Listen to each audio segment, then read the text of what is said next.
Third daughter-in-law. Push harder. The baby's head is showing. It's almost out. Manhwa, listen to Aunt Lee.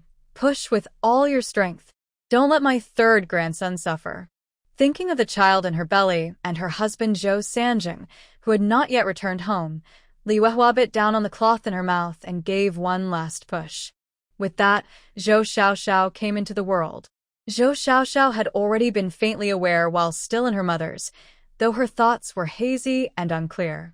As soon as she was born, the cold air hit her, and she couldn't help but cry out, "Wah, wah, wah." The sound startled her. She had only meant to make a small noise. How did it turn into crying? Her already confused mind grew even more muddled. "Li girl, why does my third grandson's cry sound so weak? Is something wrong? Let me see him quickly." This. "What do you mean, this? Don't tell me something's really wrong with my grandson." Old Madame Zhou grew anxious and reached out to take the baby from the midwife, Madame Li. But when she saw that something was missing between the baby's legs, her face darkened with anger. What? "It's a girl? What bad luck. Can't even give birth to a proper boy." She glanced at the newborn with disgust and turned away, fuming. Madame Li quickly stopped her. Now, elder sister, even if it's a girl, she's still part of your Zhou family." "Humph, that's true," the old woman snapped. "But there are good ones and bad ones. This one looks like trouble already. Who knows if she'll even survive? Elder sister, how can you, as a grandmother, not wish your own grandchild well?" Bah. "She's the one who failed to be born a boy, and you expect me to treat her kindly? Never." With that, old Madame Zhou stomped off, muttering angrily. Madame Li held the baby in one arm and reached out to stop her. "Wait a moment. You can't leave before paying the delivery fee." At the mention of money, old Madame Zhou's temper flared again. "Madame Li, you shameless woman. You still dare ask me for payment?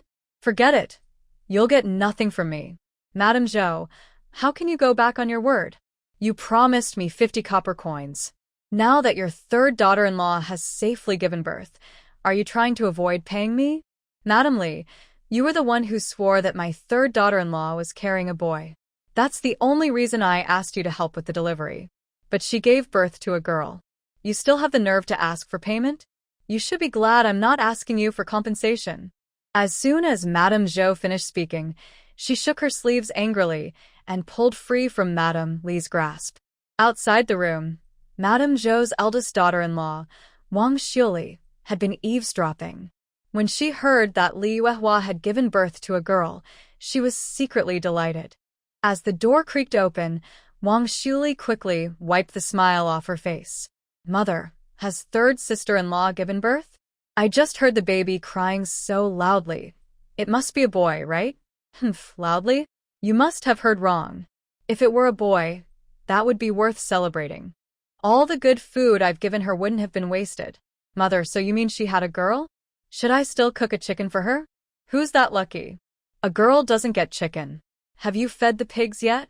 Go to your work and stop wandering around." "Yes, Mother, I'll go right now." Wang Xiuli left happily.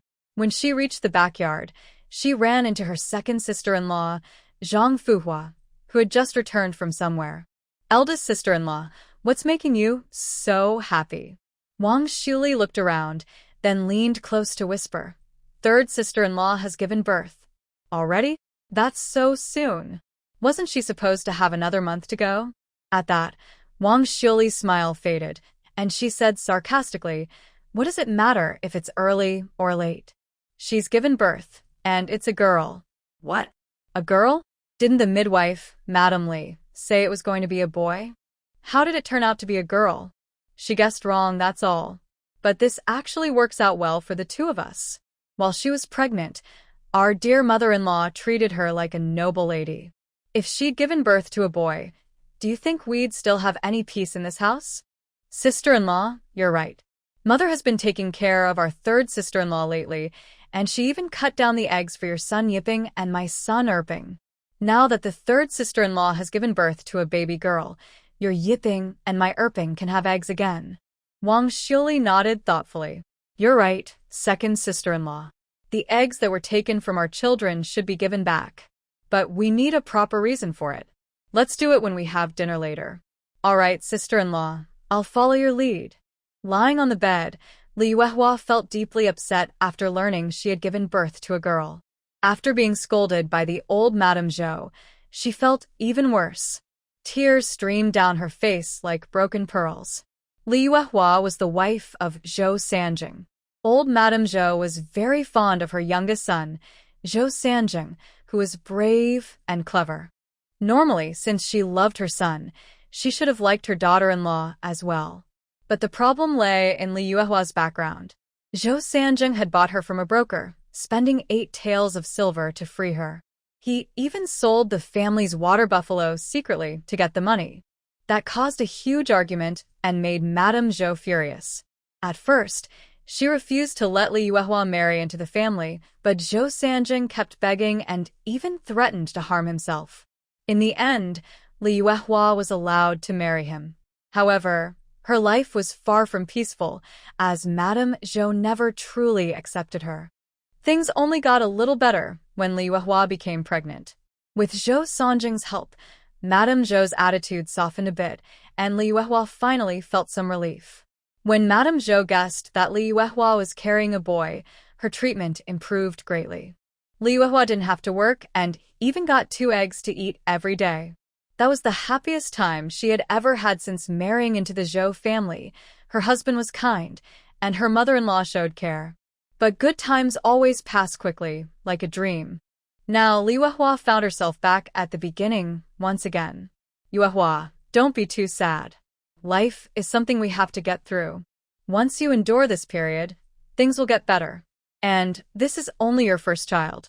You can still have more in the future. If you give the Zhou family a few sons later, everything will be fine. Hearing Aunt Li's comforting words, Li Yuehua felt a little calmer. She gently wiped away her tears and tried to sit up. But just as she supported herself with her hands, Aunt Li stopped her. Yuehua, you just gave birth. You can't rush to sit up. This recovery period is very important for women. You must take good care of yourself.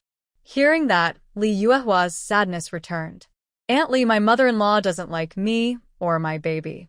How can I rest properly? I guess I'm just not that lucky. After saying this, Li Yuehua began to cry again.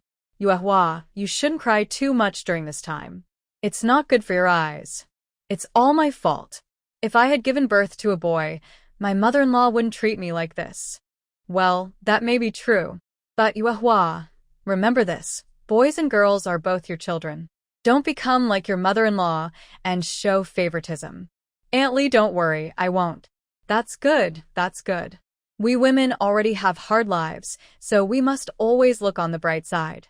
This little girl looks so sweet.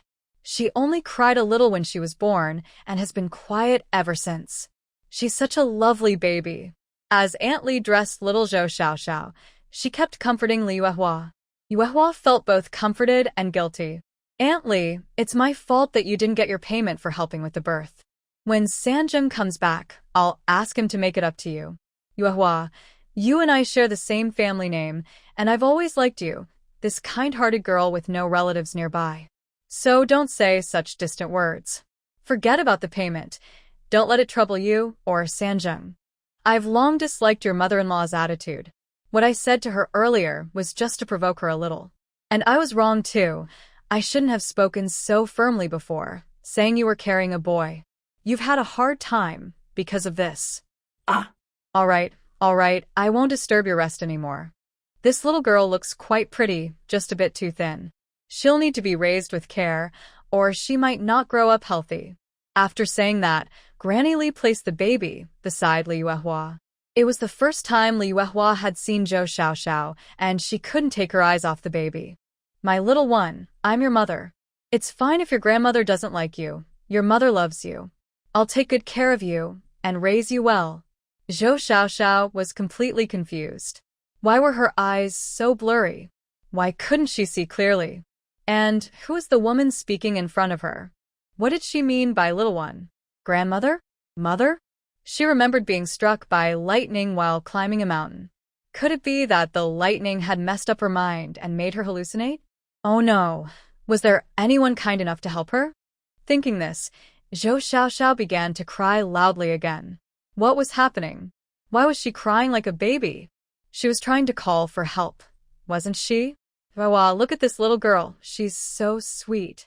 She's answering you with her cries. Zhou Xiaoxiao was even more confused. Were they talking about her? When did she become a little girl? Wah, wah. Too tired, Zhou Xiaoxiao cried herself back to sleep, shutting out the voices of Li Yuehua and Granny Li. Granny Li tidied up for Li Yuehua, reminded her of a few things to take care of, and then prepared to go home. As soon as she stepped outside, a cold wind hit her face, making her shiver. She pulled her collar tighter and squinted at the dim sky, sighing softly. Winter is coming. Life will be hard for Yuehua.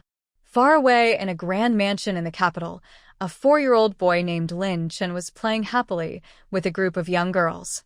A woman in her 30s and an elderly lady with some gray hair sat nearby, smiling warmly at the cheerful scene. Suddenly, Lin Chen collapsed to the ground, his body trembling, his lips turning pale. The maids playing with him screamed in shock. Young master, young master. A woman in her early 30s hurried forward to check on him. Chenner, what's wrong? Don't scare your mother like this. An older woman quickly stopped her from lifting Lin Chen. Don't move him. The poison in his body is acting up again. He must not be moved. Someone, quickly bring the antidote given by Master Wu Chen. After taking the antidote, Lin Chen's body slowly calmed down, and color returned to his lips. However, he did not wake up right away. It was only after sunset that his consciousness finally returned. When Lin Chen opened his eyes, he saw the woman who had been watching over him. He had seen this scene countless times before. At that moment, he felt both warmth and guilt. Mother, what happened to me? Did I fall ill again? I'm sorry for making you worry. Foam Bauer looked at her obedient little son and couldn't hold back her tears. My poor child, you're still so young. Why must heaven make you suffer like this? Mother, please don't cry. It makes me sad to see you like this. All right, I won't cry anymore. Lin Chen was the eldest grandson of Lin Bao, the Duke of Lin.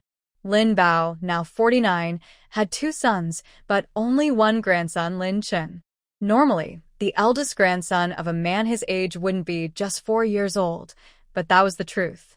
The Lin family had always been loyal and honorable, yet their descendants were few. Aside from 3 granddaughters, Lin Chen was the only grandson. Because of this, he was raised with great care and affection.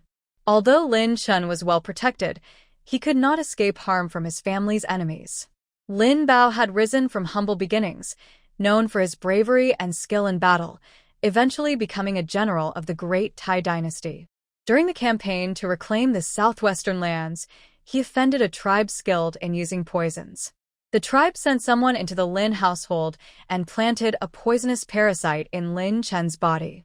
Since the age of 2, Lin Chen had suffered from the poison's attacks every month, enduring great pain.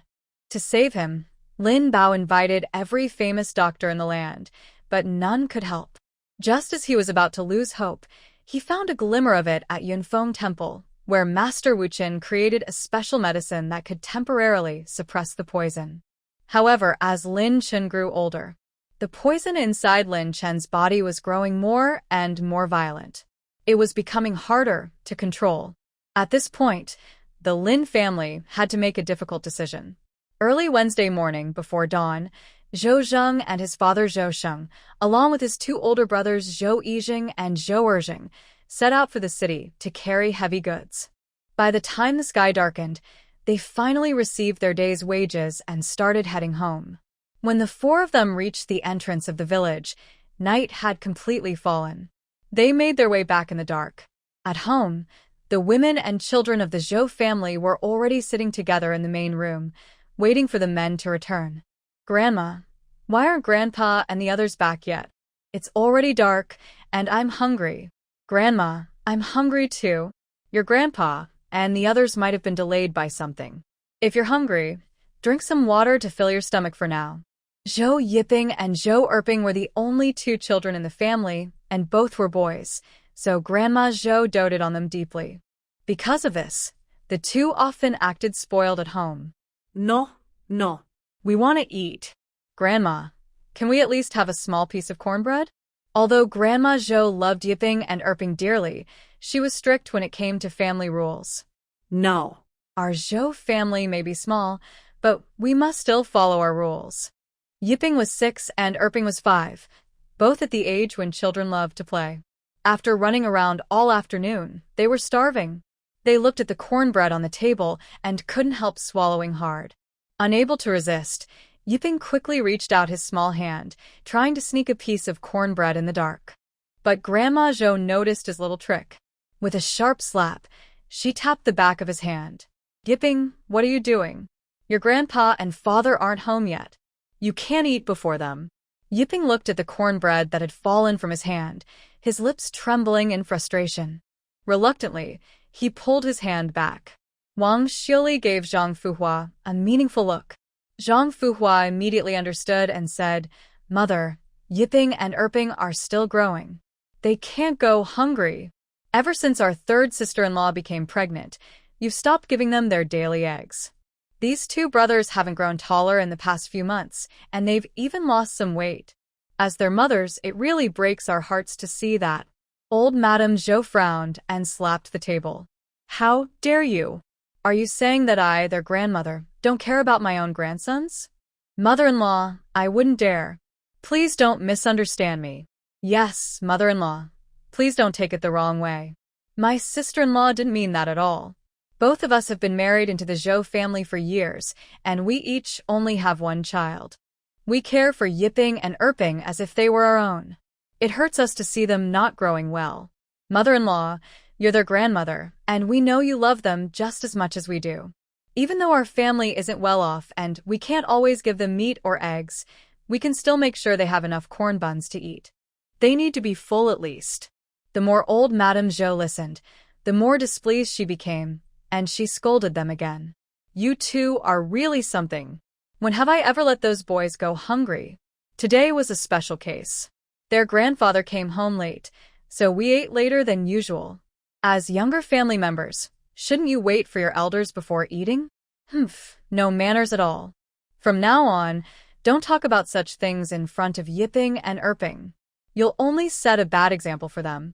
Wang Xiuli and Zhang Fuhua exchanged a glance, then said together, Mother-in-law, you've misunderstood us. Enough, no more talking.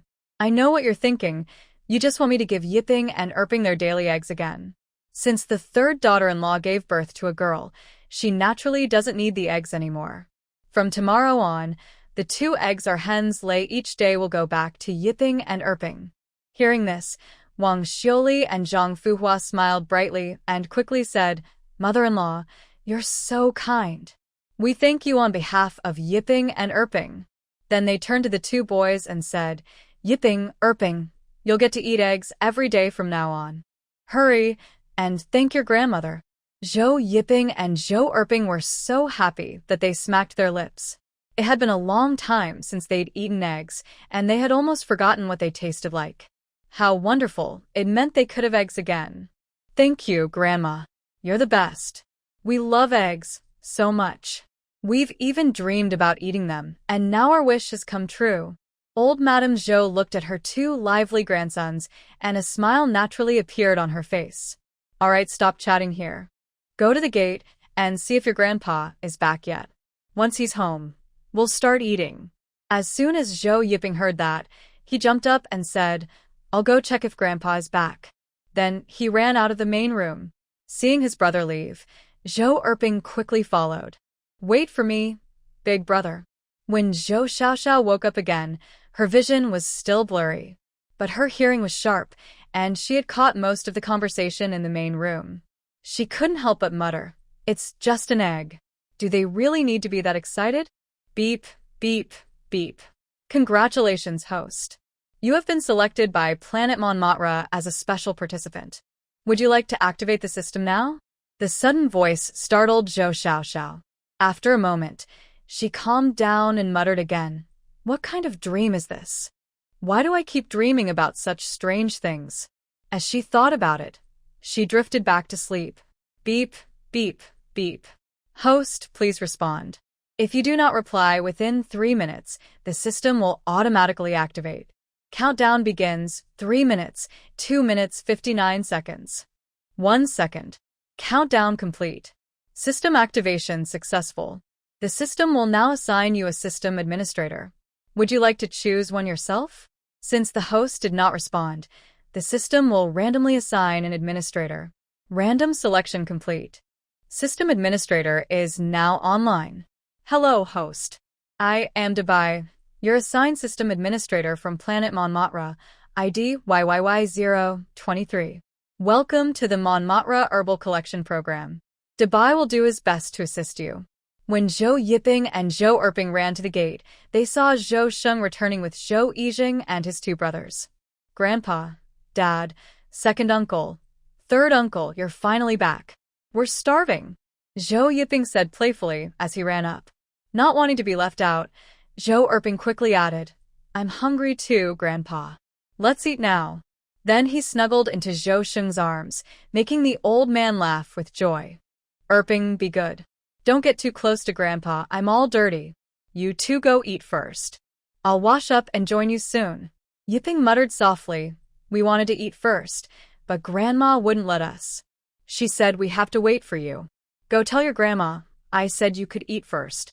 She'll agree, Zhou Sheng said with a smile. Just then, Grandma Zhou came out and said firmly, even if your grandpa agrees, I don't. It's not right for the young ones to eat before their elders.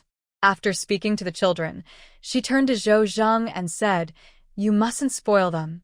We may be a farming family, but we still need to follow proper manners. Zhou Zheng could only smile helplessly. His wife cared deeply about family rules and had done a lot for their home.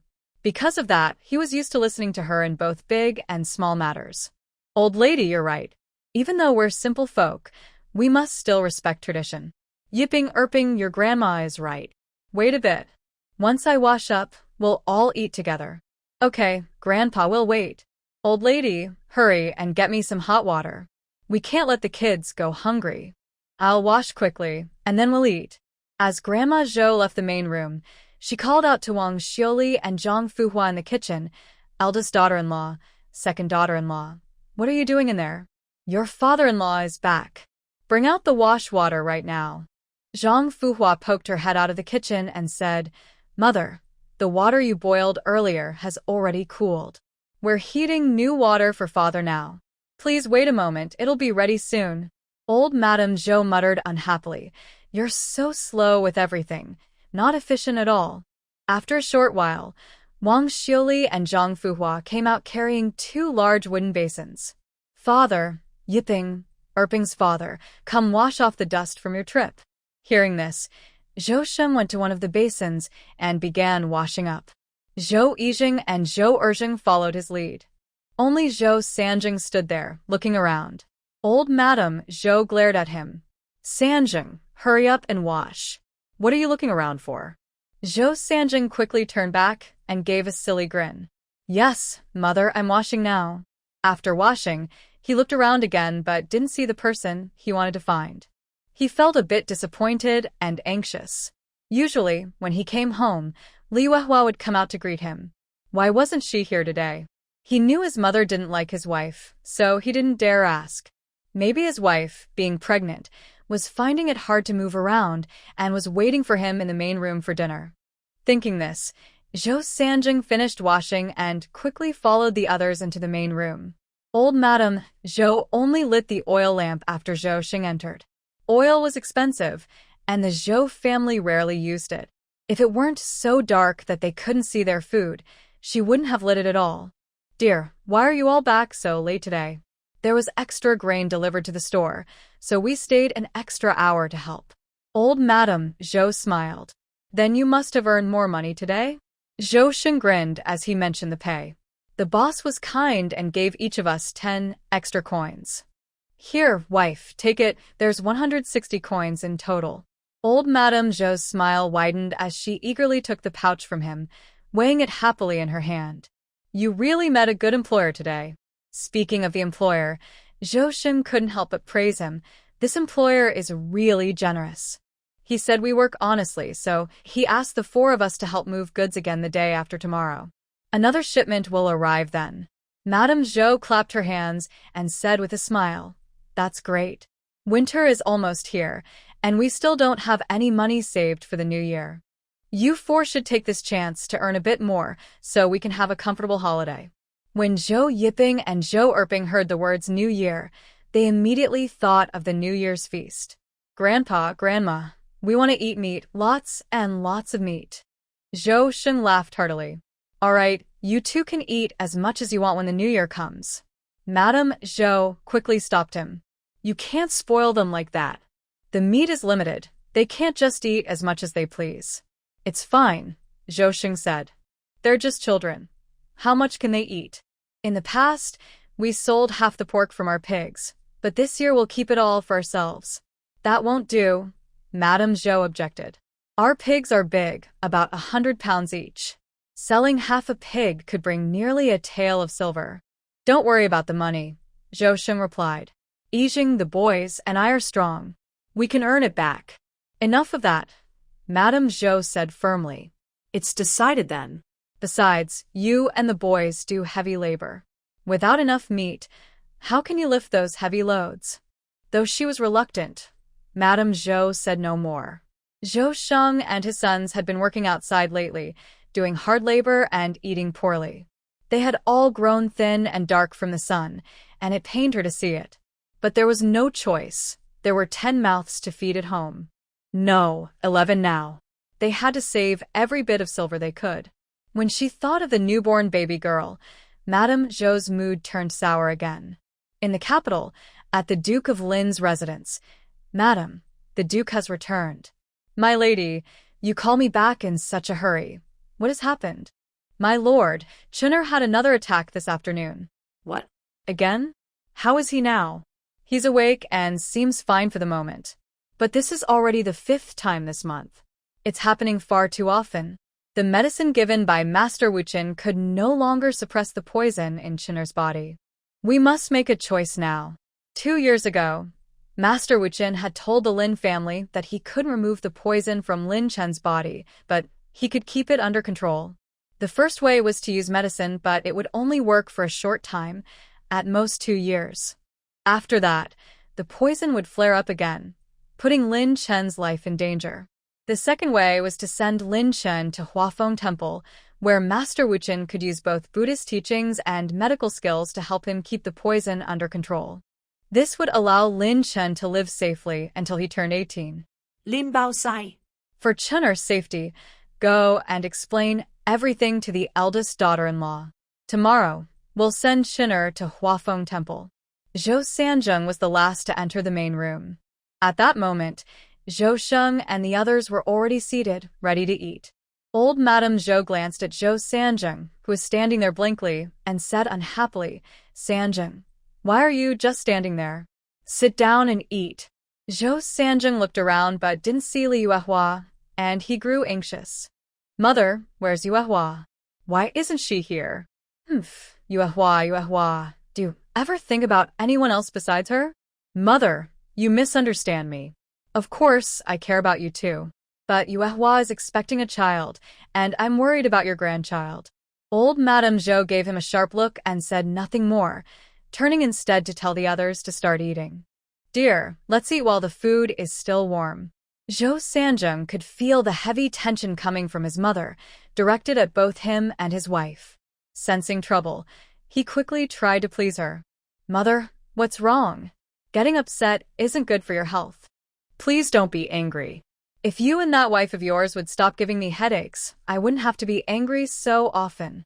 "Mother, when did Yuehua and I ever upset you? She's carrying your grandchild. She wouldn't dare make you angry." Old Madame Zhou only responded with a cold snort. Feeling helpless, Zhou Sanjing turned to his father for help. "Father, what's going on with Mother? I've been with you all day. I haven't done anything wrong. Father, please say something nice to Mother, so she won't be angry. Otherwise, I won't be able to sleep tonight." Zhou Sheng couldn't figure out what was wrong with Madame Zhou today. It was indeed strange. His third daughter-in-law, who was pregnant, hadn't come out for dinner. "Old woman, What's going on with you? And where's the third daughter-in-law? Call her out to eat with us. She's expecting a baby. She can't go hungry. Zhou Sanjing quickly agreed. That's right, mother. Father is right. Yuehua is pregnant. She mustn't go hungry. Wang Xiuli smiled and said, Father, you don't know yet. Third sister-in-law went into labor this afternoon and already gave birth. What? She gave birth? But wasn't there still a month to go? Why so early? Is the baby all right? Zhou Sheng became anxious at once. Madame Zhou replied in a sharp tone. Why early? Because she accidentally fell. As for the grandson you've been waiting for, don't think about it. Old woman, don't scare me. What do you mean? That unlucky girl gave birth to a daughter, not the grandson you wanted. Hearing this, Zhou Sheng felt disappointed, but could only sigh helplessly. Let's eat. After a moment, he added, even though the third daughter-in-law gave birth to a girl, she's still part of our Zhou family. Take good care of them. Don't worry, I won't let that little girl go hungry, Madame Zhou said coldly. As soon as Zhou Sanjing heard that Li Yuehua had given birth, he hurried out of the main hall and ran back to their room. He pushed the door open and said eagerly, Yuehua, Yuehua, I heard from sister-in-law that you've given birth. Where's our baby? Let me see. Li Yuehua had been quietly crying in sadness. When she heard Zhou Sanjing's voice, she became even sadder and began to sob aloud. This made Zhou Sanjing's heart ache terribly. My dear, what's wrong? Did mother say something to upset you? Or did sister-in-law or second sister-in-law treat you badly again? The only reply was Li Yuehua's soft sobbing. My dear, please say something. You're making me so worried. Li Yuehua turned her head, tears in her eyes, and looked at Zhou Sanjing. Sanjing, if I didn't give birth to a boy, would you still treat me the same? It was too dark for Zhou Sanjing to see her face clearly, but from her trembling voice, he could feel how sad she was. Her words also shocked him deeply. Wife, what do you mean? What do you mean by not giving birth to a boy? I gave birth to a girl. After saying that, Li Yuehua covered her face with the blanket and began to cry loudly. Zhou Sanjing was stunned for a moment. After a while, he gently patted her shoulder and comforted her. Yuehua, a girl is fine. As long as she's our child, I'll love her. And it's not like you can't have more children. You can give me a boy next time. No, you can give me 3 boys. Li Yuehua stopped crying, lifted her head, and asked, Sanjing, do you really not mind that I gave birth to a girl? Of course not. Boys or girls, they're all our children. As long as they're yours, I'll love them. Li Yuehua looked doubtful. I don't believe you. When I told you it was a girl, you looked so shocked. Of course I was shocked. Aunt Li swore you were carrying a boy. I always thought the baby would be a boy, so when she turned out to be a girl, I was surprised. Wouldn't you be? Li Yuehua wasn't unreasonable. She wiped her tears and said, All right, I believe you. Since you believe me, bring our daughter out so I can see her. Li Yuehua couldn't help but laugh. It's so dark now. Even if I show her to you, you won't see clearly. You're right, Yuehua. I'll go get the oil lamp. Wait for me. The Zhou family had 2 oil lamps, one in the main room and one in the kitchen. Not wanting to disturb anyone in the main room, Zhou Sanjing went to the kitchen and found the unused lamp. Yuehua, I've got the lamp. By the soft flicker of the flame, Li Yuehua saw the bright smile on Zhou Sanjing's face. Only then did she truly feel at ease. It seemed that Zhou Sanjing truly didn't mind that she had given birth to a baby girl. Li Yuehua carefully lifted the blanket on the bed, revealing a small bundle wrapped in coarse cloth. This is our daughter, right? You just gave birth and need to rest. Let me hold her. As Zhou Sanjing spoke, he quickly picked up the tiny, light baby girl. Why is our daughter so small? Hearing this, Li Yuehua's eyes filled with tears again. Yuehua, what's wrong? Why are you crying? Sanjing, I'm just worried something might happen to our daughter. Aunt Li said she's weak, and we must take good care of her, or else. Oh. Don't cry, my dear. Tell me exactly what Aunt Li said. Looking at him with a hurt expression, Li Yuehua said, Aunt Li said our daughter was born early. If we don't take good care of her, she might not survive. Zhou Sanjing was shocked when he heard that. Then, he suddenly realized something. Why had Li Yuehua given birth early? Yuehua, if I remember correctly, you were supposed to give birth next month. Why did it happen today? At his words, Li Yuehua began to cry even harder. You know I'm impatient. Please tell me what happened. Seeing how anxious he was, Li Yuehua stopped hesitating and said, At noon today, mother-in-law cooked 2 eggs for me. After eating, I went to the kitchen to wash the dishes. But just as I walked in, my sister-in-law. What about your sister-in-law? She bumped into me. I lost my balance and fell to the ground. Zhou Sanjing's face darkened immediately. Did you tell mother about this? No. When she saw I had a baby girl, she got angry. I didn't even have a chance to explain. Hearing this, Zhou Sanjing clenched his fists tightly. Li Yuehua hadn't had a sip of water all afternoon and was terribly thirsty. Sanjing, I'd like some water. I haven't had any all afternoon. Could you get me some? Her words made Zhou Sanjing even angrier. His wife had just given birth and was lying in bed, yet no one had cared for her all afternoon. It was truly infuriating. My dear, you haven't had any water all afternoon. What about food? Did mother prepare anything for you? Li Yuehua answered Zhou Sanjing with quiet sobs. At that moment, Zhou Sanjing could no longer hold back his anger. His tightly clenched fists made cracking sounds. After saying, I'll get you some water and food, he rushed out of the room. Zhou Sanjing first went to the kitchen to pour some warm water for Li Yuehua to drink. Then he ran to the main hall to get her something to eat. But as soon as he entered and saw Wang Xiuli's smug expression, he couldn't help but get angry. Third brother, congratulations. Your wife just gave birth to a lovely baby girl. She's the first granddaughter of our Zhou family. If you hadn't reminded me, dear sister-in-law, I might have forgotten to thank you properly. Third brother, what do you mean by that? Zhou Sanjing's cold snort made Wang Xiuli uneasy. Third brother, I'm your sister-in-law. Why are you glaring at me like that? Seeing that he still stared at her without fear, Wang Xiuli quickly turned to complain to the old lady. Mother, look at him. He's scaring me with that look. Sanjing, stop standing there and come eat. What are you doing just staring? Mother, I won't. What do you mean you won't? Yuehua gave birth to a baby girl today, but she's still part of our Zhou family. She just went through childbirth. How could you all ignore her the whole afternoon? She's been hungry and thirsty, and no one even gave her a sip of water or a bite to eat. Sanjing, are you accusing me now? Zhou Sanjing stiffened his neck and said nothing. Seeing this, the old lady stood up, ready to scold him. Zhou Sheng quickly stopped her. Enough. Don't make a scene. The neighbors can hear you. If you're not embarrassed, I am. Eldest daughter-in-law, go prepare some food for the third daughter-in-law. Father, I wouldn't dare trouble my sister-in-law to do it herself. What if my wife eats something unclean and gets sick?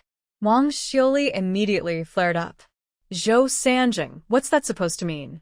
Don't you understand? You know very well why my wife gave birth early. Wang Xiuli was speechless for a moment. After calming down, she said angrily, How would I know? Stop trying to fool people. My dear sister-in-law, who's really trying to fool others here, you or me? Furious, Wang Xiuli turned to Zhou Yijing for help. Yijing, aren't you going to say something to your younger brother? I'm his sister-in-law. How can he talk to me like that? Does he still respect you as his elder brother? Zhou Yijing had already been displeased when Zhou Sanjing spoke sharply to Wang Xiuli. Now, with her urging, he lost his temper.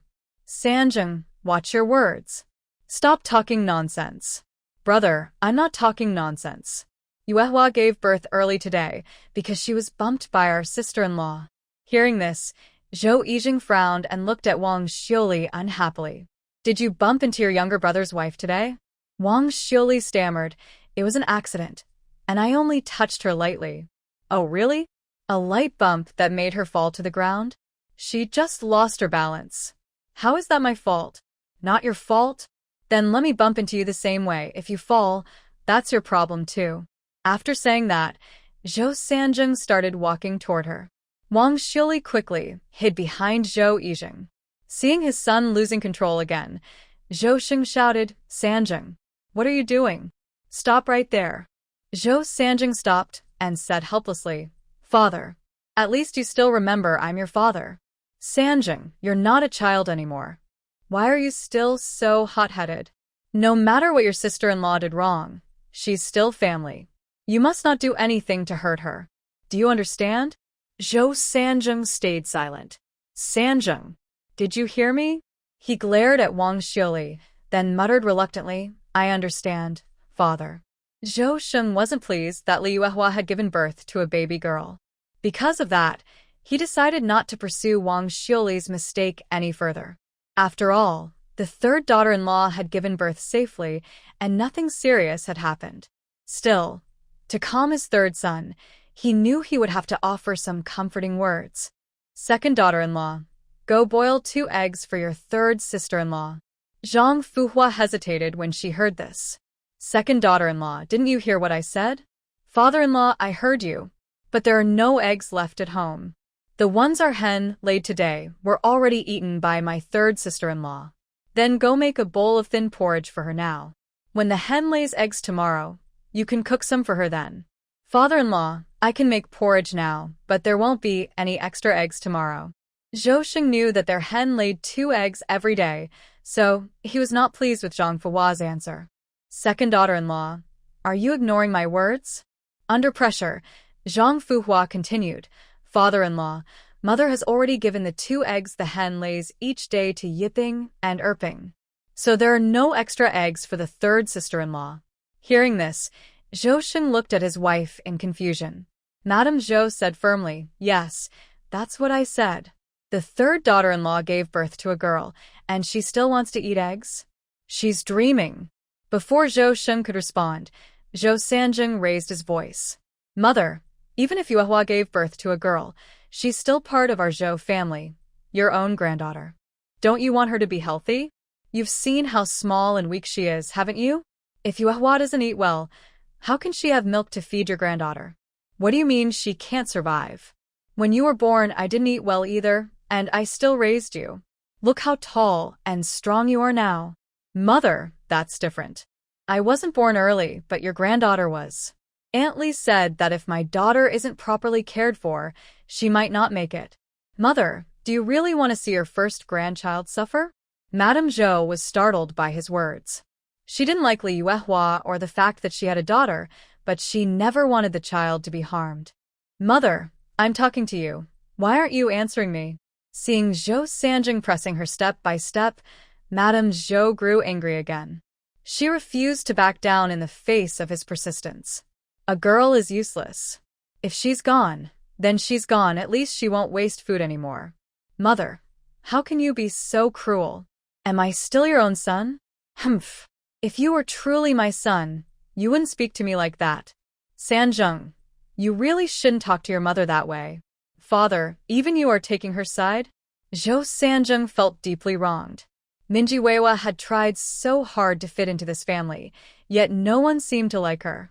Thinking about how she endured everything in silence and still couldn't win their approval, Zhou Sanjing suddenly blurted out a word in anger, separation.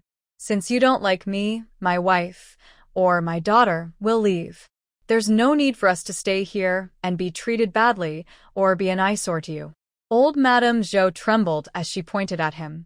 You ungrateful child. Are you saying you want to split from the family? Zhou Sanjing straightened his neck and said firmly, yes, I want to separate. Hearing this, old Madame Zhou's vision went dark, and she almost fell to the ground. Fortunately, Zhou Xing caught her in time. Old woman, are you all right? She took a deep breath, waved her hand, and signaled that she was fine. Sanjing, apologize to your mother right now. Zhou Sanjing had been startled when he saw his mother nearly faint, but at this point, he couldn't bring himself to admit fault. So, he stood there silently, pretending not to hear his father's words. Well, you've really grown bold. You won't listen to your mother, and now you won't listen to me either. Since you want to separate, we'll grant your wish. Yijing, go call the village head. We'll divide the family right now.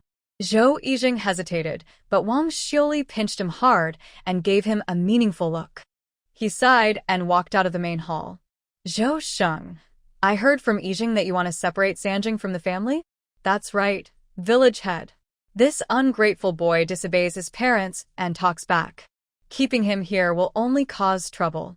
It's better to separate and have some peace. I heard Sanjing's wife just gave birth. Are you sure you don't want to reconsider? Zhou Sheng had spoken in anger when he mentioned separation.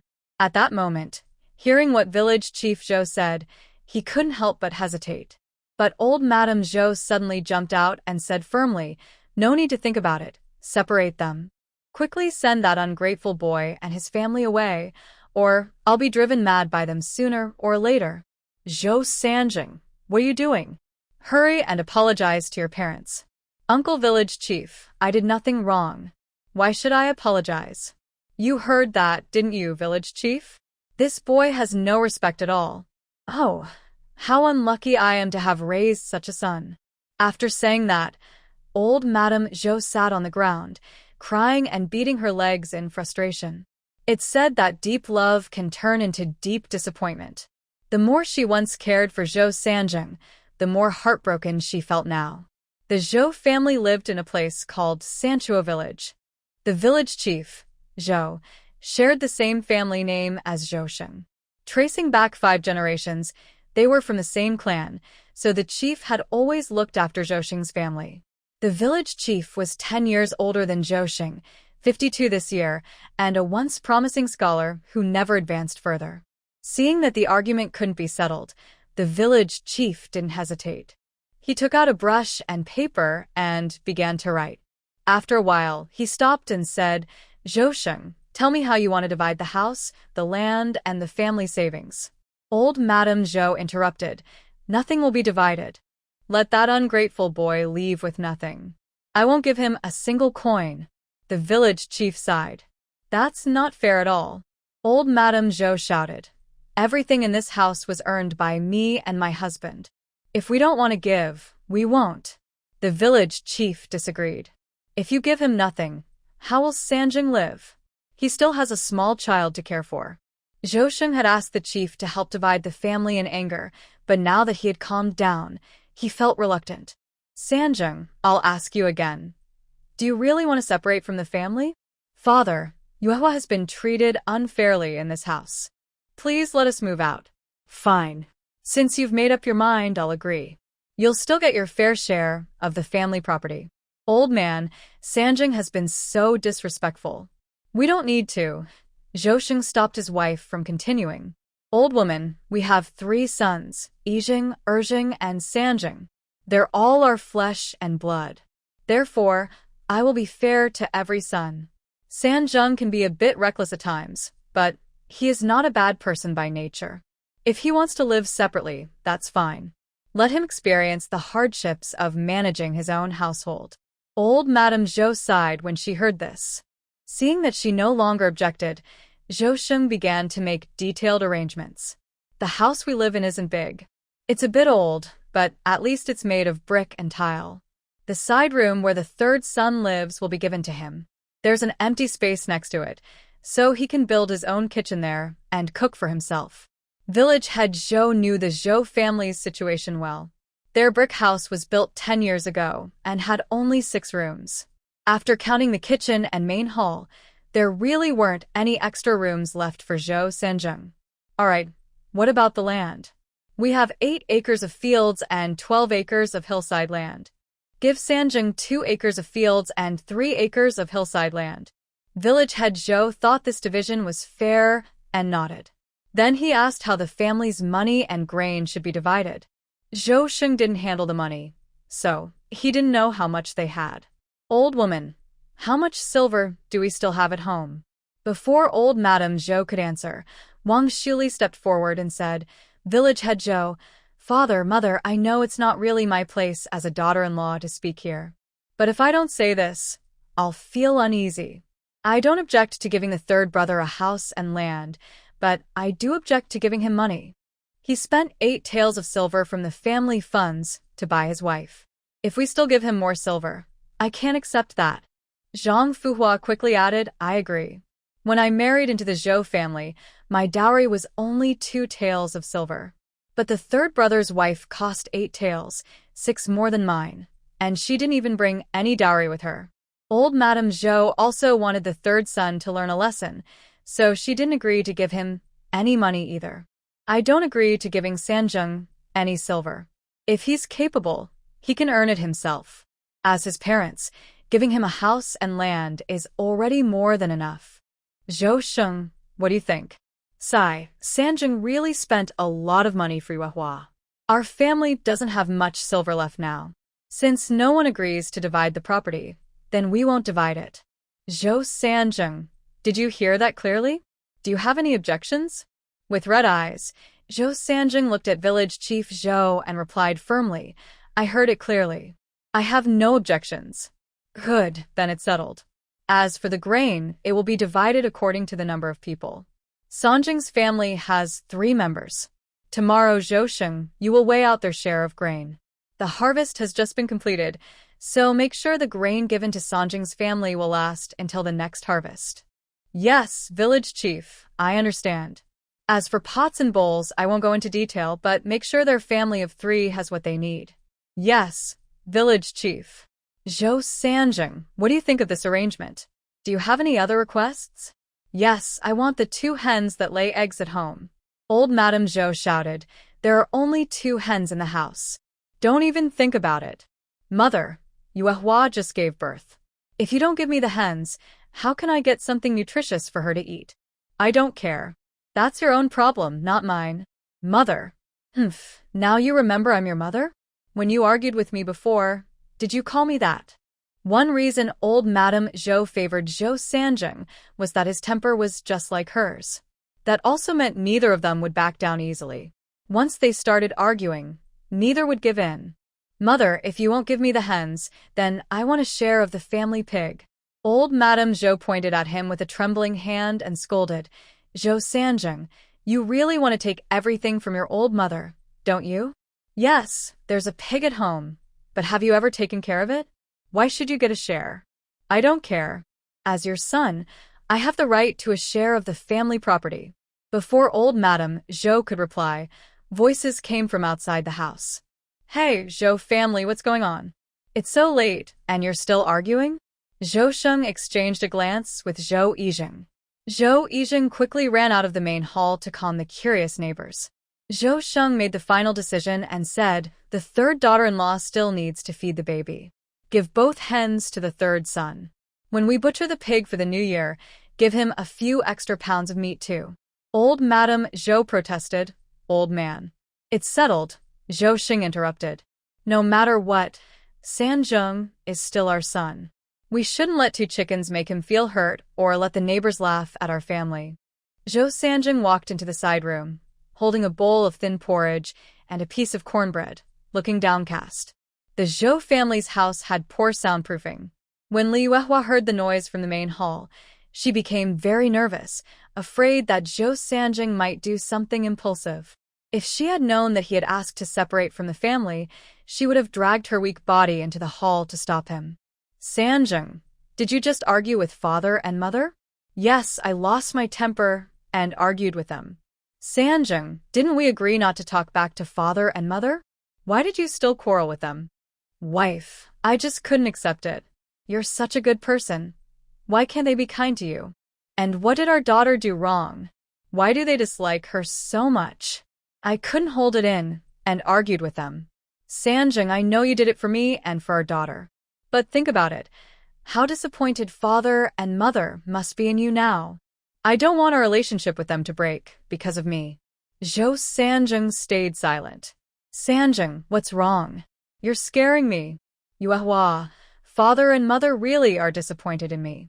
They've decided to separate us from the family. What? Separate us? What happened? Yuehua, I was the one who suggested it. I felt that mother, sister-in-law, and second sister-in-law treated you badly and looked down on our daughter. I didn't want you and our child to suffer anymore, so I asked to live apart. To Li Yuehua, his words were like a thunderclap. Her head spun, and she felt dizzy. She had always been someone without strong opinions, used to depending on others. She had never imagined living separately. Now, hearing what Zhou Sanjing said, she couldn't help but feel afraid of what the future would bring. Sanjing, could you please ask Mother if we can stop the separation? We still have a daughter to raise. Without Father and Mother's help, I'm afraid we won't manage our small family well. No, once we've separated, it's done. Even if it's just the two of us, we can still live a good life. Father and Mother gave us 2 acres of rice fields and 3 acres of hillside land. I'll farm during the busy season, and when it's quiet, I'll find work outside. I don't believe I can't support you and our daughter. You just take care of her and leave the rest to me. Liu Hua could tell that Zhou Sanjing had made up his mind about the separation. Although she was deeply unwilling, she could only sigh and accept it in the end. She had been sold to a wealthy family as an embroidery maid when she was young. Because she rarely spoke, she became gentle and quiet. She could have stayed there, working as a seamstress, and later married a servant from the household. But unexpectedly, the master of the house took a liking to her and wanted to make her his concubine. She was confused and frightened, and before she could understand what was happening, the mistress of the house found out. The mistress was jealous and refused to let her stay, so she had her sold off. Originally, she was to be sold to a remote mountain village, but she fell seriously ill on the way.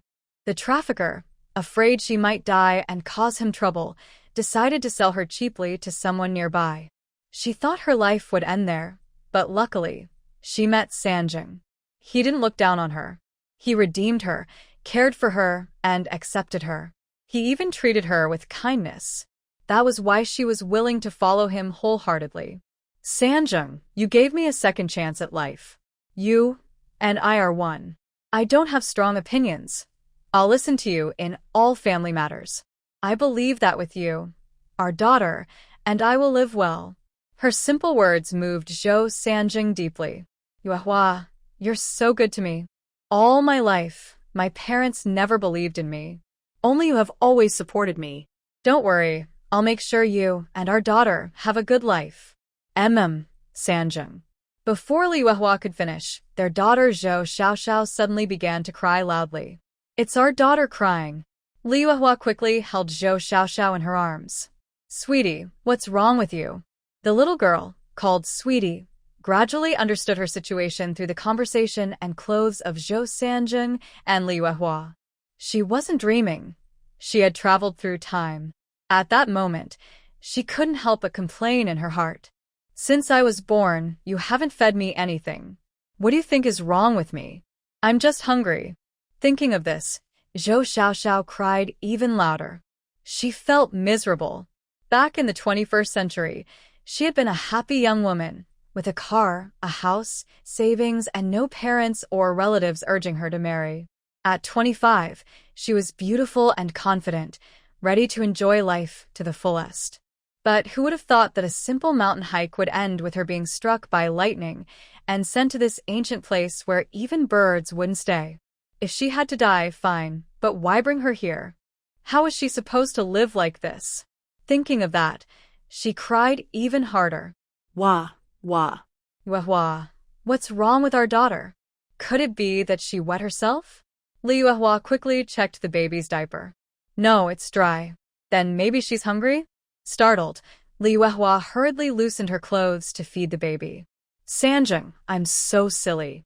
I haven't even fed our daughter yet. Her voice grew softer, and tears began to fall. As an adult inside a baby's body, Zhou Xiaoxiao couldn't accept being fed that way, so she refused to cooperate. Sanjing, what should we do? She won't drink my milk. Zhou Sanjing tried to help, but the baby still refused. Then he noticed a bowl of porridge by the bed. If she won't drink milk, let's give her some rice soup. I grew up on that and turned out strong. He picked up the bowl, scooped a little with a small spoon, and gently brought it to Zhou Xiaoxiao's lips.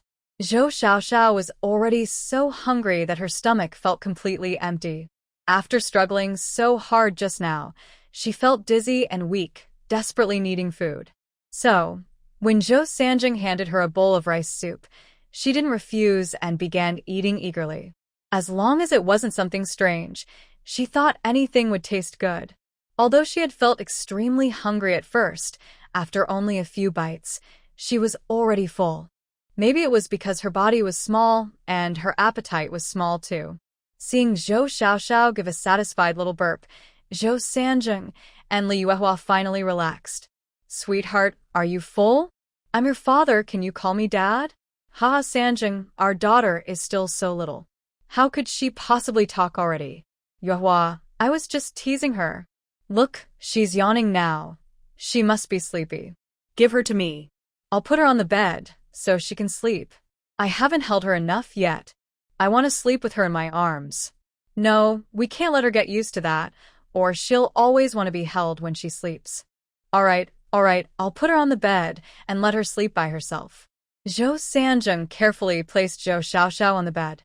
Then he and Li Yuehua sat down to eat their dinner. Li Yuehua drank thin porridge, while he chewed on a hard, cold corn cake. Life wasn't easy, but there were still small moments of warmth and light. At that moment, lying on the bed, Zhou Xiaoxiao grew more and more upset. Unable to hold it in, she began complaining to the heavens. Heavens, I, Zhou Xiaoxiao, may have had no family in the modern world, but you can't just throw me into this place for no reason. You might as well let me die again. I don't want to live like this. Ah. Her loud cries startled Li Yuehua and Zhou Sanjing awake. Yuehua, is our daughter hungry again? Maybe. But the porridge is all gone. I'll try to feed her some milk and see if she'll take it. Hearing that, Zhou Xiaoxiao froze in surprise. As soft rustling sounds filled the room, something warm and gentle touched her lips. Startled, Zhou Xiaoxiao's little face turned red, and she found it hard to breathe. Li Yuehua, holding Zhou Xiaoxiao in her arms, felt the child's body go stiff and was filled with fear. Sanjing, our baby isn't moving. Quick, let her go. Maybe you held her too tightly, and she couldn't breathe. Hearing that, Li Yuehua quickly loosened her hold. As soon as the soft thing was removed from her mouth, Zhou Xiaoxiao could finally breathe again. She took deep breaths of fresh air, then burst into loud cries of sadness. Wah, wah. She felt miserable. She had only gone hiking, yet she was struck by lightning. Then she died, and somehow ended up in another world. What was worse, she still had all her memories from her past life. Her loud crying frightened her new parents, Zhou Sanjing and Li Yuehua. Baby, what's wrong? Please don't cry, sweetheart. No matter how they tried to comfort her, Zhou Xiaoxiao couldn't stop her sorrow. Then something even more frightening happened. A mechanical voice suddenly echoed in her mind. Hello, host. Can we talk now? Zhou Xiaoxiao froze and asked timidly, Who are you? Why are you speaking inside my head? I am System Administrator Dubai, code YYY0023, from the future planet Manhwa. Since you are now connected to the Manhwa system, I was chosen to be the link between you and the system. What is this system thing? The system is not a ghost. It's a program. Then what about you? Are you a person or a ghost? How can you talk in my mind?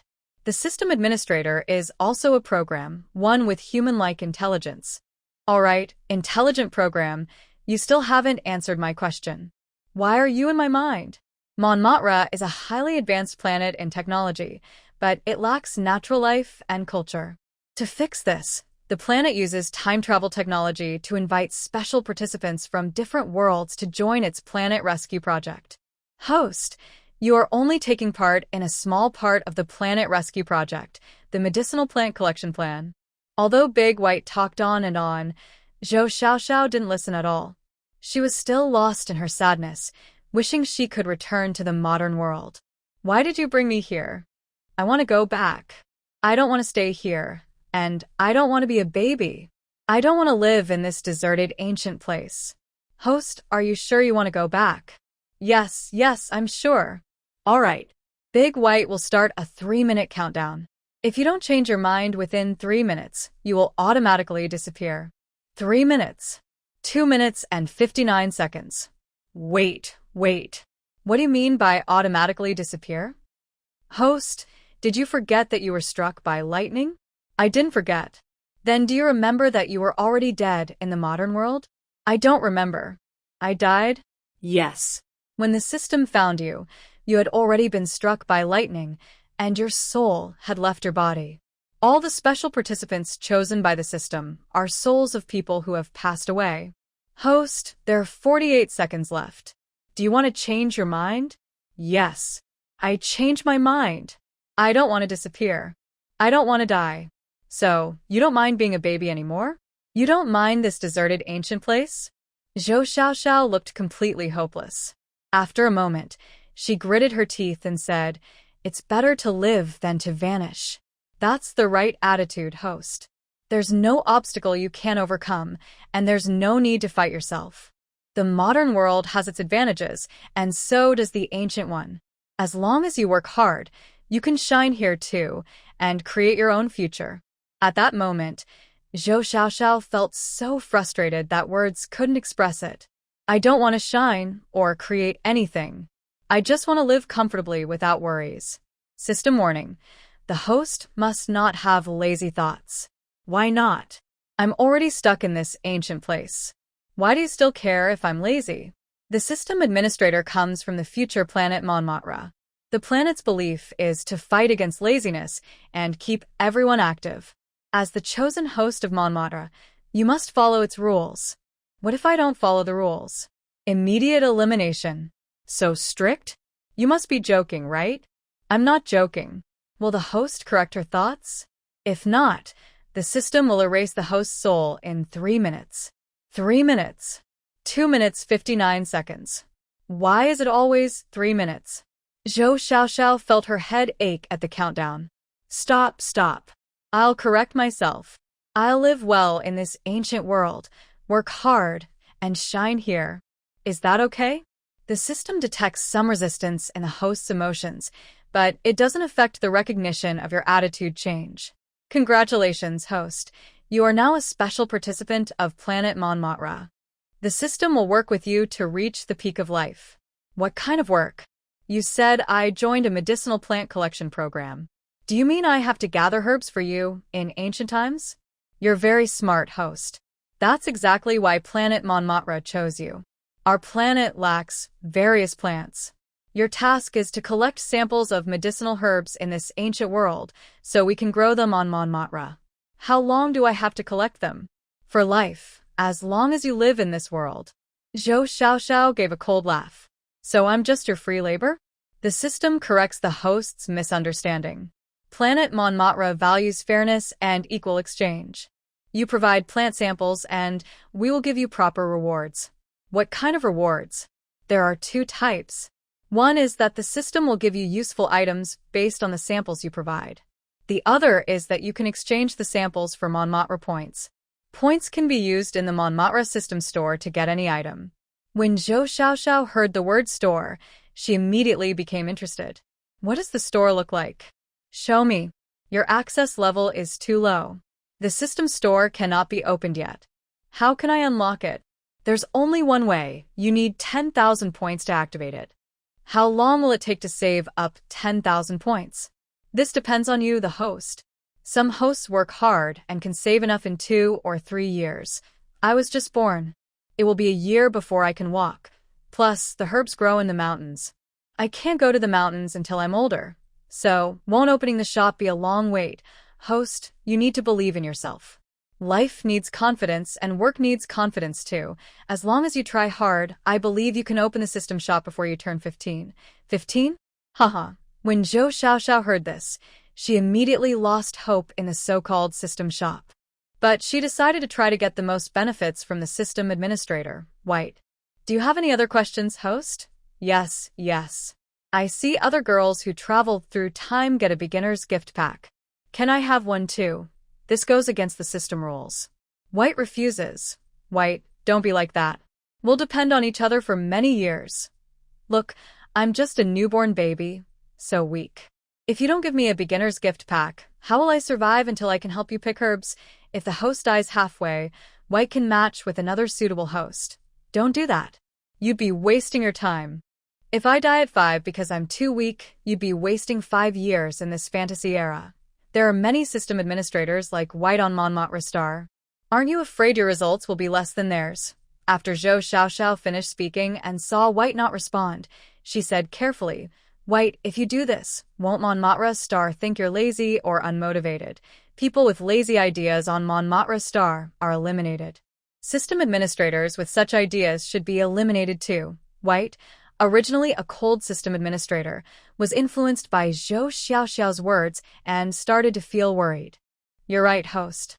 I can't be lazy. To help you do better work, I've decided to use my personal points to give you a beginner's gift pack. Since you're still young and need milk, I will give you a can of formula." Zhou Xiaoxiao rolled her eyes. "Big White, you need to think too. I'm so small right now. If you give me a can of milk powder, how am I supposed to prepare and drink it? Maybe you'll say I should give the milk powder to my parents in this world to help me prepare it. But have you thought about it? Milk powder doesn't belong to this era. How would they even know what it is? Since milk powder isn't an option, what do you think I should give you? What kind of beginner's gift do you need?" Since Zhou Xiaoxiao decided to live well in this ancient world, she was determined to do just that. The mention of milk powder reminded her most urgent need now is food. Thinking about food, she remembered the goats. "I need a goat, a female goat that is currently giving milk." Big White didn't immediately agree. Instead, he checked the system shop. The milk goat in the system shop costs 1,000 points, which exceeds your current ability to buy. "Please specify another item." No, I only want a female goat that produces milk. I can't survive without a milk-producing goat." "Big White, I believe you have a way, right? Host, I am a newly activated system administrator. I don't have that many points, but I can help borrow them in your name. Are you willing?" Without hesitation, Zhou Xiaoxiao replied, Yes, I'm willing." Ding. Loan successful. System Administrator Big White has helped the host borrow 1,000 points from the system shop's microloan platform. "What? How did I borrow so many?" "Big White, can't you help me by contributing some points? The beginner's gift package was promised to me, and you can't go back on your word. If you do, I'll call you an untrustworthy system administrator." "Host, you really are the embodiment of femininity." "What do you mean?" "Literally, being unreasonable. You're asking for a beating. Host, you can't threaten others with violence. I'm threatening you. You're not a person. You're a system administrator, just a virtual program. Anyway, I don't care. The goat I bought must be paid for with points." Big White. Big White. Did you hear me? After activation, the first host Big White served was Zhou Xiaoxiao. Therefore, for many rules, it is hard to understand them clearly. Zhou Xiaoxiao is often confused and led around by the rules. Dabai originally thought that if it had no feelings, it wouldn't feel upset. But now, it actually feels upset. Dabai heard it. Dabai agrees to give the host 500 points to buy a goat. Does the host want to buy a goat now? Buy now, quickly. Ding, the goat has been successfully purchased, costing 1,000 points. The host's account now has 500 points borrowed from the system. Should the host immediately repay the system's small loan platform? At this moment, Zhou Xiaoxiao hesitated. Points can be exchanged for items and can open the store. He wants to open the store now but lacks points. Using points from the small loan platform to open the store is a good option. But he doesn't know if the platform charges interest. If it does, how high is the interest? Dabai, does the small loan platform charge interest? Is the interest high? How high is it? If I borrow 500 points and repay after 3 years, how much interest will I owe? According to Dabai's calculations, the total repayment will include 300 points of interest. What? That's such a high interest rate. How can you say it's normal? Host, the interest rate of the small loan platform is the lowest on the entire Manhwa Star, so it's really not that high. Hearing this, Zhou Xiaoxiao rolled his eyes. Although he doesn't understand how interest is calculated, this interest almost exceeds half of the borrowed amount. It's definitely high interest. What happens if I don't repay these points I borrowed? Dabai set the repayment period to 5 years. If the host doesn't repay the principal and interest after 5 years, the host will be marked as a dishonest person. Dishonest persons cannot buy things in the system store, cannot use the system warehouse, and their personal system account will be frozen. That's all? That's okay. These restrictions are like not being able to use the system anymore. Not only that, if the host delays repayment for another 2 years after 5 years, the system will directly erase the host. Zhou Xiaoxiao's eyes widened in horror. What? Isn't that too cruel? Manhwa Star values rules and requires every member to be honest. That means I have to repay 500 points plus interest before I turn 7. The host is correct. Can the deadline be extended a bit more? 5 years is the maximum term allowed by the lending platform. Originally, Zhou Xiaoxiao wanted to take advantage of a system, but she ended up caught in it. She instantly fell into endless silence. White asks again whether the host wants to immediately return the remaining 500 points. Now, Zhou Xiaoxiao sees these 500 points as a plague. I don't need them. Just give me back the points quickly. Congratulations, the host. The points have been successfully returned. Since the host returned 500 points on the same day, the system's small loan platform will not charge any interest on the returned points. Interest on the remaining 500 points will be calculated daily until they are fully repaid.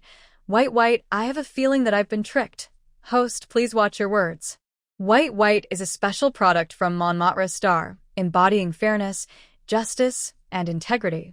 It would never do anything dishonest. Fairness and justice? If the system were truly fair and just, I wouldn't have to borrow points from the small loan platform. It would just buy a female goat and give it to me. Host, why are you going back to the beginning again? White has already told you if you don't have at least 1,000 points, you can't buy a goat. Alright, even if your points are less than 1,000, they must be more than 500, right? Why don't you use all your points to help me buy a goat? At this moment, Zhou Xiaoxiao plans to be shameless and cling to White. Otherwise, how will she repay her 500 points and the interest? Better to live poorly than die trying. She's determined to live well this time.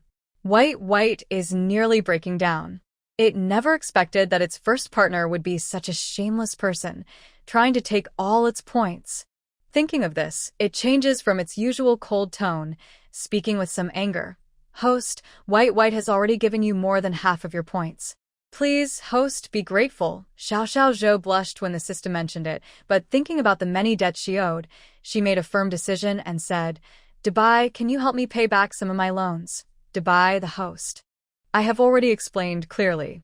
The 500 points I gave you are more than half of my savings. I kindly ask you to be grateful. Dubai, I have always been grateful, and I appreciate the 500 points you gave me. But I don't want to owe money. Please, I beg you, help me pay back some of my debts. I really dislike owing money. If I owe, I won't be able to eat or sleep well. I will be worried all the time. That's not good for my health and happiness. If I can't grow up healthy and happy, how can I help you complete the Manhwa Star mission? And if I do poorly on the mission, you might be embarrassed on Manhwa Star. Actually, I'm doing all this for your good. System, you should think more about yourself. At this moment, the system finally understood a saying, people without shame are the most feared. It was already afraid of Xiao Zhou's shamelessness. She refused to do things for it, but insisted she was doing everything for it. Most importantly, she used this to threaten it. Forget it. Dubai has plenty of points. It won't argue with Xiao Zhou about this. It has a total of 888 points, which is the reward for completing the task. It will give Xiao Zhou another 300 points as its final concession. System, have you really only got 300 points left? Host, if you don't believe me, you can refuse these 300 points. No, I believe you. Please, give me the points to help pay some of my debts. Because of the host's character, Dubai must have her agree to 2 conditions before giving the points. My character is good. How is that a problem?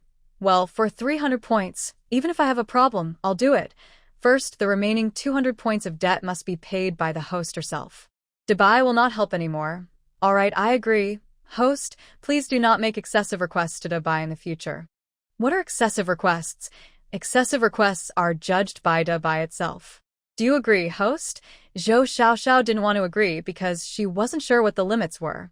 But if she didn't accept the conditions proposed by Dubai, she wouldn't get the 300 points anymore. After thinking carefully, she agreed. Okay, I agree. Sign here. As Dubai spoke, a piece of paper appeared in front of Zhou Xiaoxiao, clearly showing her 2 promises. Zhou Xiaoxiao was speechless. Was Dubai afraid she wouldn't remember, so it wanted to make the evidence official? This way, she wouldn't have the chance to argue later. The system checked and decided she couldn't sign this promise. So she pretended to be naive and said, I'm just a little baby now, I can't sign. Host, just think about signing and wave your hand in the air. Can I do that? Are you refusing to sign? If you refuse, I will not give you the 300 points. Wait, I never said I didn't want to.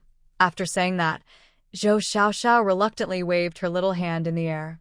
Soon, the 3 words, Zhou Xiaoxiao, appeared boldly below the promise. Promise successfully signed. Please follow the promise strictly in the future and be honest. Zhou Xiaoxiao didn't realize that this promise she signed would cause her to face setbacks many times in front of the system later on. Now, please confirm the goat's release location. Can I choose the release location myself? Of course. By the way, you said earlier that my goat had already been exchanged successfully. Where is it now? Does the system have a storage function? The system has a storage function. The mother goat is now in the system warehouse. Can I see the system warehouse? No, you don't have permission. Do I need to use points to activate it? How many points are needed to open the system warehouse? Is it 10,000? No, it takes 20,000 points to open the system warehouse. Why do I have so many goats in the warehouse if I only bought a few? The host seems to not understand a simple fact. I am the system administrator and have access to all platforms in the system. The items I help the host purchase can be stored in the system's marketplace. What about the activation rights? Do you have them? Could you first help me enable marketplace and warehouse permissions? Later, when I earn more points, I can gradually upgrade. Is that okay? evaluates this request as excessive, and the system refuses to agree. What did I do that was too much? Please choose a location to release the goats. I am talking to you. Don't change the subject. Please select a release location for the goats. If the host does not choose a location, will release the goats randomly. If there is no response in 3 minutes, will release the mother goat here. Here? In the room? That won't do. My parents in this world don't even know you exist, and they are honest people. What if you scare them? In that case, please confirm the release location for the goats again. Figuring out how to get this goat out really stumped Zhou Xiaoxiao. She listened to Zhou Sonjing's snoring and suddenly thought of an idea. How about this? Find a chance to give my current my current father, a dream. Tell him I am a young disciple under Guanyin, going through a trial here. To help me get milk, he specially sent me a goat. Ask him to take good care of me. Manhwa is an atheist planet, and words like Guanyin and trial are sensitive. The system cannot approve this request. Can you pretend to be a wise person and meet my dad? Tell him I am a lucky person and ask him to take good care of me. Also, give him the goat. Would that work? The system thinks that's not possible either. Why not? I didn't say anything about gods or trials this time. You helping me is also helping yourself. Don't forget, we're all in this together. We need to help each other. The system always feels something is off but can't find a good reason to refuse, so it agrees. System, agree with you. System, you're so kind. I love you so much. Life is long, so in the future, please forgive my mistakes and guide me more. System, I'm talking to you. Why don't you answer me? System, are you asleep? System. Zhou Xiaoxiao kept calling the system late into the night with great energy. She only stopped when she was yawning non-stop and then fell into a deep sleep. Seeing Xiaoxiao sleeping peacefully, the system relaxed a little. This host is really hard to deal with. It should have just let her disappear without any warning or countdown. Now it has to stay with such a suffocating host for decades. How can it go on living? If it had tears, it would really want to cry loudly. Right now, it feels like a soldier who went to battle but was defeated before victory. That careless little brat took the oil lamp I left in the kitchen. Big sister-in-law and second sister-in-law, get up quickly. Wang Shuli rolled her eyes at the words, sat up, and looked at Ping Ping lying there.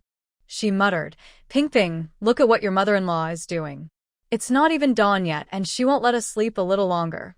All right, stop talking nonsense. Get up quickly and help Mom find the oil lamp. Find what oil lamp? The oil lamp was placed by Mom herself. Where is it? Does Mom not know? Mom was upset last night because of third brother. She's not feeling well, so today she wants to take it out on us. Even if she's taking it out on you, you have to endure it. Zhou Yijing, what do you mean?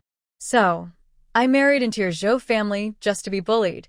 Zhou Yijing suddenly sat up, annoyed, and said, Wang Xiuli, I tell you, I can forgive you for many things, but I absolutely won't allow you to disrespect my parents. Is it wrong for mom? Should I also endure it? Zhou Yijing looked at Wang Xiuli, then pulled the blanket back over himself and lay down again. Zhou Yijing, are you mute? I'm asking you a question. Yes, as long as it's my parents' words, no matter what they say, you should endure it. Zhou Yijing, I've been married to you for 7 years. My 7 years of effort feel like I've been feeding a dog.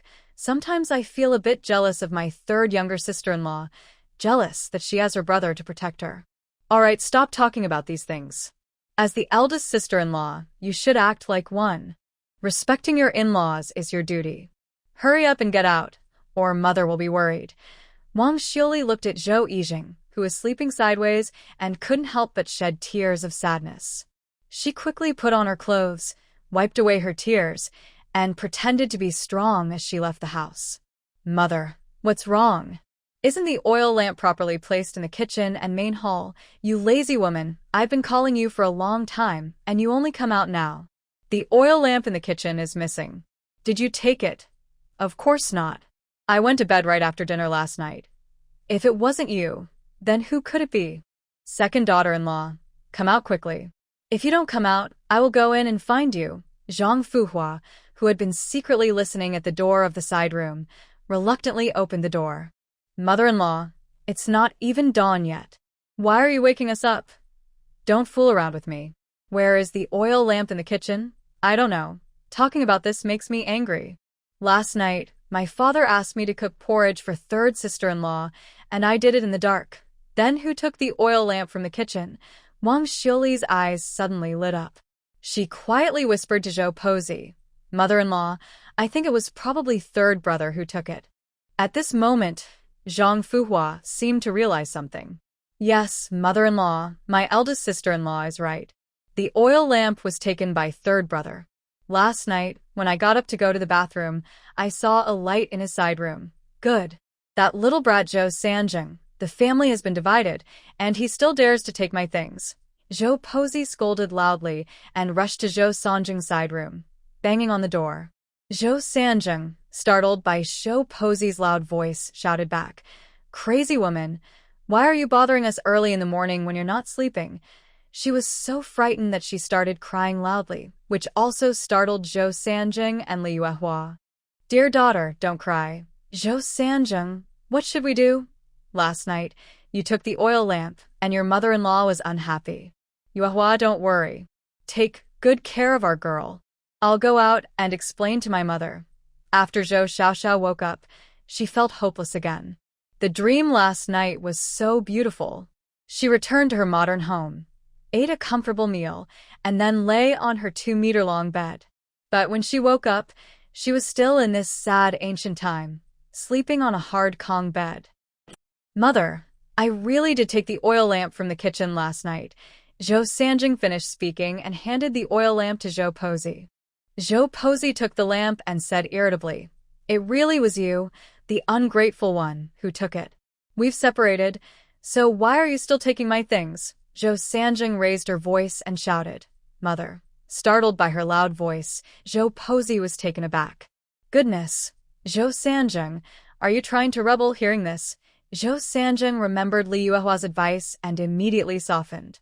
Mother, you misunderstood me. I just used the oil lamp at home. It's no big deal. No big deal? That's easy for you to say. The oil lamp doesn't use much oil? Buying oil costs silver coins? If you have the ability, then give me the silver coins for the oil. Mother, I will give it to you. I can give it to you, isn't that okay? The day after tomorrow, my father and I will go to town, carry some goods, and earn silver coins. I will give you enough for the oil. Do you think that's okay? Please don't be angry with me anymore. Hearing this, Zhou Pozi hesitated and walked away. She returned to her room, where Zhou Sheng was already sitting up, smoking a dry pipe in the dark. Head of the household, aren't you very fond of your cigarettes? Why are you willing to smoke again? I'm just feeling upset, so I take a few puffs to feel better. Hearing this, Zhou Pozi sat on the bed and sighed. Sanjung is the smartest among the three brothers, but unfortunately, her cleverness is wasted. She always makes us angry. Well, everyone has their own fate. We can't say that Sanjung will have a bad life after this. Since we've separated, you should also stop interfering in Sanjung and Yuehua's affairs and speak less about them. Which do you think is easier to manage, Sanjung or Yuehua? I don't care if I can handle it. Big sister-in-law, mother-in-law is really biased. Just now, she was shouting and yelling at us, but she only said a few words to third brother before leaving. Can we compare ourselves to others? She's their own child. No wonder people say being a daughter-in-law is hard. I really envy third sister-in-law. I wonder when we can be like her, in charge of our own family. Second sister-in-law, are you thinking of splitting the family? Who doesn't want to? Being scolded every day makes my skin thick, but it still bothers me inside. Wang Xiuli wants to split the family, too. But she knows Zhou Yijing will never give up caring for Zhou Sheng and Grandma Zhou. So, she will be stuck dealing with Grandma Zhou forever. No matter how much she wishes, it's no use. Big sister-in-law, what are you thinking about? You look so absorbed. Nothing. Big sister-in-law, I won't talk to you anymore. I'm very sleepy. I'll go back to sleep. Sorry for the trouble with breakfast this morning. After saying that, Zhang Fuhua yawned repeatedly and went back to her room.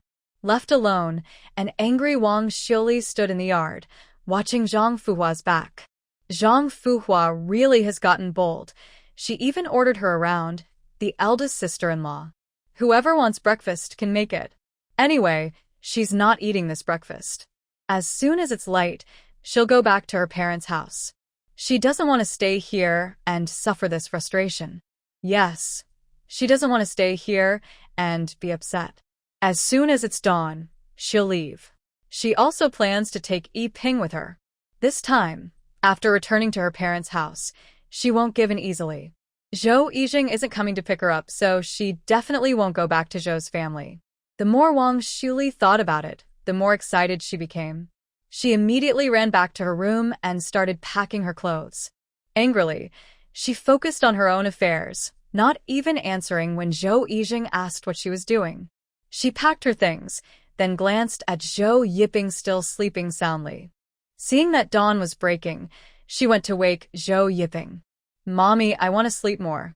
Why are you waking me up? Be quiet. Hurry and get up with me.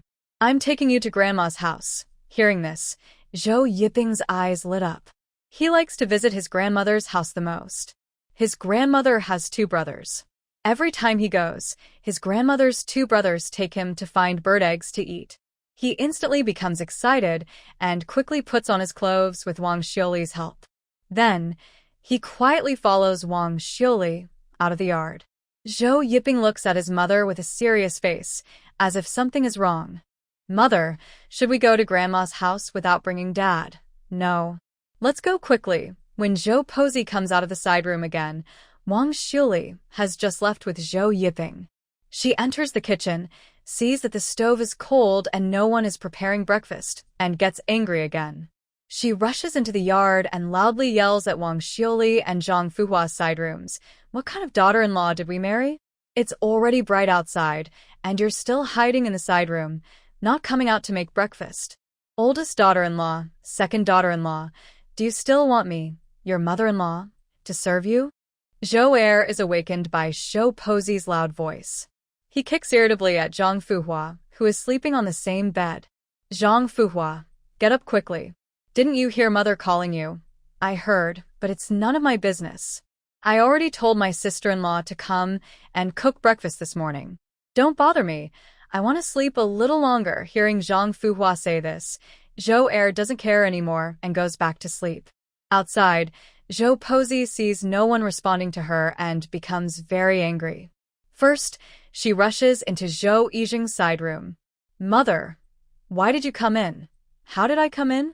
Of course, I came to wake Wang Xiuli up.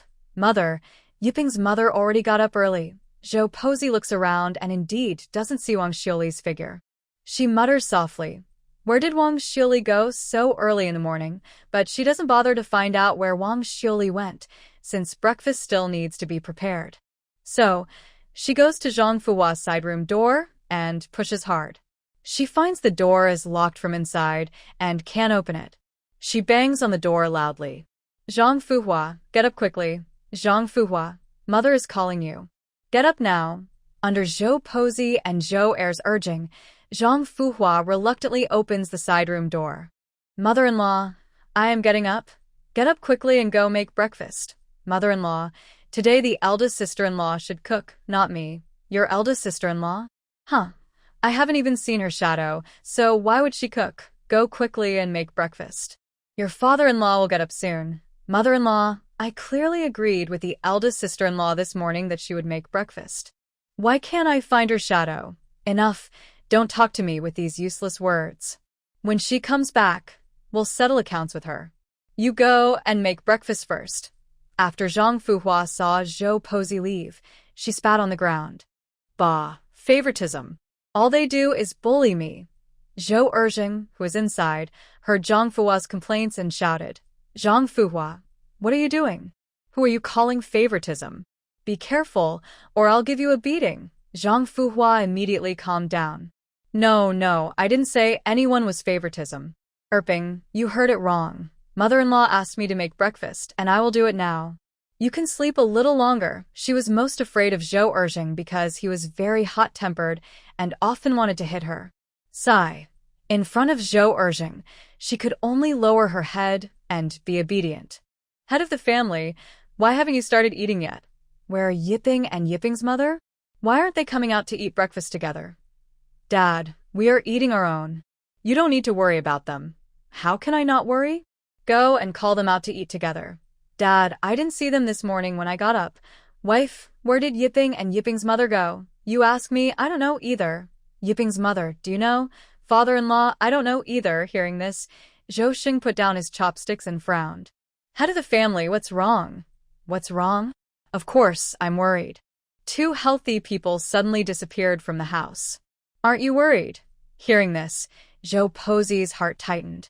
Head of the family, what's going on? Why is this happening? I'm worried. Two people suddenly disappeared from the house. Aren't you worried? Zhou Posey was silent for a moment, then said to Zhou Yijing, Yijing, go look around. See where your wife and Yiping went for a walk. Mother, you all eat breakfast first. I'll go and look for them. On Monday, Zhou Yi was wandering around Santua village.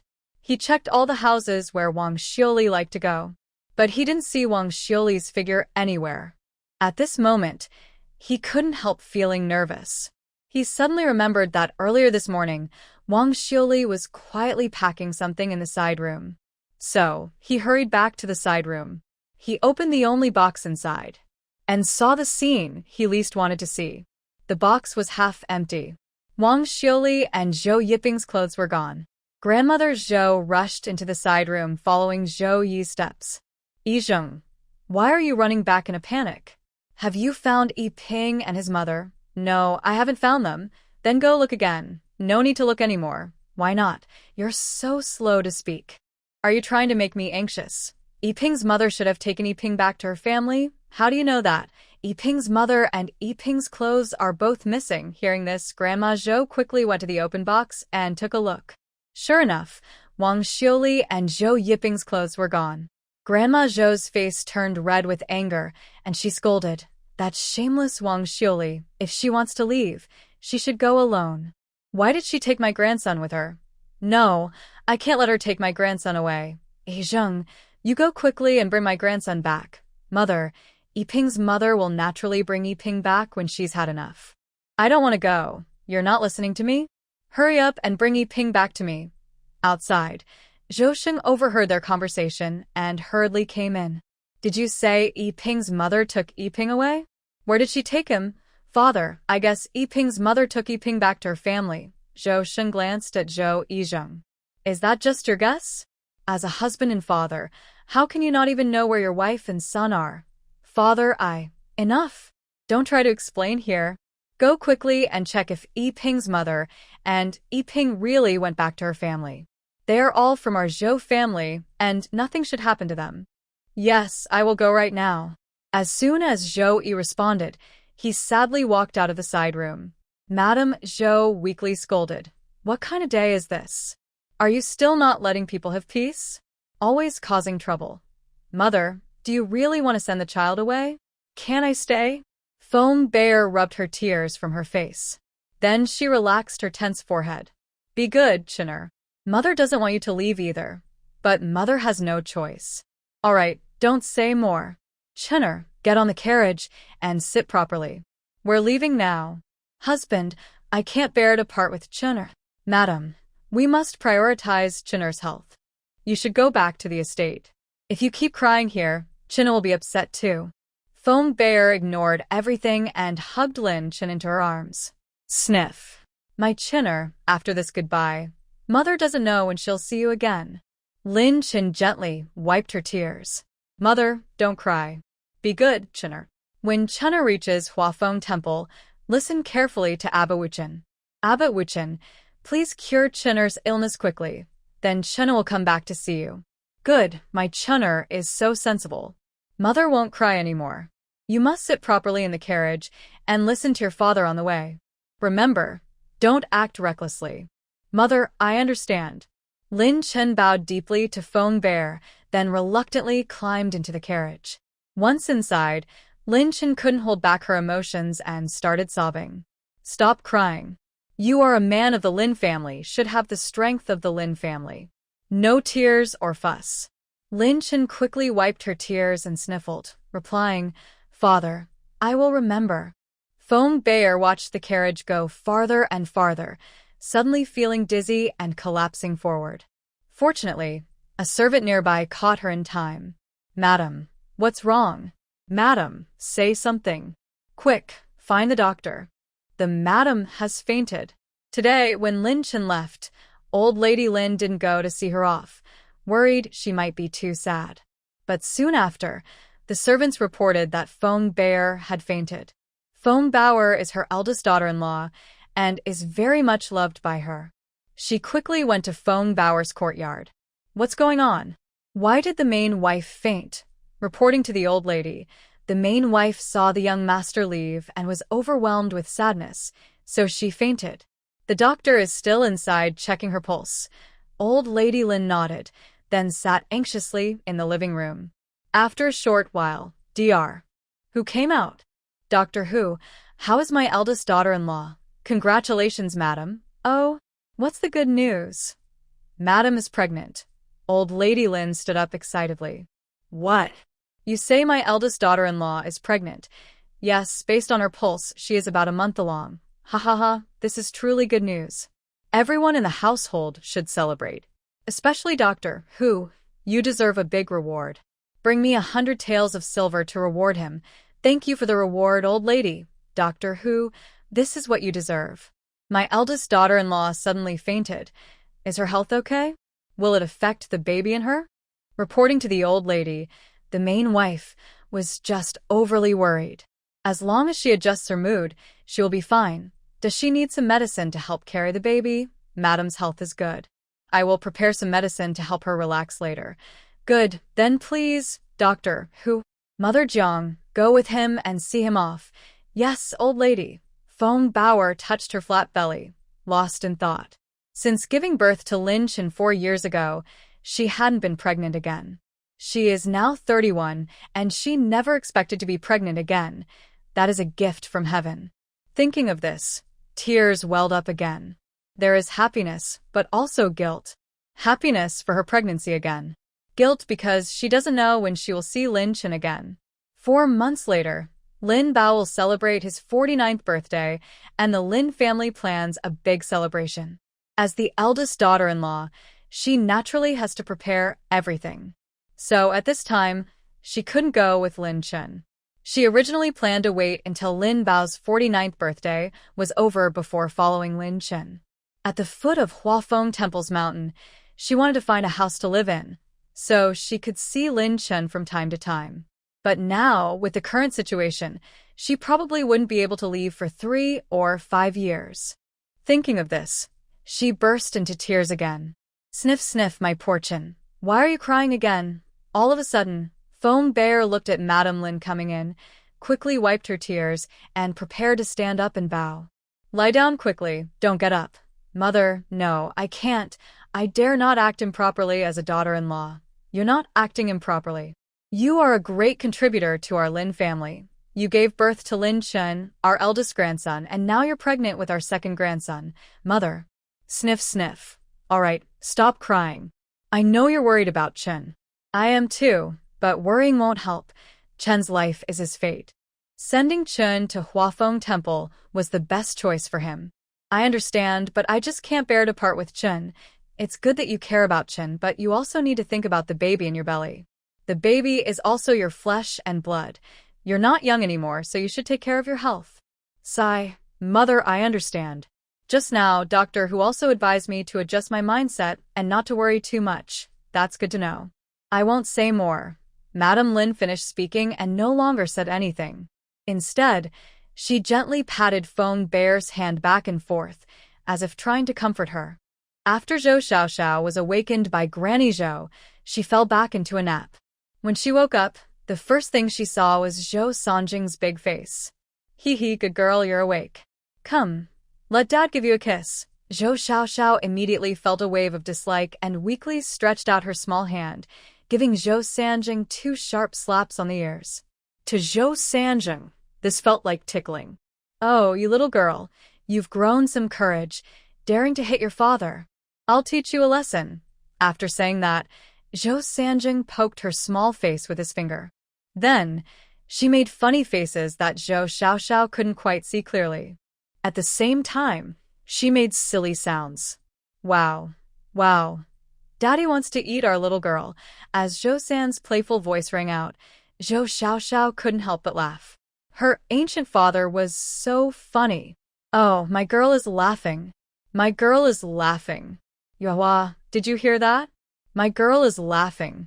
She's so young but already knows how to laugh. Smart, very smart. Yuehua was very happy to see the scene. All right, Sanjung, stop dancing around and being silly here. Our girl must be hungry. Quickly bring the rice soup to feed her. Okay, Dad's good girl. Wait a moment. Dad will go get some food for you. The rice soup is here. Be good, girl. Open your mouth. Zhou Xiaoxiao heard the call and opened her mouth. Yuehua, look at our daughter. She's really smart. She understands what I say. Yes, our good girl is so clever. Look at me. Girl, I am your mother. Zhou Xiaoxiao immediately looked at Li Yuehua, though she couldn't see her face clearly. But just from her outline, Zhou Xiaoxiao could tell that Li Yuehua looked quite nice. She responded to Li Yuehua with 2 sounds, making Li Yuehua very happy. Sanjung, is our girl responding to me? Yes, Yuehua. Our girl is talking to you. Zhou Xiaoxiao had just interacted with Zhou Sanjung and Li Yuehua for a little while when she became very tired. She ate a few bites of the rice soup that Zhou Sanjung fed her and then fell into a deep sleep. Sanjung, our girl didn't eat much. I'm worried. It's okay. She's still young and her appetite is small. It's normal if she doesn't eat much. When she wakes up later, we'll feed her again. Sanjung, I trust you. But just eating rice soup all the time isn't good for her. Rice soup has nutrients, but it's not as good as milk. Today, I squeezed some milk, but I couldn't get much out. Aunt Lee told me that the milk will come if the girl suckles. But she doesn't suckle at all. What should I do? I'm worried that if I wait too many days, I won't be able to produce milk anymore. Moonlight, don't worry. I will ask Mother about it later. Mother, since she gave birth to us 3 brothers, she must have experience. I'll ask her to teach you. Mother-in-law, would she be willing? Moonlight, don't be afraid. Although Mother looks fierce, she has a kind heart. As long as you speak nicely to her, she will support us. Yes, Sanjung, I trust you. Mother, are you in the house? I have something to ask you. Come in. Hee hee, father, you're in the house too. Zhou Xing pointed to the bed and said, sit down. Hey, Dad. Zhou's wife rolled her eyes at Sanjung with a bit of annoyance. What do you want to ask me? Mother, even if I upset you last night, it was just last night. How can we hold a grudge between mother and son? Yesterday's things are all my fault. Since you're a big person, don't bother with me. Hearing this, Zhou's wife felt a little better. Humph. Stop causing trouble here. Just say what you want. Hee hee, mother, please forgive me. Alright, stop shaking me. If you shake me again, I might get dizzy. Just tell me quickly, don't dawdle here. Okay, I will. I came to ask you a question. What question? Is it about your eldest granddaughter not drinking Moonlight's milk? Mother, your eldest granddaughter is naturally weak. She still isn't drinking milk, and Moonlight is very worried. That's why I came to ask you for solution. I don't care about Li Yuehua's affairs. Mother, even if you don't care about Yuehua, you should at least care about your eldest granddaughter. What's so good about a girl that needs caring? Father, look, Mother is wrong. She keeps talking about girls all day long. It's so unpleasant. Alright, wife, just go with Sanjing to see. I really owe you all at the Zhou family. I deserve to be treated badly all my life. Mother, you're here to enjoy life in our Zhou family. How could you be here to suffer? Mother, come with me to see. Let's go, let's go. My dear mother, I will take good care of you from now on. Just don't make me angry to death. I don't even dare to hope for your filial piety. And Zhou was pulled away forcefully and reluctantly from the side room by Zhou Sanjing. Mother-in-law, you're here. Li Yuehua watched Aunt Zhou walk into the side room, feeling very excited and wanting to stand up to greet her. Yuehua, what are you doing? Lie down quickly. You just had a baby yesterday and you can't stand up so suddenly, but mother-in-law has come. Don't worry. A mother is just like you, understanding how hard it is for you. She won't mind these things. Mother-in-law, I apologize for my rudeness. Although Aunt Zhou was pulled into the side room by Zhou Sanjing, she was still very tense and clearly didn't like Li Yuehua. You better lie down properly. I wouldn't dare make you stand up to greet me. If something happened to you, your good husband would be worried about me every day. Mother, what are you talking about? I didn't bother you every day. If you're not bothering me, then why did you pull me over just now? Mother, I told you clearly just now. I'm worried that our eldest granddaughter isn't eating well, so I came to help see why she isn't drinking milk. Where is that girl? Bring her here, so I can see. Yuehua, Yuehua, quickly bring our good girl to mother-in-law. Mother, look, this is our good girl. Girls are just girls. You still call her your good girl. Do you really want to spoil her into a treasure? Zhou Xiaoxiao was awakened by Aunt Zhou's loud shout. When she woke up, her eyebrows were tightly furrowed. Aunt Zhou was really quite harsh, showing no regard for her. Aunt Zhou is her grandmother. Although her parents had separated from the old Zhou family, they still lived under the same roof, so they couldn't completely break ties. Moreover, in ancient times, filial piety was very important. Getting along well with Aunt Zhou was only beneficial for her, with no disadvantages. Sigh, as the saying goes, when under someone's roof, one has to bow their head. So she adjusted her mindset, put on a very enthusiastic smile like a loyal follower, and showed a bright smile to Aunt Zhou. Ha ha ha. At the same time, she stretched her little hand out of the swaddle, constantly reaching toward Aunt Zhou, as if asking for a hug. Mother, our good girl is reaching out to hold you. Please hold her. Mother-in-law, our sweet girl has never smiled so happily since she was born. It seems she really likes you. When Granny Zhou saw Xiaoxiao giggling and smiling at her, she felt very surprised. Such a tiny child. How could she smile? In her memory, newborn babies only cry and don't smile. But I must say, Xiaoxiao's smile is very healing. It makes her feel happy inside. Zhou Sanjing watched Xiaoxiao eagerly stretch her little hands toward Granny Zhou, but Granny Zhou didn't move. She felt a sudden wave of pity. Mother, please hold her. Her little hands are getting sore from reaching out. As Zhou Sanjing spoke, Xiaoxiao burst into a bright, happy smile again. At that moment, Granny Zhou couldn't help but smile too. All right, I will hold this little girl. When Granny Zhou took Xiaoxiao in her arms, her brows furrowed slightly.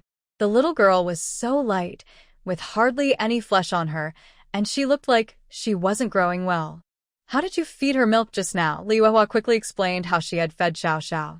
Granny Zhou wondered if Li Yuehua's feeding method was wrong, so she handed Xiaoxiao back to her and asked her to try again in front of her. At first, Li Yuehua felt a little shy, but after Granny Zhou gave her a stern look, she became more confident. Xiaoxiao suddenly started crying. What's wrong? Isn't Granny Zhou here to see her? Before she could understand, Something soft was pushed into her mouth again, and her whole body tensed up. Li Yuehua became worried again. Mother-in-law, look, every time I feed her, she gets so tense. Then you should loosen your hold on her. As the soft thing was taken out of Xiao Zhao's mouth, she suddenly gagged and vomited up the rice porridge she had eaten that morning. Ugh. Then she burst into sad crying. Wah wah wah. Sweet girl, what's wrong? Don't scare Mama. What's happening? You're so disgusting. Haven't you cleaned that area in a long time? Mom, I don't understand what you're talking about. You should keep things clean after all. That's your daughter's food supply. If you don't clean it well, she won't eat properly. Look, you even made her. Li Yuehua instantly blushed deeply. Mother-in-law, you misunderstood me. I clean every day. Yes, Mom, I can testify that Yuehua is very clean and cleans every day. You're really a good husband who cares for his wife. Mom, I am also a good son who cares for his mother. Enough. Don't flatter me here. I don't buy this. I don't have high expectations for you, just don't make me so angry. Mom, see, you're still angry with me. I've already admitted my mistake. Please be generous and don't be mad at me, okay? Being generous, huh? Big words. If you can do it, I can't. Mom. Alright, stop arguing with me here. Since this girl doesn't want to drink milk, then don't force her. Mom, you see, this girl is very thin. I'm worried she won't drink milk and will only eat rice porridge, which isn't good for her health. Mom, you're experienced. Please help me think of a way. Oh, my life is hard. Dealing with both of you is enough to make me upset. I didn't expect you'd also have a troublemaker to bother me. It's because you're a good person, Mom. Our family only asks you to help us, not others. Mom, I beg you. I remember at the end of the village, Uncle Ma Lu has a ewe. Later, I'll gather my courage and ask for a bowl of sheep's milk. Let's see if this girl will drink it. Mom, I didn't think of that. You're so kind. Stop flattering me. I'm leaving now. When Zhou Xiaoxiao heard that Grandma Zhou was going to get her some sheep's milk, she was very happy. Excited, she grabbed Grandma Zhou's hand and then burst into a bright smile. Mom, look, Nan Nan is smiling at you again. She really likes you. Although Grandma Zhou's face was tense, her heart was soft and gentle at that moment. This young girl is different from her parents. She is quite likable. Now, I will go help her find some food. Is the Ma Lu family here? Yes, who is it? It's me, Annie Ping, your sister Lu. Oh, it's Lu's sister. What a surprise. Why are you visiting me today? Well, I have something to ask you. Sit down, Lu's sister. We have a small stool here. Sit and we can talk slowly. And Zhou took the small stool from the Ma Lu family and sat down. Here's what I want to say. My third brother's wife gave birth yesterday afternoon. Wow, our two families live in different parts of the village, one in the east, one in the west. I didn't know your third brother's wife had a baby yesterday. Congratulations, Lu's sister, on having another grandson. Oh, I wish it was a grandson, but unfortunately, it's a girl. What? Didn't you say before that it was a grandson? Forget about that. Today, I came to ask you for some goat milk. Is it because Yuehua has no milk? Not exactly. It's that the girl is very delicate and refuses to drink Yuehua's milk. Goat milk has a strong smell. If she won't drink Yuehua's milk, will she drink goat milk? I'm trying everything I can, just in case it works. Alright, Lu's sister, wait here. I'll go milk a goat for you right now. After about 15 minutes, the Ma Lu family brought out a bowl of goat milk. Here, Lu's sister, this is goat milk for you. Thank you so much. I'll go home now and prepare it for the girl. Wait a moment, Lu's sister. It seems you've forgotten something. What is it? Haha, our goat milk is sold regularly in town. If I give you a bowl today, I will lose some money. Shouldn't you compensate me? What? Goat milk is so strong smelling. And you could sell it? Lu's sister, that's not right. Even if goat milk has a strong smell, it's still milk. Why shouldn't it be sold for money? The Ma Lu family said this and looked surprised. You're not planning to come empty-handed today, are you? I don't want to take advantage of you. Just tell me how much silver you need. Ma Lu extended 3 fingers. Just a small bowl of goat milk and you want 3 coins. Sister Lu, you don't know that although this goat milk has a strong smell, the market price is good. I sell a bowl in town for 5 coins, and I'm only charging you 3 coins. That's a friendly price, considering we're from the same village. Meh. I don't want this goat milk anymore, Sister Lu. How can you refuse? I've already squeezed the milk. All right, I'll lower the price by 1 coin and charge you 2 coins. Sister Lu, why is your face so red? Can't your family even spare 2 coins? If you can't pay now, I can wait until you have the money. Humph, no need to wait. Here are 2 coins. Zhou Posey took out 2 coins and hurriedly rushed out of the yard.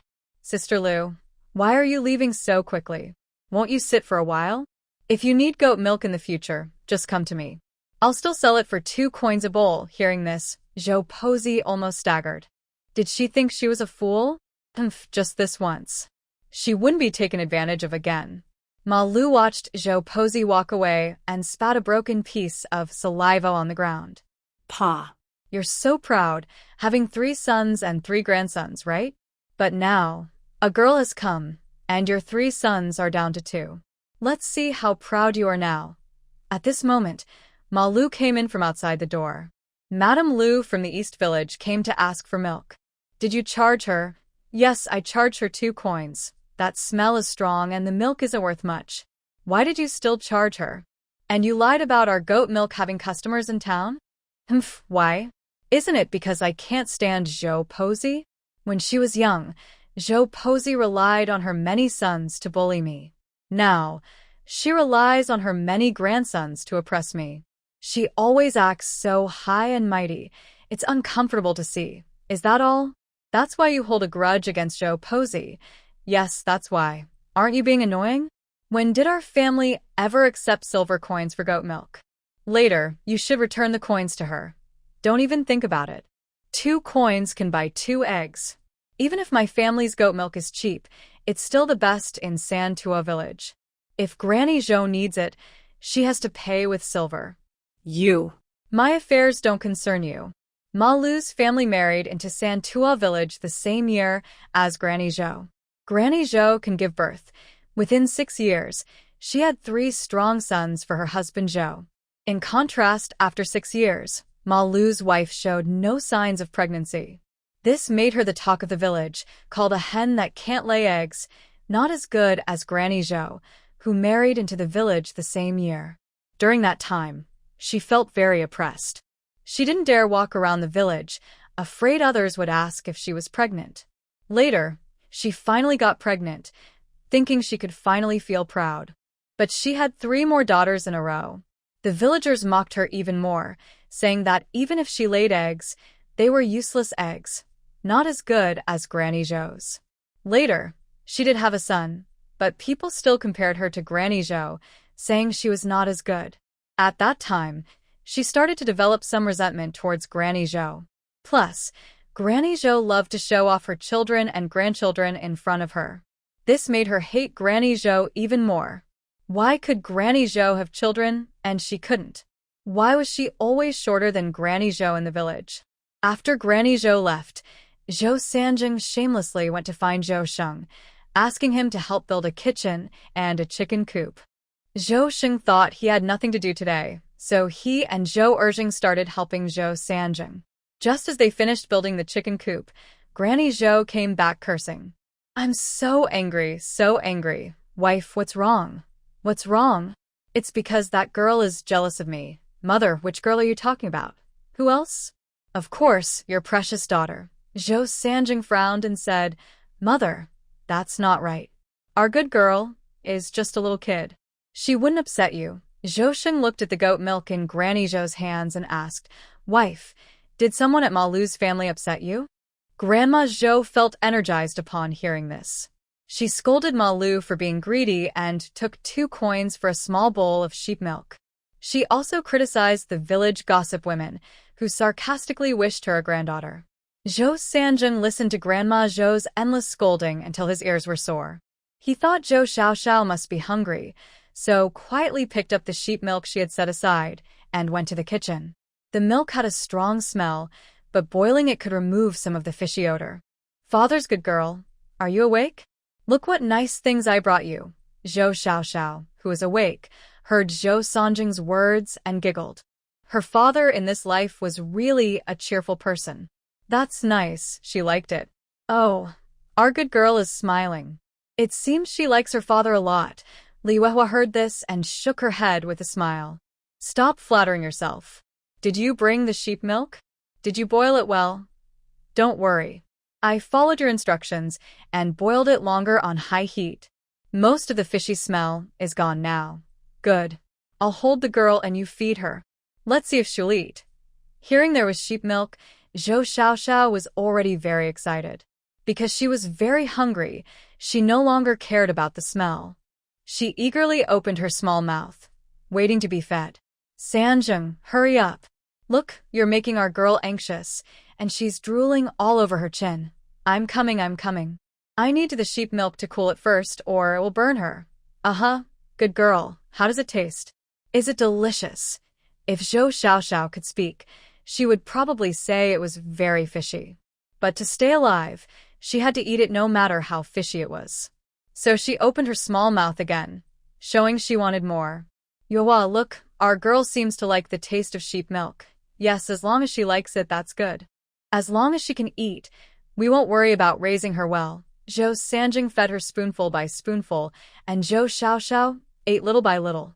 After eating about half a bowl, she let out a satisfied burp and closed her small mouth. Is our girl full? Zhou Xiaoxiao nodded when she heard the voice. Yuehua, did you see? Our good girl nodded. She's so clever. Li Huehua had been thinking about goat milk, so she didn't notice Zhou Xiaoxiao's actions. She changed the subject and said, Sanjing, since our good girl is willing to drink goat milk, I think we should try to give her goat milk from now on. I heard my mother-in-law say that a bowl of goat milk costs 2 coins, but since we just moved out and don't have silver, I thought about trading eggs for it. Do you think that will work? No, it won't. The 2 old hens we got when we moved out can only lay 2 eggs a day at most. Those eggs should be kept for your health. Don't worry about the goat milk, I have a way. Tomorrow, I will go to town with my father to carry some big packages, and I can earn at least 30 coins. Also, Aunt Malu is not honest. How could a bowl of goat milk cost 2 coins? She tricked my mother into selling it for just 2 coins. If I didn't urgently need the goat milk, I would definitely go to her and get it back. Although only Aunt Malu's family has a mother goat in Santua village, neighboring villages also have goats. When I finish work tomorrow, I will go to the next village to ask about how they sell goat milk. All right, I trust you. As long as our good girl isn't hungry. Don't worry, I won't let our good girl go hungry, and I won't let my wife go hungry either. After saying this, Zhou Sanjing pulled Li Huehua into his arms and started to get close. Seeing Zhou Sanjing's affectionate look, Li Huehua blushed. Be serious, our good girl is watching. Don't worry, she's still young and doesn't understand anything. Zhou Xiaoxiao really wanted to shout loudly. I've never seen a pig run, I've eaten pork, and under the influence of open culture. What haven't I seen? At this moment, Zhou Xiaoxiao had no mind to tease Zhou Sanjing and Li Huehua because she had something more important to do. Big Bai, come out here. Host, what do you need me for? I asked you to deliver the goat to my father. Why haven't you done it yet? Host, this morning Zhou Sanjing has been at home, which doesn't meet the delivery requirements you mentioned. All right, my father said he will go to town tomorrow morning. You can deliver the goat to him halfway. Remember, I must emphasize that I am a lucky person. Also about my name. In my past life, I was called Zhou Xiaoxiao, and in this life, I want to keep the same name. Later, you can say that someone helped me choose the name Zhou Xiaoxiao. Dabai, do you remember? If Dabai could roll its eyes, it would have rolled them countless times by now. My host really has many demands and things to ask for. Zhou Yijing finally caught up with Wang Xiuli and her mother at Wang's family village. At this moment, Zhou Yiping was happily playing with his 3 cousins at the village entrance. Zhou Yiping saw Zhou Yijing walking quickly from afar and hurried to meet him. Father, you said you wouldn't come to Grandma's house. Why are you here again? Yiping, come on, let's go back with Dad. Dad, I don't want to go back. I want to keep playing with my cousins. Yiping, be good. You must go back with Dad today, or Dad will be angry. After saying this, Zhou Yijing took Yiping's hand and started walking back. Dad, don't pull me. I don't want to go back. Wang Xiuli's mother, Wang Lin, happened to pass by. "Oh, is that the son-in-law? Xiuli told me he wouldn't come, but I didn't expect him to come along." Seeing that she was her daughter-in-law's mother, Zhou Yijing put away his temper and became very respectful. "Come on, let's go to my mother-in-law's house and sit. It's been a long time since you visited her. Daniel, go call your grandpa and dad back. Tell them your uncle has arrived. Okay, Grandma, I'll go right now." Zhou Yijing didn't want to refuse Wang Lin's warmth, so reluctantly, he followed her back to the Wang family. Wang Xiuli saw Zhou Yijing and was surprised. "Why are you here? I'm here to pick you up. Did you come on your own initiative?" "No, my parents asked me to come." "Humph, I won't go back." "All right, then stay a little longer. I'll take Yiping back first." "Zhou Yijing, do you still see me in your eyes?" Seeing the two suddenly get tense, Wang Lin stepped in to mediate. "What's going on? Why are you arguing over such small things? Beautiful, how can you speak so loudly to your father-in-law?" "Father-in-law, we didn't teach Xiuli well. Sorry." Wawa. "Mother, I feel so sad inside. What's going on? Crying and making a fuss like this." Wang Xiuli looked up and saw her old father, Wang Laotu, so she immediately stopped crying. "Father, you're back. Go, both of you, go to the room. I want to hear what's happening." "Father, that's how it is. I want to stay at my mother's house for a while." Wang Laotu nodded and looked at Zhou Yijing. "Yijing, I will decide this. Let Xiuli and Yiping stay here for half a month. After that, you can come to pick them up." Zhou Yijing wanted to refuse but didn't know how, so he finally nodded in agreement. When Zhou Yijing returned to Santua village, it was already late at night. At Wang's village, Wang Laotu didn't invite him to eat. So, he left hungry and ran back quietly. Feeling very hungry, he sneaked into the kitchen to find something to eat. He accidentally knocked over some items in the kitchen, which woke up Granny Zhou sleeping in the next room. "Master, listen. I think someone is in our kitchen. Who could it be in the middle of the night? Maybe a thief. I'll go check. I'll go with you." Zhou Sheng and Granny Zhou each held a stick and quietly went to the kitchen door, trying to see who was inside. Under the moonlight, they vaguely recognized the person in the kitchen as Zhou Yijing. Zhou Sheng asked, "Yijing, is that you?" Hearing this, Zhou Yijing, who was looking for food, was surprised first, then replied, "Father, it's me. Why aren't you asleep? You little rascal. What are you doing in the kitchen in the middle of the night?" "Mother, aren't you asleep either?" Running into the kitchen late at night, making noise. "How can we sleep?" "Father, Mother, I just came back from Wang's village. I'm hungry and looking for something to eat. I didn't mean to disturb you. Have Xiuli and Yiping been brought back?" "No, Father. My father-in-law asked them to stay for another half-month. Why does old Wang have the right to refuse to let you bring my grandson home? And when you go to their old Wang family, do they not invite you to dinner?" "Mother, I'm so angry, really angry. How did I give birth to such irresponsible children?" "All right, wife, stop talking. It's late at night. You should prepare some food for the eldest. Once you've eaten, everyone should rest early. We have an early start tomorrow. I'm so unlucky. Even when I'm old, I still have to take care of you all." Although Granny Zhou kept scolding, deep down she still cared a lot for Zhou Yijing. She immediately went to prepare some food. "Yijing, we have plans tomorrow. Eat early and rest well. You can go to pick up Xiuli and her son in half a month." "Yes, Father." The next morning, Zhou Yijing got up early, ready to go to town with Zhou Sheng to carry big loads and earn money. But before leaving, she had to make sure her mother and daughter, Li Yuehua, were well taken care of. Hee Mother, Granny Zhou, upset by villagers' teasing and last night's events involving Zhou Yijing, hadn't slept well all night. Now, seeing Zhou Yijing smiling happily, she felt annoyed. "What do you want?" "Mother, today I want to go to town with Father to carry big loads." "Just go then." "Why are you telling me this?" "Mother, why are you so angry today?" I want to ask you to help take care of Yuehua and her daughter." "Don't ask me. We've already separated households. I don't have the energy to deal with your problems." "Mother, that's not right. I asked for your help to take care of Yuehua and her daughter. How is that a problem?" "It's a good thing. Go, don't mention them to me. It just makes me upset.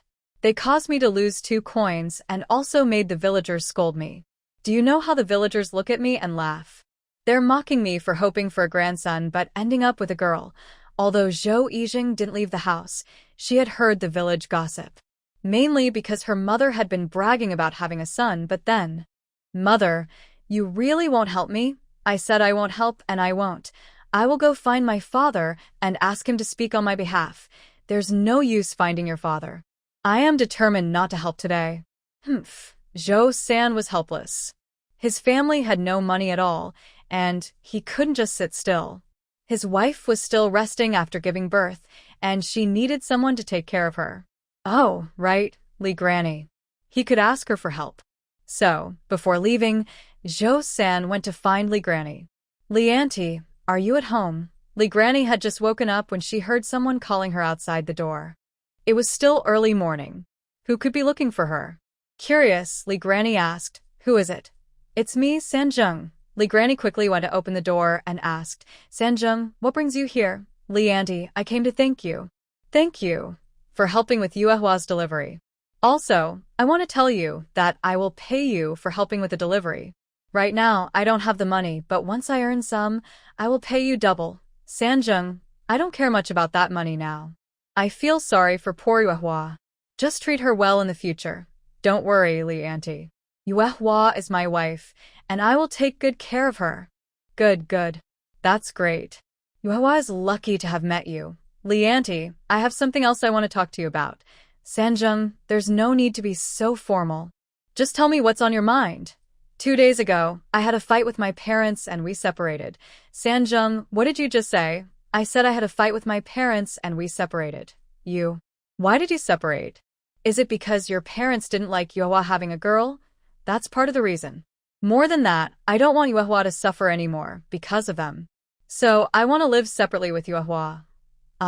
So what happened in the end? "Did you really separate?" "Yes, we did.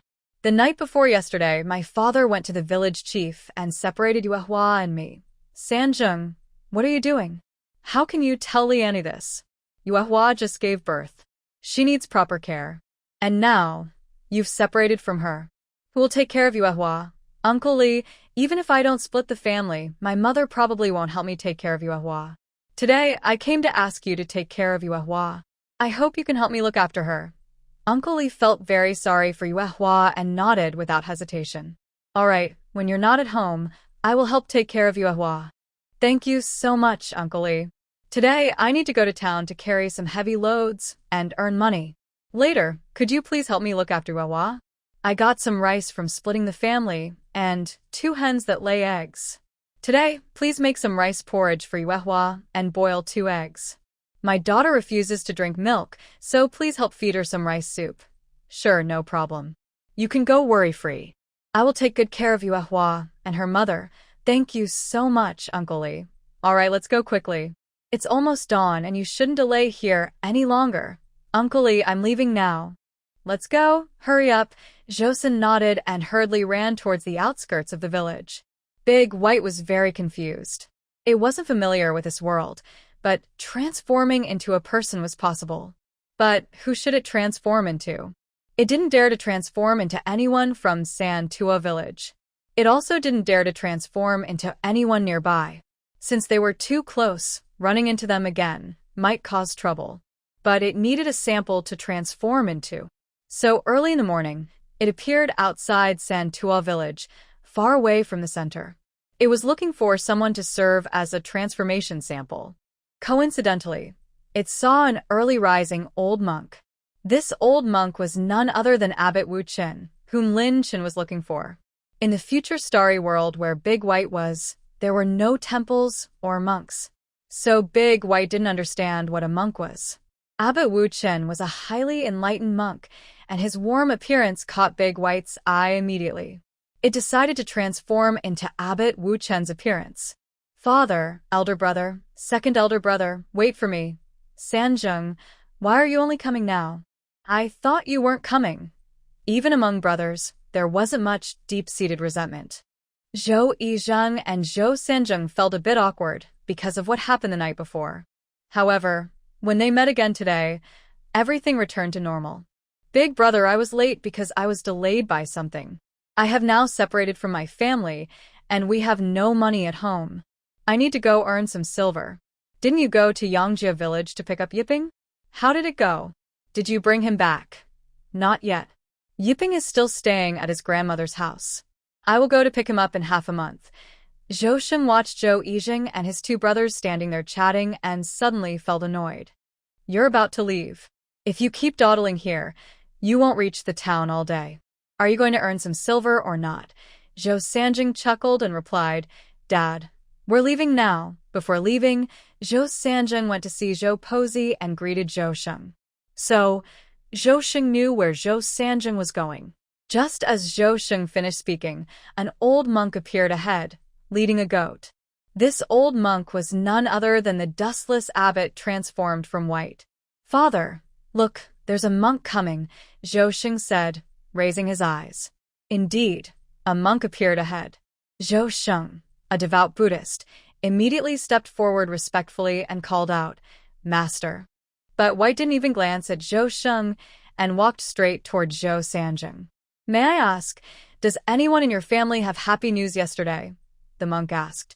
Zhou Sanjing paused. Are you talking to me? Yes, I am talking to you. That's right. There was indeed happy news in our family yesterday.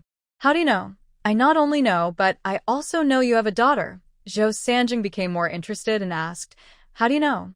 Did you visit our village yesterday? How do you know that? I can't tell you. Just remember one thing.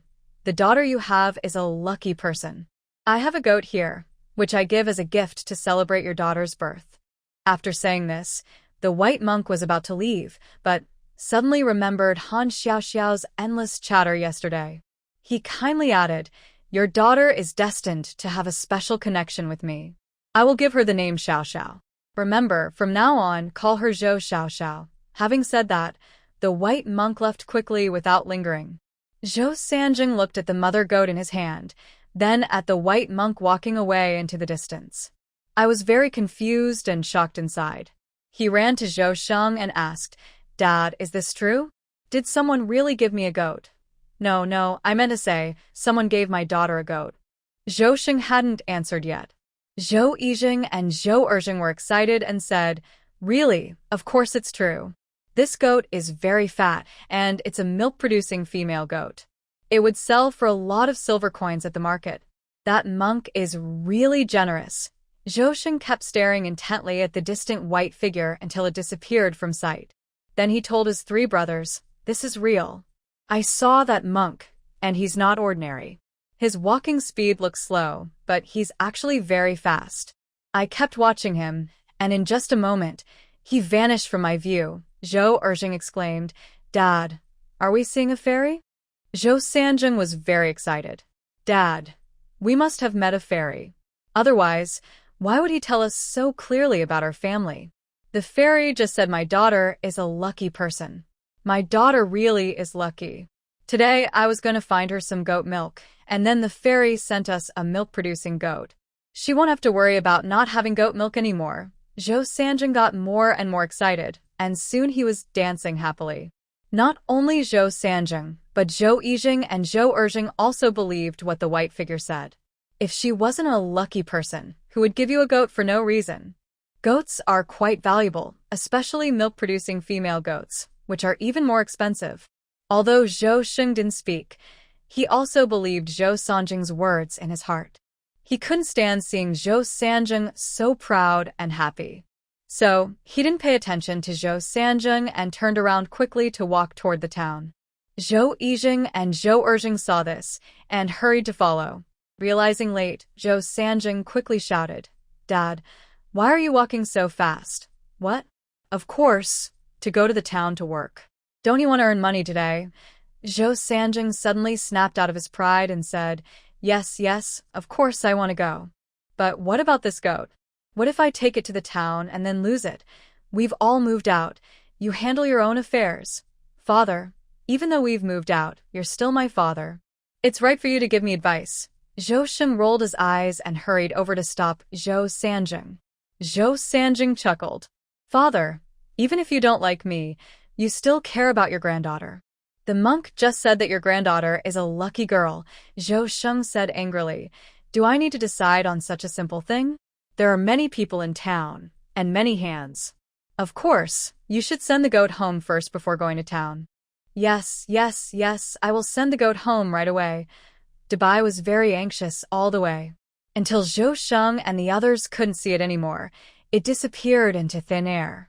Throughout the whole process, Dabai was extremely nervous.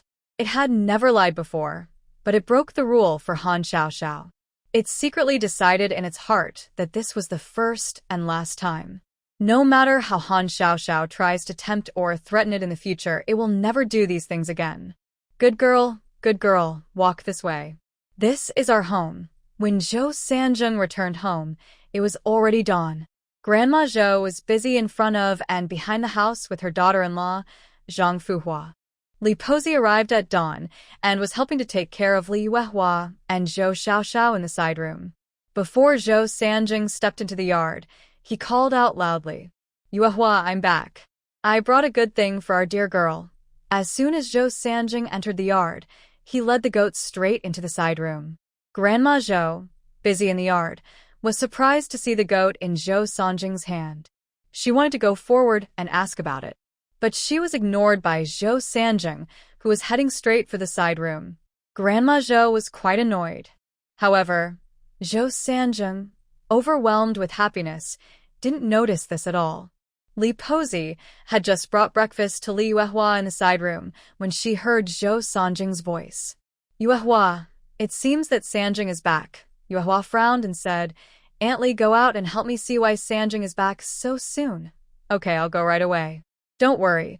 Grandma Zhou comforted Yuehua and quickly walked to the door of the side room, opening the old, worn-out door. I happened to see Wednesday walking towards me. Wednesday, why are you back so early? Auntie Li, look at what I'm holding. Oh, a goat and a female goat too. Where did you get her? This morning, Moonlight was crying because the little girl wouldn't drink her milk. Now, her food problem is solved. Auntie Li, our girl is so lucky. How so? Wednesday, this goat is here because our girl called her. Haha. Wednesday, you didn't tell the full story. Finish it, or Auntie Li will be worried. Auntie Li, come inside. I'll tell you everything in front of Moonlight. Yes. Let's go inside. Moonlight is still worried. Why did you come back? Let's go. Wednesday, I heard you say the goat was called by our girl. What's the story? Moonlight, today I asked Auntie Li to take care of you, then I hurried to town. Halfway there, I was stopped by an old monk. The old monk said our girl is lucky and told us to take good care of her. He also gave her this goat. That's true. Didn't you see the goat is here and well? Moonlight started crying again when she heard this. Wednesday, I'm so happy. Even though our girl is just a little girl, she's lucky. Moonlight, I'm happy too. By the way, the old monk said our girl and he are destined to meet.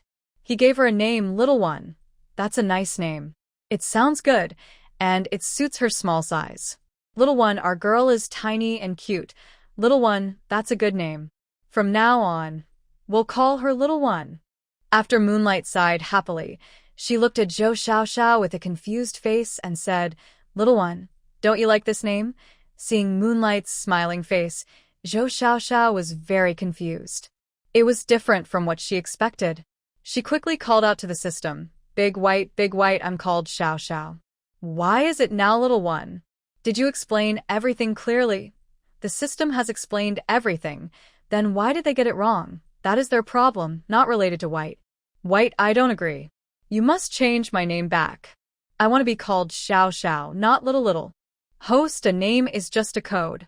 It doesn't matter in life or death, so there's no need to worry too much. Just enjoy life happily. No. I want to be called Xiaoxiao. Change it for me. Ding. White detected the host entering a stubborn mode. The system is switching to offline mode and will be offline for 1 day. After saying this, White immediately closed its mouth. White has learned to be smart now. It can't be provoked, so it hides when necessary. For people who are stubborn, it stays cold. This is the experience it gained from communicating with other system administrators. Zhou Xiaoxiao kept calling White. White, did you hear what I said? White, are you really ignoring me? White, be careful. I might give you a hard time. White, aren't you against superstitions? Why are you transforming into a monk today? Don't you know monks are symbols of superstitions? Hearing this, White was struck by a thunderbolt. But it held back and didn't speak. It knew that once it spoke, Zhou Xiaoxiao would keep demanding and scolding endlessly. White, answer me. I won't ask to change my name anymore, okay? White, are you really going offline for a day? Kong Xiaoxiao kept calling White until she was exhausted and fell into a deep sleep. Zhou San was happily showing the goat to Li Yuehua and then left the room cheerfully. Grandma Zhou saw Zhou San and said sarcastically, "Humph, I really raised a wolf in sheep's clothing. Got a wife and forgot about your mother. Mom, are you talking about me? Not you, then who else? Mom, are you still angry with me? Of course I am. Who doesn't dislike their own mother? Besides you, who else? Mom, I didn't stop liking you. I just asked to split the family the day before yesterday. And it wasn't my idea. You forced me to do it, huh?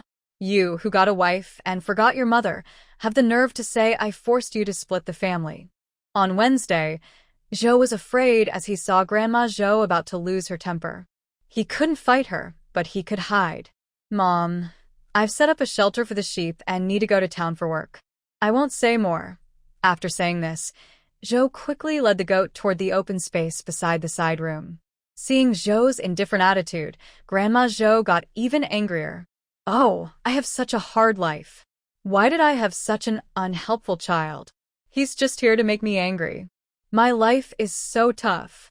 At that moment, Zhou paused suddenly.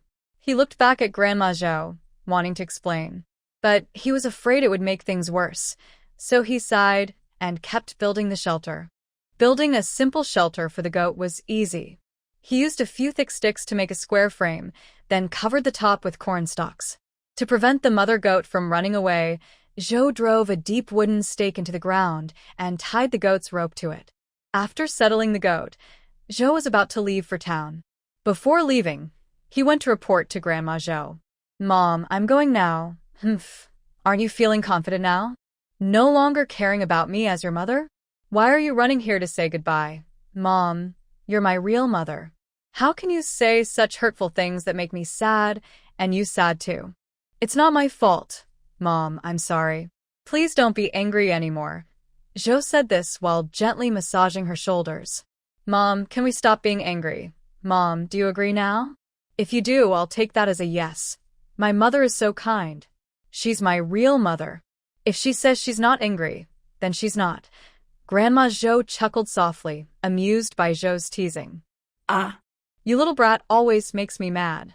If I weren't your mother, I wouldn't let you get away with this. That's right. That's why I say you're the best mother. Look, did you see the mother goat I brought back?" Zhou pointed to the goat beside him as he spoke. "Look at how proud you are. Tell me, how did you get that mother goat?" When she reached this point, Zhou Sanjing became lively again and vividly told the story of the origin of the mother goat. "Mother, did you hear? My little one is a lucky person. You must not shout at her in the future. Mother, look at you. Why are you getting angry again? Stop arguing with me here. Aren't you going to work in the town? It's already this late. Why are you still dawdling? Okay, I'm going now. Wait a moment. Help me cut some grass to feed the goats. I'm really in your debt. Even after splitting the family, you still won't let me settle down. Hee, because you're my real mother, I will stick with you forever. Go quickly, go quickly. I'll feed them later." After saying this, Zhou Sanjing happily ran toward the town. Because he had delayed quite a bit going back and forth, he arrived in town close to noon. "Why are you only just now coming?" "Father, I just built a shelter for the goats. Now that you've split the family, not having silver money at home is a problem.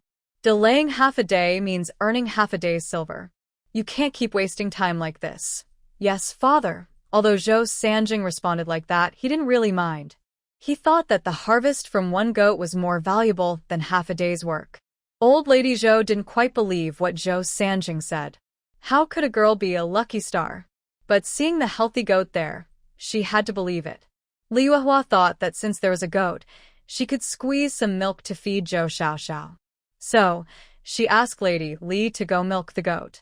When Lady Li just left the side room, she saw Zhou Posey staring at the goat.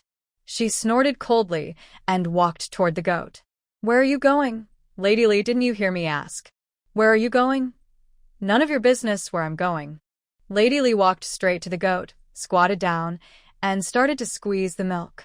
Yes, she was feeling around and trying to milk the goat, because it was her first time milking a goat. She felt both curious and scared. Lady Li, why are you touching my family's goat? Ridiculous. Is this goat your family's?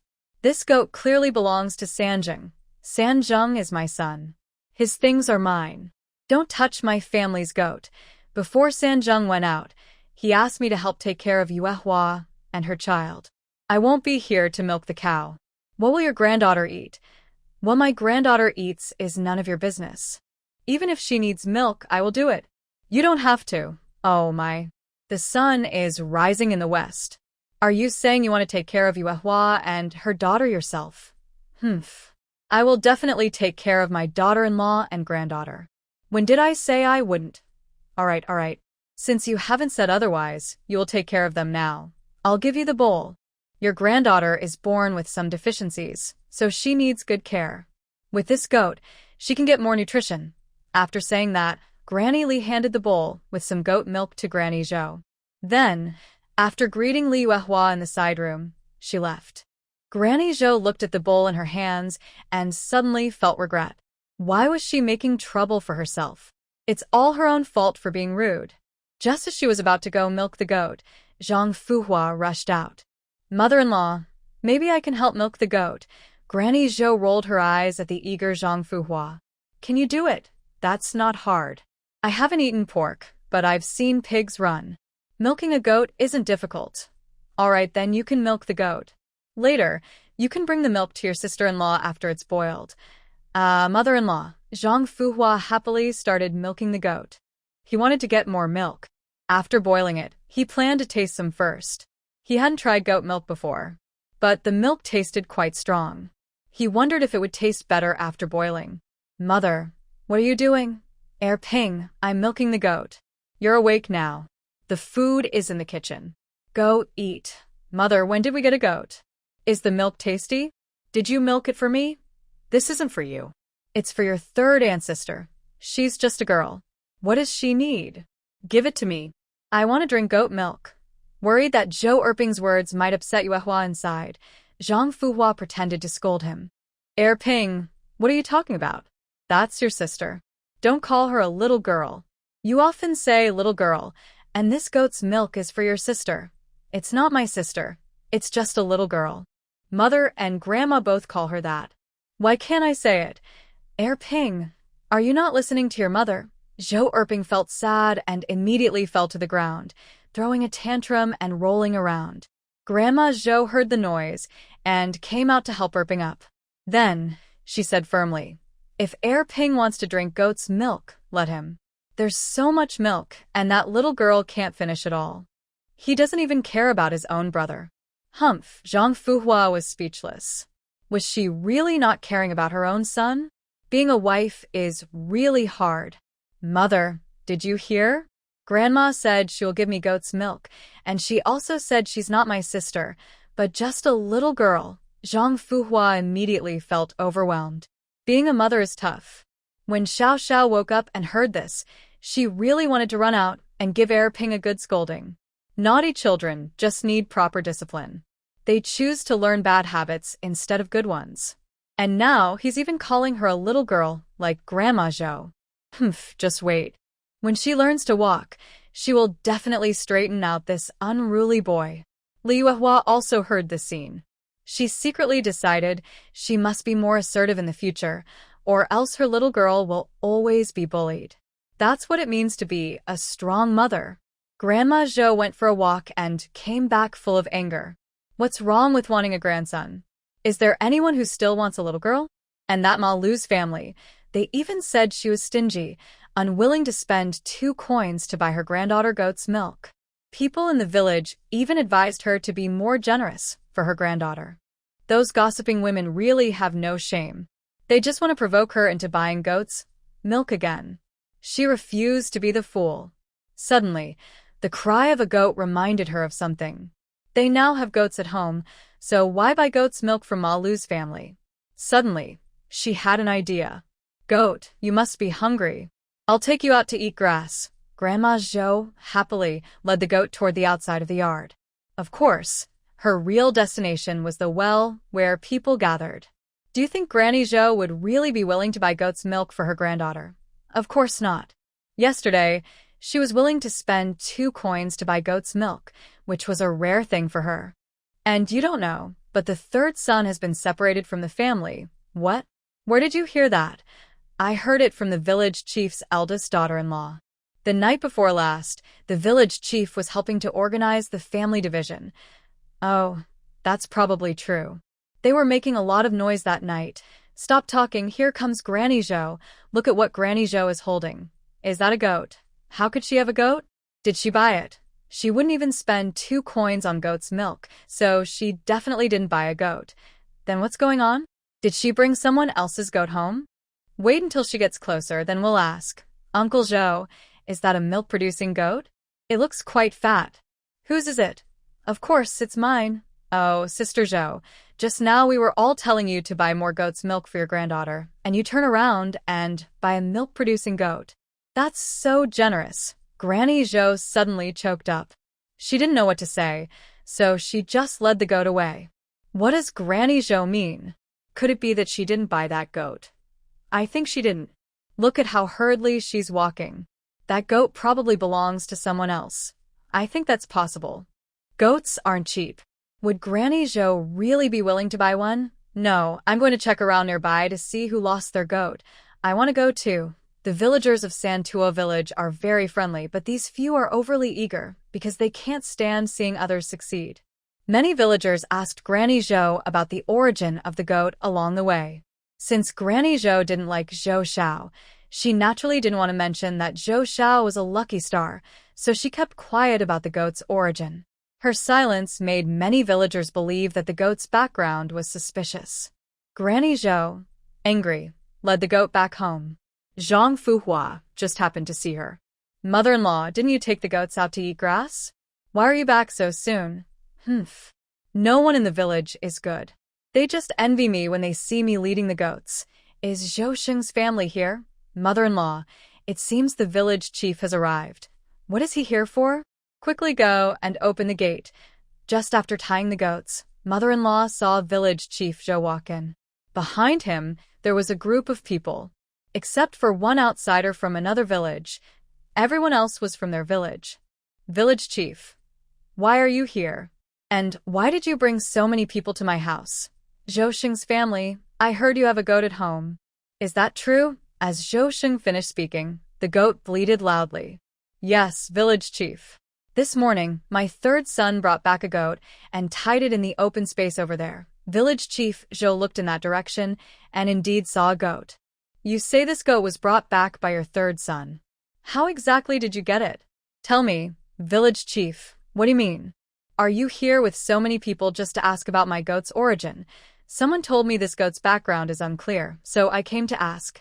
How can you say our goat's origin is unclear? You can't just spread rumors. I'm talking to Aunt Zhou.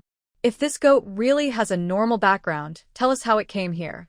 Yes, Sister Zhou, you have to be clear. There's even an outsider saying he lost a sheep and came to our village to find it. I already said this goat was brought back by my third son. There's no way its origin is unclear. So, did your third son buy this goat in town? If it wasn't bought, then how did it come here? It was given to him by someone else. Haha, I say, Sister Zhou, this goat costs 6 or 7 coins. Who would be so generous to give a goat to your third son? No one would believe that. Mother-in-law suddenly fell silent. Yes, who would be so generous to give a goat to someone else? Could it be that third son really lied to her? Zhao Lizi originally just wanted to see if he could get a goat for free. Now it seems his hope is high. Zhao Lizi is a well-known troublemaker in Shirtu village. Today, I slept until noon. After waking up, I planned to go to the town to steal a little money for a meal. As I was passing through Santua village, I heard the villagers talking about a mysterious goat at Zhou's house. Suddenly, I had an idea. Getting a free goat sounded pretty good. So I lied to the villagers. saying I had lost a goat. When Zhao Lizi entered Zhou's yard, he saw the goat. He pointed at the goat and said, "That is the goat I lost. I was taking it to town to exchange for money, but I had to stop because I needed to. When I came back, the goat was gone." Zhao Lizi thought his story was reasonable. He even wiped his eyes as if he was crying. He continued, "My family has old people and children. I was just waiting to sell this goat to buy some food. I didn't expect. His acting was so good that everyone in Santua village believed him. Village head Zhou and Zhou's wife also believed him mostly. Where is Sanjung from Zhou's family? Call him back quickly. I want to ask about this. If this goat was really picked up on the road, we should return it to the owner." Village chief Sanjung went to town. "He won't be back until tonight." "All right, we'll wait until tonight. Once we know the full story, we'll decide." No. Our home is far away. I can't wait until tonight. You must return the goat to me now. I want to take it home." "Zhou Jia, don't make things difficult for the owner. Since the owner has come looking, just return the goat." Zhou's wife, "Why don't you buy this goat? Give some money to the outsider. The goat can stay at your house and your granddaughter can drink its milk." "Drink what? A young girl doesn't have such good luck. If you don't want to pay, then give the goat back now." While Zhou's wife hesitated, Li Yuehua's voice came from the side room. "Mother-in-law, I believe Sanjang's character. He wouldn't lie to us. We should wait for him to return before making any decisions." Li Yuehua's words immediately reminded Zhou's wife. "Yes, all of you go away. I know my son's character. He would never do something dishonest. We will talk after he returns." "Hey, Sister Zhou, how can you make things difficult for outsiders from the village?" "Ma Lu's family, am I bothering you or upsetting you? Why are you treating me this way?" "Oh, Sister Zhou, I'm just speaking about the facts. Please don't cause trouble. After all, everyone in the village is watching." Zhang Fuhua saw her mother-in-law struggling and stepped in to support her. "Annie Malu, if you keep being so aggressive and speaking to my mother-in-law like that, don't blame me for being rude as a younger person." "Oh, what are you going to do if I'm rude to you? Want to hit me?" Come on, try it. "I want to see if you dare." Ma Lu's family member leaned close to Zhang Fuhua's face, making her so angry she couldn't speak. "Why you? What's wrong? Aren't you brave enough to hit an elder like me?" Come on, try it. "I want to see if you dare." "Enough, Ma Lu's family, stop arguing here." Village chief, "Why do you only speak for Zhang Fuhua and not for me? Are you biased?" "I won't accept that." If I don't speak for you, does that mean I let you cause trouble here without consequences?" Village chief, "That's not right. I'm not causing trouble. I'm actually helping this poor outsider." Village chief, "You can't just protect Zhou's family because you're related to them." When Ma Lu's family said this, everyone around started pointing and whispering. Zhou Xiaoxiao had been listening outside the house, worried because someone was trying to steal her goat. She was anxious and praying for Zhou Sanjing to come back quickly, while also calling out for Big White. "Big White, come out quickly. Someone's trying to take my goat. Big White, I know you can hear me. You can't just watch and do nothing. Big White, if you don't help and my goat gets stolen, it's all because of you. You owe me another one. Big White, are you really ignoring me? Big White, this goat is my food. Without it, how can I survive? Do you want to see me starve?" No matter how Zhou Xiaoxiao called, Big White didn't move. Zhou Xiaoxiao listened as the outsider in the courtyard seemed about to take the goat away and suddenly spoke up boldly. "Big White, I want to report you." She remembered that Big White had previously said Manhwa's star valued fairness and justice and would handle any reports or accusations quickly. She wanted to use this to provoke Big White. Unexpectedly, Big White actually responded. "Host, what do you want to report?" "Huh? Aren't you ignoring me? Why are you answering now?" Manhwa's star values fairness and justice and strictly punishes any violations of planetary rules. Reports and complaints from members and special participants are handled immediately. "What would you like to report, host?" "I want to report you." "Host, are you reporting that Big White didn't help you retrieve the goat?" "If that's your reason, I can tell you there's no need to report it, because Manhwa's star will dismiss it." No, I'm not reporting that. I want to report that you violated planetary rules and engaged in superstitious practices." "Host, Big White has not broken any planetary rules." Big White, do you forget about helping me deliver the goat this morning? Hearing this, Big White's heart sank. It initially didn't realize that the person it transformed into was a monk. It only found out later from Zhou Xiaoxiao. Zhou Xiaoxiao was very mean, actually using this to threaten it. Big White, the person you transformed into is not an ordinary person, he's a monk. Tell me, if Manhwa Star finds out what you've done, how do you think they will punish you? Host, I was sent to deliver the goat because you arranged it. How can you now turn around and blame me? It's true I asked you to help deliver the goat, but I never told you to transform into a monk. Do you know what impact this report might have on you? Host, you show me the evil of human nature. Big White, I actually want to get along peacefully with you. But who made you unwilling to help me? If you help me this time and protect my goat, I promise I won't bother you about this anymore. Do you think this is possible? Host, I don't trust your character. Can I sign a guarantee with you again? If that's not enough, I will have to report you. By then, I won't know how the Manhwa Star system will punish you. I've spent these 2 days with you, and I really like you. I don't want you to be punished. At this moment, White is complaining endlessly. Humans are really scary. They want to push you into a deep abyss, but also want to be good people. White, my goat was taken away by that outsider. Please make a decision quickly. Host, will you really stop bothering me about this in the future? I promise I'm not really a bad person. It's just that this happened and you won't help me. I have no choice. So, how can I help you? Just transform into the monk who delivered the goat again and say the goat was a gift from you. White is once again caught in a dilemma, unsure whether breaking the rules or knowing about the violation is more serious. White, what are you doing? If you don't act now, that outsider will take my goat away from the village.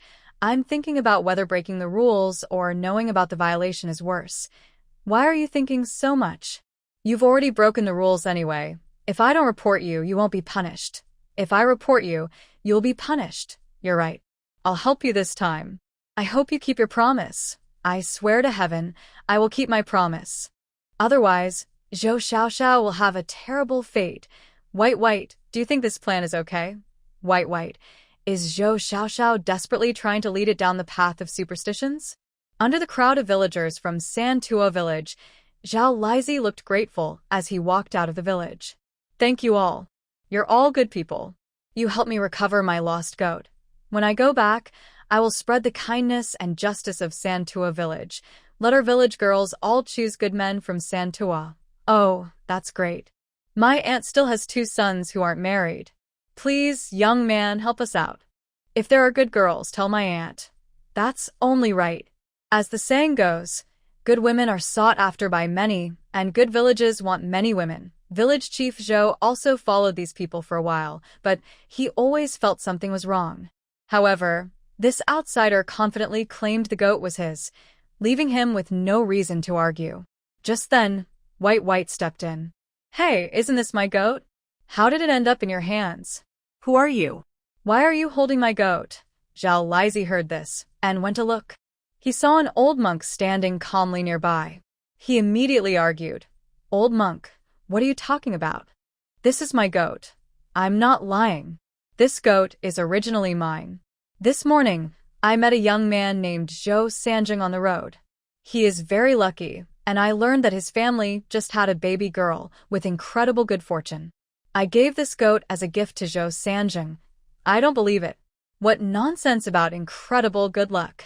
You're a monk. How can you talk nonsense here? Just as Dabai was struggling to respond, Village Chief Zhou spoke. Venerable Wuchen would not lie. I am Zhou Yun, the village chief of these 3 villages. Zhou Yun had met Venerable Wuchen 10 years ago, so he didn't recognize him immediately. Dabai's heart skipped a beat. He didn't expect that, even after transforming into a person from 100 miles away, he was still recognized. He pretended to be wise and nodded, then said, Village Chief Zhou, this goat is not for the person in front of us. Please handle this matter properly. Take the goat from this outsider back. When Village Chief Zhou finished speaking, no one moved. He scolded. Are you not listening to me? Fine, since that's the case. You don't need to stay in these 3 villages anymore. His words were very serious, and the villagers were scared. They started to move, not wanting to be driven out. What are you doing? You can't take my goat. I am the real owner. This monk is a liar. Why do you believe what he says? Humph, you troublemaker. If you keep causing trouble, I will report you. Is Venerable Wuchen someone you can insult? Hearing this, Zhao Lizi was startled. He wondered if Venerable Wuchen was a very important person. He vaguely remembered hearing about such a figure, but couldn't recall the details right now. The villagers of the three villages also dared not defend Zhao Lizi again because they had never seen village chief Zhou so angry. And also, the dust-free abbot had heard about the situation from the head of Huafeng Temple, which was 100 miles away. He was known for his boundless wisdom in Buddhism and his skill in reading a person's fortune. Even if Zhao Lizi was reluctant, he couldn't compete with the larger crowd. So, the goats were taken back by Zhou village head and others. In the end, Zhao Lizi had to leave angrily, muttering curses. Before leaving, he vented his anger by threatening to report the theft of his goats to the authorities. Zhou village head watched the dust-free abbot with excitement. Abbot Dust-free, I met you 10 years ago by chance. I never thought that after 10 years, your appearance would remain unchanged. We are very grateful to you today. If you hadn't appeared in time, we might have been deceived by this outsider. Please come to my humble home. I want to show my hospitality. Dabai didn't understand social manners and felt that the more he argued with Zhou village head, the more likely he was to reveal himself. So, he said bluntly, no worries, I have other matters to attend to and can't stay here longer. I must take my leave. After saying that, he turned to leave. Wait. Wait. Abbot Dustfree, wait. Zhou Posey, who had rushed over, hurriedly stepped in front of Dabai and asked eagerly, Abbot Dustfree, is my daughter really a lucky star? Dabai, knowing Zhou Posey, responded without hesitation, yes, she is. Hearing this, Zhou Posey was both excited and curious. Abbot Dustfree, do you know who I am? You're Zhou Sanjing's mother and you're Fuxing's grandmother. Yes. That's my daughter's grandmother and also Fuxing's grandmother. I want to ask if I can share in her good fortune. As long as you treat her well, you will naturally share in her luck. Good. I will definitely treat her well. It's so wonderful to share in her good fortune. Truly, heaven has opened its eyes. Just as Zhou Posey wanted to continue, she realized that Abbot Dustfree had already walked far away. At the same time, the chatter of the villagers from Santua village reached her ears. Abbot Dustfree is really extraordinary. Look at how far he has gone in just a moment. Zhou Posey really hit the jackpot. Her family has a lucky star. Having a lucky star doesn't help. Even Granny Zhou has shared her good fortune. Granny Zhou must be very regretful now. She called a lucky girl and even divided the household of the third uncle. She really doesn't know how to enjoy her blessings. Who says I can't enjoy my luck? Who says I divided the household of the third uncle? Don't spread rumors here. After arguing with the villagers, Granny Zhou confidently left, leading her goat proudly. The villagers, still unhappy, grabbed Village Chief Zhou and wouldn't let go. Village Chief, did Granny Zhou really split up the household of the third uncle and his family? Since Village Chief Zhou hadn't yet gone to the county to get the official documents for the household division, he answered that Granny Zhou hadn't split up the family yet. After giving this simple answer, he walked away, not wanting to listen to more gossip. Who just said that Granny Zhou split up the household of the third uncle? How can they talk so carelessly? At this moment, the villagers, unable to find the gossiper, turned their attention to the person who claimed the household was divided. Oh, my dear, Grandma is here to see you. Mother-in-law, you've come? Lie down quickly and rest well. Let me see if little one is awake. Little one is awake. Then let me hold her now.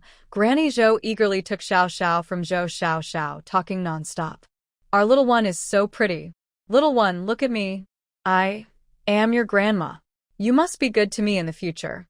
Grandma wants to share your good luck. Zhou Xiao Xiao looked at Granny Zhou's smiling face, which was as bright as a sunflower, and couldn't help but twitch her lips. Her face changed so quickly, so fake. Curious, she called out to Big White. Big White, Granny Zhou suddenly acting so flattering to me. Did you tell her something? I only told her you're a lucky star. As long as she treats you well, her luck will increase. Good job, Big White. I love you so much. With the title of Lucky Star and Granny Zhou's favor, her days would surely get better. Big White doesn't need the owner's love. Big White only needs the owner to work hard and not trouble me anymore. Okay, I will work hard and do my best to repay your kindness, and I also promise you that I will never do anything to make you uncomfortable. I will live peacefully with you from now on. Because of this, Zhou Xiaoxiao's good luck has become well known in Santua village. To get closer to Zhou Xiaoxiao, Grandma Zhou took on the responsibility of caring for Li Yuehua while she was postpartum. She also asked Zhou Sheng to talk to village chief Zhou Sanjing to reconcile and not to separate the family. Zhou Sanjing saw that his own mother was kind to his wife and daughter, so he naturally had no thoughts of splitting the family. Half a month passed quickly. Wang Xiuli had not yet returned from Wangjia village, so Zhou Sheng sent Zhou Yijing to pick her up. Of course, he didn't go empty-handed. Zhou Sheng told Zhou Yijing to bring 2 jin of meat. Father-in-law, I'm here to pick up Xiuli and her son. My dad asked me to bring this 2 jin of meat. Wang Linshi saw the meat in Zhou Yijing's hand and smiled happily. Your family really is generous. We feel a bit embarrassed. As soon as Wang Linshi finished speaking, she quickly took the meat from Zhou Yijing. If Wang Linshi hadn't taken the meat so quickly, Zhou Yijing might have thought she was just shy. Mother-in-law, Xiuli and her son have been delayed for so long. It's right to bring 2 jin of meat. Good, your Zhou family is kind. Xiuli, you've stayed at your mother's house for half a month with Yiping. It's time to go back. Later, pack your things and follow Yijing back. When you get there, don't cause any more trouble. Father, I'll remember. Groom, my daughter is stubborn. Please be more patient with her in the future. Father-in-law, I will remember. All right, it's getting late. You should leave soon. I won't keep you for dinner. Wang Xiuli and Zhou Yijing walked on the road, one after the other, and didn't speak for a long time. Zhou Yiping couldn't hold back anymore and broke the silence. Father, during the time I was away, did you miss me? Of course, I missed you. Then did you miss Mother? Father, I'm asking you. Did you miss my mother? Father also missed your mother. Mother, did you hear that? Father has been thinking of you all this time I was away. Don't be upset anymore. Zhou Yijing, during the time I was away, did you really miss me? You are my wife. I don't want you. Who do I want instead? And during the time you are away, my days have been a mess. If my father-in-law hadn't told me to wait half a month before coming to pick you up, I would have come to get you already. Of course it's true. Do you think I could lie to you? Wang Xiuli looked at Zhou Yijing with some doubt. She couldn't believe that Zhou Yijing, a straightforward man, would say such things. Of course, Zhou Yijing couldn't really say that, but with Zhou Sanjing's guidance, it didn't sound so strange when he said it. All right, stop looking at me with suspicion. Let's hurry back so we can catch dinner. Third brother went up the mountain yesterday and caught a rabbit. He's waiting for you to come back so we can eat it together. How did Zhou Sanjing suddenly become so nice? Didn't they split the family? Why would he be willing to give us the rabbit? Rabbit, I want to eat rabbit. Dad, let's run back quickly. Okay, we'll run back. Wang Xiuli watched Zhou Yijing and Zhou Yiping walk away in the distance, stomping her foot in anger. Zhou Yijing, didn't you hear me ask you a question? I heard you. Third brother didn't split the family in the end. We're still living the same as before. Really? What exactly is going on? Tell me clearly. Zhou Yijing explained the situation to Wang Xiuli as they walked. He also emphasized Zhou Xiaoxiao's lucky star status, telling Wang Xiuli not to cause trouble when she went back. This made Wang Xiuli very angry. A girl. How could she be a lucky star? How did Li Yuehua have such good luck to have a lucky star?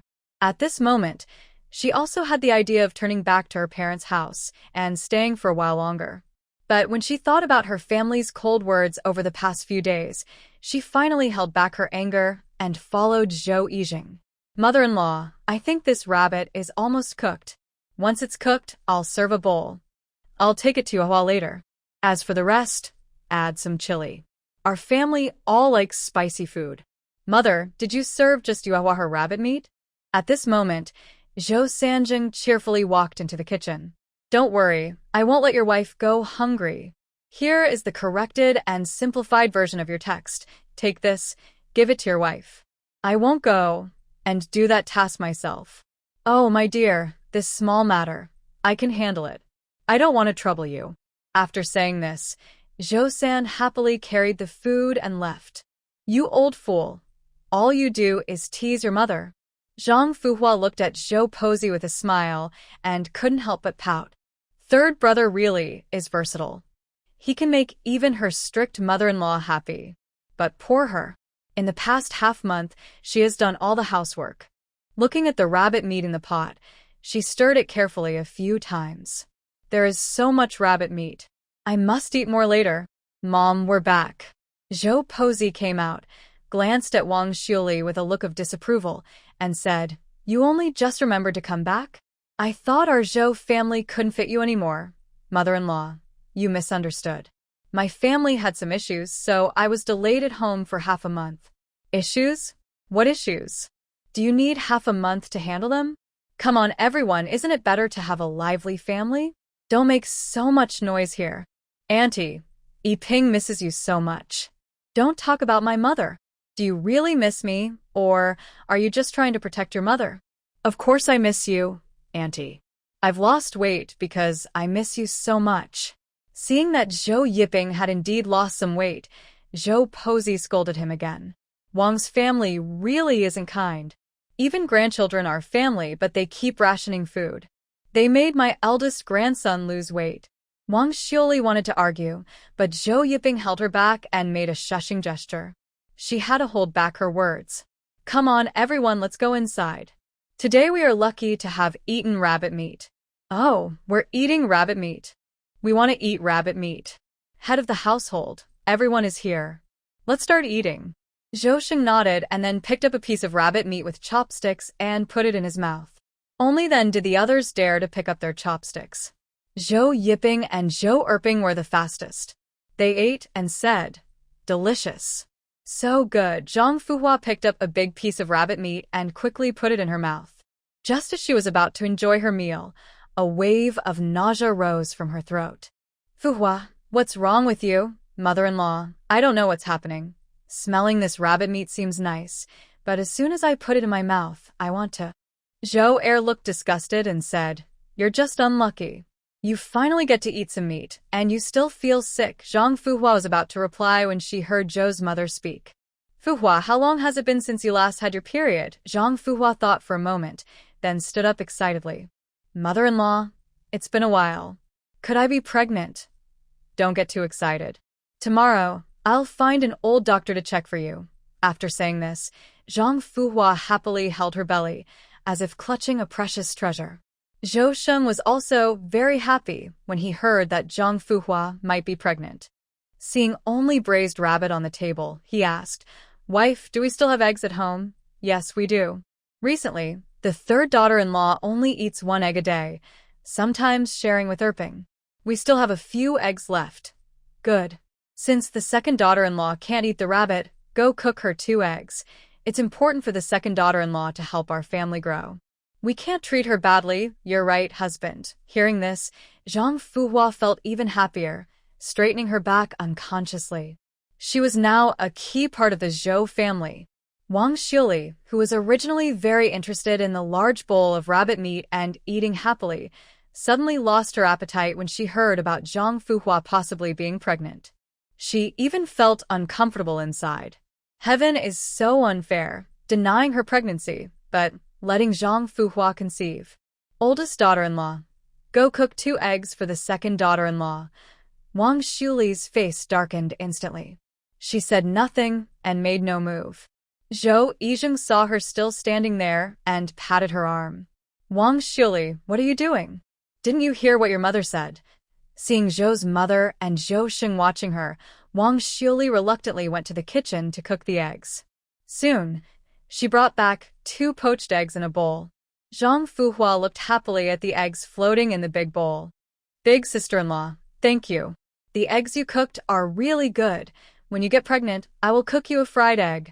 Wang Xiuli heard Zhang Fuhua's words and started cursing the heavens again, saying that the sky is unfair. The next day, Granny Zhou took Zhang Fuhua to the town. After the town doctor examined her, it was confirmed that Zhang Fuhua was indeed pregnant, less than a month along. This made Granny Zhou very happy, and she expressed her gratitude with a round of prayers. At the same time, Granny Zhou couldn't help but connect this event with Zhou Xiaoxiao's incredible good luck. She believed that the baby in Zhang Fuhua's belly must have been brought by Zhou Xiaoxiao. Second daughter-in-law, you must treat Xiaoxiao well in the future. Mother-in-law, I have always been kind to Xiaoxiao. No, you need to be even better. I remember last year you brought back a piece of colorful cloth from your family. When you go back, use that cloth to make a little outfit for Xiaoxiao. Mother-in-law, I want to keep that cloth for my unborn baby. How can you be so unreasonable? Without Xiaoxiao, your baby wouldn't come. And that cloth is for a girl. Do you hope your baby is a girl? Mother-in-law, what do you mean? Why can't my girl baby come if there's no Xiaoxiao? Don't you understand? The baby in your belly was brought by Xiaoxiao. What? How could my baby in the belly be brought by Xiaoxiao? Look at your stubborn head. Think about it. How many years has it been since you gave birth to Erping? 5 years. Yes, 5 years. During these 5 years, has your belly ever made any sounds? Think about it. Did your belly start making sounds right after Xiaoxiao was born? And you should remember what Abbot Wuchen said that day.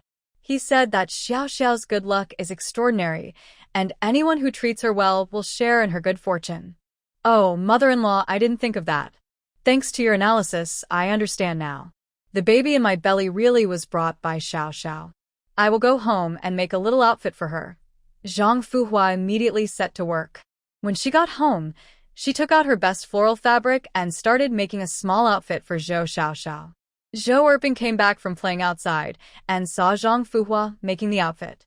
He also begged her to make him a new one. Mother, what are you sewing? Are you making new clothes for someone? I want new clothes too. Go away, go away. Be careful not to bump into your little brother. Mother, don't lie to me. I don't have a little brother. Little rascal, your brother is inside my belly. You'll see him in 10 months. Is this clothes for my brother? You can't be unfair. I want some too. I'm sewing fabric for Xiaoxiao. You can wear your clothes for now. I'll make you new ones for the new year. No. No. I want them now. Besides, Mother, aren't you tired of that girl? Why are you suddenly being nice to her? Hearing this, Zhang Fuhua slapped Zhou Yiping on the bottom. What are you talking about here? That girl is your sister. Don't say such things in the future. Wow. Dad, Mother hit me. Zhou Er, who was in the same room, hugged Zhou Yiping and comforted him while scolding Zhang Fuhua.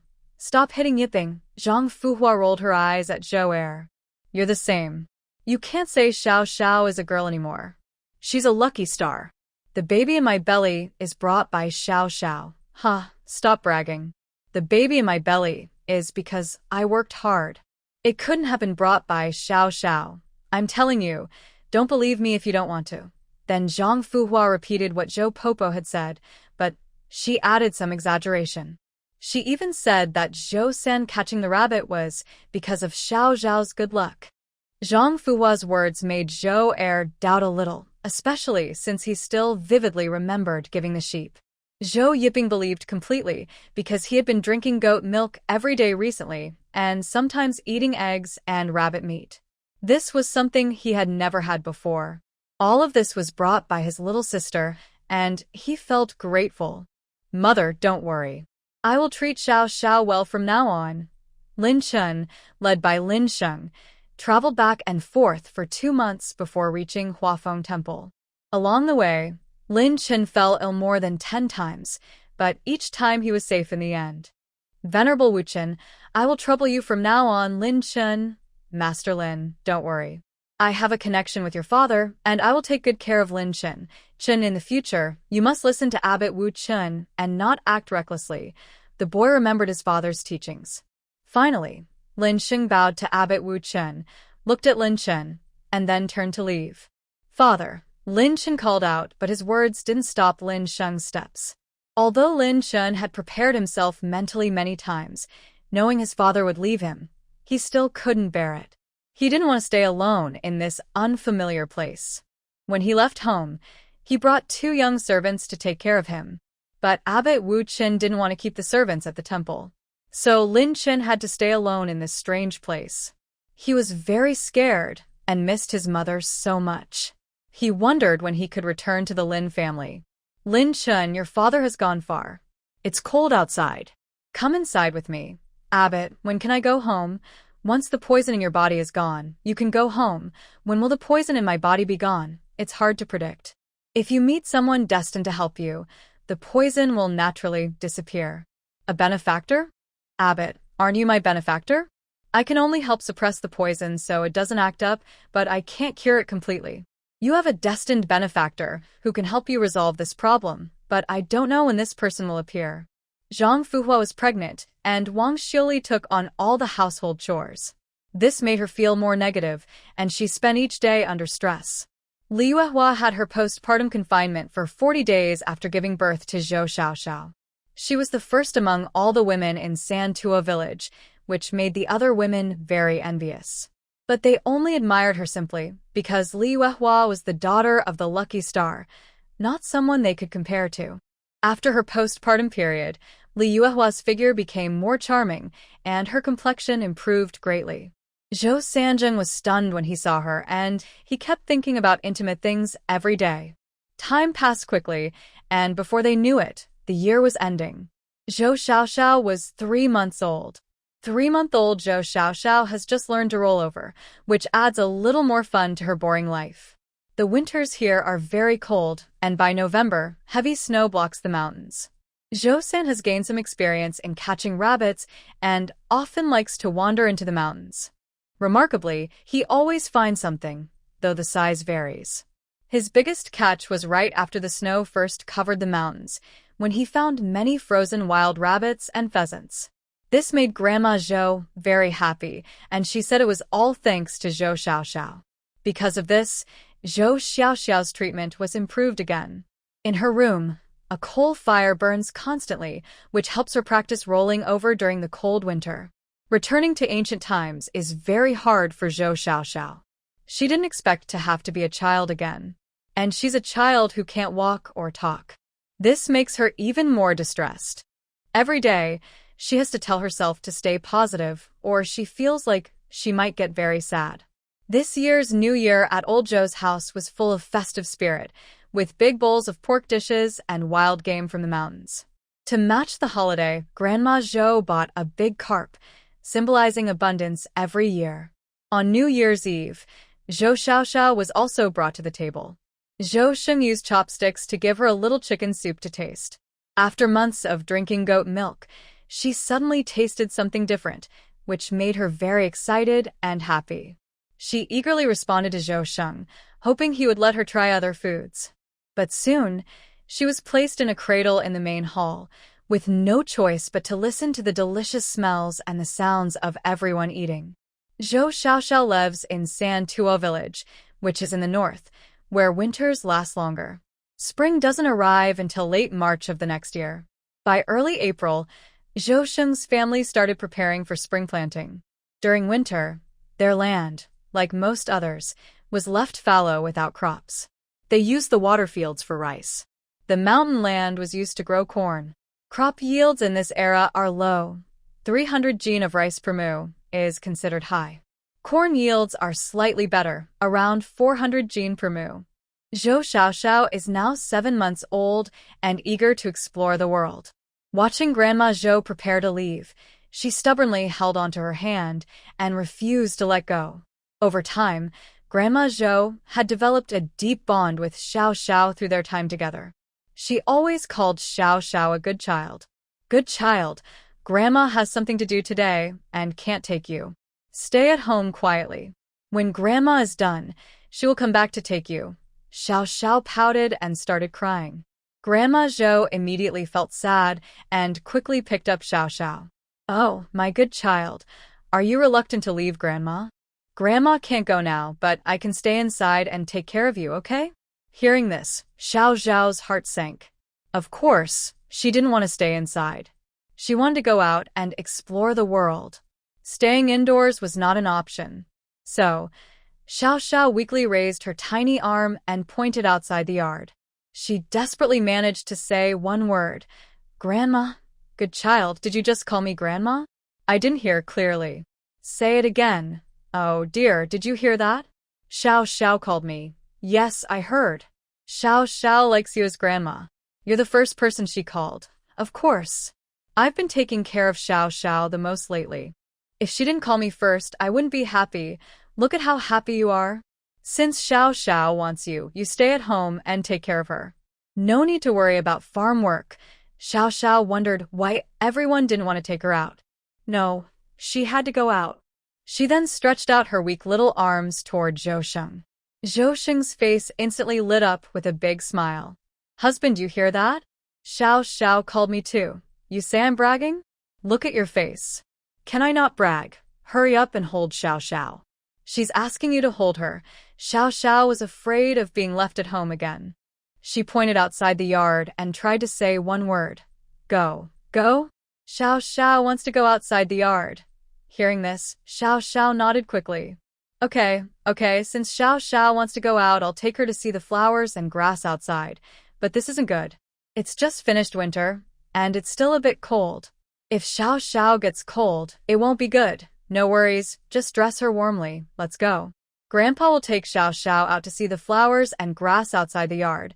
Zhou Sheng only took Xiao Xiao to see the flowers and plants outside the yard. After a short while, he brought her back home. Little one, be good. Grandpa needs to go work. Stay at home and behave. After saying this, Zhou Sheng left with the workers to go to the fields. Grandpa. Since Zhou Xiao couldn't speak, she could only watch anxiously. Be good, little one. Grandpa and the others are working. Today, your mother is taking you. Don't cause trouble, okay? Wow, our little Xiao Xiao is so clever. She even calls me Mom. I'm so happy. You must be hungry. Mom will take you back to the house to drink some goat milk. Li Huahua didn't say anything, but Zhou Xiao didn't feel hungry yet. At this moment, she couldn't help but lick her lips. She initially didn't like drinking goat milk. But for survival, she drank it every day for 7 months and got used to the taste. She even started to like it. Haha, look at your greedy face. Mom will go feed you some goat milk now. Li Huahua scooped half a bowl of cooked goat milk from the pot and saw Zhou Yiping and Zhou Erping rush into the kitchen. Andy, I want to drink goat milk too. Yiping, it's Andy. I boiled a lot of goat milk in the pot. If you want some, go get a bowl and serve yourself. Oh, okay. I'll go drink some goat milk now. Yiping, do you want to have some too? No, I don't want it. The goat milk tastes fishy. I don't want to drink that stuff. Big brother, Xiao Xiao, and I both like drinking goat milk. It's not bad at all. If you want to drink, do it yourself. I won't eat that yucky stuff. Yiping ran back to his room quickly after saying this. Yiping, what's wrong? Why are you pouting and unhappy? They get to drink goat milk every day. I'm not happy. Wang Xiuli looked at her thin son and thought about Zhou Erping's growing strength. An idea suddenly came to her mind. It hurts. It hurts so much. Why hasn't the midwife come yet? Go find her quickly. Mother, I was wrong. I shouldn't have gone out with you to burn incense today. Don't blame you. If anyone's to blame, it's that mischievous boy in your belly. Not early, not late, but just at this moment I want to come out. Old Madam, the midwife has arrived. Quickly bring her in. Madam Lin carefully examined the midwife from head to toe. The midwife trembled with fear. What is your name? Respectfully, I am Madam Ma. Others call me Aunt Ma. Aunt Ma, my eldest daughter-in-law suddenly went into labor on the way. I had no choice but to send for you. Remember, if you do a good job delivering the baby, I will reward you generously. If you do poorly, not only will you suffer, but your whole family will suffer too. Do you understand? Yes, I understand. Good. Now go and deliver the baby. My daughter-in-law and grandson's lives are in your hands, but your life and your family's lives are in mine. I won't allow any mistakes. Hearing this, Aunt Ma almost fainted. At this moment, she deeply regretted her decision. She shouldn't have been blinded by money. But now, there's nothing she can do but ensure the mother and baby are safe. Om Mani Padme Hum, compassionate Guanyin Bodhisattva, please bless my daughter-in-law to have a smooth delivery. After sending the midwife into the delivery room, Madame Lin kept praying for Feng Bear. Feng Bear had gone to the temple with her earlier to pray for good fortune. On their way, it suddenly started to rain heavily. The carriage hit a stone, almost tipping over. Feng Bear was startled. "Brother E, you're back. How's the land? This winter has been long, and the black soil hasn't thawed much. We might have to delay planting a few days compared to last year. What did you do in the fields today?" "We cleared weeds and debris from the surface and prepared a small patch of land for seedlings. Mother-in-law and father-in-law are getting old, and long hours of work aren't good for them. Starting tomorrow, I'll get up early to finish chores at home, then go help in the fields to share the burden." Zhou Yi was very happy to hear this. "Xioli, do you think that's too hard for you?" "It's okay, as long as my mother-in-law and father-in-law can save some effort and you and Yiping stay well, I won't feel tired no matter how much I do." "Xioli, that's the right way to think. A harmonious family is everything. As long as our family members share the same goal and work together, we can overcome any difficulty. I'll go talk to my parents later and make them happy too." Just as Zhou Yijing finished speaking, he rushed out of the side room. "Wait, Yijing, this isn't urgent. I have something else I want to tell you. Let's report it to your parents together later." Okay, you say it, I'm listening." "Yijing, don't you think Yiping has recently become thinner?" "Yiping has always been the same. How could he be thinner? How can you as a father not care about your son? He's your only son." All right, if he's thinner, he's thinner. Don't be angry. My second brother's family's Yiping has recently become quite strong, but look at our Yiping. You don't know. People outside are saying that my parents favor Yiping and don't treat Yiping well." Nonsense. "My parents have always treated everyone equally." "Don't listen to those gossipers. I didn't pay attention at first, but lately more and more people are talking like that. I can't ignore it anymore. Tell me who they are and I'll go talk to them. Those who speak ill are mostly women." "How can I go confront them? What should I do then?" "I can't just ignore it and let them slander my parents." "Of course not. We must stop these rumors. I know Yiping has grown strong because he drinks goat milk every day, but Yiping doesn't like drinking goat milk, so he hasn't grown as well as Yiping. Seeing Yiping look so weak makes me sad. I also don't want outsiders to criticize my parents. So I was thinking, could you ask your parents to give Yiping an egg every day? If Yiping gains some weight, others won't say much." "That's a good idea, but we don't have any eggs at home. The 2 old hens you raise haven't laid eggs since last winter. If they don't lay eggs, can't we buy some?" "Every day, spend 1 penny to buy a chicken egg for Yiping. It won't harm the family's foundation."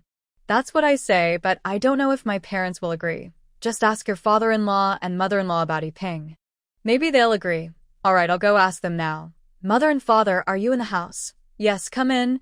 Big brother, what do you need?" "Mother and father, Shili feels sorry for you working hard in the fields and wants to help share the chores."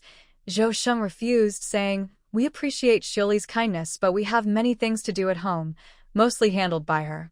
She doesn't need to worry about the farm work." "Father, Shili says she gets up early every day, finishes the house chores, and then goes to help in the fields without delaying the work at home." Zhou Sheng thought for a moment and nodded in agreement. "All right, then. It will be Shuli for a while. By the way, wife, go tell the 3rd daughter-in-law to help Shuli with house chores when she has free time. Little E is already 8 months old, so she doesn't need to watch him all the time. If she's too busy, E Ping and Air Ping can help watch him. I'll tell her later." "Big brother, are you standing here because you still have something to say?" "Mother, E Ping has been getting thinner lately and isn't growing taller. Originally, E Ping was taller and heavier than Air Ping, but now, E Ping is not only thinner than Air Ping but also shorter. Shuli and I are worried about this."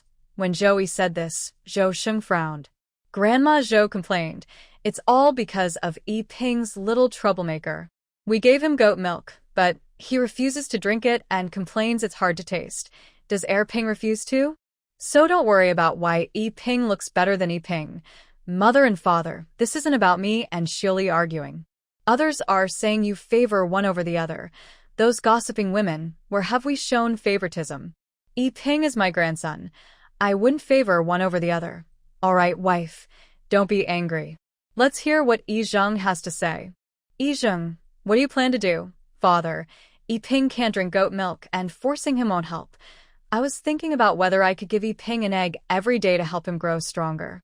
This way, outsiders wouldn't criticize my parents. But there's no eggs at home, so my idea is pointless. Mother, can we buy eggs? Could we buy one egg for Ping each day? What are you saying? Using money to buy eggs? Yes, exactly, using money to buy eggs. No, we don't have that much money. Our goats produce plenty of milk every day. If Ping really wants to grow stronger, he shouldn't complain about the taste. Just let him drink goat milk. That's the best choice. Mother, Ping really can't stand the taste of goat milk. Old lady, we do have some money to buy eggs. For now, let's buy one egg each day for Ping. The weather is getting warmer, and those two old hens should start laying eggs soon. Then we won't have to worry about eggs anymore. I'll think about it some more. You go ahead and do your work, Yizheng. Zhou Posey couldn't argue with Zhou Yijing in front of him, but after he left, she started to complain about Zhou Sheng. Husband, have you thought about how your actions might upset the other families? And now, the second daughter-in-law is pregnant. Since those two old hens stopped laying eggs, she hasn't had any eggs. If we start buying eggs just for Ping, the second daughter-in-law will definitely cause trouble. The second daughter-in-law can drink goat milk. It's nutritious too.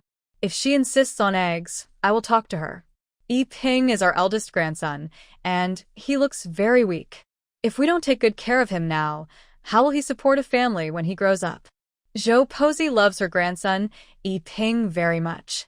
All right, I'll listen to you. Tomorrow, I will buy eggs for Ping.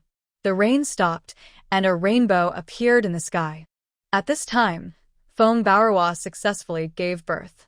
Congratulations, madam. The doctor delivered a little young master. Good.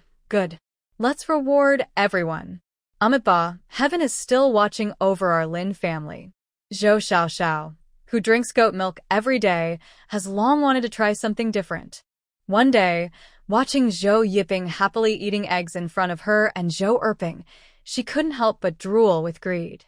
Zhou Erping, who hadn't eaten eggs in a long time, was not much better off. Big brother, are the eggs tasty? Of course, they're delicious. Big brother, I want to eat eggs too. Can you give me some? After saying this, Zhou Erping reached out to grab the egg in Zhou Yiping's hand. Zhou Yiping turned his body away to avoid Zhou Erping's hand and snorted coldly. Humph, no. These are my eggs. If I give you some, I won't have any left. I want to eat eggs. I want to eat eggs. Zhou Erping shouted twice and then started crying sadly. This scared Zhou Xiaoxiao, who was in the yard, and her eyes widened in surprise. Erping, what's wrong? In a moment, Zhang Fuhua, who was pregnant, came out of the side room. Mother, I want to eat eggs. Big brother won't give me any. All right, look at you, you're grown up, but you're still crying here. Aren't you supposed to take care of your little sister? Go and look after her properly, don't scare her into crying. Okay, mother, I understand, but I still want to eat eggs. Mother knows. First, go comfort Xiaoxiao. Seeing Zhou Erping obediently calming down the frightened Zhou Xiaoxiao, Zhang Fuhua turned to Zhou Yiping and asked, Yiping, where did you get these eggs? My grandma gave them to me. She said she will give me one egg every day. Only I get to have them. Erping and that little girl don't. What little girl? Yiping, you're talking nonsense. Be careful, I might not give you eggs anymore. Grandma, I'm sorry. It was Xiaoxiao who did it. Mother-in-law, why does Yiping have eggs to eat, but Erping doesn't? Erping drinks goat milk, so he doesn't need eggs. Mother-in-law, can it be the same? Eggs are eggs, and goat milk is goat milk. Yiping also drinks goat milk, but she just doesn't want to. Because Yiping refuses to drink goat milk and is thin and weak, the family spends money to buy him eggs. Erping drinks goat milk and is growing well. Don't argue with Yiping. After saying this, the mother-in-law left angrily, leaving Zhang Fuhua looking upset. Is this what I wanted to fight for? If you were fair, I wouldn't need to fight at all. Although Zhang Fuhua was complaining, she spoke very quietly. She was afraid that Zhou Posey might hear her and blame her.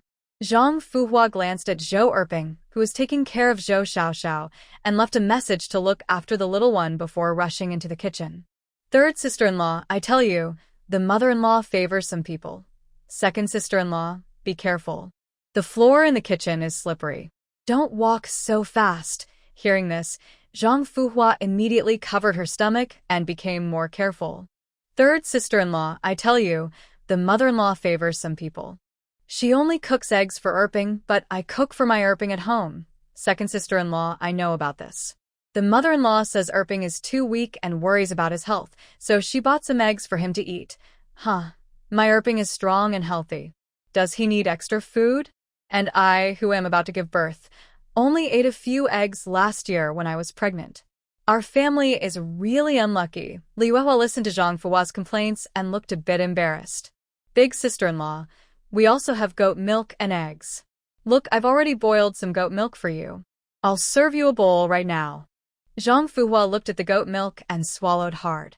Others might not like goat milk, but she and Erping both enjoyed it. All right, then I'll trouble you, sister-in-law. No trouble at all. You're pregnant, and it's right for me to take care of you. Here, sister-in-law gives you this.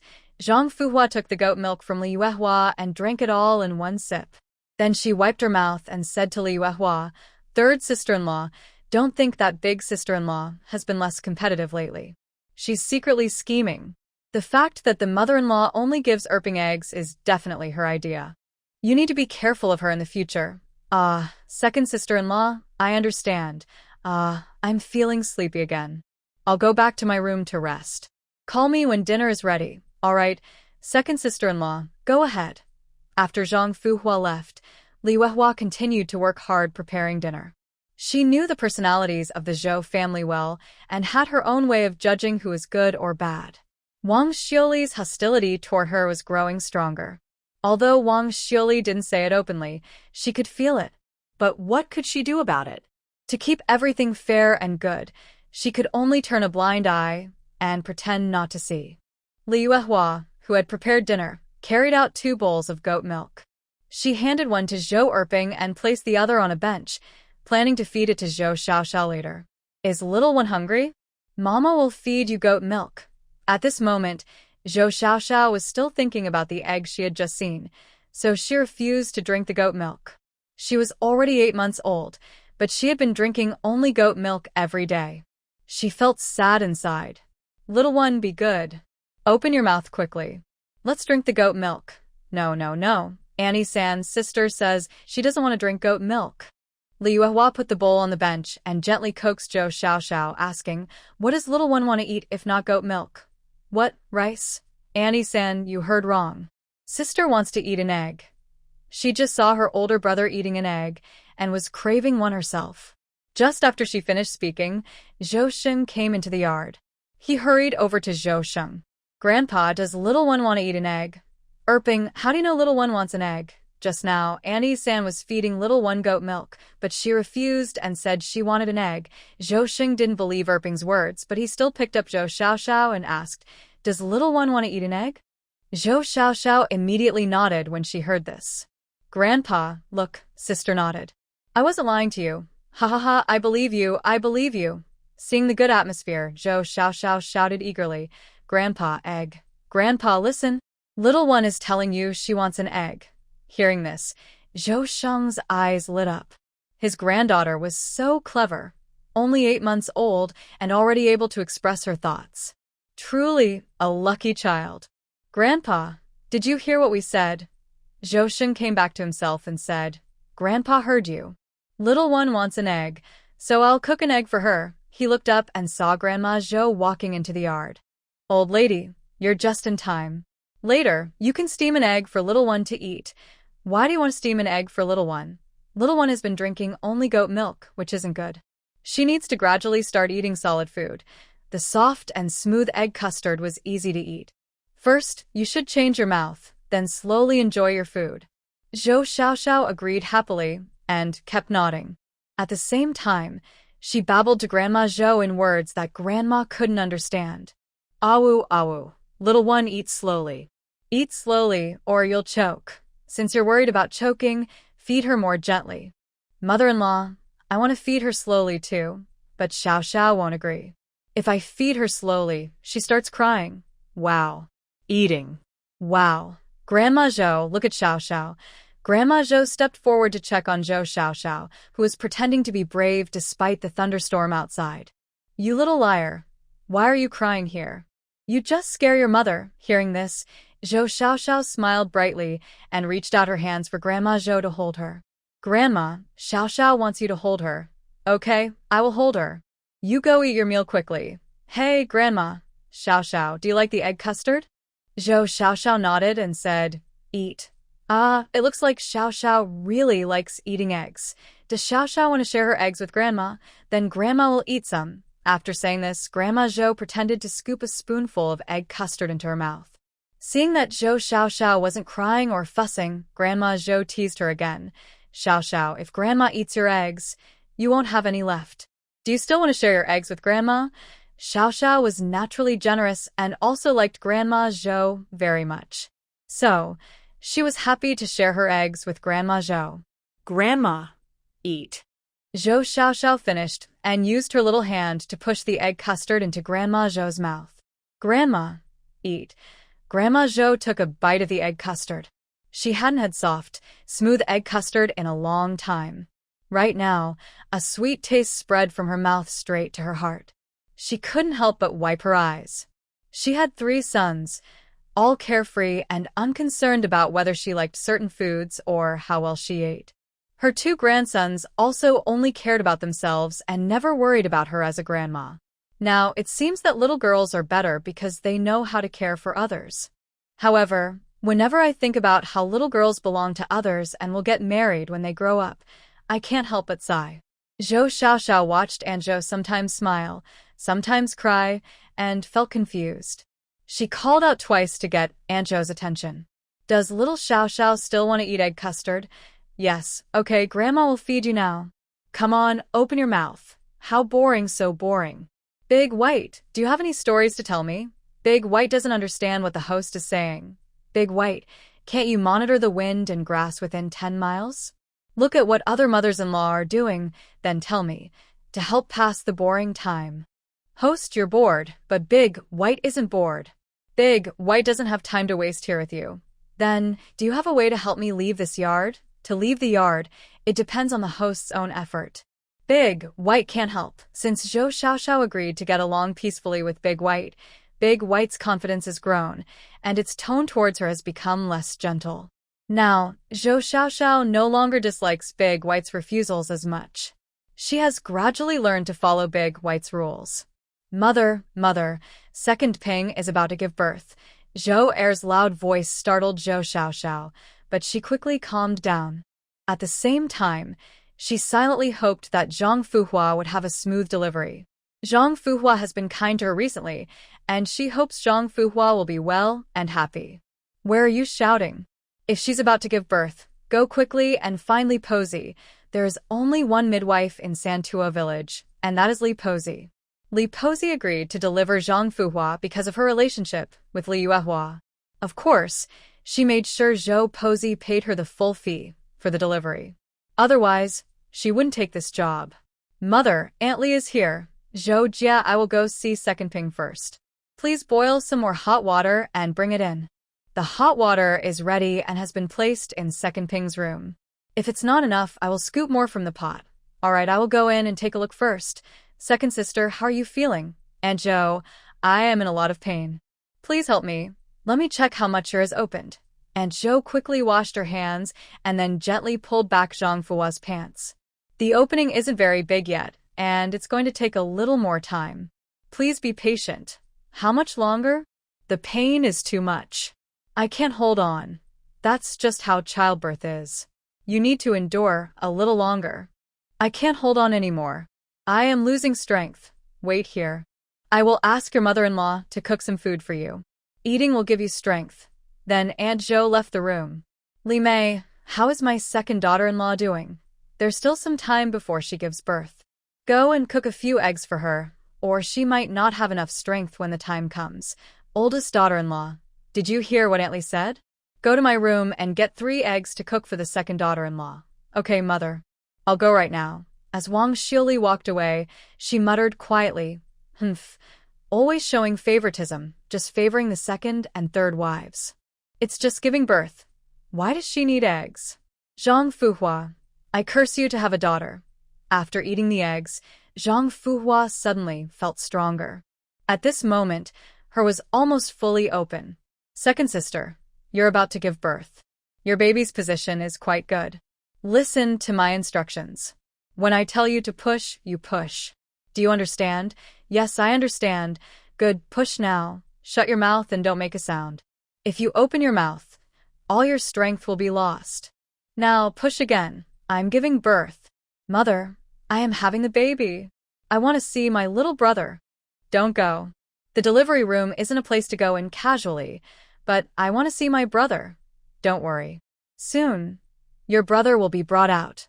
Sure enough, after a short while, Aunt Cho opened the door and carried out the newborn baby. Grandma Lee, I want to see my brother. Let me see him. All right, I'll show you. Grandma Lee crouched down to look at the newborn and then handed the baby to second sister. Congratulations, second sister. You have another son. Ha ha ha, I have another son. Thank heaven. Our Zhou family has gained another grandson. After expressing her gratitude, Granny Zhou immediately thanked Lady Li, saying, Thank you, Lady Li. Sorry for bothering you today. She then handed a small pouch of money to Lady Li. Lady Li weighed it in her hand and nodded happily. I won't be formal. I'll accept this money. That's right, you should. This little boy is healthy and strong. You don't need to worry. Mother Li is also in good health, just a bit weak after giving birth. Resting for a month will help her recover. Lady Li, I understand. I will take good care of Mother Erping. All right, I won't disturb your family's happiness anymore. Zhou Erjing was happily watching his own chubby, fair little son. Fuhua, our son looks so good, so white and cute. Of course. Who do you think he looks like? He look at your proud face. I am the great contributor to your Zhou family. I gave you 2 boys. Shouldn't I be proud? Yes, yes, yes. Be proud all you want. Father Erping, did your father give our second son a name? Yes, he did. His name is Samping. Our second son looks so good. Why not give him a nicer name? Samping sounds good, and his older brothers are called Yiping and Erping. It's right for him to be Samping. I still think it's not a good name. It's all your family's lack of culture. You can't come up with nice names. But little luck is on our side. Master Wuchen gave him a good name. Unexpectedly, Zhou Xiaoxiao's very dismissive attitude towards the name turned out to be appreciated by Zhang Fuhua as a good name. Zhou Samping was born during the busiest planting season. After a brief celebration, the family quickly got back to work. The corn seedlings and young plants they had grown could now be transplanted. They had about 10 days to finish planting all the corn seedlings and young plants. Besides Lady Li and her daughter, as well as Zhang Fuhua, who had just given birth, and Zhou Samping, who was just born, the rest of the Zhou family was called to the fields. Zhou Yiping and Zhou Erping were no exceptions. Li Huahua took on all the household chores and also cared for Zhang Fuhua and her son. Since giving birth to Zhou Samping, Zhang Fuhua has become more confident and assertive.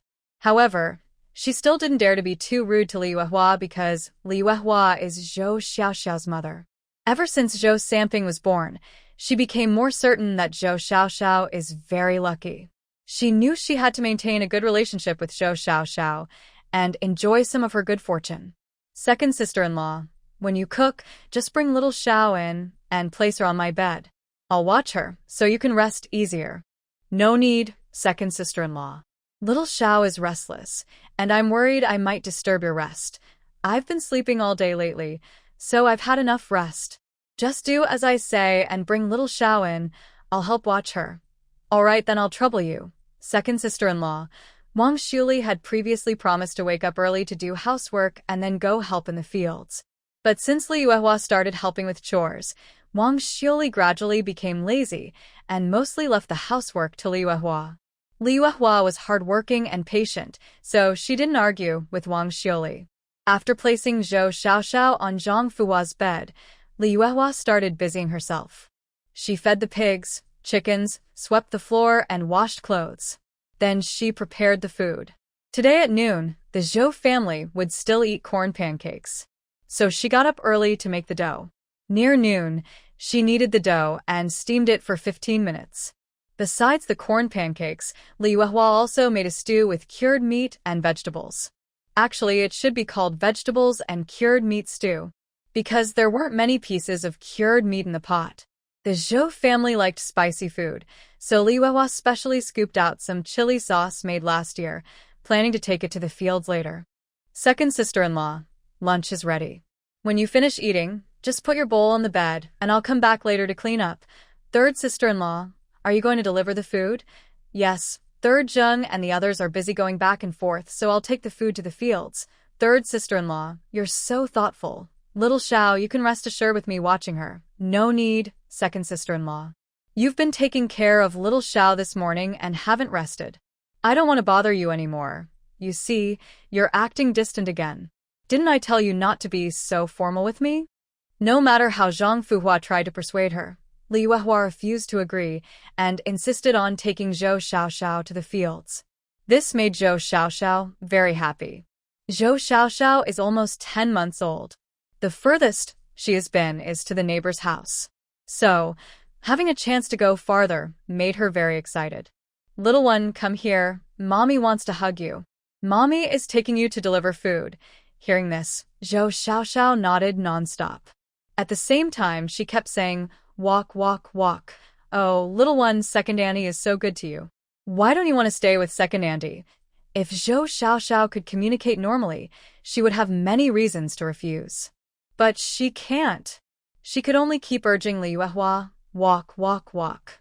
Okay, we're leaving now. Second sister-in-law, we're going. Go ahead, be careful on the way, don't fall with little one. Big White, did you see that? I came out, I finally stepped out, and I went so far. Is that black soil over there?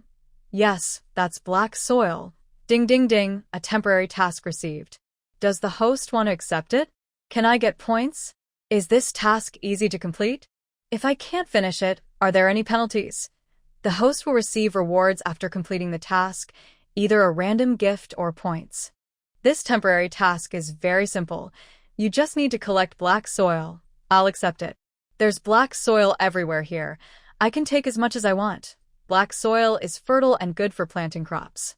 On Manhwa Star, they want to collect black soil for research to create the best soil for crop growth. No problem, I'll start collecting soon.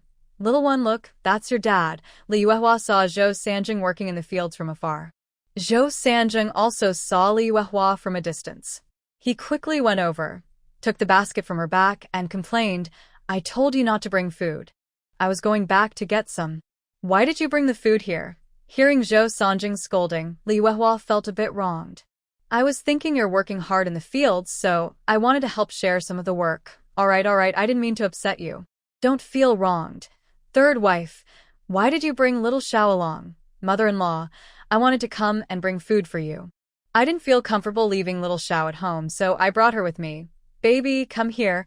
Be good, my dear. My hands are dirty, so I can't hold you. Sniffle, sniffle. Oh, don't cry, my dear. Grandma will hold you. Okay, hee. One moment you cry, the next you smile. You're such a little trickster. Grandma is going to wash her hands now. Come here, little trickster. After holding Zhou Xiaoxiao, Granny Zhou took her to see the corn seedlings they just planted in the field. Little Xiao, look, these are the corn seedlings we planted today. By August or September, we'll have tasty corn. Little Xiao, you must pray for a big harvest for our Zhou family this year. Old woman, what are you talking about so mysteriously? I'm not talking nonsense. Xiao is lucky. Whatever she wishes for can come true. I asked her to pray for a good harvest, and that's not too much. All right, I won't argue with you. Go eat now. Zhou Xiao listened carefully to Granny Zhou's words. Big White, does the system have any fertilizer that can help crops grow better and lead to a good harvest? Of course, there are many kinds. And the price. Prices vary. The effectiveness determines the cost. What's the lowest price? The lowest is 20 points, enough to spray on 1 acre. If I want to spray fertilizer on all the Zhou family's land, how many points would I need? At least 300 points.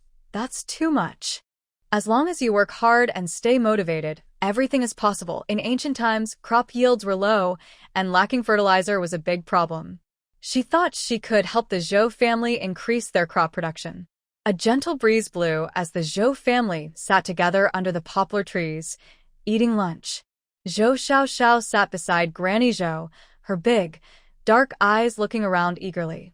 She kept thinking about collecting black soil, but the dirt under her bottom didn't meet Big White's requirements.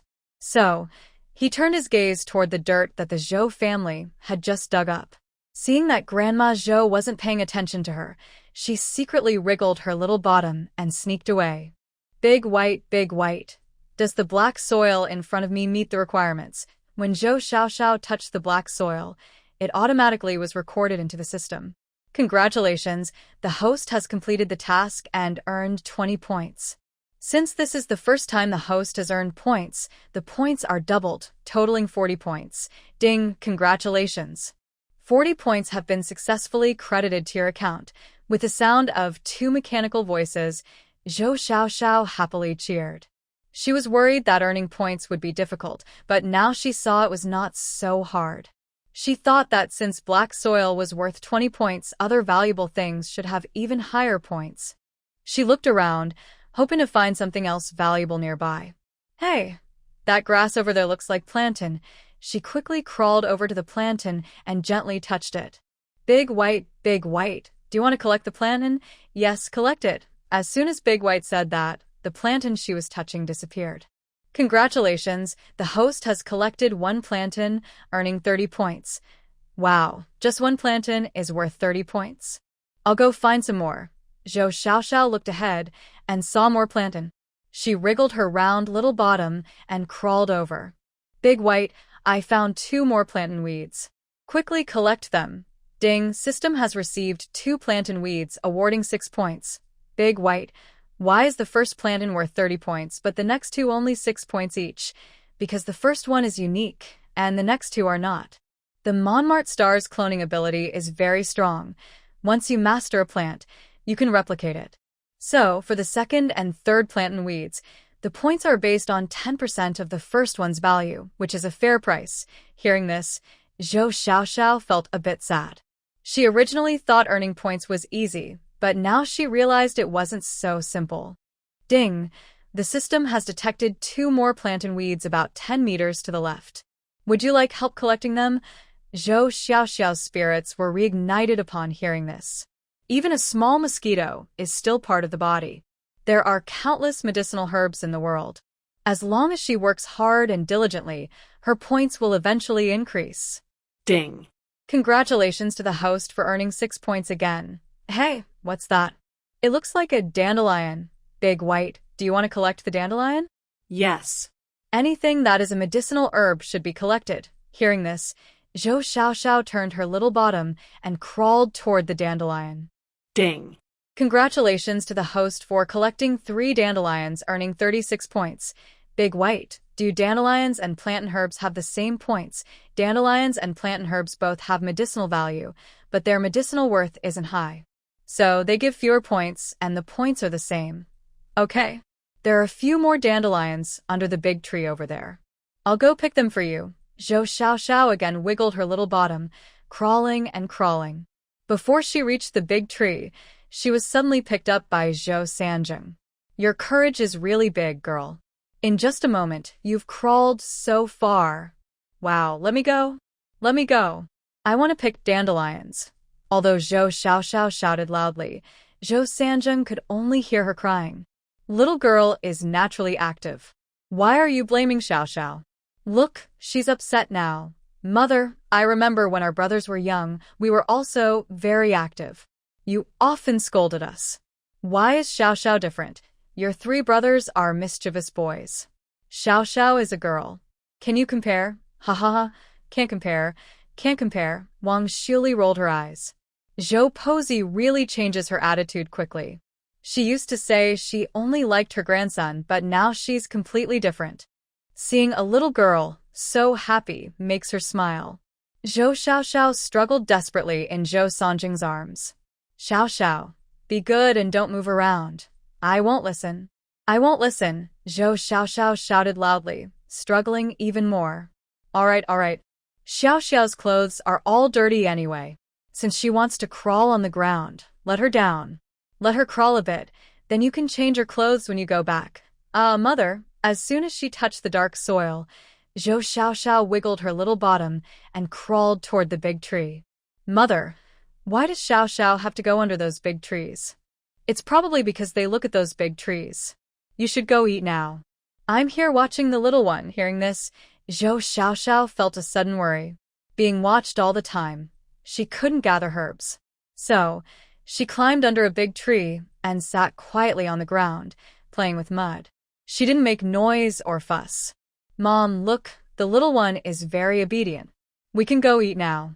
Just check on her sometimes. All right, let's go eat. Seeing that Grandma Zhou and Zhou Sanjing's eyes no longer focused on her, Zhou Xiaoxiao slowly moved away. 1, 2, 3. She collected 20 dandelions under the row of big trees. Seeing no more herbs to gather around, Zhou Xiaoxiao patiently sat down and checked her points. Today, she earned a total of 178 points. That's a pretty good amount. She had previously agreed with Big White not to let Big White randomly give her items, but instead to exchange her points for herbs. But now, without a system shop, she wondered how to use her points. As soon as she thought of this, Big White's mechanical voice sounded in her mind. Big White can help the host exchange for what they want. Big White, you're so kind. As long as the host works diligently, Big White will always be helpful. Please tell me what you'd like to exchange. By the way, what should I exchange for? Eggs. We need eggs at home. I want exchange for eggs. Big White, are there wild chickens and wild eggs in the system? How do I exchange? 100 points for a wild chicken, 2 points for a wild egg. That's expensive. Host, the prices on Manhwa Star are the lowest in the universe. You won't lose or be deceived buying here. Do you want exchange? Yes, I do. Help me exchange for a plump wild chicken and 30 wild eggs. Ding, exchange successful, 160 points deducted. Where would you like to place the wild chicken and eggs? Just put them under that pile of grass over there, but you need to disguise and hide them well. Ding, the items have been successfully placed according to your request. Big White, I haven't asked you to place them yet. How did you do it? What if my wild chicken runs away? Don't worry, host. When I released it, I tied the wild chicken's legs with grass so it can't run away for a while. If it escapes, you have to pay. After saying that, Zhou Xiaoxiao hurriedly crawled toward the grass pile. This young girl really can't sit still. She didn't play under the big tree for long before crawling toward the grass pile again. I've finished eating. I'll go see her. Grandma Zhou wiped her mouth and walked toward Zhou Xiaoxiao. At this moment, Zhou Xiaoxiao had just reached the wild chicken and was holding it in her arms. This wild chicken was really fat, at least 6 gene. Zhou Xiaoxiao couldn't hold it completely and was knocked over onto the ground by the chicken. Maybe because she was small, she didn't feel much pain from the fall, just a big shock. Grandma Zhou came from the opposite side but didn't see the wild chicken under the grass pile. However, when Zhou Xiaoxiao fell, she caught her eye. Oh dear, little one, how did you fall? Don't be afraid, Grandma is here. Grandma Zhou quickly rushed over to Zhou Xiaoxiao. She picked up Zhou Xiaoxiao, who was lying on her back. Little one, let Grandma check if you're hurt. Chicken? What chicken? Grandma Zhou looked in the direction Zhou Xiaoxiao pointed, and indeed saw a chicken. Oh, it really is a chicken. Master, come quickly. Come here. Zhou Sheng and others heard this and thought something serious had happened, so they hurried over. What's going on? What happened? Master, there's a wild chicken here. Quickly catch it. Zhou Sheng saw it and immediately smiled. It really is a wild chicken. We're lucky today. First, second, third, let's all surround it and catch this chicken. When releasing the wild chicken, Daba used grass to tie its legs. But after Zhou Xiaoxiao's actions and the chicken's constant struggling, it quickly broke free. Now, the chicken jumped to the top of the grass pile, clucking and looking at the Zhou family members. Zhou Sanjing slowly approached the chicken, taking advantage of its distraction, and quickly made a move. Cluck, cluck, cluck. Got it. This wild chicken is really heavy. Third brother, let me lift the chicken. On Tuesday, Zhou Zheng took the wild chicken and weighed it in his hand. It really is heavy, at least 6 gene. I've never seen such a heavy wild chicken. We are so lucky to have received this fat chicken. We will enjoy a good meal tonight. You think too much. You haven't done much work and you're already thinking about eating. Mother, everyone has been working hard lately, and Fu Hua just laid 3 eggs. Let's do this wild chicken tonight. This wild chicken was found by Xiao Xiao. If you want to eat it, ask Xiao Xiao if she's willing. If she agrees, we'll stew the chicken for you tonight. Xiao Xiao, second uncle really wants to eat wild chicken. Can we stew this one tonight? Zhou Xiaoxiao exchanged 100 points to get the wild chicken just to eat. Hearing Zhou Zheng's question, she nodded without hesitation. Yes, I want to eat. Mother, you heard Xiao Xiao agree. Don't forget to stew the wild chicken for us tonight. At this moment, Zhou Yiping and Zhou Yiping also chimed in. We want to eat chicken too. All right. Tonight Yuehua will stew this wild chicken. Oh. We will have chicken to eat tonight. Zhou Xiaoxiao was infected by the happy atmosphere of the Zhou family and couldn't help but smile. She had been a little sad about spending 100 points, but now she suddenly felt much better. Listening to the chatter of the Zhou family, she forgot about the wild chicken eggs in the grass pile. After Zhou Posey carried her a little way away, she remembered the eggs in the grass pile. She kept shouting excitedly. At the same time, she kept pointing at the grass pile. Xiao Xiao, what's wrong? Egg. What egg? Zhou Xiaoxiao wanted to say, chicken egg, but she couldn't say two connected words yet. She could say them separately, though. Chicken. Egg. Chicken egg? Xiao Xiao. Where are the chicken eggs? Hearing this, the Zhou family members also asked eagerly. Xiao Xiao, where are the chicken eggs? Okay, let's go. Xiao Xiao, point us in the right direction. Xiao Xiao, are you talking about the grass pile? Do you mean there are eggs under the grass pile? The head of the family urged, hurry up and move the grass pile slowly. Xiao Xiao said there are eggs inside. As the Zhou family moved the pile of straw aside, a nest of wild chicken eggs appeared before their eyes. There were 10 eggs in one nest, making exactly 30 eggs in total. Li Yuehua put down her food and went to the small river to fetch water for the Zhou family. When she returned, she saw everyone gathered around a pile of straw, talking about something she couldn't hear clearly. She walked up behind Zhou Sanjing and asked, Sanjing, what are you all doing? Yuehua, you don't know how amazing our daughter is. Not only did she find wild chickens, but she also found their eggs. Wild chickens and eggs. Yes, she led us right to them, inside this pile of straw. Li Yuehua was first shocked, then happy. Our little one is so clever. As Li Yuehua spoke, the Zhou family members started praising Zhou Xiaoxiao one after another. Only one person didn't join in, Wang Xiuli. At this moment, she silently cursed Zhou Xiaoxiao in her heart. She also felt resentful toward heaven for not letting her discover the wild chickens and eggs first. Mother-in-law, let me hold Xiao Xiao. You can rest for a while. I'm not tired. I'll hold our little lucky star a bit longer to share some good fortune. Li Yuehua was very happy to hear this. She hoped Zhou Xiaoxiao would be appreciated by the Zhou family. While the Zhou family rested in the fields, Li Yuehua, feeling restless, silently carried a big bundle of corn seedlings to transplant. Zhou's mother-in-law saw Li Yuehua quietly working and nodded approvingly. This second daughter-in-law is honest and hardworking. Even if her background isn't great, she still doesn't deserve Zhou Sanjing. Zhou Xiaoxiao interrupted Zhou's mother-in-law's thoughts. She looked at her and suddenly smiled. Hey, your mother gave birth to you, this lucky star. It's also her contribution to our Zhou family. I won't mind her background anymore. At first, Zhou Xiaoxiao didn't understand what her mother-in-law suddenly said. After a while, she understood and quickly agreed. No. All right, listen to our Xiaoxiao. We won't mind anymore. After saying this, Zhou Xiaoxiao happily gave her mother-in-law a kiss. Does our little one like Grandma? Zhou's mother-in-law also responded with a kiss. Grandma also likes our little Xiaoxiao. Mrs. Zhou saw the sun rising higher and worried it might harm Zhou Xiaoxiao. She called Li Yuehua to take Zhou Xiaoxiao back first. Along with them, Zhou Yiping and Zhou Erping also went home. On the way back, Zhou Yiping and Zhou Erping chattered happily about their day. Big brother, we will have chicken to eat tonight. Not only that, we also have eggs to eat. Zhou Erping carried a wild chicken and Zhou Yiping carried eggs. The two brothers smiled happily. They met many villagers working in the fields, but only one person talked to Zhou Erping and the others. This person was known as the village's lazy man. He loved to steal chickens and dogs. Erping, where did your wild chicken come from? Uncle, I caught it in my family's field. How lucky you. That wild chicken must weigh at least 6 Gene. Uncle, my little sister is a lucky star. How could her luck be bad? Haha, yes, your little sister is a lucky star. No wonder her luck is good.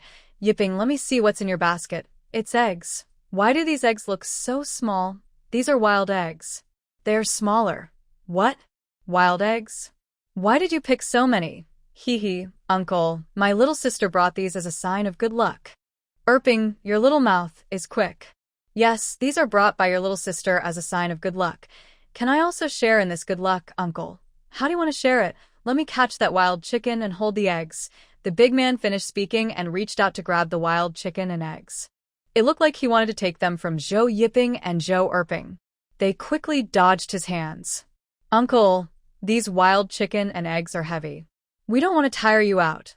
Li Yuehua, who had been quiet in Santua village, listened silently to the conversation between Zhou Yipping, Zhou Erping, and the big man. Now, seeing the big man trying to take their wild chicken and eggs, she felt worried. Yipping, Erping, stop dawdling. Let's go home quickly.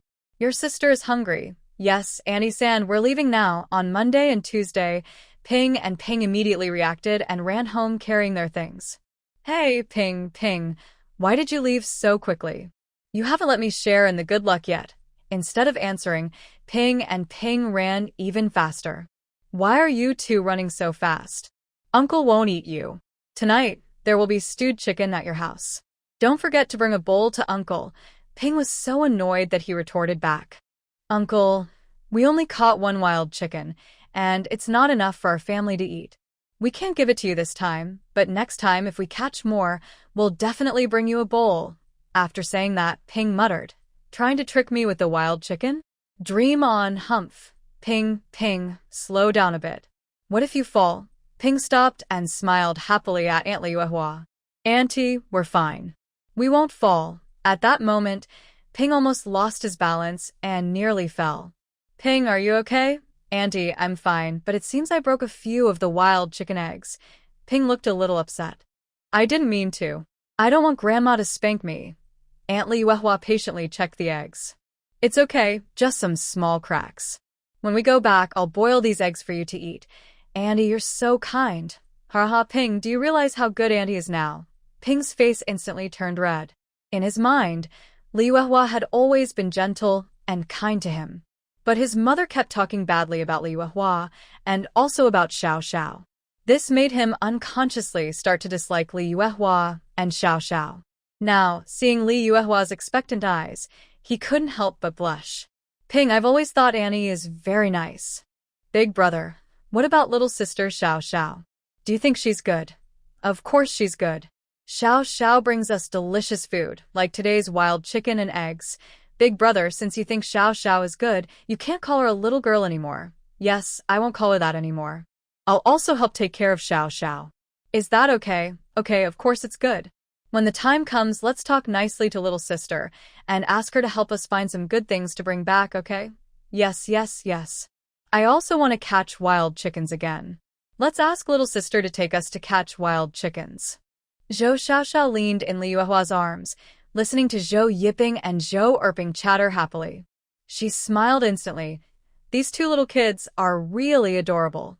Auntie, little sister is smiling. What is she smiling about? Your little sister is smiling. Auntie is also smiling.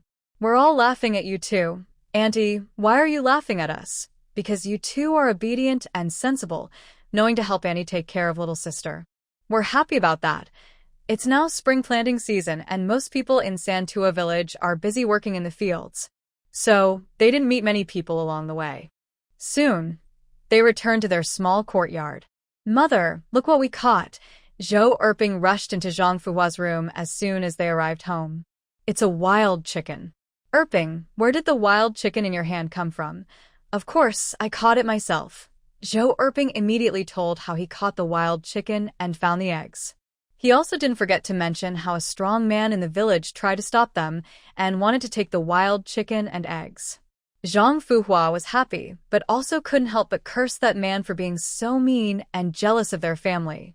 Alright, Erping's family has been busy lately, and mother can't help much. You go help your third aunt take care of your little sister. Let her rest a bit, and don't tire yourself out. Zhang Fuhua's words were just heard by Li Yuehua, who was very touched. Second sister-in-law, I'm fine. Doing this little work doesn't tire me. It's Erping who is still young and shouldn't get too tired. Third sister-in-law, don't be so polite. I just want him to help you take care of little Xiao. It's not tiring at all, and you've been busy all day. Little Xiao is still young, and if no one watches her and she accidentally falls, what should we do? Second sister-in-law, I understand your kindness. Here, I cooked 2 eggs for you. Please eat them quickly. Are these wild chicken eggs? Yes, they're wild chicken eggs. Eat them while they're hot. Li Yuehua watched Zhou Erping lick his lips and smiled, saying, Third and also cooked an egg for you, and placed it on the stove. Go and eat it quickly. Wow. Third aunt, you're so kind. I will take good care of little sister Xiao Xiao in the future. Zhou Erping held a big bowl and hid in the yard, looking at the small poached egg at the bottom of the bowl, smiling happily. Big brother, I have an egg to eat just like you. Zhou Yiping felt a lump in his heart when he heard this. At first, eggs were a special treat, then Zhou Xiaoxiao got some. And now Zhou Erping too. Why does he feel uncomfortable inside? Suddenly, he didn't want to help take care of Xiaoxiao anymore, but he still treated her well. Since Li Yuehua didn't dare to kill the chicken herself, Zhou Sanjun came back early from the fields to help slaughter the chicken. The wild chicken weighed 6 jin, but after removing the guts and feathers, it was probably only about 4 jin.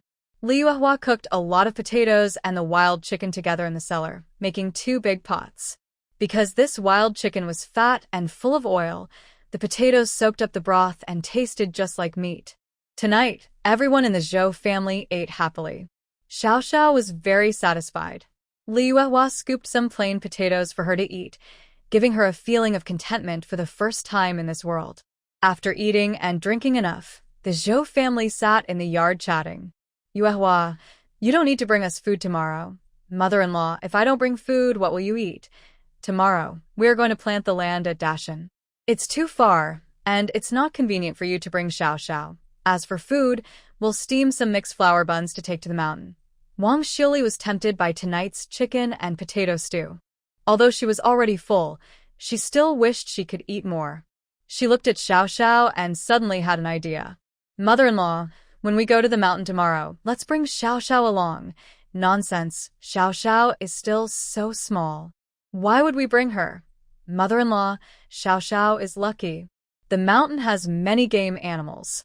If we bring her, we can gather more prey. Hearing this, Grandma Zhou rolled her eyes at Wang Xiuli. Haven't you had enough of the potatoes and chicken stew tonight? Mother-in-law, you're not right to say that. I'm not doing this just for myself. I'm doing it for our Zhou family. This is the busy spring planting season, and we need strong hands to work the land. Without some strength, we can't manage. Although little Xiao is still small, with so many of us taking care of her, she won't be in any danger. When I was young, we often took Yiping and Erping up the mountain. Why can't we do the same for Xiao Xiao now? Zhou Yiping and Zhou Erping, who are also eager for chicken, agreed. Grandma, just take sister along to the mountain. We want to eat chicken. Zhou Xiaoxiao heard this and cheered. Yes. Why can't I go? I want to go to Daqing Mountain. I want to go to Daqing Mountain. Hearing Zhou Xiaoxiao's excited shouts, Grandma Zhou listened again and then heard her shout, Go, go, go. Xiao Xiao, tell Grandma, are you really planning to go to Daqing Mountain with us? Okay, since Xiao Xiao wants to go, we'll take her tomorrow. Grandma Zhou felt conflicted. On one hand, she worried that Xiao Xiao was too young and might face danger on the mountain. On the other hand, she was hopeful that Xiao Xiao's good luck might help their family find some wild chickens.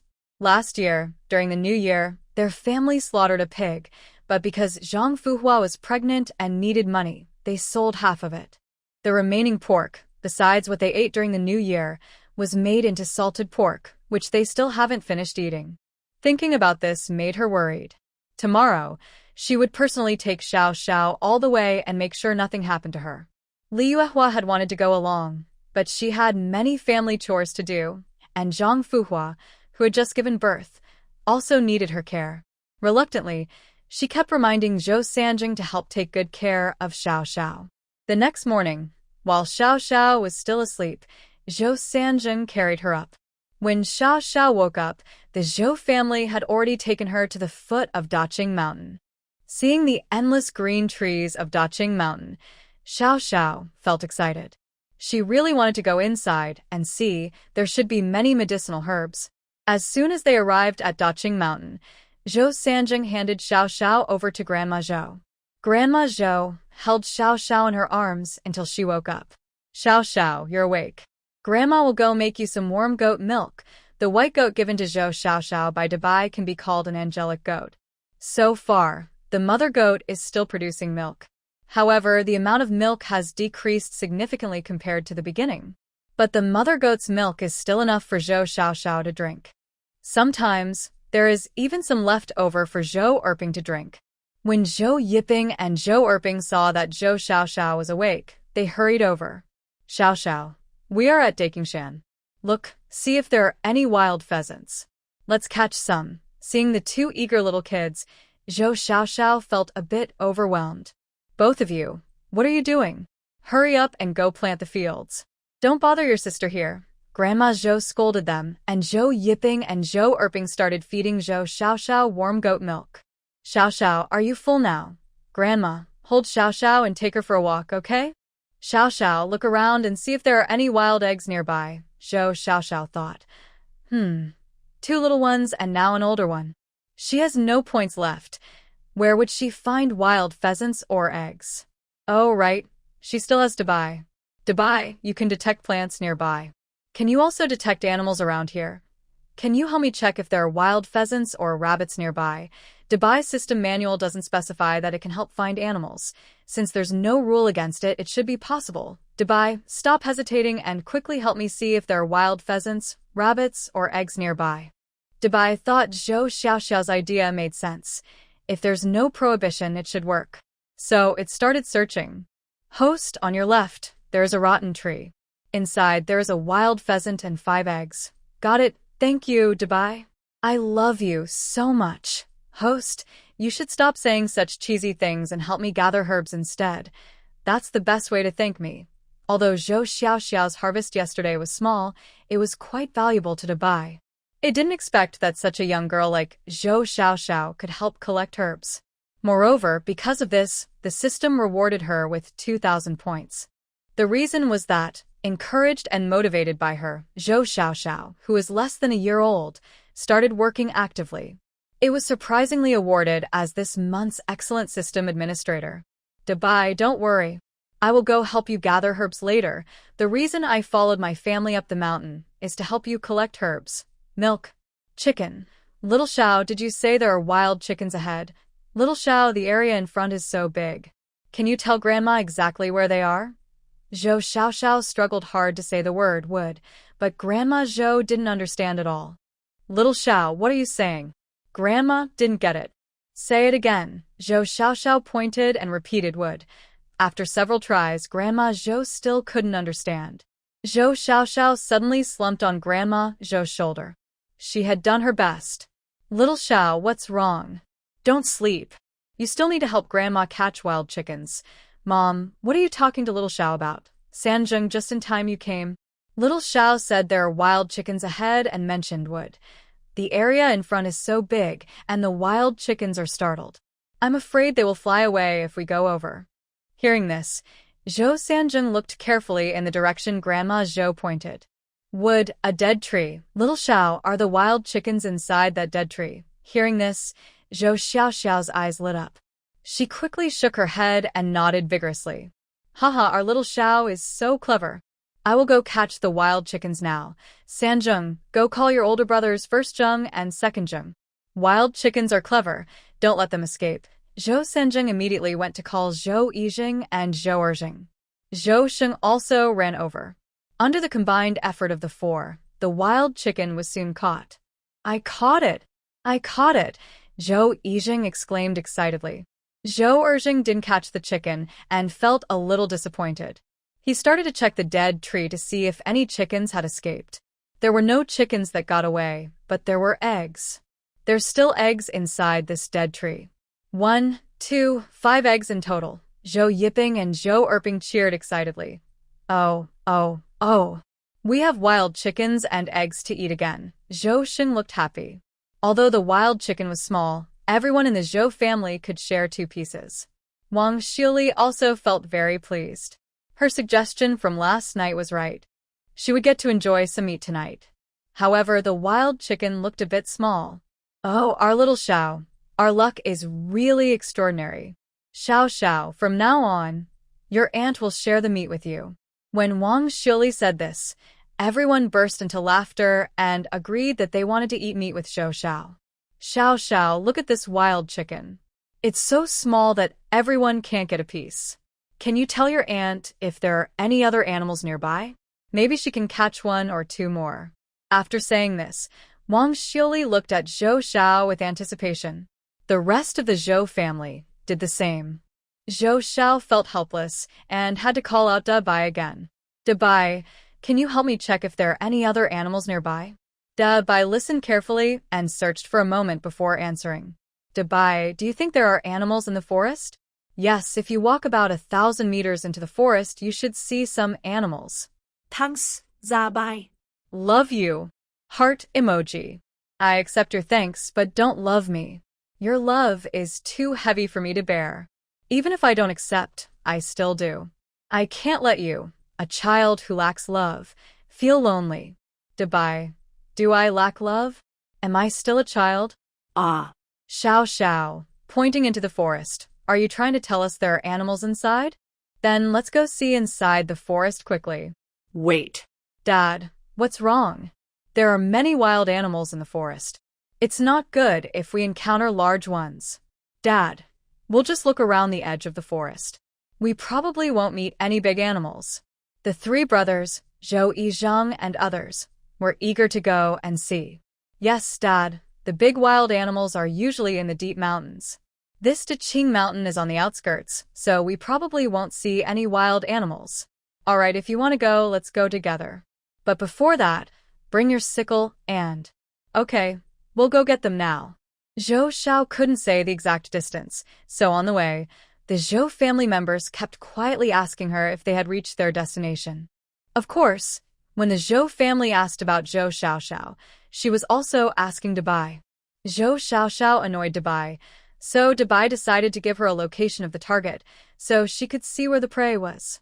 Therefore, Zhou Xiaoxiao looked at the prey's location set by Dabai and kept shaking her head at her family, indicating they hadn't arrived yet. Little one, they've already gone quite far. Why haven't they arrived yet? A distance of 1 kilometer is not close, especially on rugged mountain paths, which takes more time. The Zhou family had been walking for about 15 minutes and still hadn't reached their destination, so they started to feel discouraged, wondering if Zhou Xiaoxiao had made a mistake. Zhou Xiaoxiao kept watching the prey's location. At first, the prey was still a little far away, but in just a moment, the prey's position suddenly moved rapidly toward them. Zhou Xiaoxiao immediately had a bad feeling. They might really have encountered a large wild animal. She couldn't help but shout loudly and pointed ahead to warn her family. Seeing Zhou Xiaoxiao's frightened expression, her family members also became scared. The 3 brothers, Zhou Sheng and Zhou Yi, quickly protected their grandmother and the women and children behind them. Meanwhile, Zhou Xiaoxiao didn't stop.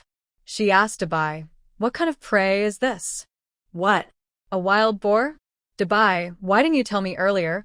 Host, you didn't ask me in advance either. Haha, so what do we do now? Do you think we can fight a wild boar? With so many of you, can't you handle a wild boar? Dabai, you're underestimating the fighting power of ancient wild boars.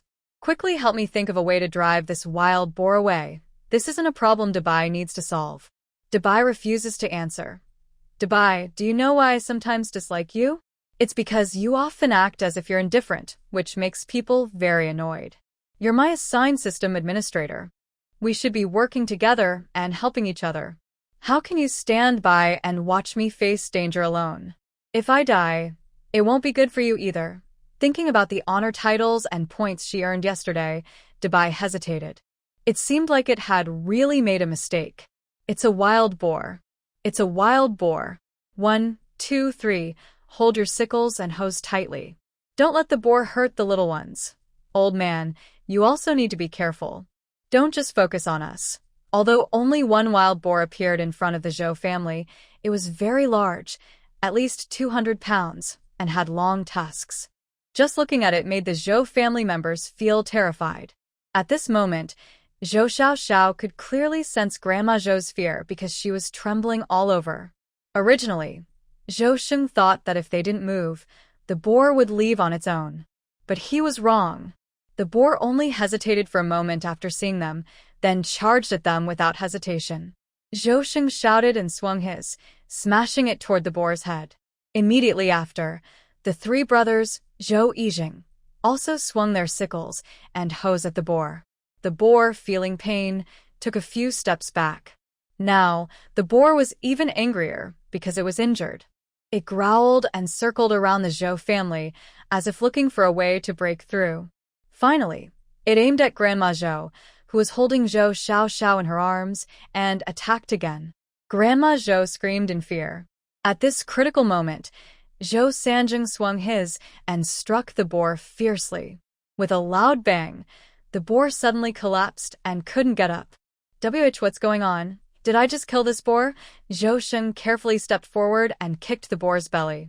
Seeing that the boar remained still, he confidently said, "It should be dead, Zhou Sanjing. When did you become so strong?" "You actually managed to kill a boar with a..." Zhou Sanjing looked confused. He knew very well how strong he was. He was sure he couldn't have killed the boar with just his strength. But this boar only fell after he hit it. How could that be? "Third brother, you're amazing. We brothers didn't know you had the skill." Zhou Sanjing kept explaining, "Big brother, second brother, I don't know what happened either. I'm not that strong." No matter how Wednesday explains it, the Zhou family members refuse to listen, especially since the pig's body is right in front of them. Helpless, Wednesday can only accept the fact that he is very skilled, able to kill a wild pig with a single shovel. At first, Zhou Xiaoxiao was shocked to hear that Wednesday had killed a pig with one shovel. But then she quickly thought it was impossible and asked Dabai about it. "Dabai, did you help out?" Dabai thinks the host is right, so it used an electric stick to kill the pig. "Ha ha ha, it was really you." "Thank you, Dabai. "You're so good. I like you more and more." Host, as an ancient human, you shouldn't always say you love others. It's okay. I am an ancient human with a modern soul, so I can think ahead infinitely. "Dad, what should we do with this pig?" "Sanjun, what do you think? The villagers are talkative. If they find out we caught a pig, they'll all come to get a share. Instead of arguing with them, I think we should quietly take the pig to town and sell it." "Erjun, what about you too? What do you think?" "We think third brother's idea makes sense." "All right then." The three brothers will take the pig to town and sell it. While Zhou Sheng and his sons were tying up the pig, Zhou Xiaoxiao forcibly made Grandma Zhou put her down on the ground. She didn't want to miss this great opportunity. "Dabai, do you think this is a medicinal herb?" "Yes, this is sanchi, recorded in ancient books. It has high medicinal value." "Then can I get a lot of points?" Ding.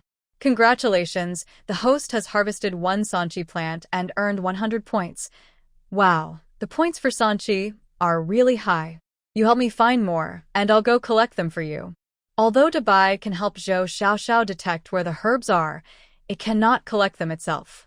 It must do so through Zhou Xiaoxiao's hand. Zhou Xiaoxiao has always wondered why this is. Dabai's answer is simple. It's because that's the value of her existence as the host. Ding.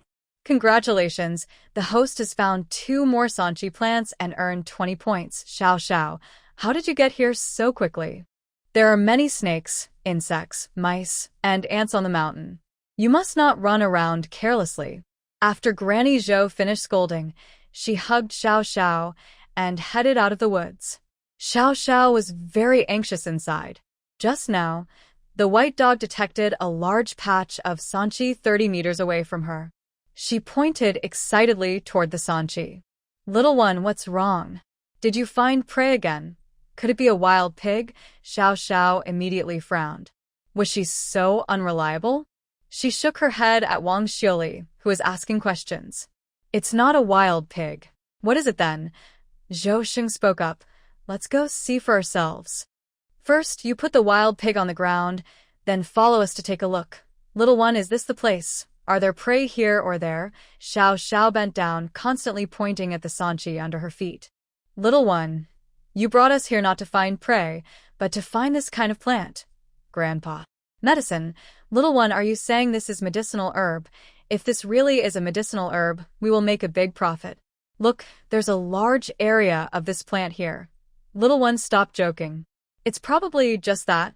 We pull it up and take it to town to try. Seeing that the Zhou family only pulled up the stalks of the sanchi, Xiao Xiao was instantly very anxious.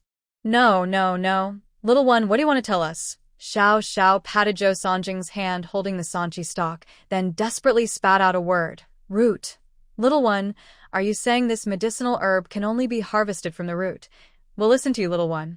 Let's dig up the roots. Zhou Sanjing immediately swung his and started digging.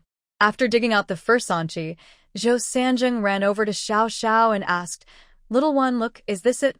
After getting Xiao Xiao's confirmation, the Zhou family members became very busy, like they had been energized. In no time, they dug up half a basket of sanchi.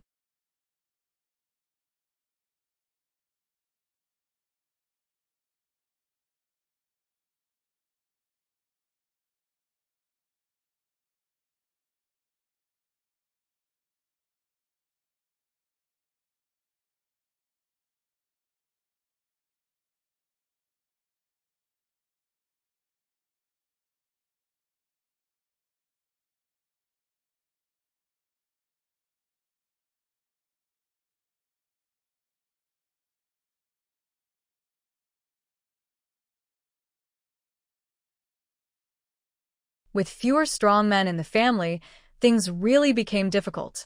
Oh, look. Are those two carrying a wild boar? Really, it's a wild boar. I've never seen such a big wild boar before. Look at those tusks, longer than usual. A young man dressed as a servant pushed through the crowd and approached Zhou San and the others, asking, Are you selling that wild boar?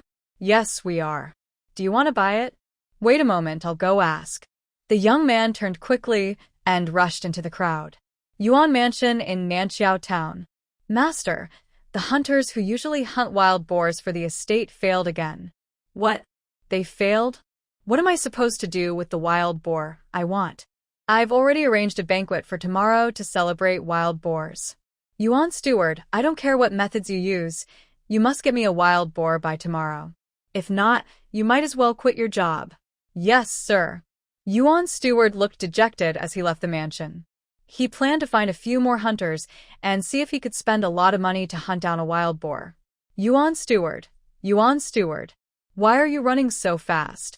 You almost bumped into me. Haha, I was in a hurry. I'm annoyed already. Just tell me, what's the matter?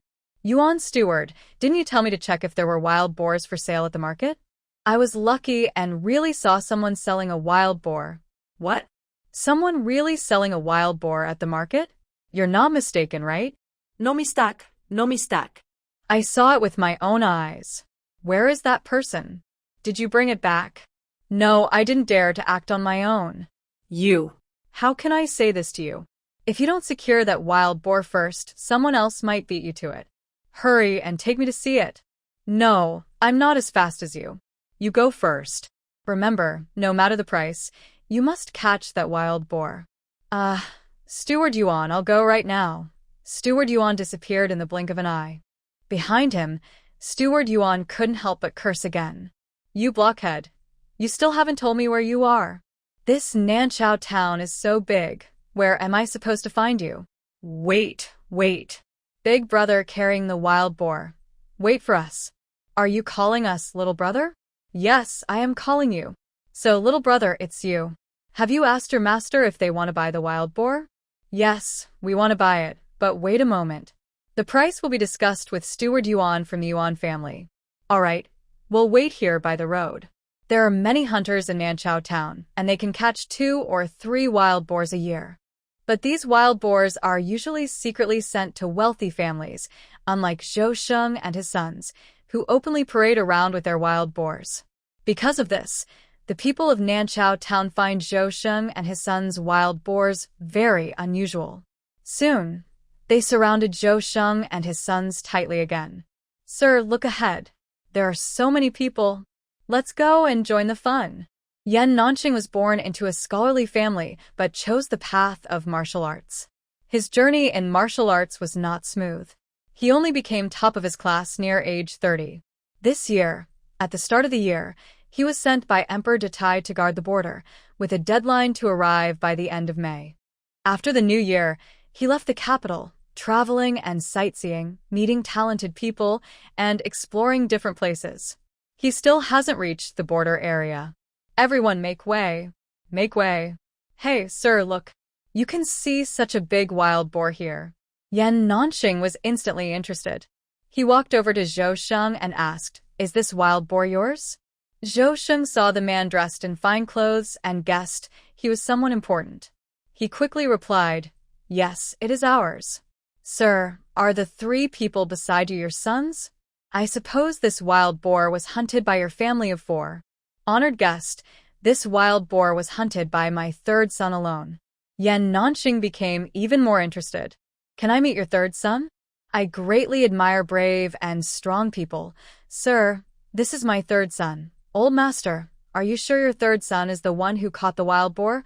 "Absolutely. Haha, that really proves the saying, people shouldn't be judged by their looks.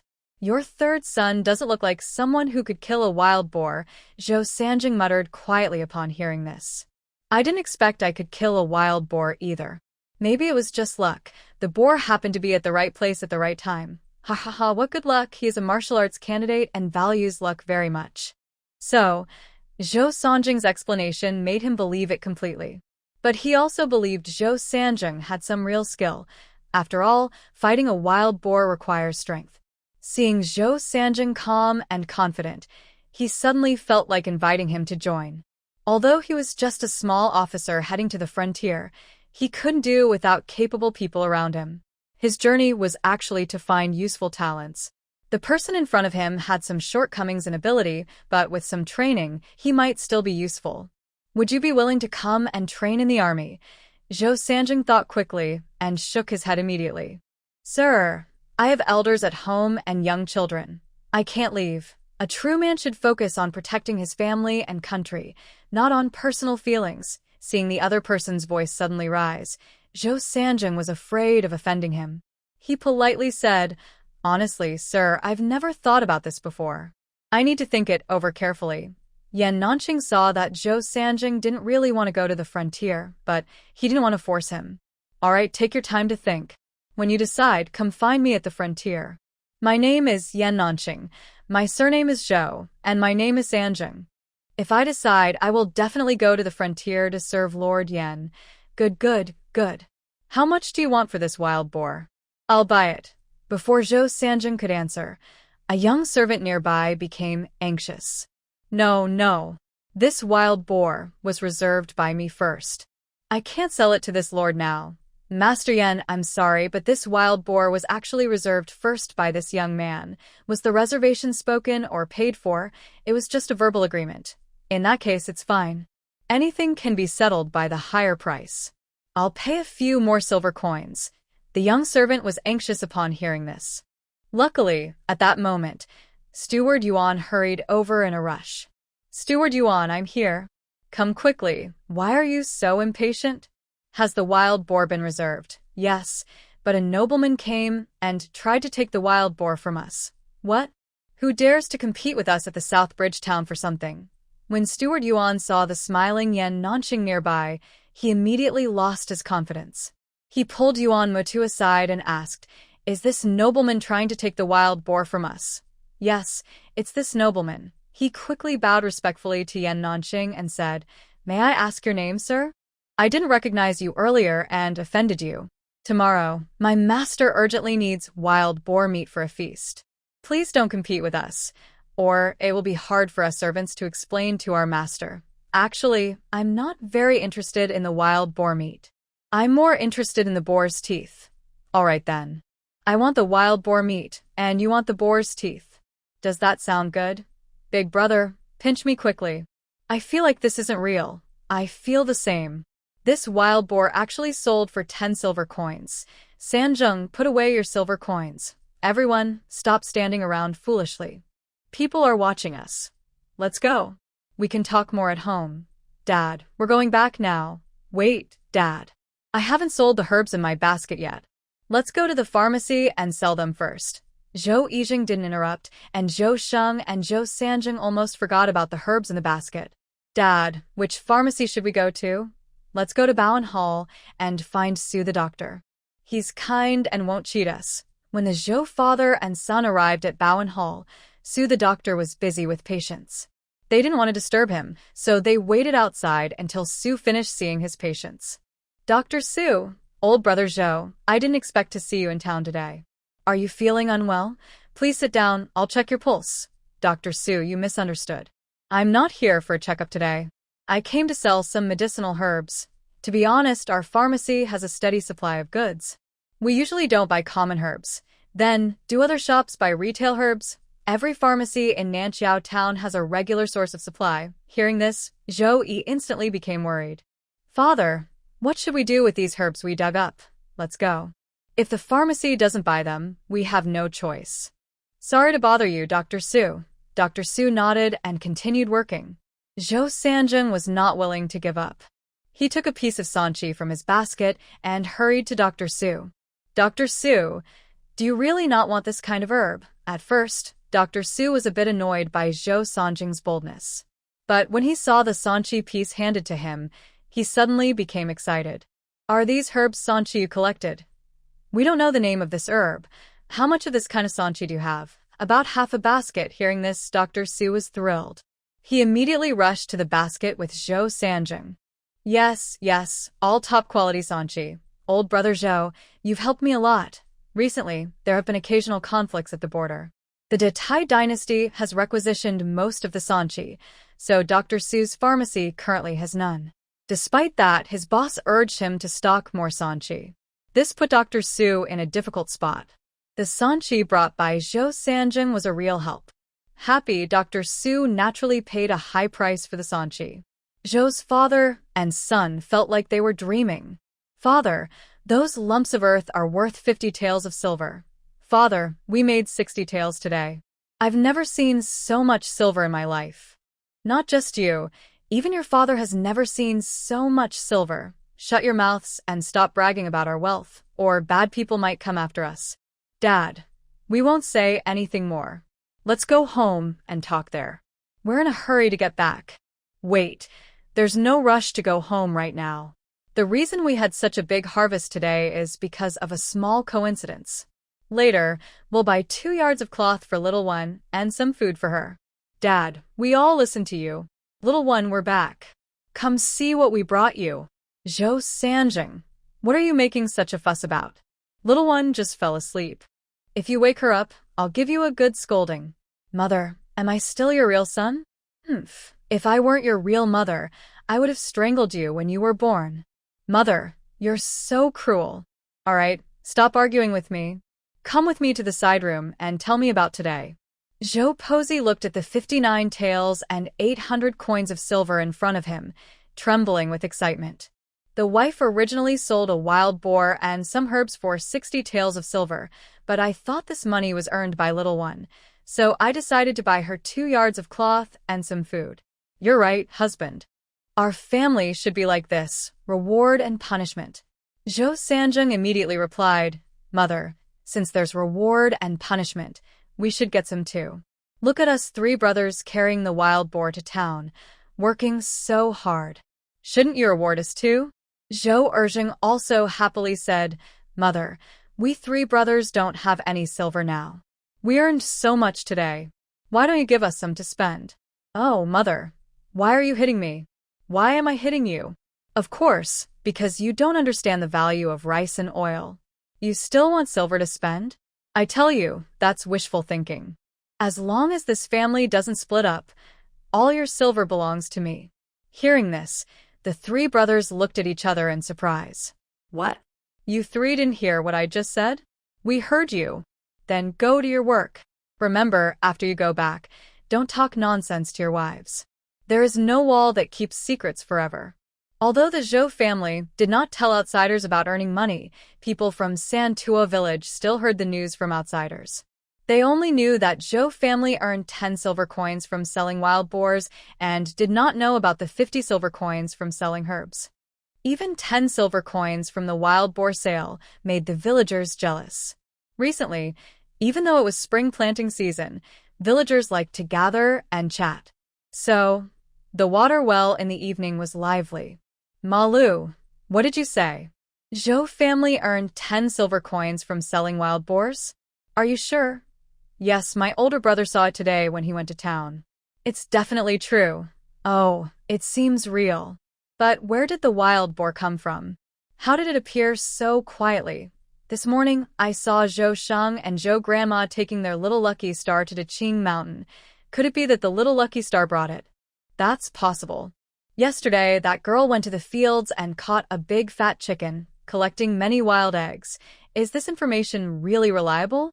Catching a wild chicken and collecting eggs, I believe, but catching a wild boar? That's not easy for everyone. Many experienced hunters are afraid to catch wild boars. I don't believe Brother Zhou Yi and his brothers would dare to do it. Come on, anyone free, follow me to ask the Zhou family and find out. Just now, I passed by their house and smelled the delicious aroma of meat. Maybe we can go now and get some leftovers. I want to go too. The villagers by the well gathered in small groups and headed toward the Zhou family. Zhou sister, why is the gate closed? Are you inside? Come, open the door. We want to chat. Just as Granny Zhou scooped the stew of potatoes and chicken into a bowl, she heard voices outside the yard. Yes, Zhou sister, we know you're home. Please open the door and let us in a sit. That sounds like Zhang Sanmei and Lu Manhwa from the village. They really have no manners. They come at the wrong time, just when we're having dinner. They must have other plans. Mother-in-law, should we open the door or not? Of course we should open it. If we don't, these women will keep shouting outside all night. Yuehua, hide the stew and fried bacon so the women outside don't smell them. All right, mother-in-law, I'll listen to you. Granny Zhou walked out of the kitchen with a serious face and asked Wang Xiuli standing nearby, Did you go out and say something inappropriate this afternoon? Mother-in-law, I didn't go out at all this afternoon. How could I say anything wrong? It's best if you didn't. Otherwise, I might tear your mouth apart. Granny Zhou knew her own limits. She understood that people from Santua village usually wouldn't come to visit her without a reason. If they came, it must be for something important. This made her think about the 60 silver taels she earned today. Their Zhou family only has Wang Xiuli and Zhang Fuhua, who like to visit and gossip. Since Zhang Fuhua is confined to her room after giving birth, only Wang Xiuli is suspicious. She calmed herself down, realizing that perhaps the visitors weren't just here because of the sudden income of 60 silver taels. She walked to the gate, immediately smiling brightly. Then she responded loudly, Coming.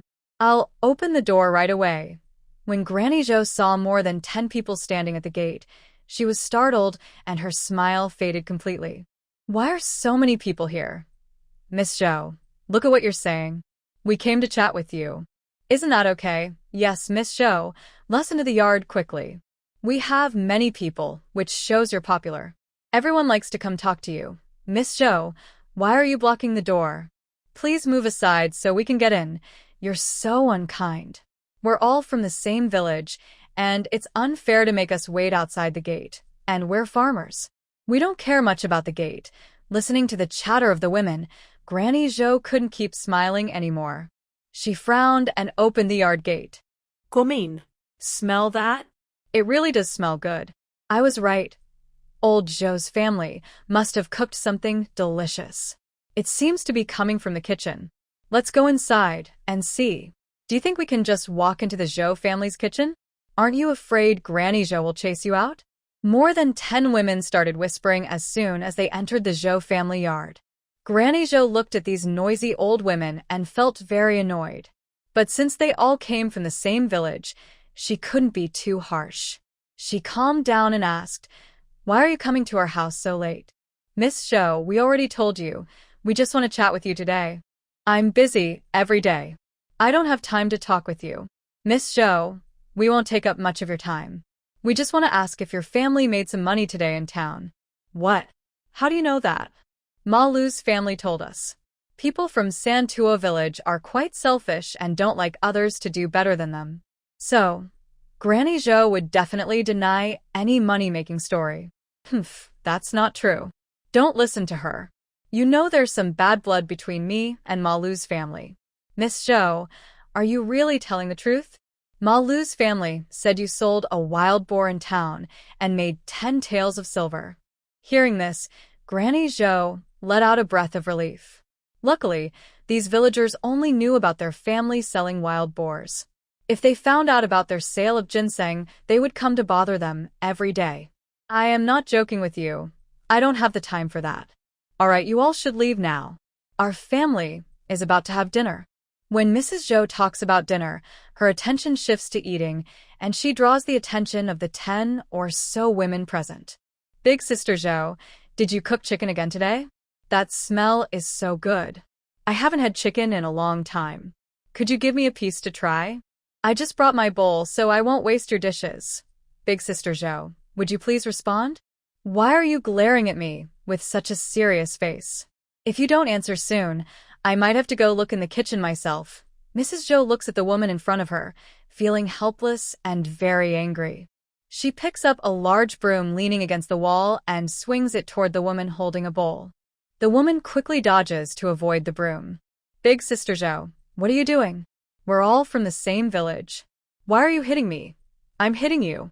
I was just sweeping the yard, and now you're hitting my family. Don't think you can get away with it. Oh no, Big Sister Zhou. What are you doing? We're neighbors. Why are you fighting? Mrs. Zhou, just about to chase the woman away with the broom, is stopped by villagers in the yard and can't move. Some villagers even secretly scratch her with their nails to vent their anger. Mrs. Zhou feels the pain and shouts into the house. Oldest daughter-in-law, third daughter-in-law, come out quickly. I am being bullied. Mother-in-law, anyone who dares to bully you, we will fight them. While speaking, Wang Xiuli runs out carrying a. Her action really startles the villagers. One family member, what are you doing? What if you hurt someone with that? Put it down quickly, put it down. Let go of my mother-in-law. If you do, I will put down the. Otherwise, I won't be responsible for hitting you on the head. We'll let go. Don't get so excited. As soon as Mrs. Zhou is released, she sits on the ground and starts crying loudly. Oh, my life is so hard. I've worked all my life, and now at this age, I still get bullied by villagers. Big Sister Zhou, that's not right. We just came to chat with you. You suddenly wanted to hit us, and we only held you back because we couldn't stand it. We didn't hit you at all. Why do you all come to my house for no reason? I don't want to chat with you. And how dare you say you didn't hit me? Who just clawed my back? Go away, all of you. My family doesn't welcome you. Big Sister Zhou, you shouldn't say that. We're all from the same village. Do you want to fall out with us? You all look down on our family. The face we lose isn't worth it. Go on, leave now. Grandma Zhou, I tell you, don't be so rude. Are you women tired of spring farming? Now you even have the energy to cause trouble here. It's the village chief. The village chief is here. I worked in the fields all day today, just wanted to rest peacefully. But you people, you won't leave me alone. You're all known troublemakers in the village. Why are you here at Grandma Zhou's house today? Oh, village chief, your words are so harsh. When did we become troublemakers? We just came to ask if the Zhou family really sold a wild boar in town. But Grandma Zhou suddenly went crazy, grabbing a broom to hit us. And her eldest daughter-in-law, Wang Xiuli, isn't any better. She threatened us with a big, saying she'd smash our heads. It's not our fault today. It's the Zhou family's fault. Please stand up for us. Hearing these people chatter endlessly, the village chief felt annoyed. Are you done talking? If you're finished, shut up. It's my turn to speak. Even if Grandma Zhou sold a wild boar, it's her own business. Why does it concern you? All you do is cause trouble every day. If you keep acting like this, I might have to kick you out of Santua village. Village chief, you're biased. It's clearly Grandma Zhou's fault. Why do you only blame us? We're not convinced. Yes, we're not convinced. We know you're related to Grandma Zhou. You're just protecting her. All right, you women really don't respect me as your village chief. I won't argue with you anymore. If you don't listen, I'll have your men hear this. Just now, the county announced a task for forced labor. Each family must send one man to work. Village chief, why are you doing this? Why? Of course, because you all talked back to me. I hold a small official position appointed by the court, and I won't let you troublemakers speak out of turn. I used to be very kind to you, but now you've lost your respect for me. From now on, if you don't listen to my orders, I will assign you to forced labor whenever the county demands it. More than 10 women were scolded by village chief Zhou and immediately became afraid. Forced labor is not easy. You might lose a few pounds or even get hurt. Plus, it's spring planting season, and losing labor at home is not good. Village chief, we were wrong. Please forgive us and let it go. Now you're begging. I tell you, it's no use. Each family must send one person to do forced labor in 2 days. All right, we can go, but you can't be unfair, village chief. Although Sister Zhou didn't talk back today, it was all because of her. Her family must also send someone or we won't accept this. Yes, we won't accept it. I'm the village chief. I have eyes and can tell right from wrong. Stop causing trouble here. Before village chief Zhou could finish, the women sat on the ground, crying and pleading loudly. Village chief is unfair. Suddenly, many villagers gathered around, surrounding Zhou Sheng's family tightly. Zhou Sheng and his father sat inside the main hall. At first, only women came, and they didn't interfere. But when village chief Zhou arrived, they also came out. Seeing the angry village chief Zhou Sheng stepped forward and said, "Village chief, there's no need to be angry with these people. Do we have enough people for the forced labor? If not, our family will send one." Zhou Sheng, this isn't your business. Your family doesn't need to get involved.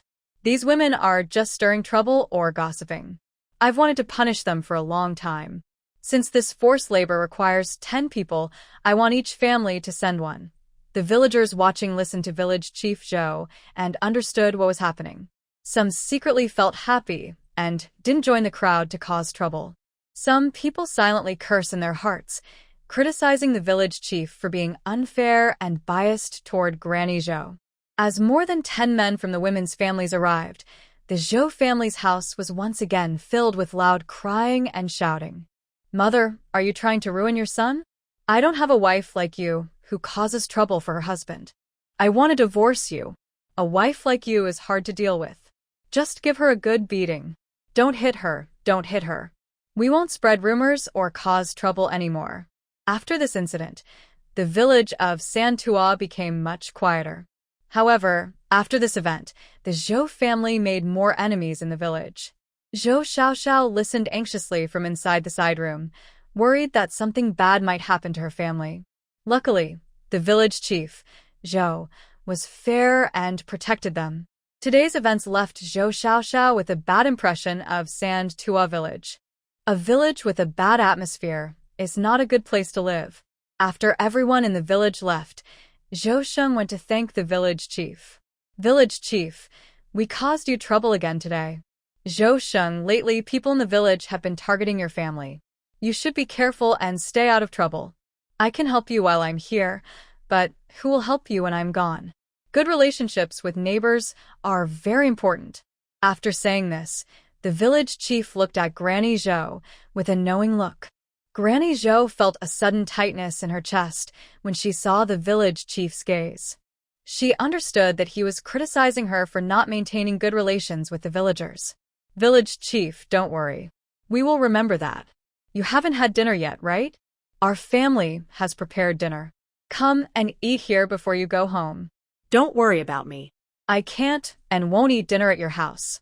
Because of what happened with your family, many villagers are unhappy with me. If I eat dinner at your house again, they will be even more upset. All right, I'll go now. Village chief, take care. It's getting dark. I'll ask Senjeng to see you off." "No need, I can go back by myself." After the village chief left, Granny Zhou started crying sadly. "Husband, I don't agree with this. What does the village chief mean by that? Is he criticizing me for not handling the neighborhood relationships well? All right, wife. Don't overthink it. The village chief doesn't mean anything bad. He was just giving us some advice to stay out of trouble and avoid making the villagers jealous. It's getting late. Let's all go back inside to eat. Tonight, the Zhou family's dinner is more plentiful than last night, with not only potato chicken stew, but also fried cured meat. However, because of what happened this afternoon, the family isn't very interested in eating. They ate a little, and then each went back to their own rooms to rest. Tonight is a restless night for Grandma Zhou. She recalls everything that happened and scolds those women harshly. Zhou Xiaoxiao also thinks a lot about whether this village is a good place to live. She secretly decides to work harder to leave Santua village and move to a big town. The next morning, Zhou Sheng and his 3 brothers wake up early as usual. They haven't finished planting on Dakingshan yet, so today they must finish planting. With them are Grandma Zhou and Wang Xiuli. This time, they didn't bring Zhou Xiaoxiao. After all, 60 taels of silver is enough for their family to live comfortably for a long time. And as village head Zhou said, it's better not to stand out too much right now. The villagers of Santua village really dislike seeing others do well. After 10 days of hard work, the Zhou family finally finished spring planting. The other villagers of Santua village also completed their spring work. Once they had some free time, the villagers gathered day and night to gossip. The gossip mainly centered on Zhou Sheng's family. They confirmed from many outsiders that Zhou Sheng's family really made 10 taels of silver selling wild boar. They scolded Zhou Sheng's family for being dishonest, not telling the truth, and causing some villagers to be punished by the village chief. Grandma Zhou and Wang Xiuli used to enjoy chatting and joking with the villagers. But since the last incident, they changed and mostly stayed at home, not wandering around. That day, the Zhou family received an unexpected visitor, Wang Xiuli's mother. Mother, why are you here?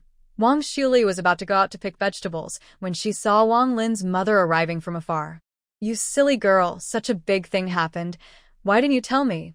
Mother, I don't understand what you're talking about. You've always been clever since you were little. Why are you getting dumber now? I ask you, did the old Zhou family really sell a wild boar and earn 10 silver coins? Wang Xiuli looked at her mother's bright eyes and suddenly had a bad feeling. Mother, what are you trying to do? Girl, answer me quickly. Is that true or not? Yes, a while ago, they really went up the mountain to hunt a wild boar and traded it for 10 silver coins in town. Where is that silver now? Did your mother-in-law share any with you? No, she kept all the silver herself. You're so silly. The wild boar was hunted by the brothers of the Zhou family. Why wouldn't your mother-in-law share the money with you? Where is your mother-in-law? I want to go talk to her. No need to look for her. I'm right behind you. What do you want to say to me? Oh, dear. How come you appeared silently behind me? That really scares people. It's enough to scare someone to death. As long as you're not doing anything wrong, there's nothing to fear here or there. Hee hee dear, I heard that your Zhou family earned 10 silver coins from selling wild boars. You've been married into their family for years, and you're the eldest wife. You need to learn how to manage the household. I was thinking maybe you could share some of that money with Yi Zhang and me to give them some practice. Are you trying to train them or just take advantage of the wind? Dear, what are you talking about? Honestly, and I mean really honestly. You're here today because of the 10 silver coins I have, right? Wang Lin's intentions were exposed, but she wasn't worried. She still smiled and said, Dear, that sounds so harsh. What do you mean I came for your family's 10 silver coins? Wouldn't it be better if I just treated you to lunch and then sent you on your way? After saying this, Zhou Posey turned and walked away quickly, holding Zhou Xiaoxiao. Xiuli, look at your mother-in-law's attitude. Having money makes her proud. She looks down on us poor relatives. Mother, you should have known your mother-in-law's personality long ago. What exactly are you here for today? It can't really be about that 10 taels of silver, can it? Oh, Xiuli, I have no choice. Otherwise, I wouldn't have come here with my face all red. What happened? That mischievous younger brother of yours went to gamble at the betting house and owes 20 taels of silver. We've already paid 15 taels, so only 5 are left. I heard the Zhou family made 10 taels from selling wild boars, so I thought I should come. Mother, you know very well that my mother-in-law is hard to deal with. It's almost impossible to get money from her. Xioli, I really have no other way. I'm counting on you now. Please help your little brother, or else those people might cut off his hand. Mother, you know I don't have any silver. Doing this puts me in a difficult spot. Xioli, I don't want to make things hard for you, but I really have no choice. You should ask Zheng for help. And remember, we only borrowed. We will pay it back. Seeing her mother's tearful and nose-running face, Wang Xioli's heart softened instantly. She decided to endure the scolding and give it a try. All right, when Zheng comes back, I'll talk to him. Xioli, this needs to be done quickly. Your younger brother can't wait. Mother, even if I hurry, I have to wait for Zheng to return. He went to town and won't be back until tonight. Then I'll go back today and come to get the silver early tomorrow morning.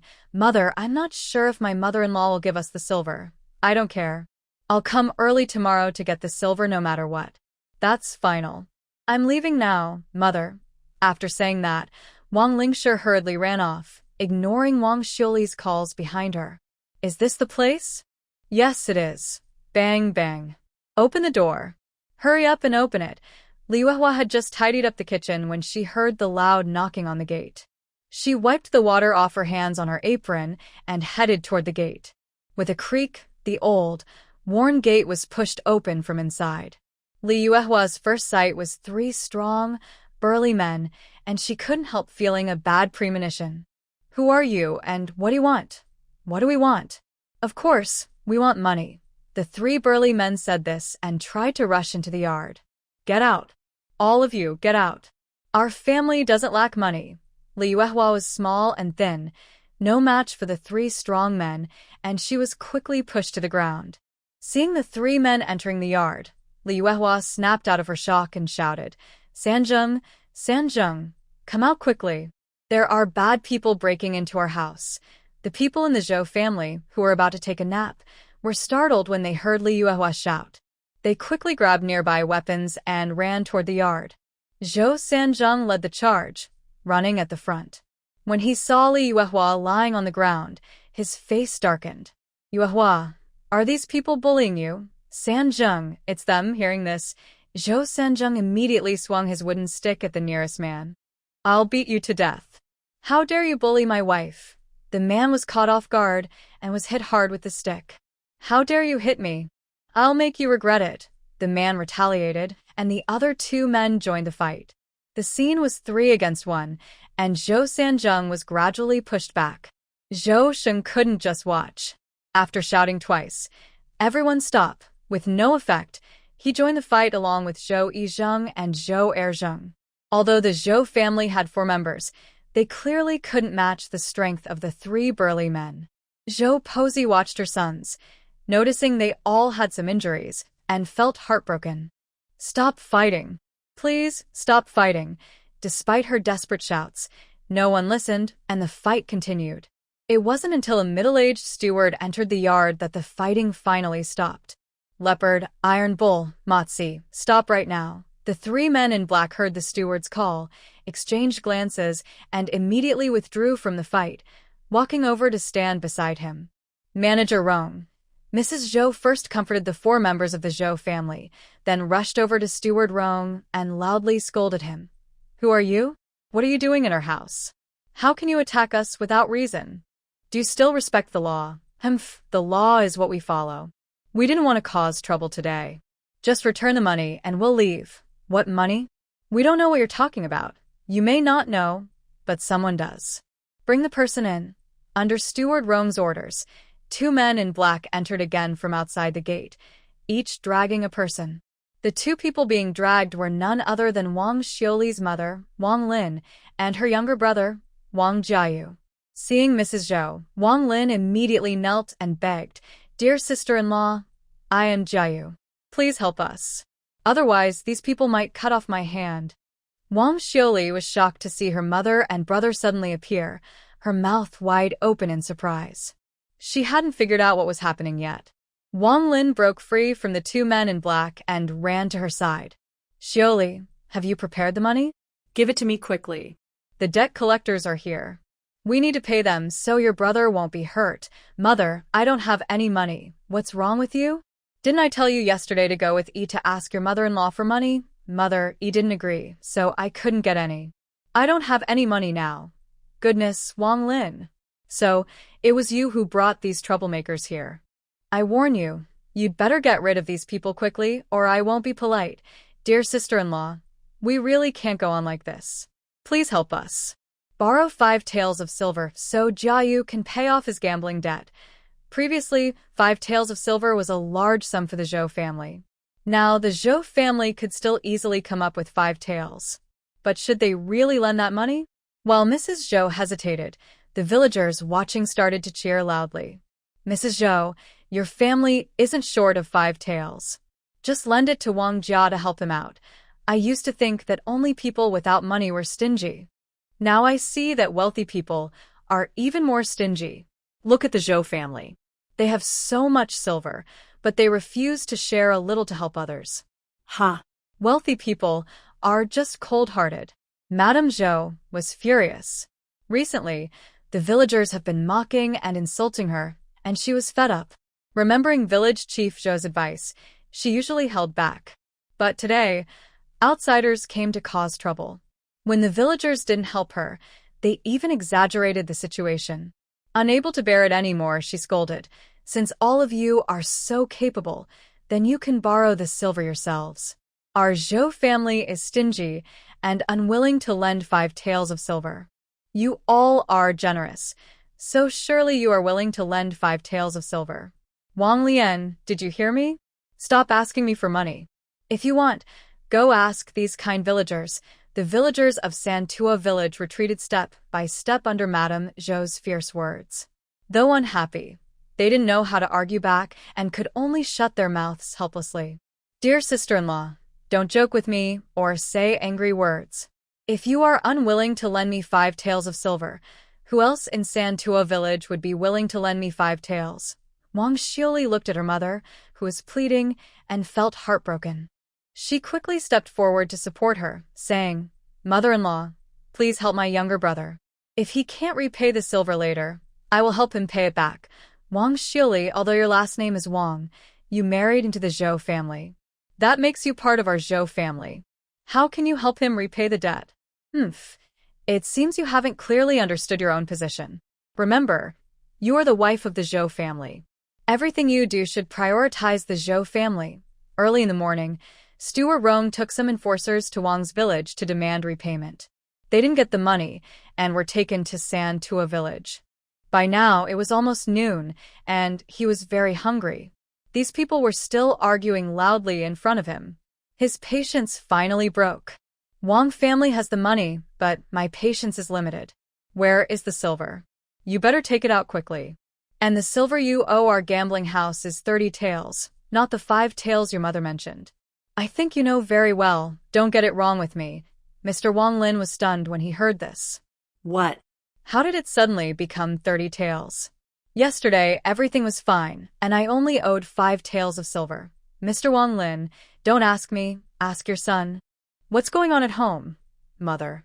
I was wrong, I was really wrong. Seeing this scene, Mr. Wang Lin's heart sank. Tell me clearly what exactly happened. Yesterday, I went to the town to prepare to pay back the gambling house, but after I entered the gambling house, they persuaded me to gamble a few more rounds to win back some money. I couldn't resist and ended up gambling away the 15 taels of silver you gave me to pay off the debt, and in the end, I still owed the gambling house. Mr. Wang, you promised me yesterday, didn't you? I managed to gather all our savings to pay off your gambling debt. But in just a moment, you went gambling again and owed a huge debt of 30 taels. Mother, I was wrong, I really was. Please help me this time. Disobedient son. What good is begging me? Where can I get so much silver? We have land at home, we can use that. Don't even think about it. Our family only has that little land. Without it, how will we survive? Moreover, that land is your father's treasure. He would rather die than sell it. Manager Rong sneered. The Wang family has run out of silver. If so, don't blame us for being ruthless. Manager Rong, please, give me more time. I will find a way to gather the silver. Wang family, do you think I will believe you again? Brothers, Wang family has broken the rules of the gambling house and owes debts without paying. Take his right hand as punishment. Yes, Manager Rong. What are you doing? Don't touch my son. Mrs. Wang Lin protected her son with her body. But she was no match for the armored man in black. One of the men in black grabbed Mrs. Wang Lin by her collar and threw her aside. Heaven is unfair. Heaven is unfair. I can't go on living. Zhou Sheng couldn't help but step forward and say, there is a saying about rules. I shouldn't interfere in your matters. However, if you want to cut costs, shouldn't you choose a different place? I don't want my yard stained with blood. Wang Jiao heard Zhou Sheng's voice and felt like he had found a lifeline. Dear uncle, you can't just stand by and do nothing. Please help me. I promise to work hard to repay you in the future. Zhou Sheng sighed and shook his head. There's a saying, a lost son can return home, and it's never too late, but Wang Jiao knew that Zhou Sheng wasn't talking about him. The fact that he was chased by the casino for debts wasn't the first time this had happened. Honestly, Zhou Sheng didn't trust his character. And he didn't have enough money to help him pay off the debts. Uncle, aren't you afraid I might reveal that your family earned money from selling wild boars? I'm honest and upright. You don't need to threaten me. I won't fall for that. Uncle, after you sold a wild boars that day, I saw you go to the pharmacy. People in Santua village have recently been affected by red-eye disease. If they find out, Wang Jiao said this, and the villagers of Santua village became angry and shouted, Wang Jiao, what are you talking about? We didn't get red-eye disease. Wang Jiao, why are you only telling half the story? Tell us, what did Zhou's family do at the pharmacy? Did they earn more money? Dear uncle, if you help me this time, I promise to turn over a new leaf. The 30 taels of silver I borrowed, I will pay back in full later. Ha. Wang Jiao, are you trying to borrow 30 taels from Zhou's family? Zhou's family has 30 taels of silver? Besides selling wild boars, did they sell something else valuable at the pharmacy? Zhou Sheng sighed. In this world, there really was no wall that could not be broken through. Since things had come to this point, he wasn't afraid to reveal the truth publicly. Yes, besides selling wild boars, our family also sold medicinal herbs at the pharmacy and earned some money. What kind of medicinal herbs? How much money did you sell them for? Wang Jiao, if you want our family to help pay back 30 taels, the herbs must have been worth at least 20 taels. What kind of herbs are so valuable? Does everyone want to know? Of course we do. Zhou Sheng, we're all from the same village. If there's a way to make money, we shouldn't forget us. You want to know what I can tell you, but you need to do me a favor first. What favor? We will definitely help. Help me chase these people out of my house. Dear family, you can't chase us away. If you don't help us, we really won't know what to do. Why not? Just now, the family said you still have farmland. Since you care so much about the Wang family, you could sell some land to pay off debts. That won't work. No, it won't. Everyone in the village, think carefully. If you want to know how we make money, help us chase these people out. The villagers from Santua village were quickly convinced. Go away. Don't cause trouble in our village. If you want to cause trouble, go to Wang village.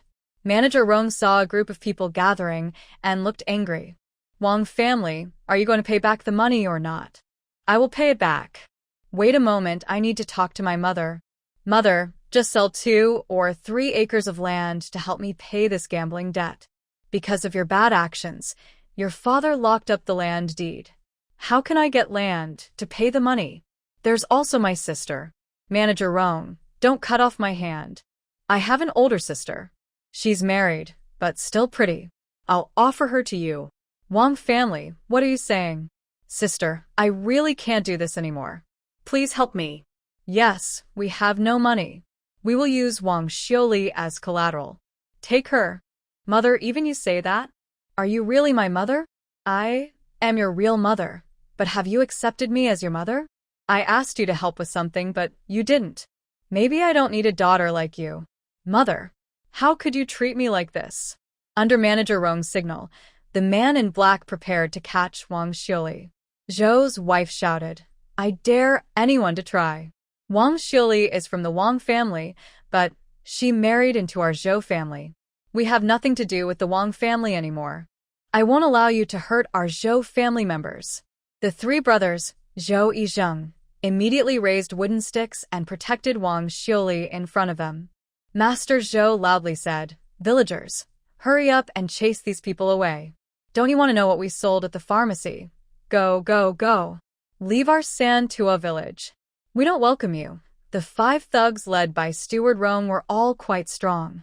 However, in front of so many villagers, their strength was no match. To avoid getting hurt, Steward Rong had to take Wang Linshi and the Wang family members away. Of course, they didn't let Wang Jiao go easily. Seeing they couldn't squeeze any more money from Wang Jiao, they cruelly cut off one of his hands. From then on, the Wang family and the Zhou family stopped talking to each other. Wang Shili also broke off her relationship with the Wang family. What happened? Why are you arguing again at Master Zhou's house? Village chief, you're accusing us unfairly. Tell me, what are you doing gathered around Zhou's house for? Village chief Zhou clarified the situation amid everyone's chatter. After hearing the story, Zhou genuinely felt happy. Good, good, good. You did well this time. We are all villagers, and we should help each other. All right, everyone disperse now. Don't stay here all the time. Village chief, we can't leave yet. We want to hear how Zhou's family makes money. What's going on? Is there something you haven't told me clearly? The villagers being questioned chuckled and then explained the whole story again in detail. Ha! I thought you suddenly changed and wanted to help your fellow villagers. But, oh well. Village Chief Zhou said, as long as Zhou's family tells us how they make money, we promise not to trouble them again. If anyone causes trouble for Zhou's family, we will step in and help. Does that sound okay? Zhou, did you really promise the villagers to reveal how you earn money? Yes, Village Chief, I promised. Village Chief Zhou knew that the villagers of Santua village were quite selfish. It was almost impossible to expect them to help others selflessly. Since Zhou Sheng agreed to come up with a way to earn silver, he didn't need to defend himself anymore. Zhou Sheng, since you promised everyone, please tell us how your family makes money. Zhou Sheng nodded and, following the plan he discussed earlier with Zhou Sanjing, asked Zhou Sanjing to explain the method. Of course, this method avoided involving Zhou Xiaoxiao. Zhou Xiaoxiao was such a young girl. It wouldn't be good for her to stand out too much. Zhou Sanjing stepped forward and said, Dear villagers, let me tell you about it. Recently, I saw someone in town selling a certain medicinal herb. I noticed that person made quite a bit of silver, so I quietly remembered what the herb looked like. When I was working in Dakingshan, I happened to see the same herb, so I dug some up and took it to the pharmacy. Unexpectedly, they wanted to buy it and said it was very valuable. Sanjung, what does this herb look like? Can you show us? And how much silver did your family sell it for? If I am going to share the way to make money, I must show you what the herb looks like. As for how much silver we earned, you already heard from the Wang family, just 20 taels. Wow, such a valuable herb, and it can sell for 20 taels of silver. Sanjung, we don't expect to sell as much as your family, but even 2 taels would be good for us. Yes, Sanjung, when will you take us up the mountain? To thank everyone for helping our family earlier, I need to show you this herb quickly so you can start earning silver sooner. Sanjung, you're a good person. We will remember your kindness. I plan to take everyone up the mountain tomorrow to find Sanchi. Anyone at home and not busy can come with me. But I want to warn you beforehand, there are many wild animals on the mountain, and it's dangerous. If you fall or get bitten by a wild animal, I can't be responsible. Sanjung, don't worry. We're volunteering to go with you, and it's not your fault if anything happens. All right then. We'll go up the mountain together tomorrow morning. Santua village is a small village with only 63 households. However, the next day, more than 200 people followed Zhou Sanjing up the mountain. There are men and women, old and young. Zhou Sanjing was looking at so many people. He was surprised but also felt that his worries were unnecessary. If they really encountered wild animals in the forest, the animals would probably be scared seeing so many people. Sanjing, come quickly and look. Is this the Sanchi you mentioned? No, it's not. Sanjing, I also found a plant here. Help me check if it's the same.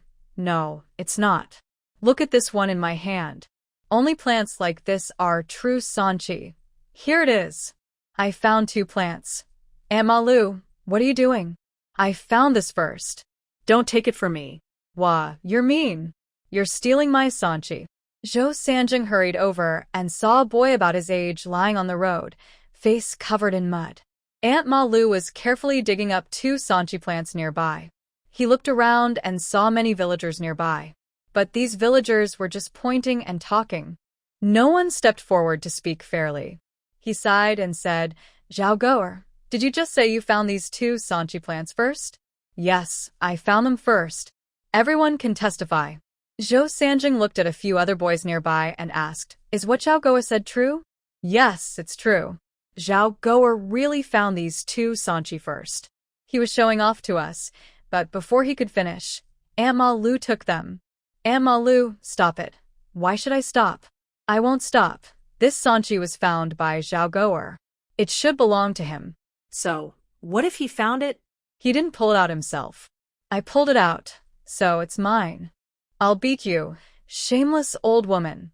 You stole the sanchi my son found." Ah! "How dare you hit me?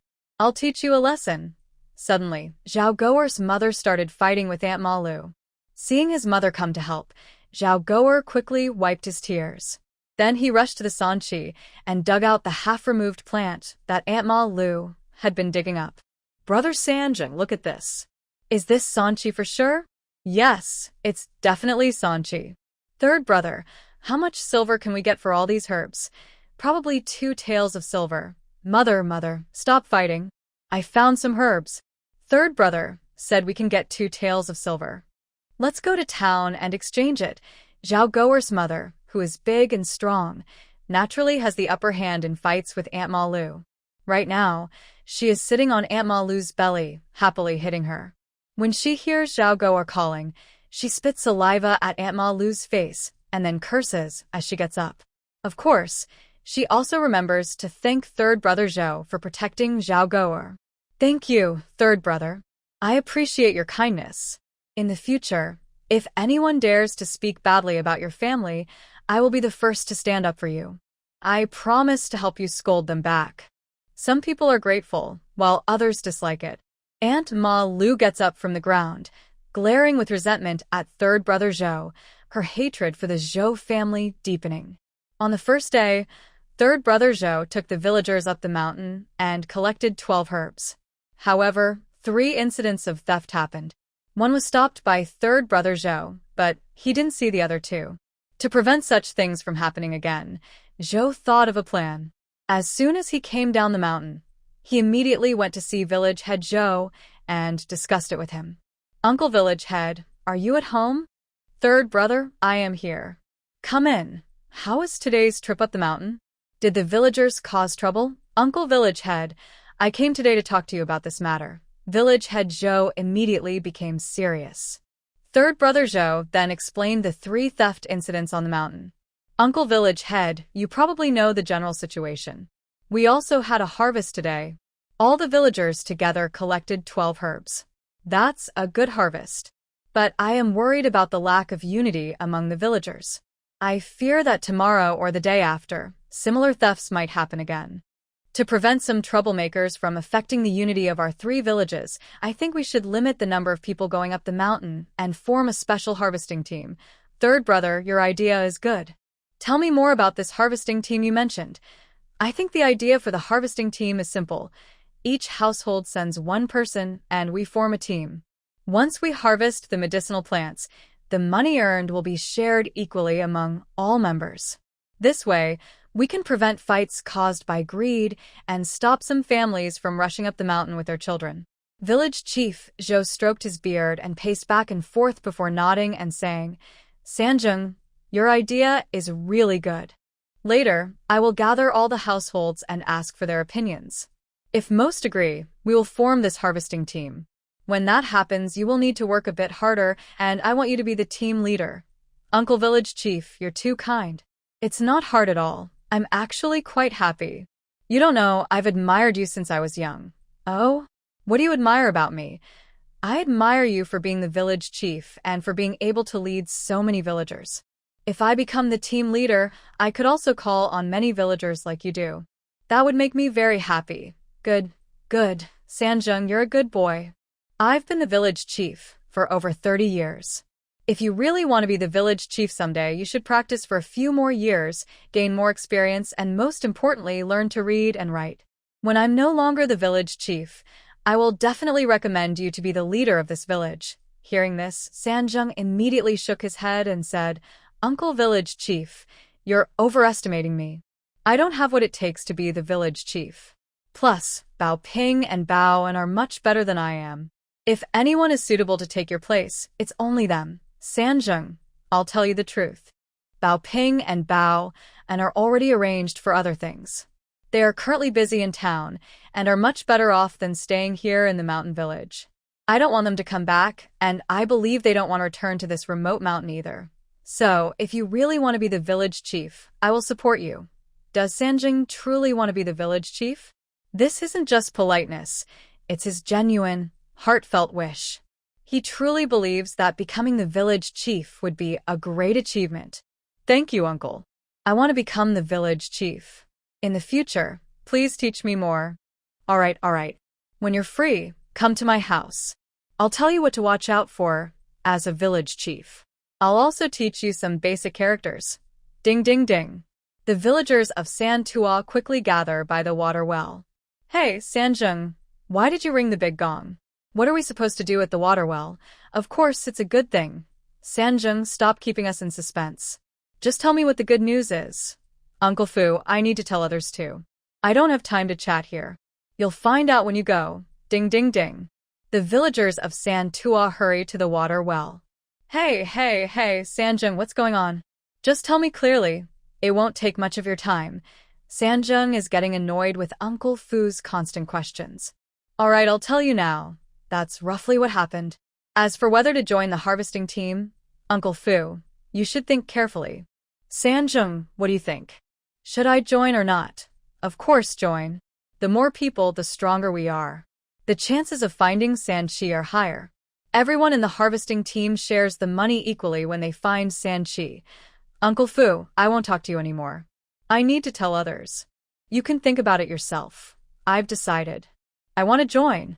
I spent the whole day with you guys climbing the mountain, but I didn't see a single Sanchi.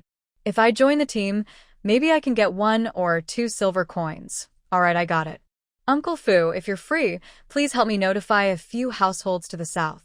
Okay, I'll go now. At the open space beside the water well in San Tua village. Sanjung, everyone is preparing dinner. Why are you ringing the big gong to gather us here? Sanjung, under the instructions of village chief Zhou, loudly shared his thoughts. Everyone, now share your ideas. Are you willing to join the harvesting team? I don't want to. I harvested my own Sanchi. Why should I share with others? Me neither. You probably heard, right? Zhao Goer sold 2 taels of silver for those 2 Sanchi plants he harvested today. Haha, good boy, that 3-7 is really a treasure. Such small lumps can actually match a big fat pig. All right, everyone be quiet. Don't chat here. Aren't you all rushing back to have dinner? Quickly share your opinions. Those willing to join the picking team, stand behind me. Sanjung, I believe in you. I am willing to follow you. Sanjung, I also believe in you. I am willing to follow you. Sanjung, I won't follow you. Not because I don't trust you, but because I want to earn more silver. Villagers, forming this picking team is my personal idea. I won't force anyone. If you want to join, it's voluntary. If you don't want to join, I won't say much. The most I'll say is to be careful when going up the mountain. Soon, 63 households in the village made their decision. Only 23 households agreed to join Sanjung's picking team. Sanjung's rules were clear. Each household could only send 1 person to join the team.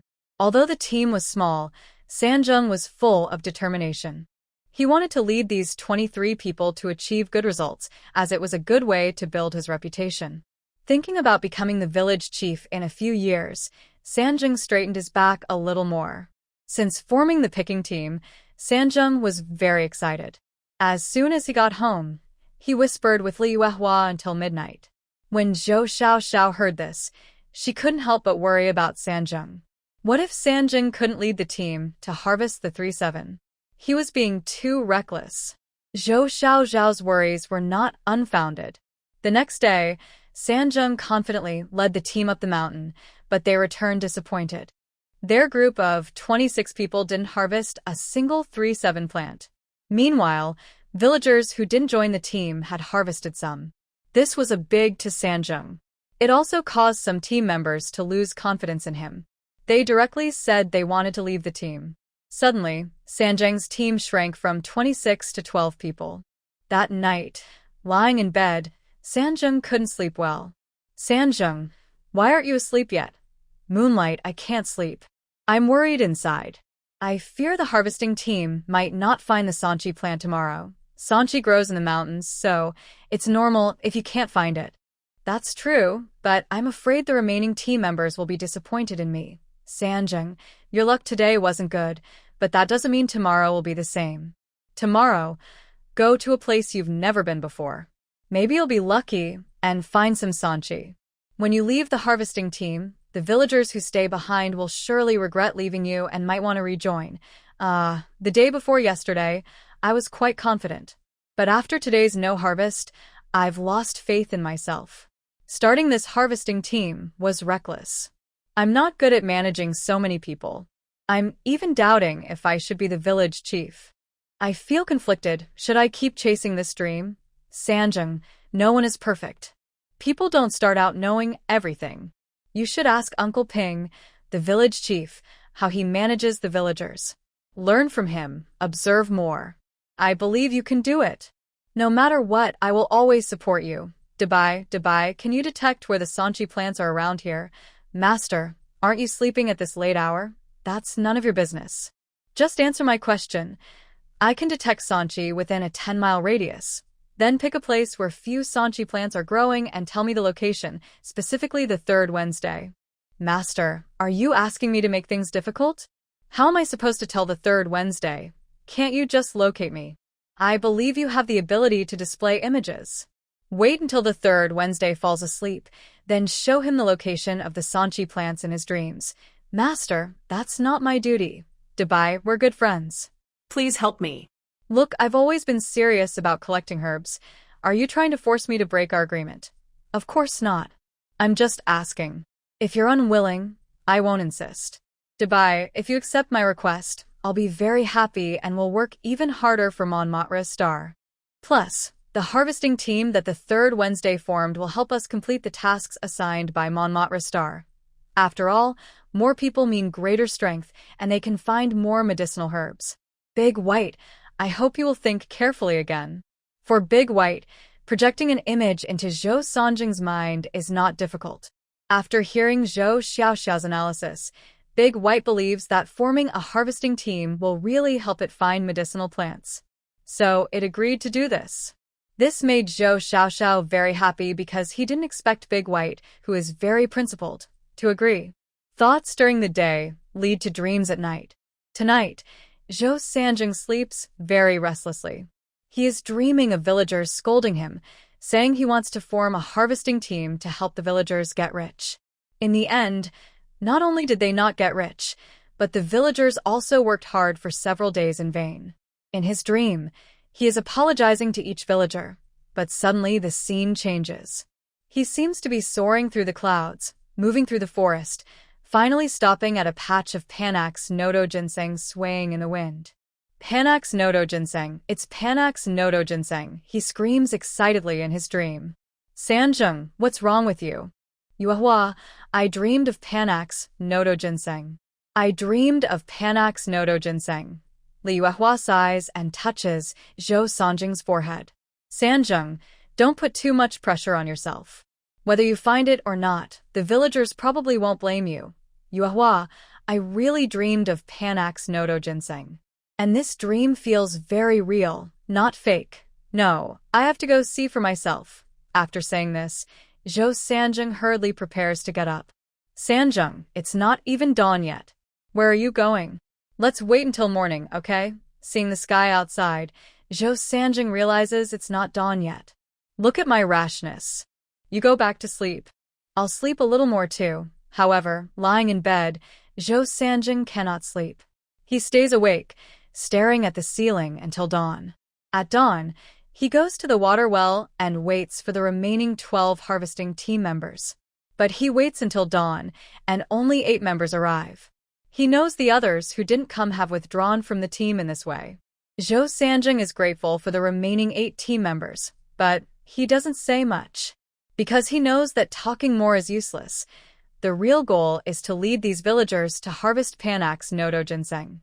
So, he followed his dream's guidance and headed straight toward the destination. Sanjung, why are you walking ahead? Shouldn't we stop and look around nearby? No need. Follow me. I'll take you to a good place. There might be some Sanchi there. Although the 8 team members didn't fully believe, they still felt a little hopeful. Sanjung, why did you stop? Have we reached the place you mentioned? Sanjung looked around. This really was the place he saw in his dream. But he still needed to find exactly where those few Sanchi plants were. It should be nearby. Let's split up and look. After a while, they started to find some success. I found one here. I found one here too. Ha ha ha, Sanjung, good job. This place you brought us is great. We've found 5 Sanchi plants. Did you hear?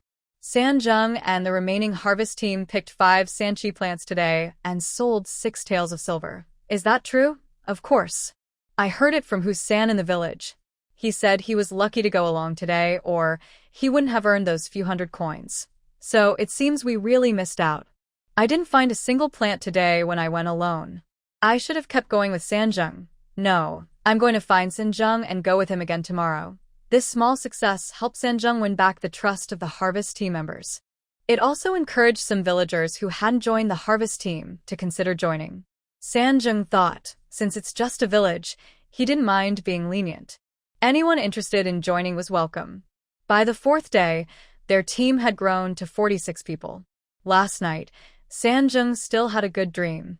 Early in the morning, he set out feeling energetic. Then, he led the 46 harvest team members deep into the mountains. This time, the place White showed him was a bit more remote, but the harvest was plentiful. They collected a total of 52 Sanchi plants and sold them for 60 taels of silver. Although each person only received a small amount of silver, it was still a good income for them. They were very grateful to Zhou Sanjing because they knew all the credit belonged to him. Without Zhou Sanjing, they wouldn't have this income. Over the next half-month, guided by Dabai, Zhou Sanjing led the villagers to dig up all the wild herbs in the 3 hills within a 10-mile radius. Every family earned about 10 taels of silver. Now, everyone in Santua village treats Zhou Sanjing's words as if they were commands from a king. Wherever he says to go, they go.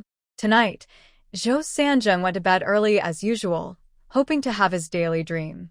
But for some reason, he didn't have any dreams until dawn. He woke up feeling very sad and didn't know how to explain this to the villagers. Fortunately, when he went outside, he saw heavy rain falling, which gave him an excuse not to go up the mountain. Zhou Xiaoxiao sensed Zhou Sanjing's sadness and wanted to help him again. Dabai, thank you for your help these past few days. Now you can use the harvesting team to help gather herbs. How can I do that? The system has many pictures of herbs. You can show them to Zhou Sanjing and then he can go find them. I can do that, but I can't use Zhou Sanjing as a middleman to collect herbs. Zhou Sanjing can't, but I can. You can ask Zhou Sanjing to bring back 1 plant for me. But if you do that, you'll need to come up with a perfect reason for him. Because Zhou Sanjing didn't have any dreams last night, he was feeling very sleepy all day. The Zhou family was helpless and could only patiently comfort him. Those many dreams are already a gift from heaven. Don't ask for too much. Although they said this, and the reasoning was sound, Zhou Sanjing still greedily wanted to have more dreams. At night, he went to bed early, hoping to have a good dream again. He didn't disappoint himself. In the middle of the night, he successfully entered a dream. When he woke up, he saw that it was still dark outside and stared at Xiao Xiao with wide eyes until dawn. After waking up, Zhou Xiaoxiao accidentally saw Zhou Sanjing's serious gaze and was a bit startled. Little one, what's wrong? Are you hungry? Dad will prepare some food for you right away. Zhou Sanjing immediately transformed into a caring father and started preparing food for Zhou Xiaoxiao. Little one, eat quickly. Your grandma steamed some egg custard for you. It's very tasty. Actually, Zhou Xiaoxiao really disliked eating egg custard, but in this time, it was her only nutritious food source. The mother goat given to her by White had stopped producing milk. So, She couldn't be picky anymore. Yawn. Yawn. In a short while, Zhou Xiaoxiao finished half a bowl of egg custard. Sanjing, do you still need to go up the mountain later? Hearing Li Yuehua's question, Zhou Sanjing became interested. Yes, I want to go. Last night, I successfully entered a dream. But in the dream, I wasn't told where to find the Sanqi herb. Instead, I saw what two kinds of herbs looked like. I planned to find these two herbs. Oh my, what a strange dream. Why does it keep guiding you to find herbs? Yuehua, my dream last night was really strange. There were even voices. Zhou Sanjing stopped speaking suddenly because he had promised in his dream not to tell anyone about what happened last night, including his closest family members. Otherwise, his little one might be taken away. He didn't want to lose his happy, lucky daughter. Now, he finally understood what his recurring dreams were about. They were all because of his little one. Sanjing, you said there were voices in your dream. What did they tell you? Zhou Sanjing didn't answer Li Yuehua's continued questions. Alright, don't ask so much. Take good care of our little one. I'm going up the mountain now. After saying this, Zhou Sanjing gave Zhou Xiaoxiao a firm kiss on her forehead and confidently left the house. Sanjing, where are we heading today? When Zhou Sanjing arrived by the water well, representatives from all 63 households in the village had already gathered there. Even Zhou Ban from Zhou village was among them. He had taken some time off and returned to pick herbs with Zhou Sanjing because the temptation of money was hard for anyone to resist. The nearby 10-mile mountain range has been mostly cleared of wild herbs by us, so searching for more sanqi is no longer useful. Yesterday, I asked at the town's pharmacy which herbs they need, and today we will look for other medicinal plants. Third brother, we follow your lead. Just tell us what to do, and we will do it. Because it rained all day yesterday, the forest is very damp. Still, this didn't dampen the villagers' enthusiasm. Everyone pay attention. Today, we will look for these two herbs. After confirming that the herbs found matched those in the dream, Zhou Sanjing told everyone the direction to search to avoid mistakes. The villagers immediately split up and started searching. Today, they are looking for Chai Hu and Tai Pai Shi Hu.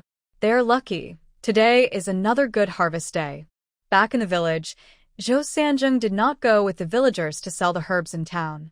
Instead, he quietly took two herbs home. At this moment, Zhou Xiaoxiao is happily practicing crawling in the yard.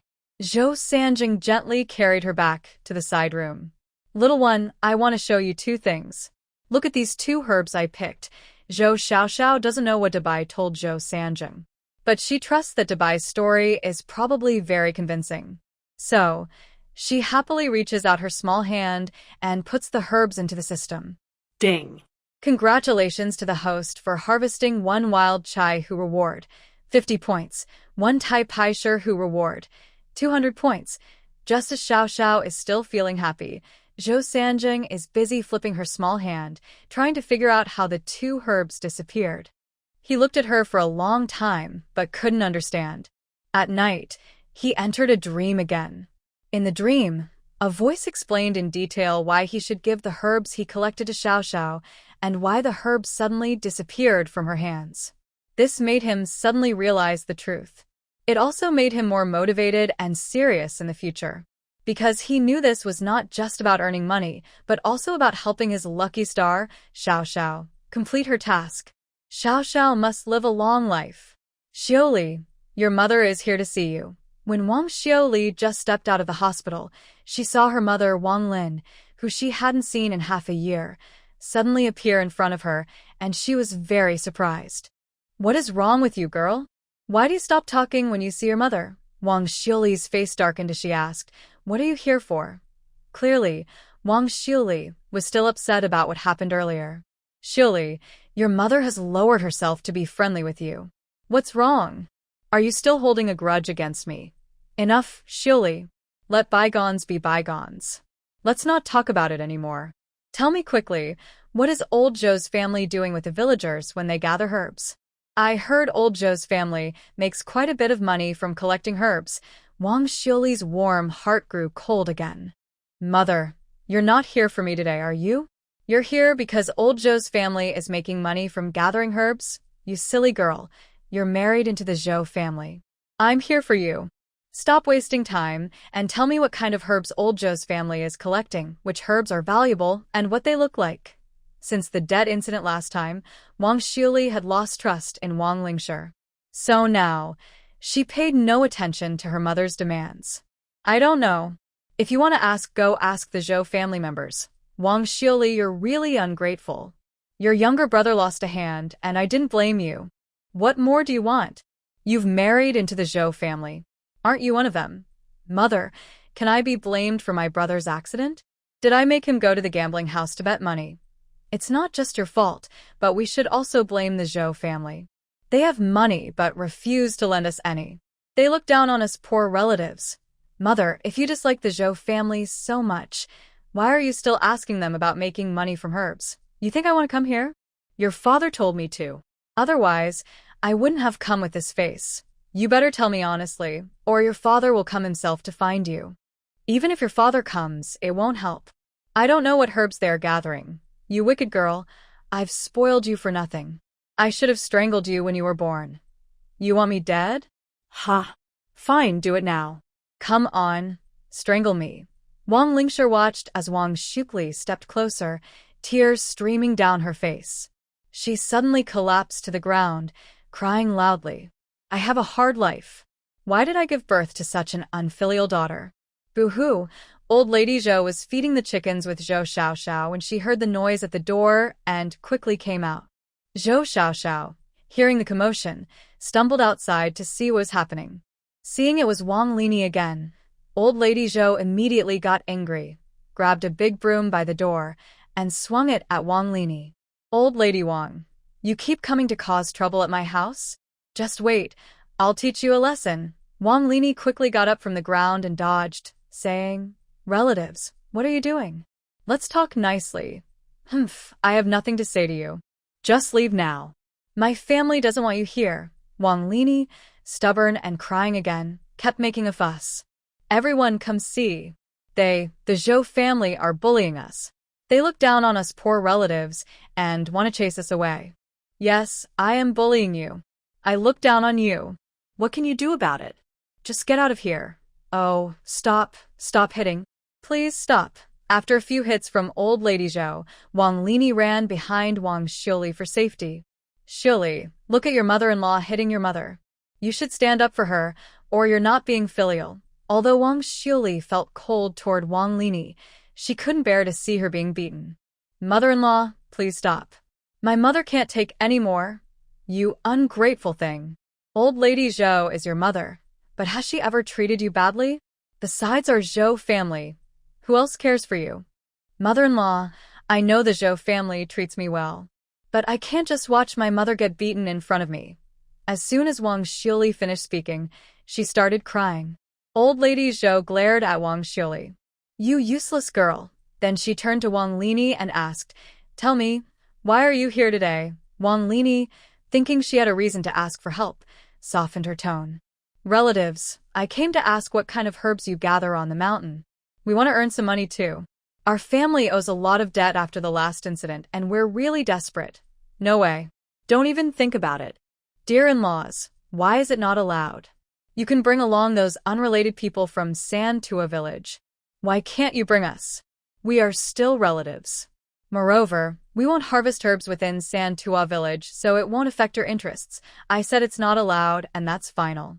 You still have the nerve to say we are relatives. Last time, you brought people to our house to demand money. Do you think we are really relatives? Under Zhou Posi's persistent pressure, Wang Lin's family gradually gave in. Luckily, her outside helper arrived just in time. Zhang Fuhua had been watching the scene with amusement. Suddenly, she spotted her mother in the crowd. She quickly went over and asked, Mother, why are you here? Such a big thing happened and you didn't tell me. What are you talking about, Mother? Did I cause the trouble with samping? For months ago, I already told the villagers to pass the message to you. You said it was too far away, so you didn't come to see me, but you sent a basket of eggs instead. Oh, girl, I was talking about gathering herbs. If it weren't for your eldest sister-in-law's family informing me, I wouldn't even know about this. Wang Lin's eyes caught sight of Zhang Posi, and she hurriedly said, Sister Zhang, you're here. We need to talk to the Zhou family. Why won't they let us go up the mountain to pick herbs? Do they look down on us poor relatives? Fu Hua was worried that Zhang Pozi might say something inappropriate and offend Zhou Pozi. She tugged at Zhang Pozi's sleeve and reminded her, "Mother, don't say anything unnecessary." Zhang Pozi nodded and stepped forward to Zhou Pozi, saying, "Elder sister, if this herb-picking business is your family's own work and you haven't told others, we won't interfere or ask you to share this work with us poor relatives. But I heard that your family is doing this together with the whole village. Why can't you tell us? In fact, we should be even closer relatives." Zhang Pozi spoke calmly and logically, making Zhou Pozi speechless. She was most afraid of arguing with others, especially when she didn't have much confidence herself. Zhou Sheng has been living very happily these days. Because of collecting herbs, his family has saved over 100 taels of silver. He often takes his pipe for walks, and today was no different. However, just as he stepped out, a villager came to tell him there was trouble at his house. Hearing this, he immediately became nervous and hurried back home. On the way, he thought of many possibilities, but he never expected it to be Aunt Zhang and Wang Linshi. When he arrived at his gate, he heard Aunt Zhang speaking reasonably. Honestly, he thought what she said made sense. "Dear relatives have come. Don't just sit at the door. Please come inside. Oldest daughter-in-law and second daughter-in-law, go heat some water and prepare tea for our guests. Ah, father-in-law." Zhou Sheng then led Aunt Zhang and Wang Linshi into the house. "Dear relatives, do you understand the purpose of our visit today? Yes, I understand your reason for coming. Since you want to learn about herbs, we will teach you. But there are 2 conditions you must agree to." Aunt Zhang couldn't wait and said, "That's great. If you can teach us this trade, we are very grateful. We will agree to any conditions." "Dear relatives, let me finish first, then you can decide." "All right, go ahead. These herbs grow all over the mountains. It's not hard to learn about them, but selling them is difficult. Many shops have fixed suppliers and might not buy herbs you pick yourselves. Also, the mountains are dangerous, full of wild animals. We once encountered wild boars and only escaped by luck. So, we only teach you to recognize the herbs. Whether you can sell them, or if you encounter danger while gathering, is not our responsibility." Aunt Zhang immediately agreed, saying, "Dear relatives, we'll follow your advice. We're grateful that your Zhou family is willing to teach us about herbs. We wouldn't dare trouble you further." "Good. Since you're so straightforward, I won't delay. In a few days, send your eldest or second son to stay with us for a while. I will have Sanjing teach you to recognize herbs." "All right, dear relatives, it's settled then." Zhou Sheng nodded, then looked at Wang Lin's wife and coldly asked, "Dear sister-in-law, what is your opinion now?" Wang Lin's wife was very unhappy with Zhou Sheng's request. If the medicinal herbs couldn't be sold, it was definitely the Zhou family's problem. If the Zhou family had properly taught them about herbs, why couldn't they sell the herbs? "Dear sister-in-law, isn't your request a bit too much? If the herbs can't be sold, how can it not be your business?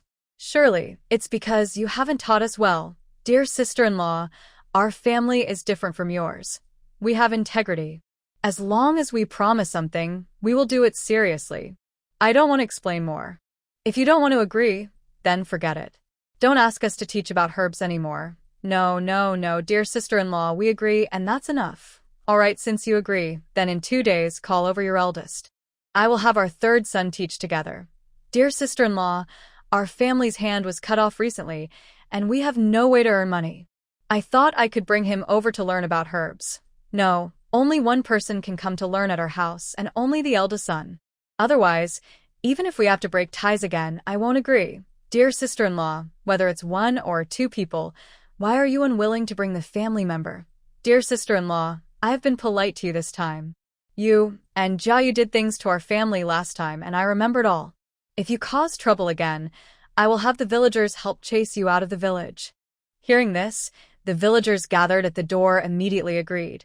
"Old Lady Wang, if you keep causing trouble at Zhou Sheng's house, we villagers won't agree. Yes, chase her out.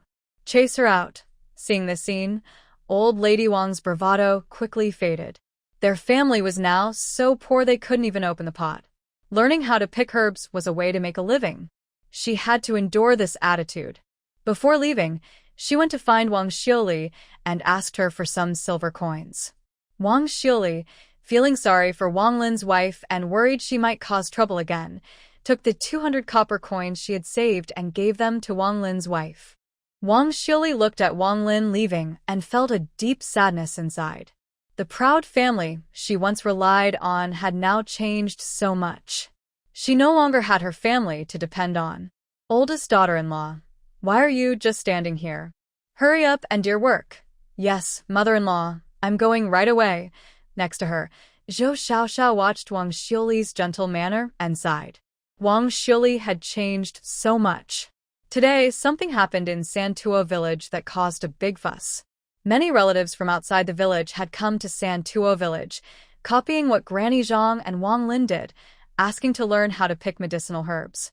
Some villagers secretly taught them, but others refused and blamed Zhou Sanjing, saying he had to agree first. Zhou Sanjing didn't want to be the target of blame. He said he agreed to let these people learn, but he wouldn't teach them or let them join the harvesting team. If they wanted to learn, they should go to their relatives. Soon, people came and went in Santuo village, and it was no longer a small village of just 60 households. As more people became herbal pickers, the market was flooded with herbs, and prices naturally dropped. Most of the nearby medicinal herbs had been picked clean. The harvesting team was breaking up, which was inevitable. In the blink of an eye, 3 years passed. After these 3 years of experience, Zhou Sanjing had grown a lot. Although there weren't many herbs left in the mountains, he still went up the mountain to find more. He remembered his promise to Dubai and kept going. Thanks to Zhou Sanjing's efforts, Zhou Xiaoxiao's points kept increasing. She not only paid off her debt to the system but also saved nearly 10,000 points. Right now, she was only 20 points away from reaching 10,000. Once she had 10,000 points, she could open the system shop. 4-year-old Zhou Xiaoxiao, because of her good living conditions, had become a little chubby. Although her family didn't allow her to go up the mountain, she was obedient and sensible, wandering around the village, and her family didn't stop her. During this time, Zhou Sanjing hadn't gone up the mountain, so Zhou Xiaoxiao's points stayed at 9980. She was eager to open the system shop and decided to go out herself to find herbs quickly, hoping to reach 10,000 points soon. Second brother, let's go out and play. 9-year-old Zhou Erping immediately became interested. Xiaoxiao, where are we going? Since Zhou Xiaoxiao learned to speak, she corrected her name. She wanted to be called Xiaoxiao, not Little Little. At first, the Zhou family opposed this. After all, the name Little Little was given by Monk Wuchen and had deep meaning. But they couldn't resist Xiaoxiao's hunger strike protest, so in the end, they reluctantly agreed. Let's go to the small creek on the west side of the village. Fishing? Okay, I'll go get the fishing tools. Recently, Zhou Xiaoxiao taught Zhou Erping how to fish. He was very happy and often took his homemade fishing rod to fish in the dried-up creek. This year, for some reason, the water in the creek has been decreasing and is almost dry. Fortunately, their village still has a water well, or drinking water would be hard to find. When Zhou Erping heard they were going fishing, he also went out. Zhou Sanping, who is almost 3 years old, is a playful kid and insisted on going too. Wait for me, I want to go too. Zhang Fuhua quickly grabbed Zhou Sanping as he ran outside. Stinky kid, where are you going? Aren't you going to take a nap? No nap, no nap. I want to go. Erping, your little brother wants to come with you. Take good care of him. I won't take him. He's naughty. Last time we took him out, he jumped into the water, scaring us to death. After saying that, Zhou Erping pulled Zhou Yiping and Zhou Xiaoxiao and quickly ran out of the yard. Brother, sister, wait for me. Woo woo woo, mother, and the others aren't waiting for me. Not waiting for you, just stay at home and behave. No. I want to go. I want to go. Clap, clap, clap. I told you don't go. Just stay and play in the yard. Because Wang Xiuli and Li Weihua were both pregnant, all the house chores were left to Zhang Fuhua. Recently, Zhang Fuhua not only had to do housework but also take care of Zhang Sanping. So she was feeling very anxious. Wah wah wah. Mother hit me. Wah wah wah. Mother hit me. In the side room, Granny Zhou, who was making shoes, came out and gave Zhang Fuhua a displeased look. Samping is still young. Why are you hitting him? Mother, I can't help it. I have many things to do, and Samping still doesn't listen. All right, stop talking about this. Give me Samping, and I'll take care of him. Samping, let's go. Grandma will take you to see your brothers fishing. Oh, fishing. Soon, Samping followed Grandma out of the yard. Big brother, second brother, you're fishing here. I'm going for a walk nearby. Go ahead, but be careful not to fall into the ditch. Humph, I'm careful. I won't be like you too. Zhou Samping watched Xiao Xiao walk away slowly, feeling curious. Although his sister is young, what she says and does is like an adult, and she always manages to control him. Big brother, what are you doing? Hurry up and fish. Erping, do you think Xiao Xiao is acting strange? What's strange about her? Xiao Xiao is only 4, but she talks and acts like an adult. That's not strange, isn't it? Of course not. Xiao Xiao is lucky. It's normal for her to be more sensible than us. Zhou Erping often gets scolded by Zhang Fuhua, who says he wishes he were as sensible as Xiao Xiao. Some children might feel rebellious hearing this, wondering why they should compare themselves to Xiao Xiao. But Zhou Erping doesn't feel that way. He thinks it's natural that he's not as sensible as Xiao Xiao. However, Zhou Yiping, under Wang Xiuli's teaching, always thought Xiao Xiao was strange, a weird little girl. After separating from Zhou Yiping and Zhou Erping, Xiao Xiao headed upstream along the small creek. Along the way, she saw mostly dandelions. She didn't dislike them and kept collecting dandelions into her system until it showed she had reached 10,000 points. Ding. Congratulations, host. Your system points have reached 10,000. Would you like to open the system shop? Yes, please. Thank you, Big White. Help me open it quickly. System shop opened successfully. Please check, host. Instantly, a transparent panel appeared in front of Xiao Xiao. She kept sliding her hand across it, and the page scrolled smoothly.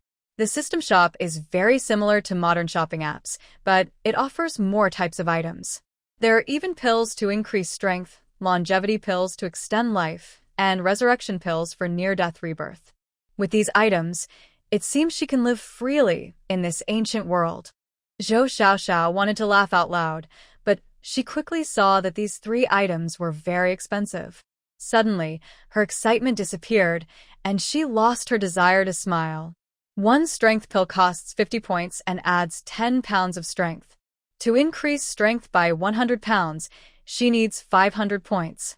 The longevity pill is priced at 10,000 points each and only adds 10 years to her life. The resurrection pill is extremely expensive. She would need at least 100,000 points to buy it. She has saved for 3 years and only managed to gather 10,000 points.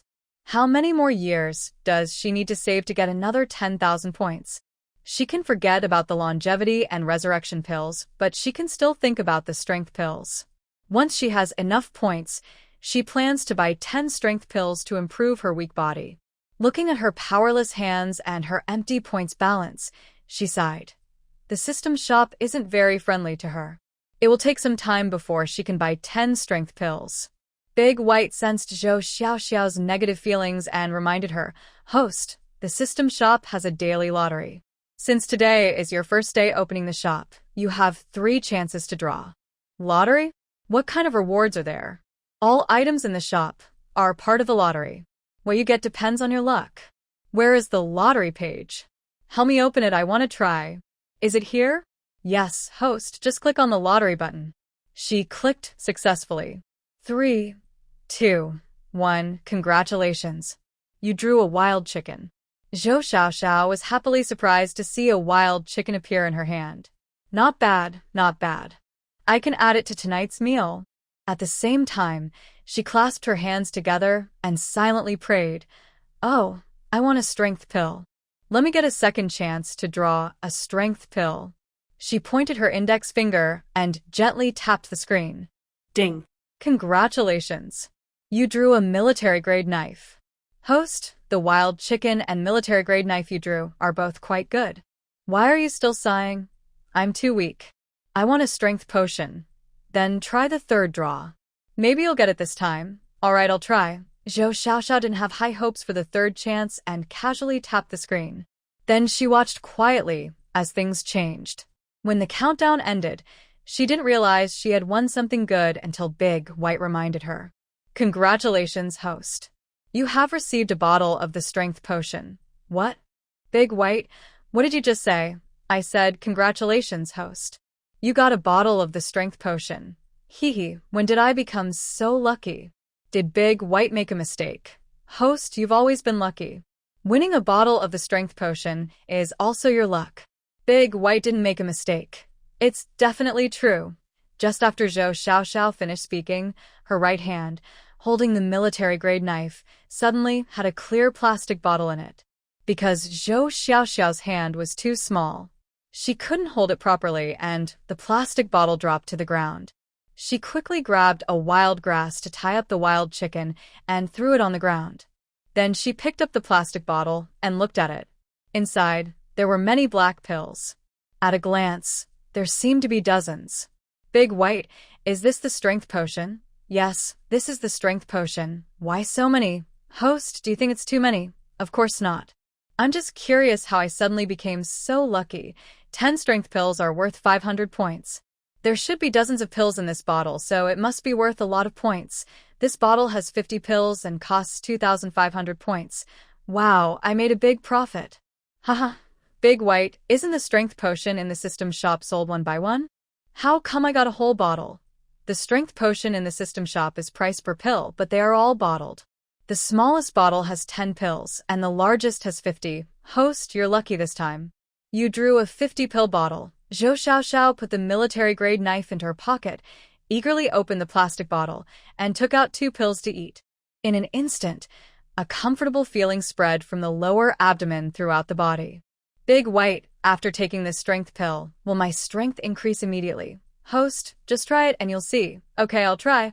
Zhou Xiaoxiao saw a large stone weighing about 20 jin, roughly 10 kilograms, on her left side, and immediately went over to lift it. Easy, so easy. Big White, my strength really has increased. That's great. Then she threw the big stone into a nearby creek, splashing water everywhere. I'm so happy. I'm really so happy. Haha, Xiaoxiao, what are you laughing at over there? Suddenly, Zhou Xiaoxiao was startled. Her grandmother's voice was unmistakable. She wondered if her grandmother had seen her throw the big stone. If she had, that wouldn't be good. Whether she saw or not, she had to pretend she was clueless. She quickly hid the strength pill in her pocket, grabbed a wild chicken by her feet, and turned around to act innocent, saying, Grandma, why are you here? Why am I here? If I didn't come, I wouldn't know you are so daring, running around everywhere.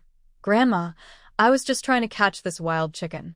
We haven't had chicken in a long time. Let's do this chicken tonight. Grandma Zhou's third son, who was in her arms, saw the wild chicken in Zhou Xiaoxiao's hand and cheered excitedly. Wild chicken. I want to eat wild chicken. Grandma Zhou also looked at the chicken in Zhou Xiaoxiao's hand with surprise. Oh my goodness, another fat wild chicken. How did you catch it with your little arms and legs? Zhou Xiaoxiao pretended to be innocent and said, I just chased and chased, and this wild chicken ran right into my arms. Grandma, how can you not trust me? I'm your most obedient granddaughter, more obedient than your other 3 grandsons. Grandma Zhou looked at Zhou Xiaoxiao's puffed-up cheeks and found her adorable. Okay, I believe you. I believe you. Tonight, we'll stew this chicken and give you a big chicken leg, okay? Oh, Grandma, you're so kind. I like you so much. Grandma Zhou couldn't help but smile brightly as she watched Zhou Xiaoxiao tugging at her sleeve and shaking it non-stop. All right, stop shaking. Grandma needs to hold your third brother and carry the chicken, so don't wiggle so much. Hee. Grandma, let's go back quickly and cook the wild chicken. Okay, we're going now. Give me back that fish. I caught it first. No, I won't. Even though you caught the fish, I was the first to grab it. Zhou Yiping, I want you to return it to me. Are you going to give it back or not? If you don't, I will take action. Zhou Yiping, I am your older brother. How can you call me by my name? I said this fish was caught by me first, so it's mine. Give it back to me. Give it back. As soon as Zhou Yiping finished speaking, he started to act without thinking. Although Zhou Yiping is the younger brother because he drinks goat milk, he is stronger and taller than Zhou Yiping. In a few moments, Zhou Yiping pushed Zhou Yiping to the ground and took the fish from his hand. Grandma Zhou, carrying Zhou Xiaoxiao, arrived just in time to see the scene. She immediately scolded. "What are you doing?" Zhou Yiping instantly looked upset and started crying. "Grandma, Yiping is bullying me. He took my fish." "Grandma, he's lying. That fish is clearly mine." "Whose fish is it really?" "Ha, you dare to lie to Grandma? I ask you, who caught the fish?" "Grandma, Zhou Yiping is lying. I caught the fish. But after I brought it ashore, it slipped and fell on the ground, and Zhou Yiping picked it up. He then claimed it was his." "Yiping, is what Zhou Yiping said true?" Looking at Grandma Zhou's stern face, Zhou Yiping didn't dare to speak freely. He could only say sadly, "This fish was caught by Yiping, that's true. But after it came ashore, it slipped off the hook. I caught it, so it should be mine." Grandma Zhou felt a headache coming on. She didn't want to get involved in their dispute and simply said, all right. It's just a small fish. When we go back, we'll cook it into a soup. Both of you can have some fish soup." Seeing that Grandma Zhou wasn't supporting him, Zhou Yiping kept insisting. "Grandma, this fish is mine. Yiping, give it back to me." "All right, there's no need to argue over a small fish. Just go home now, I'm crying." "Grandma, you're unfair. You only like Erping and Xiaoxiao, not me." Zhou Yiping ran towards home after saying this. Wang Shili was 9 months pregnant now and could give birth at any time. After waking from her nap, she felt a bit gloomy and started wandering around the yard. Suddenly, she heard a series of crying sounds at the gate, like her son Yiping's. She couldn't help but feel worried. "Yiping, is that you?" she called out and quickly opened the gate. "Yiping, what's wrong?" "Mom, Erping took the fish I was fishing." That Zhou Yiping really doesn't respect his older brother. "You're his older brother, and he still took your fish. Okay, don't cry. When Erping comes back, I'll talk to him." "Mom, that's not all. Grandma also defends Erping and tells me not to argue with him over the fish." "Mom, I'm so sad. The family doesn't like me. They only like Erping and Xiaoxiao." Hearing this, Wang Shili felt sad inside. Over the years, she had come to see the truth. Her kind mother-in-law didn't like her or her son Yiping. "My silly son, others may not like you, but your parents do." At this moment, Wang Shili felt even more upset. Why isn't her son Yiping loved by Grandma Zhou? "Xiaoxiao, hurry up. You're so slow." "Humph, I'm not slow." "Okay, then why can't you catch up with me?" "Humph, because I have short legs." Wang Shili watched Zhou Yiping running from afar and suddenly had a mischievous idea. As Zhou Yiping ran into the yard, she quietly stuck out her right foot. Thud. "Ouch, that hurts so much." Followed by Xiaoxiao rushing into the yard, trying to help Zhou Yiping. "Second brother, are you okay? It hurts. "Xiaoxiao, don't move me. My whole body hurts." Xiaoxiao didn't dare to move Zhou Yiping anymore and looked at Wang Shili with a serious face. All of her mother's actions just now were seen by her. Now she was very angry. "Annie, why did you trip my second brother? I clearly saw it. It was when second brother ran into the house that you stretched out your right foot, causing him to trip. You wicked girl, which I saw that. You can't tell lies with your eyes open." Immediately, Granny Zhou entered the yard and looked at Wang Shili with displeasure. She said, "Who are you calling a wicked girl?" "Mother-in-law, Xiaoxiao was talking nonsense." I couldn't hold back and scolded her a few words. "Annie, the eldest Anne is mean. She bullied second brother. I just saw her deliberately trip second brother to the ground. Look at yourself, even a little kid is being bullied." "Mother-in-law, Xiaoxiao was just talking nonsense. Don't believe her. I didn't touch second Ping. He fell down by himself." Granny Zhou ignored Wang Shili and quickly went to help second Ping up from the ground.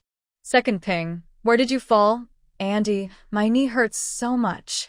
Granny Zhou carefully examined second Ping's legs. She saw his pants soaked with blood, and his knees had large scrapes. She felt very distressed. "Oh no, how did you fall like this?" At that moment, Zhang Fuhua just came back from outside with vegetables. Second Ping immediately ran to complain. Mother, mother. Second brother was hurt by the eldest aunt. Zhang Fuhua hurried over to check Second Ping. Seeing his blood-covered legs, her heart ached terribly. She stepped in front of Wang Xiuli and accused her. Elder sister-in-law, are you upset with me? If you're unhappy, just tell me directly. Why take it out on Second Ping? Young sister-in-law, you need to be clear before you speak. Second Ping didn't trip over himself. My third Ping is so young. Could he be lying? If not you, then who? Our family, you're the most petty. You always look at everything unfavorably. Zhang Fuhua, what are you talking about? Did I say something wrong? A few days ago, were you telling people in the village that you dislike the old Zhou family and us sisters-in-law? What's wrong with me? I'm just speaking the truth. Unlike some people who pretend to be kind face-to-face but are different behind your back, two-faced. As Zhang Fuhua pressed on, Wang Xiuli accidentally hit the step behind her and sat down hard. Oh, my stomach hurts. Stop pretending. Everyone knows you're the best at acting. Since the incident with the Wang family last time, Granny Zhou has not liked Wang Xiuli very much. Additionally, Wang Xiuli loves to act.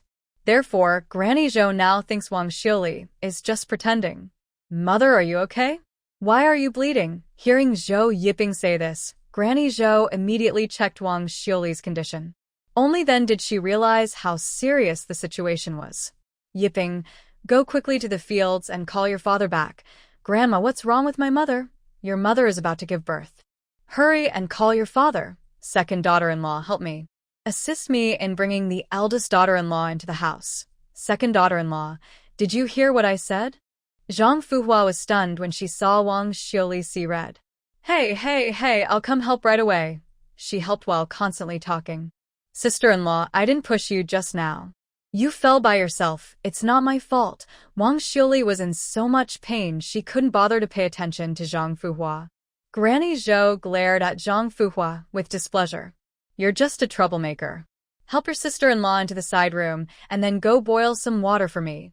Li Yuehua was only 6 months pregnant, and her belly was so big it looked like she was about to give birth.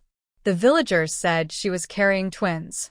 In ancient times, women giving birth faced great danger, especially with twins, which increased the risk significantly.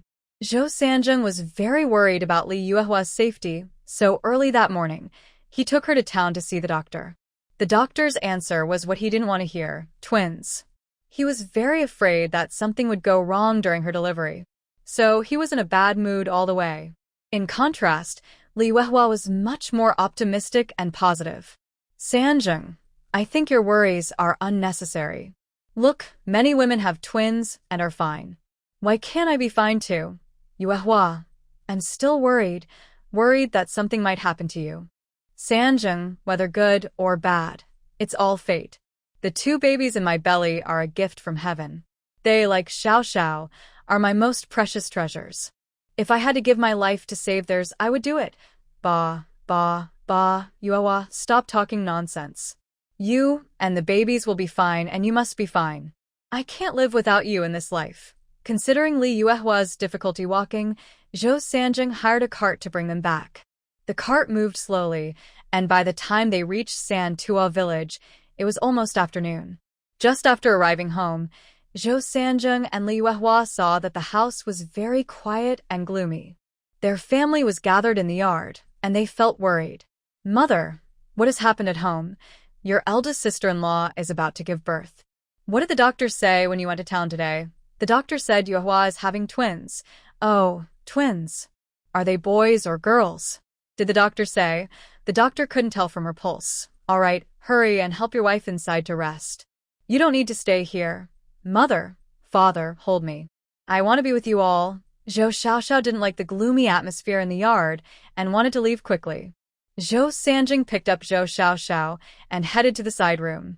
As soon as they entered, Xiaoxiao started talking nonstop, recounting what happened that afternoon. Of course, she also didn't forget to show off catching the wild chicken. Because she moved too much, the military-style knife in her arms slipped out accidentally. What's this? Zhou Sanjing picked up the knife from the ground and tried to open it. Father, don't open it. Give it back to me. Before Xiao Xiao finished speaking, Zhou Sanjing had already pulled the blade out of the handle. This is a knife, and it's very sharp. Xiao Xiao, where did you get such a sharp knife? Did you find it somewhere? At the place where I was catching the chicken. This knife must be expensive. The person who lost it will come back to look for it. Xiao Xiao, take me to where you found the knife, so we can return it to the owner. Xiao Xiao initially thought she could say she found the knife, and the matter would be over. What should she do? She could only keep telling stories. Father, there's no need to go. No one will come to look for this knife. Now that we have it, it belongs to us. Xiao Xiao, we are decent people. We shouldn't take other people's things. Father, don't say that. I didn't take anything that belongs to others. This knife was given to me by someone else, and I also caught a wild chicken. What? Who would give you these things? Could it be someone from the village? But that's unlikely. Villagers wouldn't have such expensive military-grade knives. Dad, they weren't from the village. They were a few outsiders, said they came from the county town. They came here to hunt, but accidentally entered our village. Seeing I looked cute, they gave me this knife and a wild chicken. Really? Are you telling the truth? Of course I am. I'm your daughter. How could I lie to you? You say you wouldn't lie to me, but if I remember correctly, at first you told me you found this knife. That's clearly a lie. Dad, there's a reason for this. Those people looked fierce and had big knives. They told me not to say I saw them. I had no choice but to tell a small lie to you in good faith. Zhou Sanjing immediately looked at Li Yuehua, both showing worried expressions. Xiao Xiao, did those people really not hurt you? And did they only give you the knife because they thought you were cute? Not entirely. Then why? Among them was an old man with a white beard. They called him Master Jushan. He looked at my face and said I was a reincarnation of an immortal from my past life. This life, I would have endless blessings. People who are kind to me will benefit greatly. The person who brought the wild chicken immediately gave it to me. Another person gave me this dagger. And what else? Oh, that Master Jushan also gave me a magical pill, saying it could increase my strength if I ate it. After Xiao Xiao finished speaking, she quickly took a plastic bottle from her pocket and poured out 2 pills into her hand. Dad, look, these are the magical pills. At first, I didn't believe that eating these pills could make me stronger. But after I ate 2, I believed it. Now I can even lift a big stone. Zhou Sanjing and Li Yuehua both laughed at Xiao Xiao's exaggerated words. All right, our Xiao Xiao is amazing. Now she can lift a big stone. Yes, Dad, you should also take some pills. Then, if you go up the mountain and meet wild boars, you won't be afraid anymore. On Wednesday, he was skeptical about the truth of the pill but didn't want to discourage Zhou Xiaoxiao's enthusiasm. So, he took the pill she handed him. Dad, how do you feel? Do you feel stronger? Zhou Sanjing shook his head. No, I don't feel anything. What's wrong? Did you not take enough? Thinking of this, Zhou Xiaoxiao suddenly poured out 10 strength pills for Zhou Sanjing to take. He immediately looked resistant. Xiao Xiao, you can't just take these pills randomly. Dad, trust me. These pills are really amazing. I've become much stronger. Look, after saying that, Zhou Xiaoxiao lifted one corner of an empty wooden box nearby. Xiao Xiao, put it down quickly. Be careful not to overexert yourself. Mom, I'm fine. I have a lot of strength. Could these pills really be that magical? Dad, these pills are truly amazing. You took 2, and if you didn't notice much change, it might be because the increase in strength is small so you didn't feel it. Just take more and you'll feel it. After saying that, Zhou Xiaoxiao poured out 10 more pills, making 20 in total, and handed them to Zhou Sanjing. Dad, catch them quickly, or I can't hold them. Zhou Sanjing caught the pills, still looking worried. Dad, what's wrong? Are you afraid they might be poisonous and not dare to eat? Dad, I'll show you. Zhou Xiaoxiao finished speaking and took 2 pills, putting them in her mouth and swallowing. Xiao Xiao, what are you doing? You can't just eat pills randomly. Dad, I said these pills are safe and really can make you stronger. All right, Dad, I'll try. Zhou Sanjing then put all 20 pills into his mouth and swallowed them quickly. Dad, do you feel a warm flow in your stomach spreading through your body? At first, Zhou Sanjing was calm. Then he was shocked. He clenched his fists, which made a clicking sound. Then, he walked straight to the wooden box Zhou Xiaoxiao was lifting, reached out, and easily lifted the heavy box weighing over 20 pounds.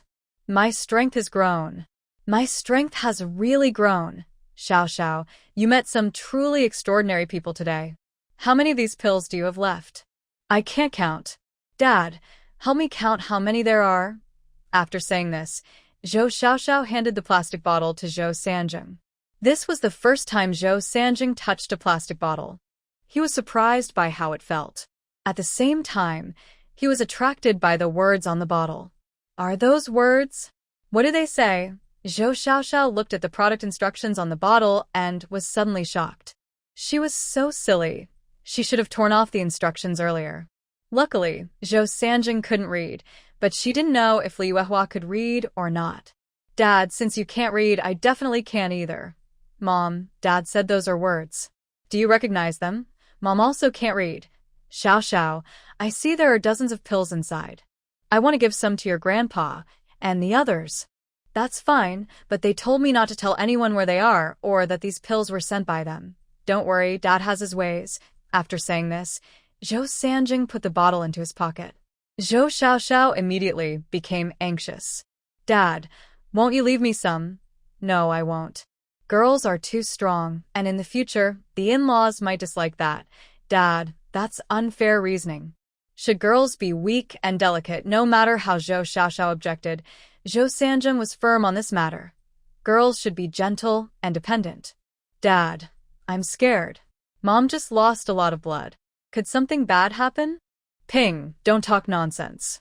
Your mom will be fine. Just as Zhou Yijing finished speaking, they heard a baby's cry. Dad, Mom has given birth. She's fine now. Hee, your mom has given birth. She's fine now. Zhou Yijing happily patted Zhou Yiping's head. Then he walked to the door of the side room and asked inside, Aunt Li, is Yiping's mother okay? Aunt Li was about to say she was fine when she saw a large wet stain of blood on Wang Xiuli's skirt, and it was still spreading. Hurry and call the doctor. Aunt Li, what happened? Your wife is bleeding heavily. Hurry and call the doctor. Hearing this, Zhou Yijing froze in place. Aunt Li stepped forward and sharply patted Zhou Yijing on the shoulder. You stand here doing nothing. Hurry and go call the doctor. Remember, be quick. Yes, mother. I'll go right now. Zhou Yijing finished speaking and hurriedly ran out of the room. At this moment, he deeply regretted not having gone to call a doctor for Mrs. E from the start. Now he was worried if it was still possible to do something in time. After giving instructions, Zhou Pozi quickly entered Wang Xiuli's side room. Suddenly, a strong smell of blood filled the air. Zhou Pozi's eyebrows furrowed in concern. Li Mei, how is my eldest daughter-in-law doing? Oh, Sister Zhou, you know Xiuli started bleeding because she fell, which caused her to go into labor. At first, she only bled a little. But when I checked her and prepared to help with the delivery, the bleeding stopped. Now that the baby has been born, the bleeding has started again. Wang Xiuli listened to Zhou Pozi and Li Pozi's conversation, her face full of frustration. Mother-in-law, help me. I don't want to die. Seeing Wang Xiuli's pale face, Zhou Pozi felt pity and kept comforting her. Don't worry, Yizheng has gone to call the doctor. Mother-in-law, I'm scared. How much longer until Yizheng comes back? I'm afraid I can't wait. Wang Xiuli was completely exhausted. She could feel her life slowly slipping away. She was unwilling to die like this. Tears of sadness slipped from her eyes. The newborn baby sensed Wang Xiuli's sadness and cried loudly. Sister Zhou, your eldest daughter-in-law has given you a grandson. We should be happy, but now. Zhou Siping kept crying loudly. Zhou Pozi gently picked him up. You are just unlucky. Sigh. After a sigh, Zhou Pozi carried Zhou Siping out of the room. Old lady, how is it? Auntie, is my mother all right? Mother, is my sister-in-law okay? Zhou Pozi looked grim and shook her head. Then she handed Zhou Siping to Zhou Yijing. Yijing, take Siping to your wife and ask her to help watch over him. In the yard, Zhang Fuhua volunteered, saying, Mother-in-law, my third sister-in-law is pregnant. Maybe I can help take care of him. Humph, move aside. I'm annoyed looking at you, this troublemaker. If it weren't for you today, none of this would have happened. Mother-in-law, how can you blame me for this? Zhang Fuhua didn't give Mrs. Zhou a chance to explain. She turned and went back to the side room to help take care of Wang Xiuli. Sniff, sniff. Second aunt, I hate you. You hurt my mother. Sniff, sniff. Zhang Fuhua, tell me what really happened. What did you do to the eldest sister-in-law? Second uncle, are you saying that about me too? Zhang Fuhua felt confused. How could she be blamed? She hadn't done anything wrong. Third uncle, there was a lot of noise in the yard just now. What happened? And you're holding a bundle. Is that the baby the eldest sister-in-law just had? Why are you holding it? Eldest sister-in-law had heavy bleeding. Mother asked you to help take care of the baby. Heavy bleeding? Aunt Lee said that the eldest sister-in-law is bleeding heavily now. Did you call the doctor? Mother sent the eldest brother to call one. Hope the eldest sister-in-law is okay. Otherwise, poor little Siping just born will be in trouble. Mother, usually Auntie is a bit sharp-tongued and not very kind to you. Why do you still hope she's well? You little girl, you can't talk nonsense. My sister-in-law is a bit strong-willed, and she can be harsh, but she hasn't done anything truly harmful. For Siping, I hope my sister-in-law gets better. Children without mothers are very pitiful. Zhou Xiaoxiao listened carefully to Li Yuehua's words and looked at the tiny Siping. She couldn't help but feel sad. Mother, will the doctor be able to cure the eldest sister-in-law when he arrives? Li Yuehua shook her head and sighed. It depends on her fate. If she's lucky, maybe she can get through this. What if her luck is bad? Xiaoxiao, you must not speak carelessly. In ancient times, medical care was very poor. Heavy bleeding could easily cost someone their life. Zhou Xiaoxiao began to think deeply. Should she save Wang Xiuli or not? In the end, she decided to save her. No matter if Wang Xiuli was kind to her or not, she would help. Just like Li Yuehua said, for the sake of the pitiful Siping, she should save her. Big White, are you there? Host, I'm here. Big White, does the system have medicine to treat heavy bleeding? Where is it? Please help me find it quickly. Host, in the current page, there are 7 medicines that can treat heavy bleeding during childbirth. Which one works better? The higher the points, the better the effect. Zhou Xiaoxiao looked at the points above and was amazed, ranging from 5,000 to 30,000 points. That price is really expensive. Big White, I want to borrow 10,000 points to buy this medium effect medicine. Congratulations, host. You have successfully borrowed 10,000 points. Congratulations, host. You have purchased a dose of medicine. Zhou Xiaoxiao saw the 10,000 points suddenly credited to her account, which immediately dropped to 0. She felt very sad. It took her 3 years to save up that much. Now, with this borrowed amount plus interest, she didn't know when she could pay it back. Zhou Xiaoxiao clenched the medicine in her hand, feeling very confused about how to take it out. The medicine was in a glass bottle, so she definitely couldn't let others see it. Therefore, she couldn't ask anyone for help and had to think of a way herself. She used the excuse of needing water and quietly sneaked into the kitchen. Then she took a bowl, poured the medicine into it, and carefully carried it toward Wang Xiuli's room. Xiaoxiao, where are you going? When Zhou called her, she immediately replied, Grandpa, I'm getting some water for Auntie. Your auntie has your grandma with her. You don't need to help. Grandpa, the water I have is different. It has healing effects and can cure Auntie. Xiaoxiao, be obedient. Go back to your room and find your parents. No, I want to save Auntie. I want to give her the medicine.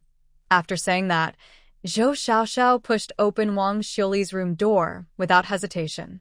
Zhou Sheng, being a man, didn't feel comfortable going inside, so he had to remind Granny Zhou at the door. Old lady, Xiaoxiao has come in. Please let her out. Granny Zhou, who was focused on Wang Xiuli, turned around when she heard Zhou Sheng and saw Xiaoxiao. Xiaoxiao, why did you come in? This isn't a place for you. Hurry and go out. I brought water for Auntie. She drank it, and then I will leave. Auntie doesn't drink water. Be obedient, and you should go out quickly. No, I want to give Auntie water. If she drinks my water, she will get better. After saying this, Zhou Xiaoxiao walked straight toward Wang Xiuli. Grandma Zhou tried to stop her. Xiaoxiao, you need to listen and go out quickly. Auntie, Why don't you believe me? The water I brought can really help Annie get better. If you won't listen, Grandma has to carry you out. No, don't, Grandma, let go of me. I want to give Andy water. I want to help Annie get well. Xiao Xiao started crying loudly. Grandma Li sighed and said, Sister Zhou, since Xiao Xiao has this kind heart and wants to show respect to her aunt, let her feed her. Shuli doesn't know if she can hold on. If she can't, Xiao Xiao won't have any regrets. Grandma Zhou let go of Xiao Xiao. Go ahead, Grandma won't stop you. Xiao Xiao looked at Wang Shuli beside her, feeling a shock in her heart. Wang Shuli was lying there with her eyes blank and dull, looking like she might pass away at any moment. Auntie, can you hear me? I am Xiao Xiao. I brought medicine for you. If you drink the medicine in my hand, you'll get better. If you can hear me, open your mouth.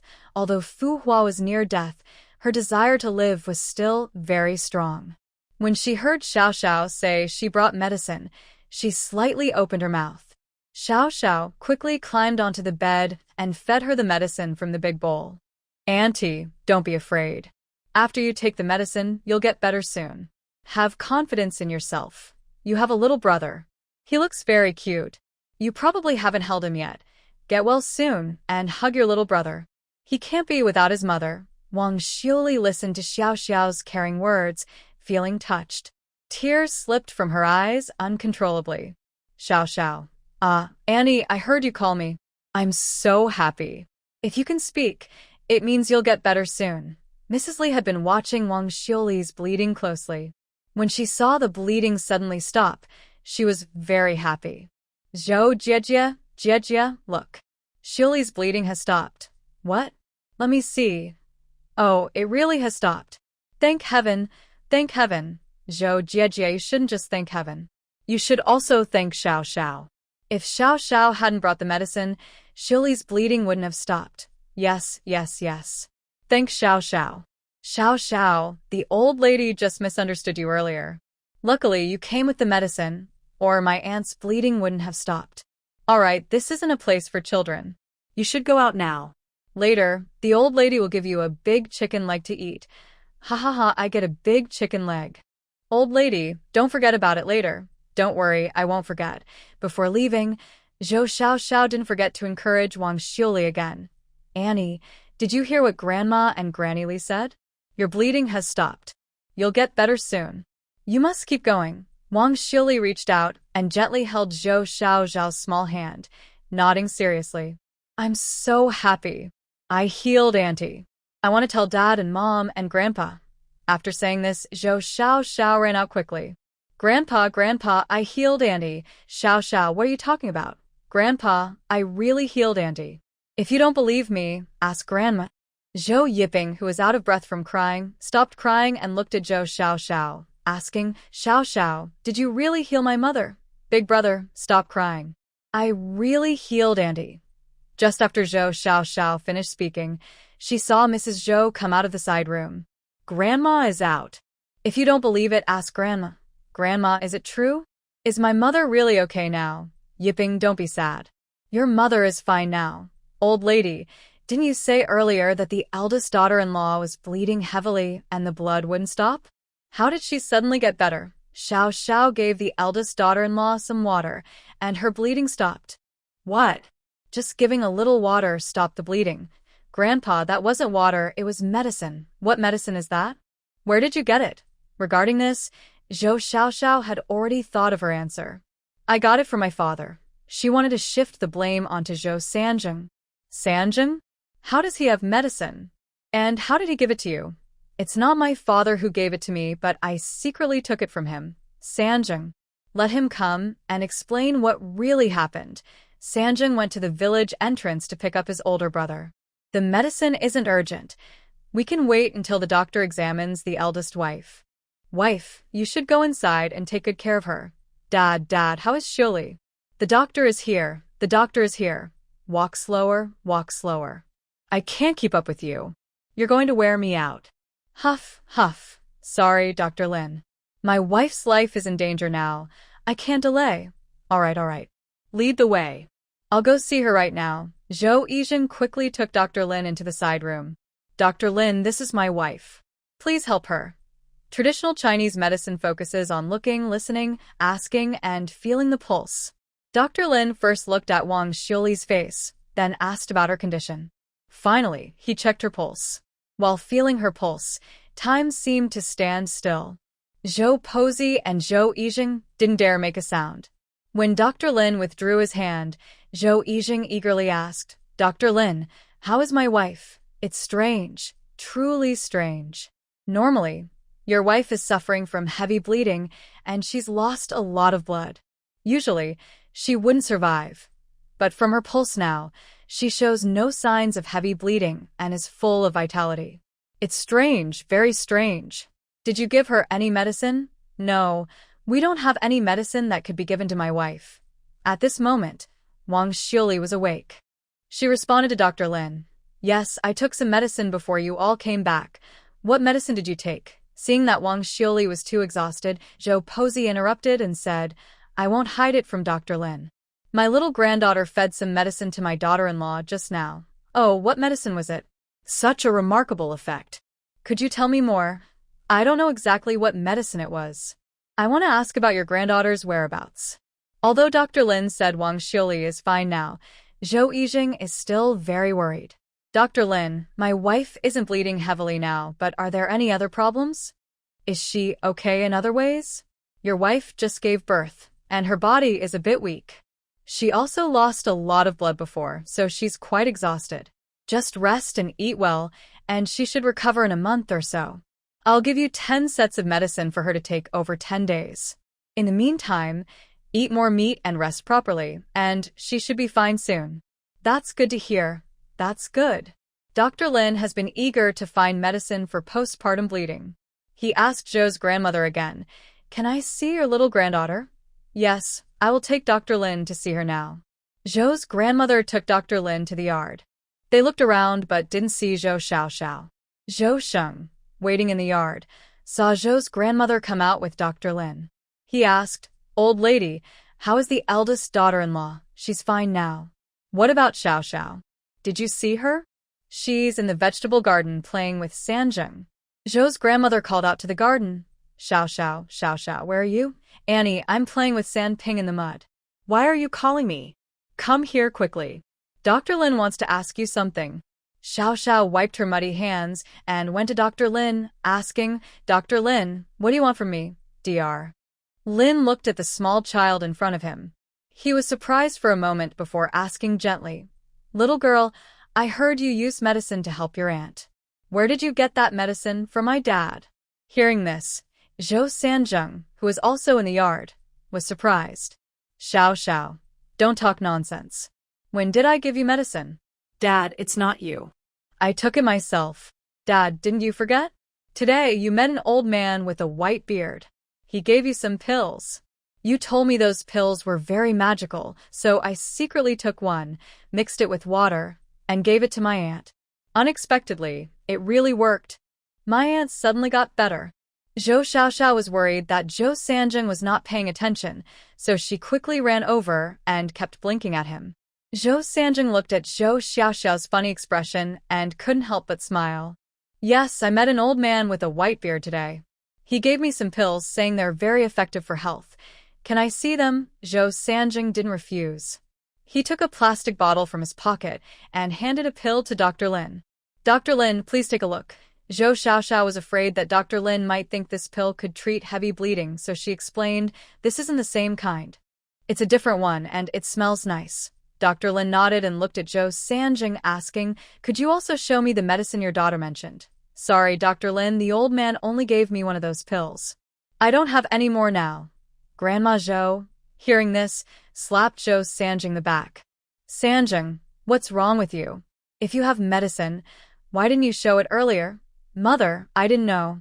When the old man gave me the medicine, he didn't tell me it could treat heavy bleeding. Look at you, missing out on a big treasure without knowing." Luckily, Xiaoxiao is here. Otherwise, Xiuli might not have survived. Hearing this, Zhou Sanjing was very grateful to Xiaoxiao. He immediately picked her up and said, "Xiaoxiao, I will remember your kindness. From now on, I will treat you like my own daughter." "Me too. Me too. Sister Xiaoxiao, I won't speak badly of you anymore. I will treat you well in the future. Big uncle, big cousin, you are too kind.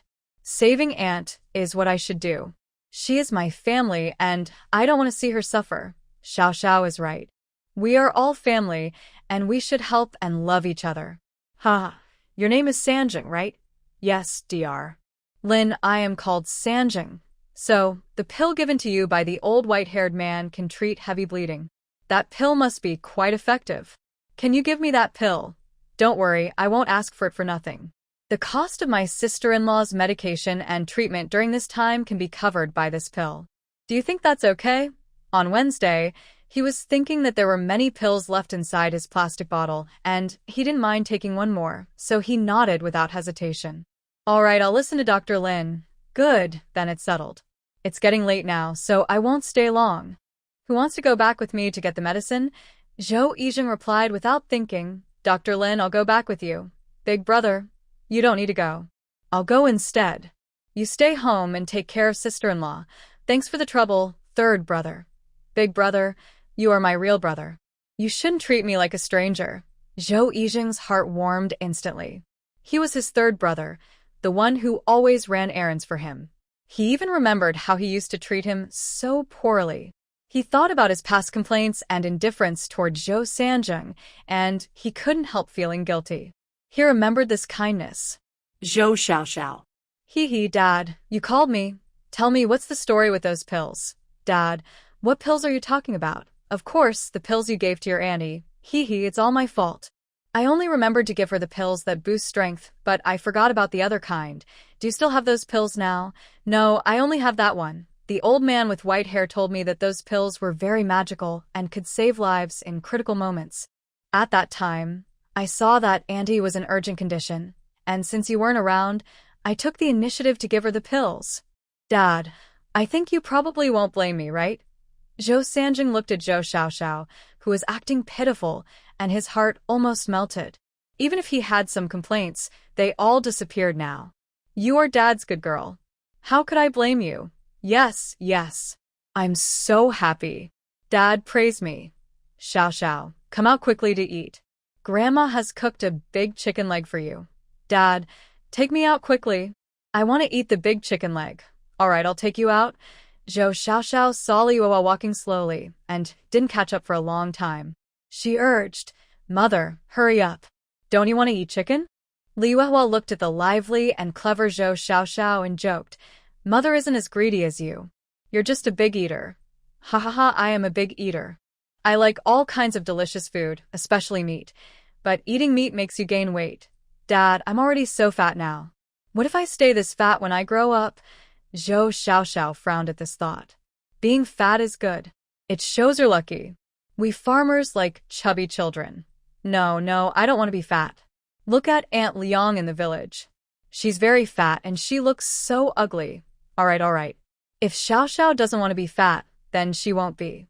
Just eat a little less in the future. But can I really eat less? As soon as Zhou Xiaoxiao finished speaking, Grandma Zhou placed a big chicken leg in her bowl. She swallowed hard, looked at Zhou Sheng, and seeing that Zhou Sheng had already started eating, she quickly began to enjoy her food. Zhou Sen joked, Xiao, since you don't want to be fat, don't eat this chicken leg. Give it to me and I'll help you eat it. No, I changed my mind. Being a big, chubby kid might be a little ugly, but it's also pretty good. It shows my family has good living conditions. Oh, you little kid, you even know your family has good conditions? Grandma, I'm 4 years old. Of course I know. Our family has meat to eat every now and then, much better than many other families in the village. Our better living conditions are thanks to you, Grandma. Oh? Why is that? Because Grandma gave birth to 3 capable sons for the Zhou family. Look at the eldest uncle, second uncle, and Dad. Each of them is very capable in the village. Most of the meat we eat now is earned by them. Ha, Xiao is right. It's all thanks to me. All thanks to me. Xiao, here you go.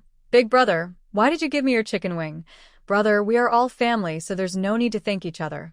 Zhou Xiaoxiao looked at Zhou Yiping's grateful expression and wanted to tease him.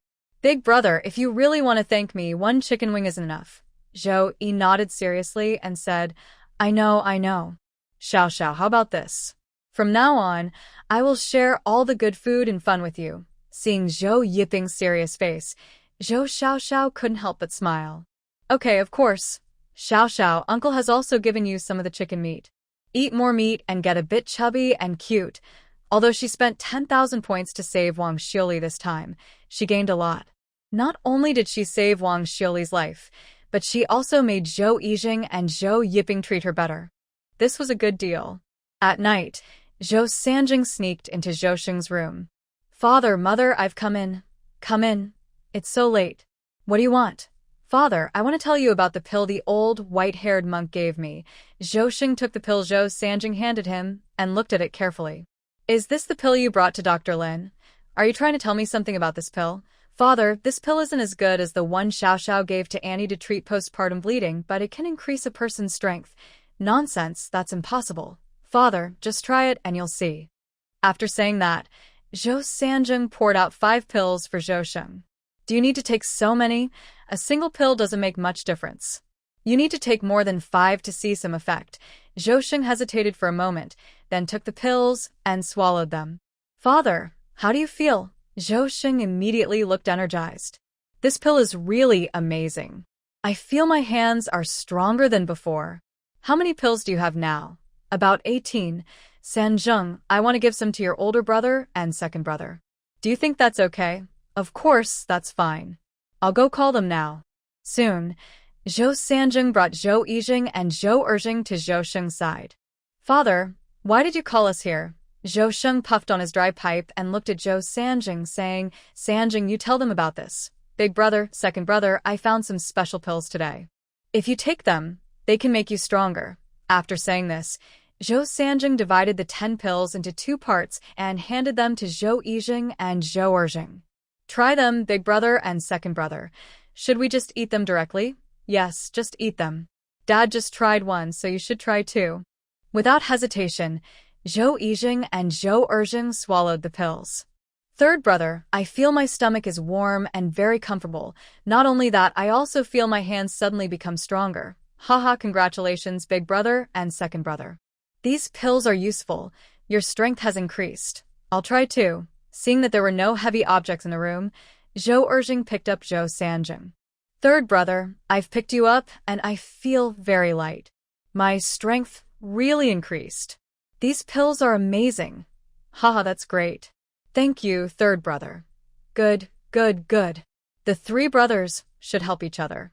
Big brother, second brother, remember third brother's kindness. She's willing to share such precious things because she cares about you both. Dad, we understand. Our 3 brothers will support each other and work together to support our Zhou family. After dividing the 10 pills, Zhou Sanjing was left with 8. Originally, Zhou Sheng wanted Zhou Sanjing to keep all 8 pills for himself, but Zhou Sanjing disagreed. In the end, they reached a compromise. Zhou Sanjing kept 5 pills, and 3 were given to Zhou Sheng. Of course, Zhou Sheng warned Zhou Yijing and Zhou Erjing not to tell anyone about the pills, not even their wives, because such extraordinary things are not something ordinary farmers can keep safe. Survivor Wang Xiuli's attitude towards Zhou Xiaoxiao changed completely, turning 360 degrees. Yiping, I am alive today thanks to Xiaoxiao. We must thank her properly. Xiuli, don't worry. I understand this matter. We don't have a daughter, so from now on, we will treat Xiaoxiao as our daughter. Yes, we still have some money. Autumn is coming soon, and I want to make Xiaoxiao a jacket. You're still resting after giving birth, and your body isn't well. You can't overwork yourself. Even if you want to make it, wait until you're fully recovered. All right, I trust you. Wow, wow, wow. Ping, you're awake. Mother is feeding you milk. Far away, at Huafeng Temple. 8-year-old Lin Chen looked sadly at the starry sky. Today, he received another letter from the Lin family. It was written by his younger brother, Lin Shi. The letter said that the northern border has been unstable recently. His grandfather and father have been sent to guard the border. He worries a lot about their safety but feels helpless because he can't do anything to help. Lin Chen, it's so late. Why aren't you sleeping? Lin Chen immediately stood up and bowed to Abbot Wu Chen. Abbot, I can't forget my family. I miss them. I've been here for 4 years. When can I go home? The old monk hasn't found a way to control the poison in your body yet. If you leave, the poison might act up at any time, so you can't leave for now. Abbott, do I really have to stay here forever? I don't want to. I don't want to. You don't have to stay here forever. Although I can't completely cure your poison, there is someone who can. I know. You told me before that this person is my destined benefactor. But when will this benefactor appear? Abbot Wuchen shook his head. Your benefactor appeared 4 years ago, but I don't know when you will meet. All right, go back to sleep now. You need to get up early tomorrow to practice. Yes, I will go back now. Finally, Lin Chen looked at the starry sky and silently followed Abbot Wuchen back to his residence. Zhou Sanjing hasn't been up the mountain for a long time. Zhou Xiaoxiao looked anxiously at the debt in the system. If she doesn't go out to earn points, she doesn't know when she will be able to pay off her growing interest debt. She walked along the roadside and fields of Santua village, digging up all the herbs she could find, leaving no stone unturned. So, every day, Zhou Xiaoxiao happily followed behind Zhou Sanjing, calling out, "Dad, Dad," nonstop. "Dad, are you going up the mountain today? What about tomorrow?" "Not going then either. And the day after tomorrow?" "Why do you keep asking?" "Dad, I haven't gone up the mountain with you in a long time. When you go, take me along." "No, you're still so small. There are many snakes, bugs, and mice on the mountain. What if you get bitten?" "Humph, you always say that." "I know it's just an excuse because you don't want to take me. Are you angry with Dad?" "Humph, of course I'm angry. I'm already 4 years old and Dad still treats me like a little kid." "For years old isn't a kid?" "No, for he's already grown up. I can do many things now. Yesterday, I helped Grandma pick vegetables and fed the chickens with Mom. Ha ha, Xiao, you've really grown up and can do a lot now." "Then it's settled. When you go up the mountain later, take me with you." "What's settled?" "Who said you can go up the mountain?" "Grandma, I already talked to Dad about it." "Why are you making a fuss?" "Huh, I was just making a fuss. You little girl, Grandma really spoils you. Grandma, why are you always so angry? You're hard to please." "All right, Zhou Xiaoxiao, are you blaming Grandma?" Dad, let's go quickly. I want to go up the mountain." "You must take me, or Grandma will keep saying I'm unfilial all day." Okay. "If you want to go, I'll take you to the mountain for a walk." Zhou Sanjing carried a basket and led Xiaoxiao out. Along the way, they met many villagers who warmly greeted Zhou Sanjing. Because Zhou Sanjing had earned money by gathering medicinal herbs, the villagers of Santua village were very grateful to him. "Sanjing, where are you going?" "Wang uncle, we're going for a walk up the mountain. The mountain has many snakes, bugs, and mice." "Why are you bringing Xiaoxiao? If no one is watching over her at home, you can leave her with us. I'll ask my wife to help take care of her." "Uncle Wang, I won't trouble you. Someone at home is watching Xiaoxiao, but she is very playful and insists on coming with me up the mountain. Be careful. You and your father must be careful when you go up the mountain. You can't go into the deep woods." A few days ago, Zhang Sanwa saw a brown bear while gathering herbs. "Uncle Wang, don't worry. We'll just stay at the foot of the mountain and watch." "All right, go ahead, but be careful on the way." When passing by the water well, more people were concerned about Zhou Sanjing and his daughter. Zhou Sanjing exchanged polite words with everyone again. So, by the time they left the village, a long time had passed. "Dad, the villagers are too friendly. It's hard for you to leave the village." "Haha, the villagers are not only friendly to me but also to you. They all want to take you home. If Xiao is disobedient in the future, I might let the villagers take you home." "Dad, do you really want them to take me home?" "Of course, I wouldn't want that." "Why? Is it because Mom is going to have a little brother? Do you only like the little brother and not want me anymore?" Xiao started teasing Zhou Sanjing, deciding to make him laugh. Then she suddenly covered her face and cried loudly. Bad dad. You and Grandma both favor boys over girls." Zhou Sanjing looked at Xiao crying and was first surprised. Then he burst out laughing. "How do you know about favoring boys over girls? And when did I and your grandma favor boys? You can't just say that. If you let the villagers take me home, that means favoring boys over girls. I won't pay attention to you anymore." "Are you threatening me?" "Yes, I am threatening you." "Are you scared?" "Haha, I'm scared." "And your dad definitely wouldn't want the villagers to take you home. You're his good girl. Even if I have a son, you're still my favorite girl." After taking the strength pill, Xiao's strength increased quite a bit. But climbing the mountain was still very hard for her. She could only walk a few steps before she couldn't go on. She stayed in Zhou Sanjing's basket the whole way, carried by him. Soon, they reached the foot of Mount Qing. Because many herbal gatherers from Santua village were there were no more herbs to pick at the foot of Mount Qing.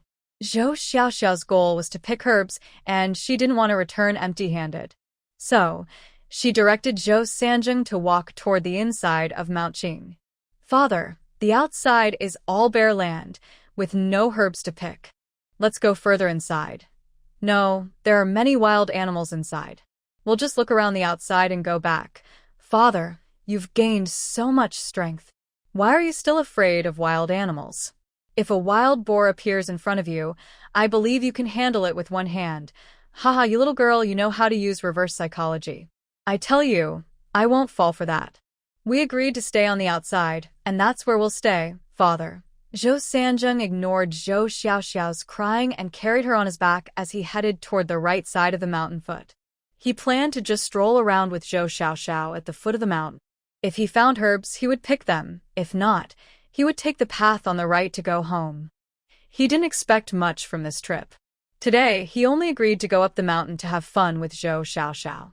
Although Zhou Xiaoxiao didn't achieve her goal of exploring the deep mountains, she kept observing the area at the foot of Mount Qing. Throughout the journey, her eyes kept scanning, hoping to find something special. Surprisingly, after some searching, she did discover something different. Father, let me down quickly. Xiao, it's not safe on the mountain. I'll carry you. No, I want to get down.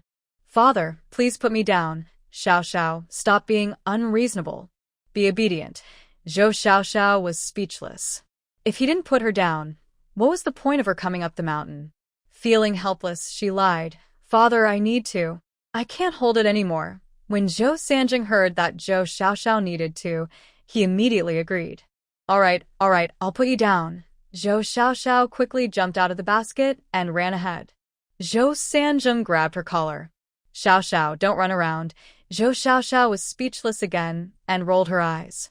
Father, let go of me. I didn't run around. I just went up front. What's the difference between up front and here? Don't run so far away, just here. Zhou Xiaoxiao pretended to be sad and said, Okay, I won't run.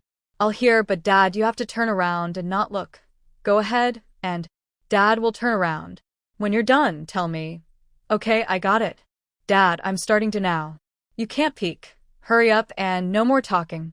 Taking advantage of Zhou Sanjing not paying attention, Zhou Xiaoxiao quietly ran forward about 10 meters. She grabbed the vine in front of her and asked, Big White, is this a yam? Yes, host. This is a yam. Is the system collecting it? Then hurry up and collect it into the system. Ding. Congratulations, host. You have collected 1 yam. Reward, 50 points. Yams are worth good points. These should all be yams too. System, help me collect them all. After saying that, Zhou Xiaoxiao quickly grabbed 4 yams around her. Ding. Congratulations, host. You have collected 4 yams. Reward, 20 points. Zhou Sanjing didn't hear any sound from Zhou Xiaoxiao and started to feel worried. Xiao, are you done peeing? Xiao, why don't you answer Dad? He turned around and saw that Zhou Xiaoxiao was nowhere in sight. Looking up, he realized Zhou Xiaoxiao had already run far away.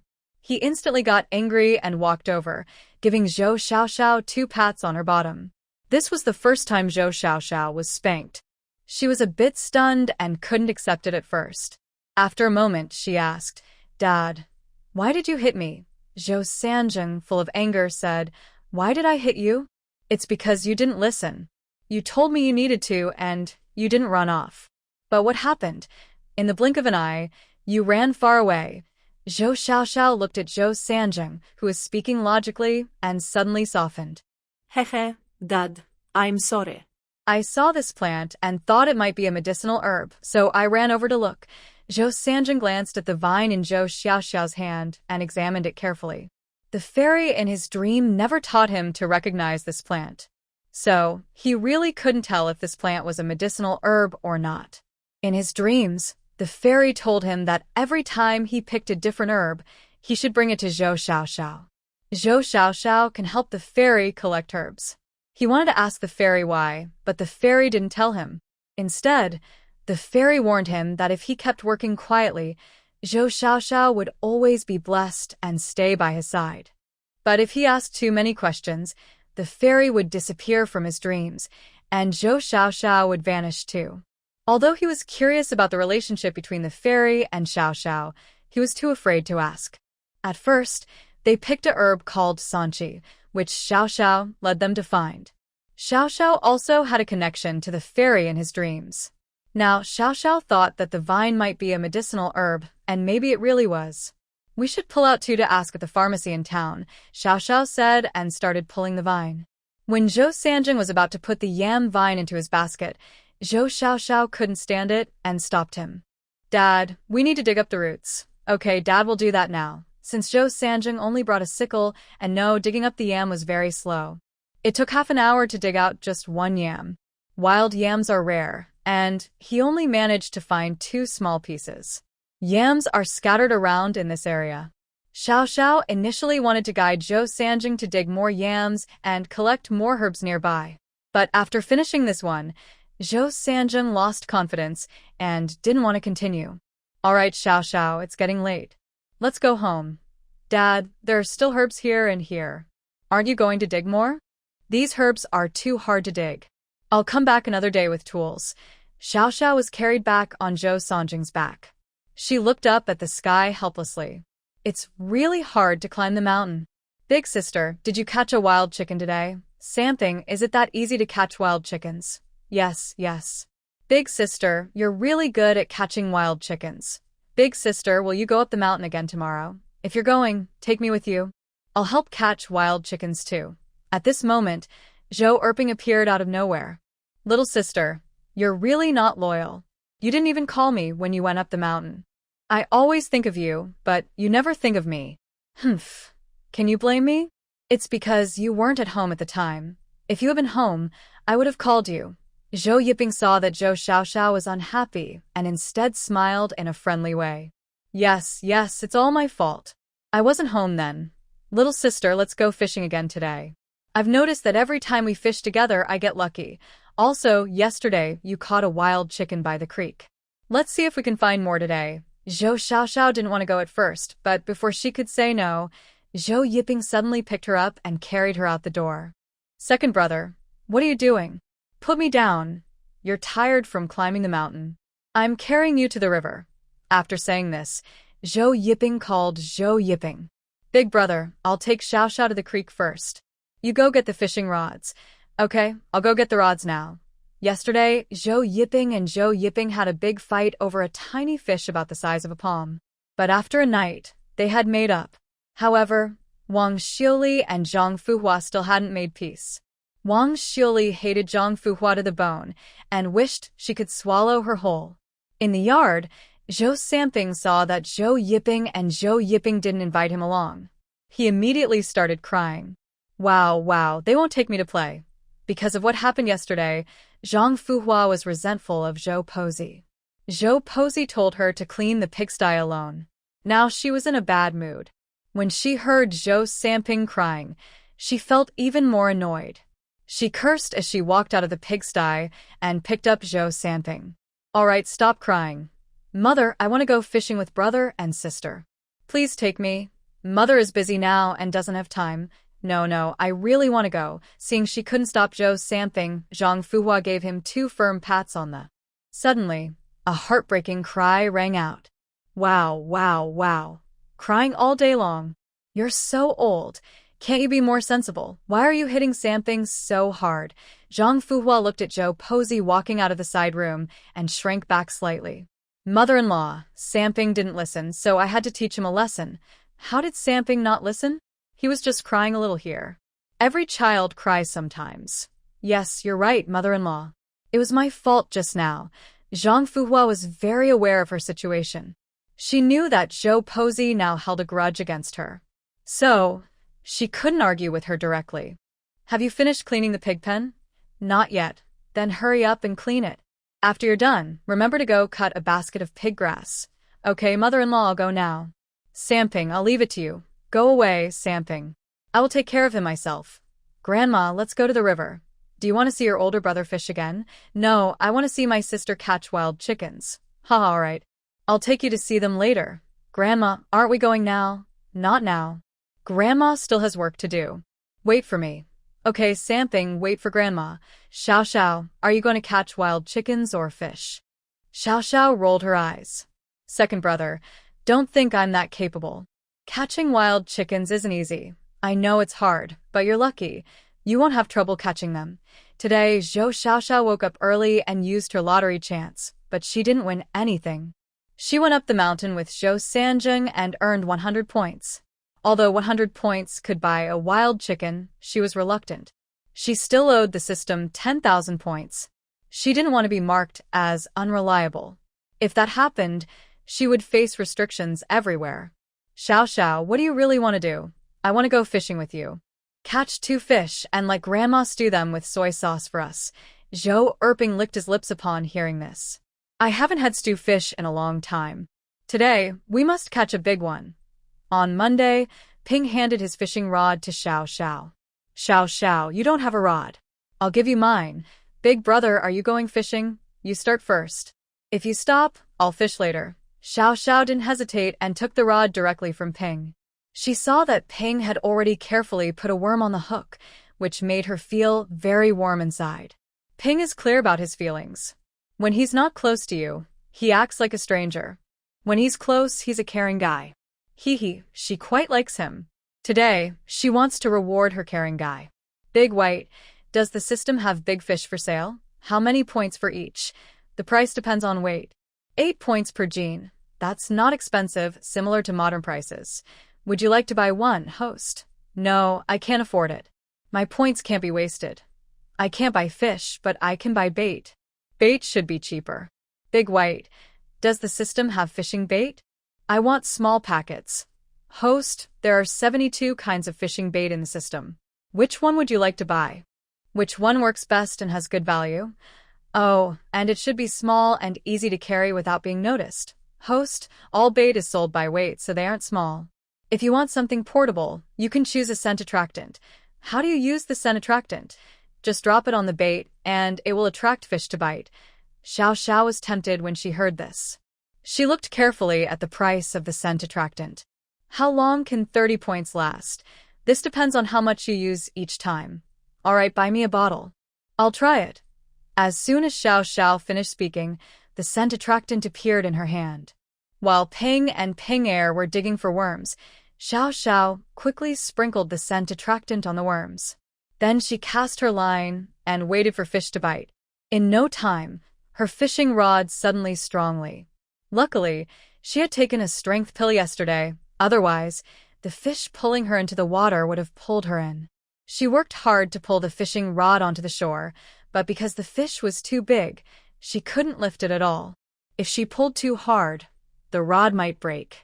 Zhou Xiaoxiao looked at the dried-up creek and thought of a plan. Big brother, second brother, I caught a big fish.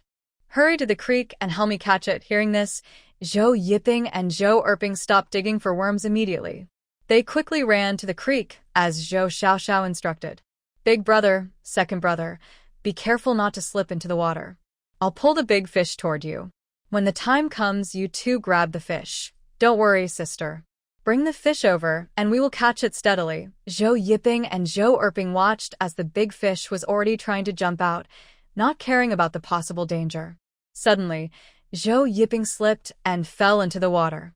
Fortunately, the water by the creek was shallow. Zhou Yiping only got his clothes wet. Seeing Zhou Yiping fall into the water, Zhou Xiaoxiao was very nervous. Big brother, are you okay? Zhou Yiping quickly got up from the water and replied, I'm fine. I came to catch the fish. Sister, pull the fish a little closer to me. I can't reach it. Okay, here it comes. Zhou Yiping wanted to catch the fish with his hands, but the fish was very slippery and he couldn't catch it. Zhou Erping watched anxiously from the shore. He took off his coat and rushed into the water, using his coat to trap the fish. Haha, I got it. I caught it. Zhou Yiping looked at his empty hands and felt a bit disappointed. Big brother, second brother, come ashore quickly. Zhou Erping happily ran to the front. Because Zhou Yiping didn't catch the fish himself, He looked a little upset. Sister, look at this big fish. Yes, it's quite large. It should weigh about 2 jin. I didn't expect such a big fish to be hiding in this small creek. Second brother, take the hook off the fish. Let's keep fishing and catch a few more to let the family enjoy, right? We're lucky today. Let's catch more fish to bring home. After saying that, Zhou Erping started removing the fish hook. Zhou Xiaoxiao accidentally saw Zhou Yiping sulking beside her. Big brother, what's wrong? Zhou Xiaoxiao asked curiously. I didn't catch any fish, Zhou Yiping said, then suddenly started crying loudly. Zhou Xiaoxiao looked at him, speechless. How can a child be so upset and cry like that? Zhou Yiping is too sensitive. Sai, as a younger sister, she has to worry about so many things.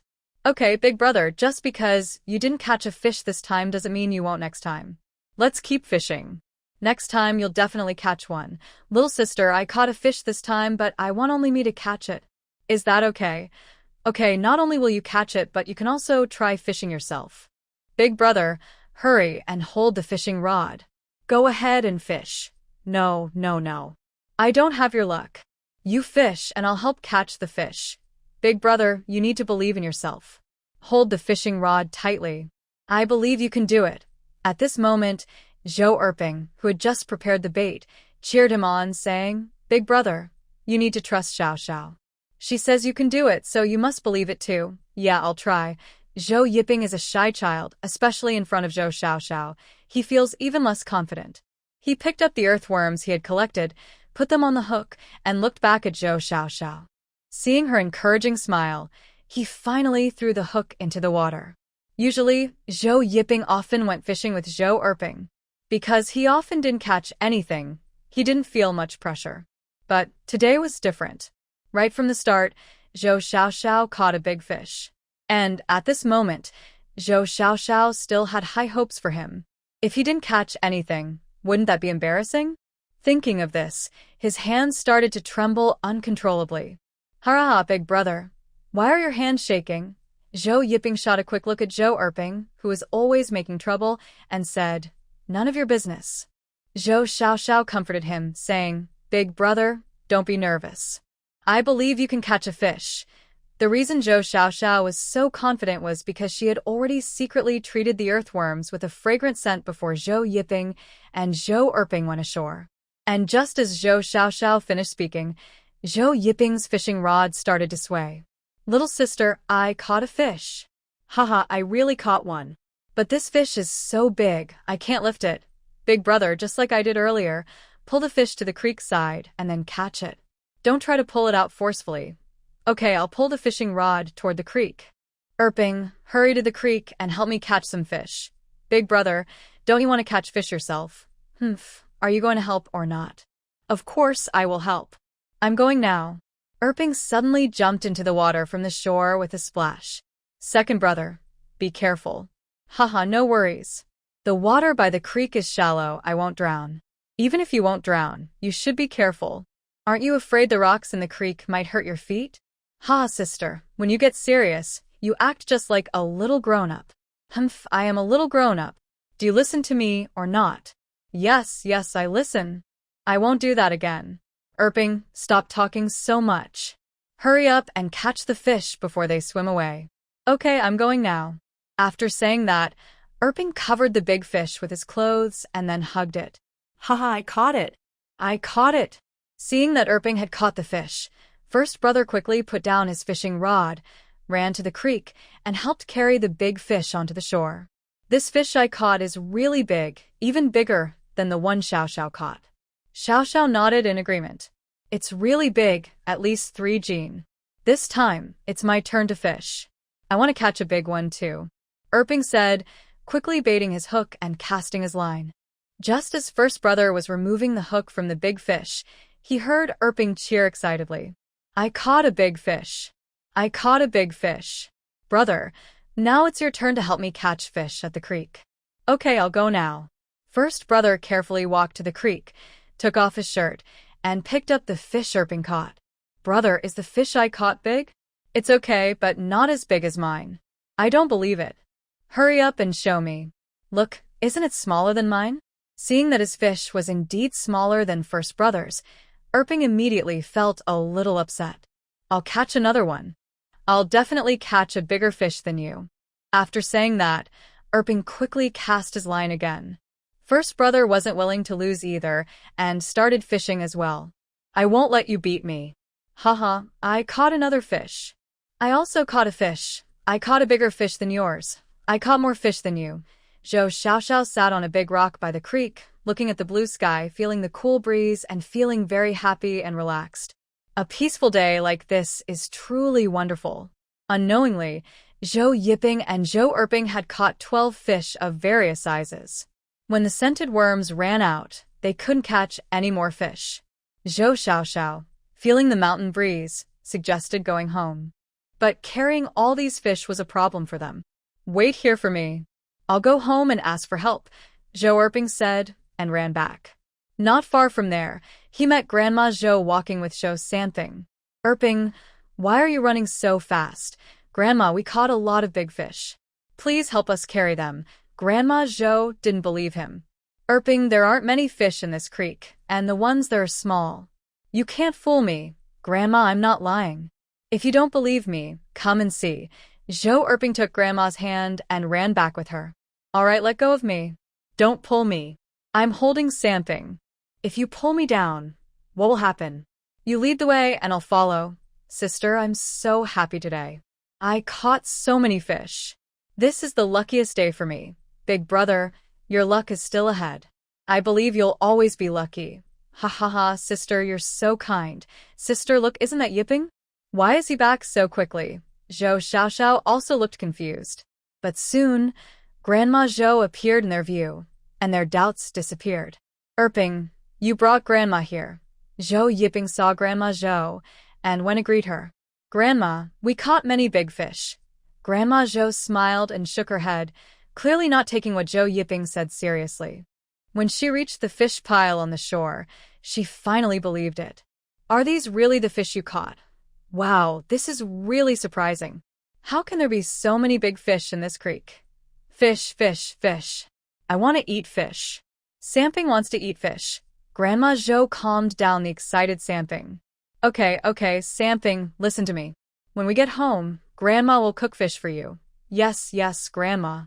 We'll go home quickly and cook the fish. Grandma, how can we carry these fish back? Maybe I should go back and bring a basket. Zhou Xiaoxiao looked at Zhou Yiping and Zhou Erping, who had wet clothes, and suddenly had an idea for carrying the fish. Big brother, second brother, take off your shirts.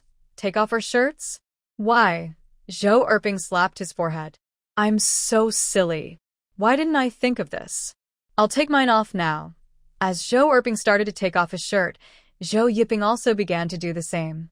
Big brother, second brother, tie the sleeves together, then put the fish inside the sleeves. At first, Zhou Yiping was confused, but then he suddenly understood. Little sister, you're so clever. I didn't think of this method. Using the sleeves to hold the fish, I can also hang the sleeves around my neck. It's easy and convenient. The three siblings thought this was a good idea, but Grandma Zhou didn't agree. She felt that their clothes were not cheap, and it was a bad idea to ruin them. Look at you. Your clothes are all torn now. Zhou Erping argued. Grandma, our clothes aren't made of paper. They won't tear easily. We're being careful. Zhou Yiping quickly added. Grandma, don't worry. We won't tear our clothes. All right, I won't bother you. You're right. Zhou Yiping and Zhou Erping put the smaller fish into their sleeves, leaving only two bigger fish. Xiao, hold Sanping. Grandma will come and get these two fish. After placing Sanping on the ground, Grandma Zhou pulled out two weeds and strung the two fish onto them. Grandma Zhou felt the weight of the fish in her hand and sighed. Wow, these fish weigh at least 5 jin. Let's go quickly. We'll cook the fish at home. Zhou Yiping and Zhou Erping carried the sleeves around their necks and ran happily toward home. Yay! We're going home to cook fish. Zhou, Jia, where did you get these two fish? From the creek. Wow, I didn't expect there to be such big fish in the creek. I told Lang and Lang to go catch some too. Along the way, Grandma Zhou met many villagers. When they heard that Zhou Yiping and his siblings caught a big fish in the creek, they all called their families to go fishing there. But catching fish wasn't so easy. Most of them came back empty-handed. Old lady, where did the fish in your hand come from? Guess where? Not from there? Guess again. Someone gave it to you. Who would be so kind to give you 2 big, fat fish? So, how did you get these 2 fish? Yipping and his siblings caught them in the creek. Grandpa, it's true. We were lucky today. We didn't just catch these 2 fish for Grandma. We caught more fish here. After saying that, Zhou Erping took the fish out of his sleeve. Then he told a lively story about how they caught the fish today. Grandpa, aren't we good? Zhou Shen was also happy because of Zhou Erping's cheerful mood. You're all great. Tonight, I will cook fish for you as you wish. We have plenty of fish here. Enough for 1 meal. Later, pick 3 fish to give to the village chief. He has taken good care of us recently, so we should thank him. Okay, I'll ask Air to take the fish to the village chief. Good, Mom. I'll also take the fish to the village chief. Air, cover the fish with something so the villagers don't see. Zhou Erping said casually. Mom, if they see it, they see it. Grandma Zhou immediately looked unhappy. Did you hear what I said? Cover it up when I tell you. Mom, I'm grown up. If you tell me to cover it, I will. Grandma Zhou cut open the remaining 9 fish. She gave the smaller 3 to Wang Xiuli to make soup, and the rest she cooked in 1 pot. The fish cooked with soybean paste had a special flavor, with no fishy smell at all, so Zhou Xiaoxiao ate until she was full. Little sister, let's go fishing again tomorrow. Hearing Zhou Erping, Zhou Xiaoxiao rolled her eyes. There are many fish. If there weren't many, could we still catch so many today? Zhou Yiping also agreed, saying, Yes, sister, let's go fishing again tomorrow. Zhou Samping said, I want to go fishing too. Watching the 3 little kids chattering around her, Zhou Xiaoxiao quickly gave in. Okay, let's go fishing. We'll go together tomorrow. Early the next morning, Zhou Samping got up very early. He then woke up Zhou Yiping, who was still sleeping. Second brother, wake up. Wake up. We're going fishing. Zhou Yiping, feeling helpless, pushed away Zhou Samping's chubby little hand. Go away. I want to sleep. I won't go fishing so early. No, let's go now. Zhou Yiping covered his head with a blanket and ignored Zhou Samping's crying. Humph, second brother is mean. If you won't go fishing with me, I'll find sister. She will definitely go. After saying that, Zhou Samping slowly climbed down from the bed, wearing only a vest, and ran to Zhou Xiaoxiao's room. At that moment, Zhou Samping just came out of her room. Samping, why are you running out without clothes? Third uncle, I want to find sister. Go inside. She just woke up and is getting dressed. Zhou Samping immediately ran in on short legs. Sister, let's go fishing. Zhou Xiaoxiao shook her head without thinking, saying, It's too early. No, sister, you're lying. You promised me yesterday you'd take me fishing. I did promise to go fishing yesterday, but I didn't say we'd go so early. We'll play at home in the morning, then go to the creek after lunch. No, I want to go now. Wow. You're lying. You all won't take me fishing. When Zhou Samping, who had just finished washing, saw Zhou Yiping crying sadly, he asked, What's wrong? Why are you crying all of a sudden? Third uncle, sister is mean. She promised to take me fishing yesterday, but now she won't go. Dad, Samping is being unreasonable. I said I would take him fishing in the afternoon, but he insists on going now. I want to go now, wow. Zhou Samping became more energetic as he spoke, crying louder and louder. Zhang Fuhua was busy in the kitchen when she heard Zhou Samping's loud crying and was startled. She grabbed a spatula and rushed out of the kitchen. Samping, what's wrong? Why are you crying so sadly? Zhang Fuhua shouted as she hurried toward Zhou Samping's voice. She saw Zhou Samping running to Xiao Zhao's room, barefoot. Feeling guilty, she thought she hadn't taken good care of Samping. She picked him up and asked, Samping, why did you run into Uncle's room? And why are you crying? Mother, sister didn't keep her promise. She said she would take me fishing, but she didn't. I don't like sister. Xiao Xiao was really overwhelmed. She had never met such a stubborn child before. Xiao Xiao no longer wanted to explain. Fortunately, Zhou Samping was helping to explain. Bang bang. Mother, why did you hit me? Why did I hit you? Because you're not listening. Your sister promised to take me fishing this afternoon, but you're causing trouble here. I think you deserve a scolding. After saying that, Zhang Fuhua slapped Zhou Sanping the buttocks twice. Wow, wow. Second aunt, please don't hit him. Sanping is still young. It's normal for him not to listen. Humph. Not listening is because he hasn't been hit enough. Hit him more and he'll listen. Zhang Fuhua became more and more excited, and her hits grew heavier. Ow, ow. It hurts, mother. Don't hit me. I'm sorry. Recently, Zhang Fuhua had been feeling upset. Seeing Zhou Sanping causing trouble, she vented her anger on him and showed no intention of stopping. Xiao Xiao couldn't bear to see Zhou Sanping being hit like that. She immediately jumped off the bed and protected him. Second uncle, please don't hit Sanping. Xiao Xiao, move aside. I need to teach him a good lesson. Second uncle, Sanping has already apologized. Why are you still hitting him?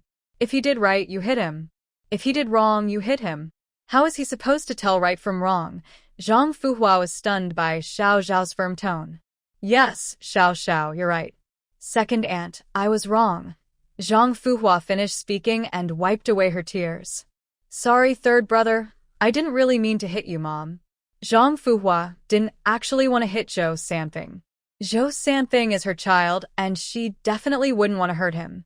But recently, things have been bothering her and making her upset. When Zhou Sanping kept causing trouble, she took out all her frustration on him. Zhou Sanjing watched Zhang Fuhua cry in her room and felt very awkward. He decided to leave the room and go find Liu Hua to help comfort Zhang Fuhua. Zhou Xiaoxiao had already noticed that Zhang Fuhua had been in a bad mood lately. So she advised her, Second aunt, I know you've been very busy lately, and I understand that various things have made you unhappy. But life is like this. We can't run away from it. We just have to face it bravely. Even though life is hard, if we change our attitude, we can still find happiness. If you're unhappy every day, it not only hurts you but also hurts second brother and third brother. Zhang Fuhua wiped her tears and said, Look at me, an adult, and I haven't learned to see things clearly like you, little girl. Second aunt wanted to give up before, but now I listen to Xiao Xiao and try to change my attitude and live well. Zhou Xiaoxiao immediately smiled brightly. Yes, I believe second aunt will get better soon. Zhang Fuhua also started to smile. Xiao Xiao, I've always believed you are a lucky person. If you say I will get better, then I definitely will. Ha ha ha. Liu Hua had just arrived at the door of the room when she heard loud laughter. She quietly said to Zhou Sanjing beside her, Didn't you say second sister-in-law was crying in our room? Why is she laughing now? I don't know. Let's go in and see. Second sister-in-law, what made you so happy? Sister-in-law, you really have a good daughter. Not only is she lucky, but she also knows how to comfort people. I was feeling down just now, but after her words, I suddenly felt much better. Sister-in-law, I know you've been working hard lately. It's all my fault that I'm pregnant and can't help you much right now. Sister-in-law, you shouldn't blame yourself. I rested for a while after third brother was born, and all the housework has been left to you. Compared to you, I really feel I am not as good as you. Sigh. Second sister-in-law, you must not say that. Now, there are more children at home, and the chores are increasing. We all see your hard work. Third brother-in-law, besides you and Xiao Xiao, who else can see my efforts? Zhou San, who was nearby, interrupted. Second sister-in-law, I see it too. Yes, third brother, you're also good. I thank you. I hope my mother-in-law can see some of my good qualities and not be so harsh to me every day. Zhou Posey has a temper that changes quickly and doesn't listen to others' advice. Because of this, neither Zhou San nor his family responded to Zhang Fuhua's sigh. To get Zhou Posey to like you, you need strong skills, good luck, or the ability to suppress her. If you lack all these, then you can only be suppressed by her. Zhang Fuhua probably understands this, but she doesn't have any of these qualities. Oh, we're going fishing. Sanping, walk slowly, and be careful not to fall. Zhou Xiaoxiao finally didn't persuade Zhou Sanping and, after breakfast, took him to the river to fish. Zhou San was worried about Zhou Xiaoxiao and Zhou Sanping going alone, so he followed behind them, holding their fishing rods. Zhou Xiaoxiao knew that their big catch yesterday had caused quite a stir in the village. She guessed that villagers might try to imitate them or go straight to the creek to fish. But she didn't expect that the villagers of Santua village would start so early. When they arrived at their usual fishing spot, many people had already gathered on both sides of the creek. Some were even wading in the shallow water to fish. These people included young adults, middle-aged, and elderly. Xiao Xiao, are you and Samping here to fish? Did you catch the big fish here yesterday? We've been here for an hour, but haven't seen a single fish. Hearing these questions, Zhou Xiaoxiao could only smile politely and say she didn't know. Sister, there are so many people fishing here. What should we do? Yes, so many people. We can't fish at all. Maybe we should go home and come back after they leave. No, I want to go fishing. Sister, please help me think of a way. Zhou Xiaoxiao doesn't want to go through Zhou Sanping's constant fuss anymore. Since their fishing spot has already been taken by others, she plans to find another place to fish. That's right, they can go upstream to look. There is also a pond upstream, and it's bigger than this one. There should be more fish there. Dad, let's go fishing upstream. There are too many people here. Where upstream? There's a big pond upstream. No, that pond is too deep. What if you fall in? Dad, we'll be careful. We promise not to go near the pond. Yes, Uncle San will be careful. Just take us there. Listen to me and I'll take you. Hearing Zhou Samping agree, Zhou Samping happily shouted. Let's go. To fish upstream. Xiao Xiao and the others are going upstream to fish. Let's go too. Yes, Zhou Xiaoxiao is lucky. If we follow her, we'll definitely catch something. Pack up your fishing rods and let's go. Suddenly, more than 10 people followed behind Zhou Xiaoxiao. She was surprised at first, then quickly calmed down. She didn't care where these people were going. She could only control herself. So, she kept walking forward. Zhou Samping had only taken a few steps when he couldn't go any further and clung to Zhou Sanjing, asking for a hug. Uncle San, I can't walk anymore. Carry me. Kid, if you can't walk, go home. Don't follow us. No, I want to go. Today, I am going to catch a big fish. Uncle San, I will catch a big fish and have Grandma cook it for you. Hara, Samping is so filial. Uncle San definitely wants to eat the big fish Samping catches today. Yes, I want to catch such a big fish so Uncle San can have enough. Hearing Zhou Samping talk about catching a big fish, Zhou Samping laughed again. Xiao Xiao, are you tired from walking? Do you want Dad to carry you? Zhou Xiaoxiao wiped the sweat from her forehead. She was indeed tired. But she still shook her head at Zhou Sanjing. Dad, I don't need you to carry me. I can walk by myself. Zhou Sanjing could tell that Zhou Xiaoxiao was pretending to be strong. He handed his fishing rod to a nearby villager to hold for him. Then, he directly picked up Zhou Xiaoxiao. Dad, please put me down. I don't want to tire you out. You're so light, I can't get tired from you. Samping and Xiaoxiao, hold me steady. I want to go faster. As Zhou Sanjing sped up, a cool breeze kept blowing toward them, making Zhou Xiaoxiao feel very comfortable. She couldn't help but smile brightly. Zhou Sanjing was also very happy and kept shouting excitedly.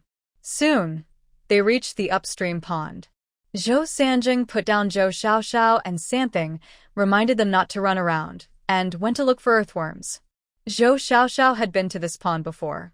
Because it was deep and large, her family didn't let her get too close. Out of curiosity, today she gathered her courage and walked to the shore, looking into the water. Seeing Zhou Xiaoxiao's actions, Samping also started to do the same. Samping, what are you doing? I want to see if there are fish in the water. Just now, Dad told me to watch over you. If you don't listen, I might have to tell Dad to take you home. Can I just look at the fish in the water? No, you're too young. If you fall in, I won't be able to pull you out. You're also young. Why can you look at the water, but I can't? Because I'm your older sister, so I can. The earthworms were dug up, and the brother and sister were arguing. Dad, Samping wasn't listening. He went toward the water, and I scolded him twice. He's still unhappy. Samping, I'm not with you now. You can't go near the water alone. Do you hear me? I hear you, but sister is also young. She went near the water alone just now, and she didn't listen either. Xiao Xiao, are you not listening now too? Zhou Xiaoxiao glared at Samping and changed the subject. Hee Dad, I won't do that next time. Let's go fishing quickly. Third uncle, fishing. Let's go fishing now. While Zhou Xiaoxiao was helping Zhou Sanjing pack up the fishing rod, she sprinkled some fragrant attractant on the earthworms. She still had some of the fragrant attractant left from yesterday, and today it was just enough to use. On Wednesday, just as Zhou Sanjing was threading a worm onto his fishing hook, Zhou Sanping eagerly grabbed the fishing rod. "Uncle, let me fish." Okay, you can fish." The pond was quite large and deep. Zhou Sanjing was worried that Zhou Sanping might fall into the water, so he kept close behind him to protect him. After Zhou Xiaoxiao put a worm on her other fishing rod, she also cast it into the water. Zhou Sanjing was also worried that Zhou Xiaoxiao might fall in, so he kept her close by his side. Ah! The fishing rod moved. With Zhou Sanping's scream, the fishing rod in his hand started to shake more and more. He couldn't hold it anymore. Luckily, Zhou Sanjing was behind him, steadying his stance. "Ping, let go. Uncle will help you bring the fish up. I want to catch it myself." "Ping, be good. You're small and can't hold the rod well, so you can't lift the fish. Then is the fish you catch still mine, Uncle?" "Don't worry. Uncle is just helping. Once the fish is caught, it still belongs to Ping." "Okay, then." "Uncle, you do it." Fearing that Zhou Sanping wouldn't listen, Zhou Sanjing told Xiaoxiao to put down her rod and watch over him. But before Xiaoxiao could put down her rod, it started to shake violently. "Dad, I also have a fish here. I can't hold it much longer." Hearing this, Zhou Sanjing quickly took Xiaoxiao's rod. "Xiaoxiao, hurry and lead Ping to the back." "Ping, let's go to the back." With one hand holding a rod, Zhou Sanjing used his strength to lift the fish easily, but he was worried the rod might break. Just as he was hesitating, Xiaoxiao reminded him, "Dad, lead the fish toward the shore, then call 2 uncles to help catch it." Zhou Sanjing nodded in agreement.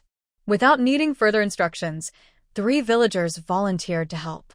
Since Zhou Sanjing caught 2 big fish, the villagers' enthusiasm was suddenly sparked. They became even more excited about fishing. However, for some reason, although Zhou Sanjing, Xiaoxiao, and Ping kept catching fish, their rods didn't move at all. Some people couldn't sit still and started asking questions. "Sanjing, we all use the same fishing method, so why can you catch fish easily while we can't?" I don't know either." Zhou Sanjing's answer was vague. Some people guessed it might be due to the directions, so they quickly moved closer to him. Zhou Sanjing didn't refuse. As more villagers gathered, he also moved a bit to a different spot. "Third uncle, hurry up. I caught another fish." "Dad, my fishing rod is moving too." In just a short time, Zhou Sanjing and his companions had caught 8 fish weighing about 2 or 3 jin each. Their worms ran out, so Zhou Sanjing decided to head home. "We've caught enough fish. We can't eat them all in 2 meals. Let's go home." "Third uncle, there are so many fish here. Can we catch some more to take home?" Seeing Zhou Sanping looking at him with pleading eyes, Zhou Sanjing shook his head and smiled, saying, "It seems you don't just want to catch more fish. You just want to keep playing." Uncle, just a little longer. If we leave now, I'll be unhappy." Worried that Zhou Sanping might keep pestering, Zhou Sanjing agreed. "We'll catch 2 more fish and then go home. If you agree, I'll go dig for worms." Okay. "Good, then I'll go dig for worms now." Xiao. Watch Sanping carefully and be careful not to fall into the water." "All right, Dad. You can rest assured." Zhou Xiaoxiao took out a small amount of fragrant bait from her pocket. When Zhou Sanjing came back with the worms, she planned to secretly put some of the bait on the worms. Otherwise, like most villagers, they probably wouldn't catch any fish. "Sister, look. That person caught a fish, but it's not as big as ours." Zhou Xiaoxiao looked up and saw that the person in the distance had indeed caught a fish, but it was only as big as a palm. After seeing this, she immediately looked away. In the blink of an eye, Zhou Sanping, being mischievous, started walking toward the stream again. Zhou Xiaoxiao quickly reacted and tried to stop him. "Sanping, don't run around." Before she finished speaking, she accidentally tripped on a stone and fell to the ground. Ouch. Coincidentally, the bottle of fragrant bait she was holding slipped from her hand during the fall and flew into the stream. Due to the loosened bottle cap, the fragrance inside the bottle spilled out. The big fish in the water all swam toward the scent. Suddenly, dozens of large fish started fighting in the water. Just as Zhou Xiaoxiao was still seeing stars, the villagers fishing with her became excited. Fish. Fish. So many fish. Everyone, hurry up and catch the fish. The villagers brave enough to go into the water slowly moved to the shallow area and started catching fish. Because there were so many fish, the villagers who went into the water caught them very easily. Zhou Samping ran to the shore and saw dozens of fish floating up, which made him very excited. He was about to rush into the water, but Zhou Sanjing quickly pulled him back. Zhou Samping, are you not listening? Third uncle, fish. So many fish. Zhou Sanjing saw what was happening in the water, but he didn't have time to catch fish now. Come on, I'll take you home. Third uncle, I still want to catch fish. Zhou Sanjing looked serious and shouted angrily, Zhou Samping, if you don't listen, I'll spank you. Wah wah wah, third uncle is mean. Amid Zhou Samping's crying, Zhou Xiaoxiao gradually woke up. She struggled to get up from the ground, but she had fallen hard and couldn't stand up easily. Fortunately, Zhou Sanjing appeared at that moment and helped her up. Xiaoxiao, are you okay? Dad, I feel dizzy and my nose hurts too. After saying that, Zhou Xiaoxiao reached up to touch her nose. Xiaoxiao, don't touch your nose with your hands. It's bleeding. Hearing this, Zhou Xiaoxiao burst into tears. Dad, am I going to get a scar? I look so pretty. What if I get a scar? Zhou Sanjing looked at her with both concern and amusement. All right, don't cry. Dad won't let you get a scar.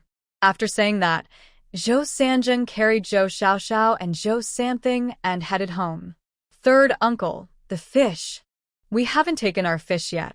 At this moment, Zhou Sanjing didn't care about the fish anymore and said, I'll take you home first, then come back to get the fish later. Zhou Xiaoxiao was still lost in her sadness, feeling her nose hurt so much. Big white, big white. Does the system have scar removal ointment? Please help me buy one. I'm afraid I'll leave a scar. Host, the scar removal ointment produced by the system costs at least 300 points per tube. You only have 70 points now, which isn't enough. Sniff, does that mean I might get disfigured? Host, I recommend using the scar removal ointment after the wound heals. You should earn more points during this time so you can buy the ointment. Sniff, system, you don't save lives or help the poor. Can you help us? Zhou Sam was holding Zhou Xiaoxiao and Zhou Samping and hadn't gone far when he met Zhou Yiping and Zhou Erping. Third uncle, did you go fishing? Why didn't you call us before leaving? Because both of you were sleeping deeply. How could I call you? Third uncle, what's wrong with Sister Xiaoxiao? Why does her nose have such a big cut? Xiaoxiao fell and hurt her nose. Upstream at the big pond, I caught 8 fish and left them on the ground. You two go and bring the fish and fishing rods home. The water in the upstream pond is deep and you must not go into the water.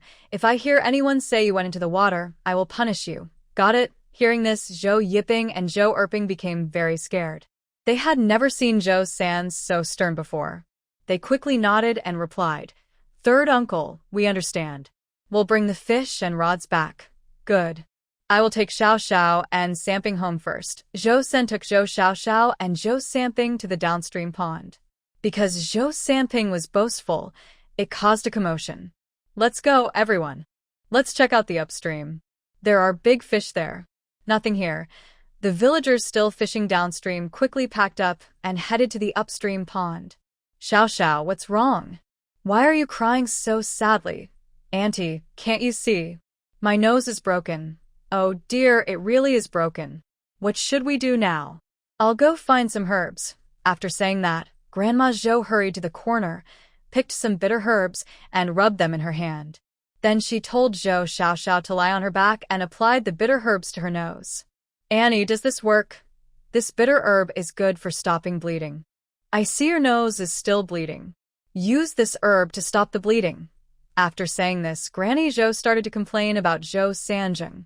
Sanjing, how did you take care of Xiaoxiao? Didn't I tell you to watch her carefully? Look at how her nose is all bruised. Li Yuehua, who had just helped Zhang Fuhua pick vegetables, heard Granny Zhou and felt very nervous. She quickly ran over and asked, What happened to Xiaoxiao? Xiaoxiao, feeling wronged, said, Mommy, I fell down and my nose is hurt. How did you fall just like that? Well, it's because Sanjing didn't take good care of me.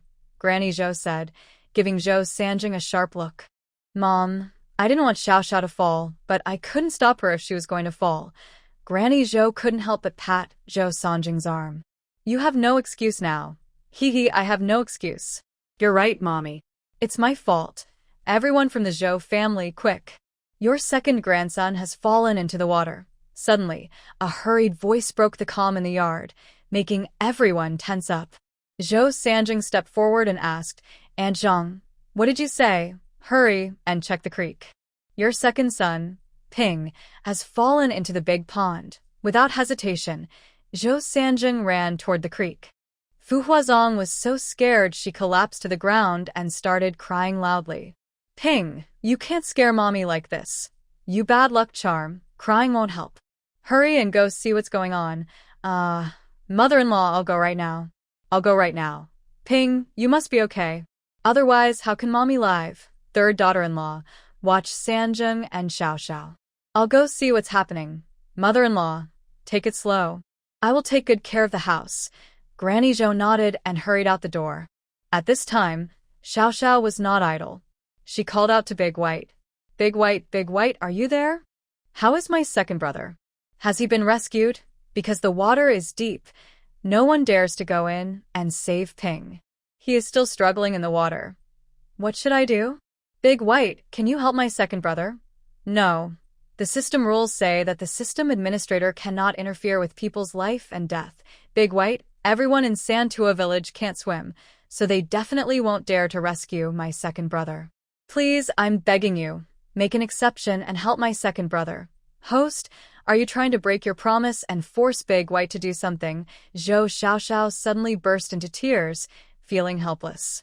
At the same time, she kept thinking to Big White, I don't want to break my promise, but I don't want my second brother to die. I really have no other choice. Zhou Sanjing was rushing full speed toward Zhou Erping. Can my father still save my second brother now? Is there still time? Big White doesn't know. Big White, I know you have a way. Please help me. I will agree to any condition if you help me. After spending some time with Zhou Xiaoxiao, Big White couldn't help but develop some feelings. Seeing her crying so sadly, it felt a little heartache. This kind of feeling was not allowed on Manhwa Star. If Manhwa Star found out it had developed human feelings, it would face severe punishment or even destruction.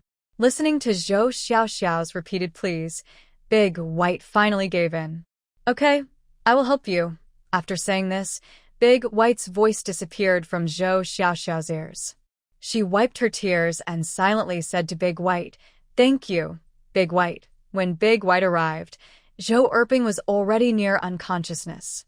He quickly transformed into a hunter and jumped into the pond to rescue Zhou Erping. At this moment, Zhou Erping was in a very dangerous state, not breathing, with only his faint heartbeat remaining. Look at Zhou Erping, he's not moving. Is he dead? I think so. Oh, it's such a pity for someone so young to die. After rescuing Zhou Erping, Big White kept checking his condition. Once it confirmed Zhou Erping's health, it began performing CPR. Look at that person. What is he doing? Zhou Erping is already dead. Why is he still hitting him? Yes, this person is really strange. Zhou Yiping had been watching Zhou Erping from the shore. At first, he begged the adults nearby to help rescue Zhou Erping, but no one dared to go into the water. Next, he tried to save Zhou Erping himself, but the villagers around him stopped him. Gradually, he watched Zhou Erping drift farther away. Knowing he couldn't save him anymore, he cried loudly on the spot. As he saw Zhou Erping struggle less and less, he thought Zhou Erping's life had ended. But unexpectedly, someone jumped into the water and rescued Zhou Erping. He was so excited, he almost jumped out of his skin.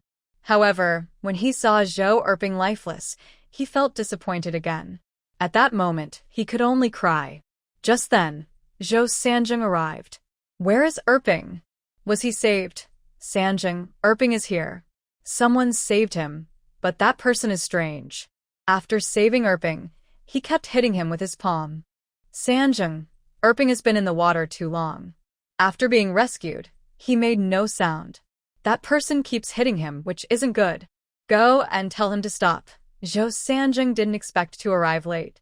He went to Zhou Erping, knelt on the ground, gently touched his cold face, and then carefully pressed his finger to Erping's nose to check for breath. Finding no breath, he cried out loudly. Erping uncle came too late. Zhou Yiping nearby heard this and cried even louder. Erping, it's all my fault, all my fault. After Zhou Yiping and Zhou Erping went to the big pond, Zhou Yiping was attracted by the fish in the water. He immediately forgot Zhou Sanjing's warning and eagerly wanted to go into the water with the villagers. But because he hurried too much and didn't watch his footing, he slipped into the deep water. Fortunately, Zhou Erping was quick and grabbed him. However, just as he was about to pull Zhou Yiping ashore, he accidentally fell, pulling Zhou Yiping into the water instead. He was rescued with the help of other villagers. But Zhou Yiping fell into the deep water area.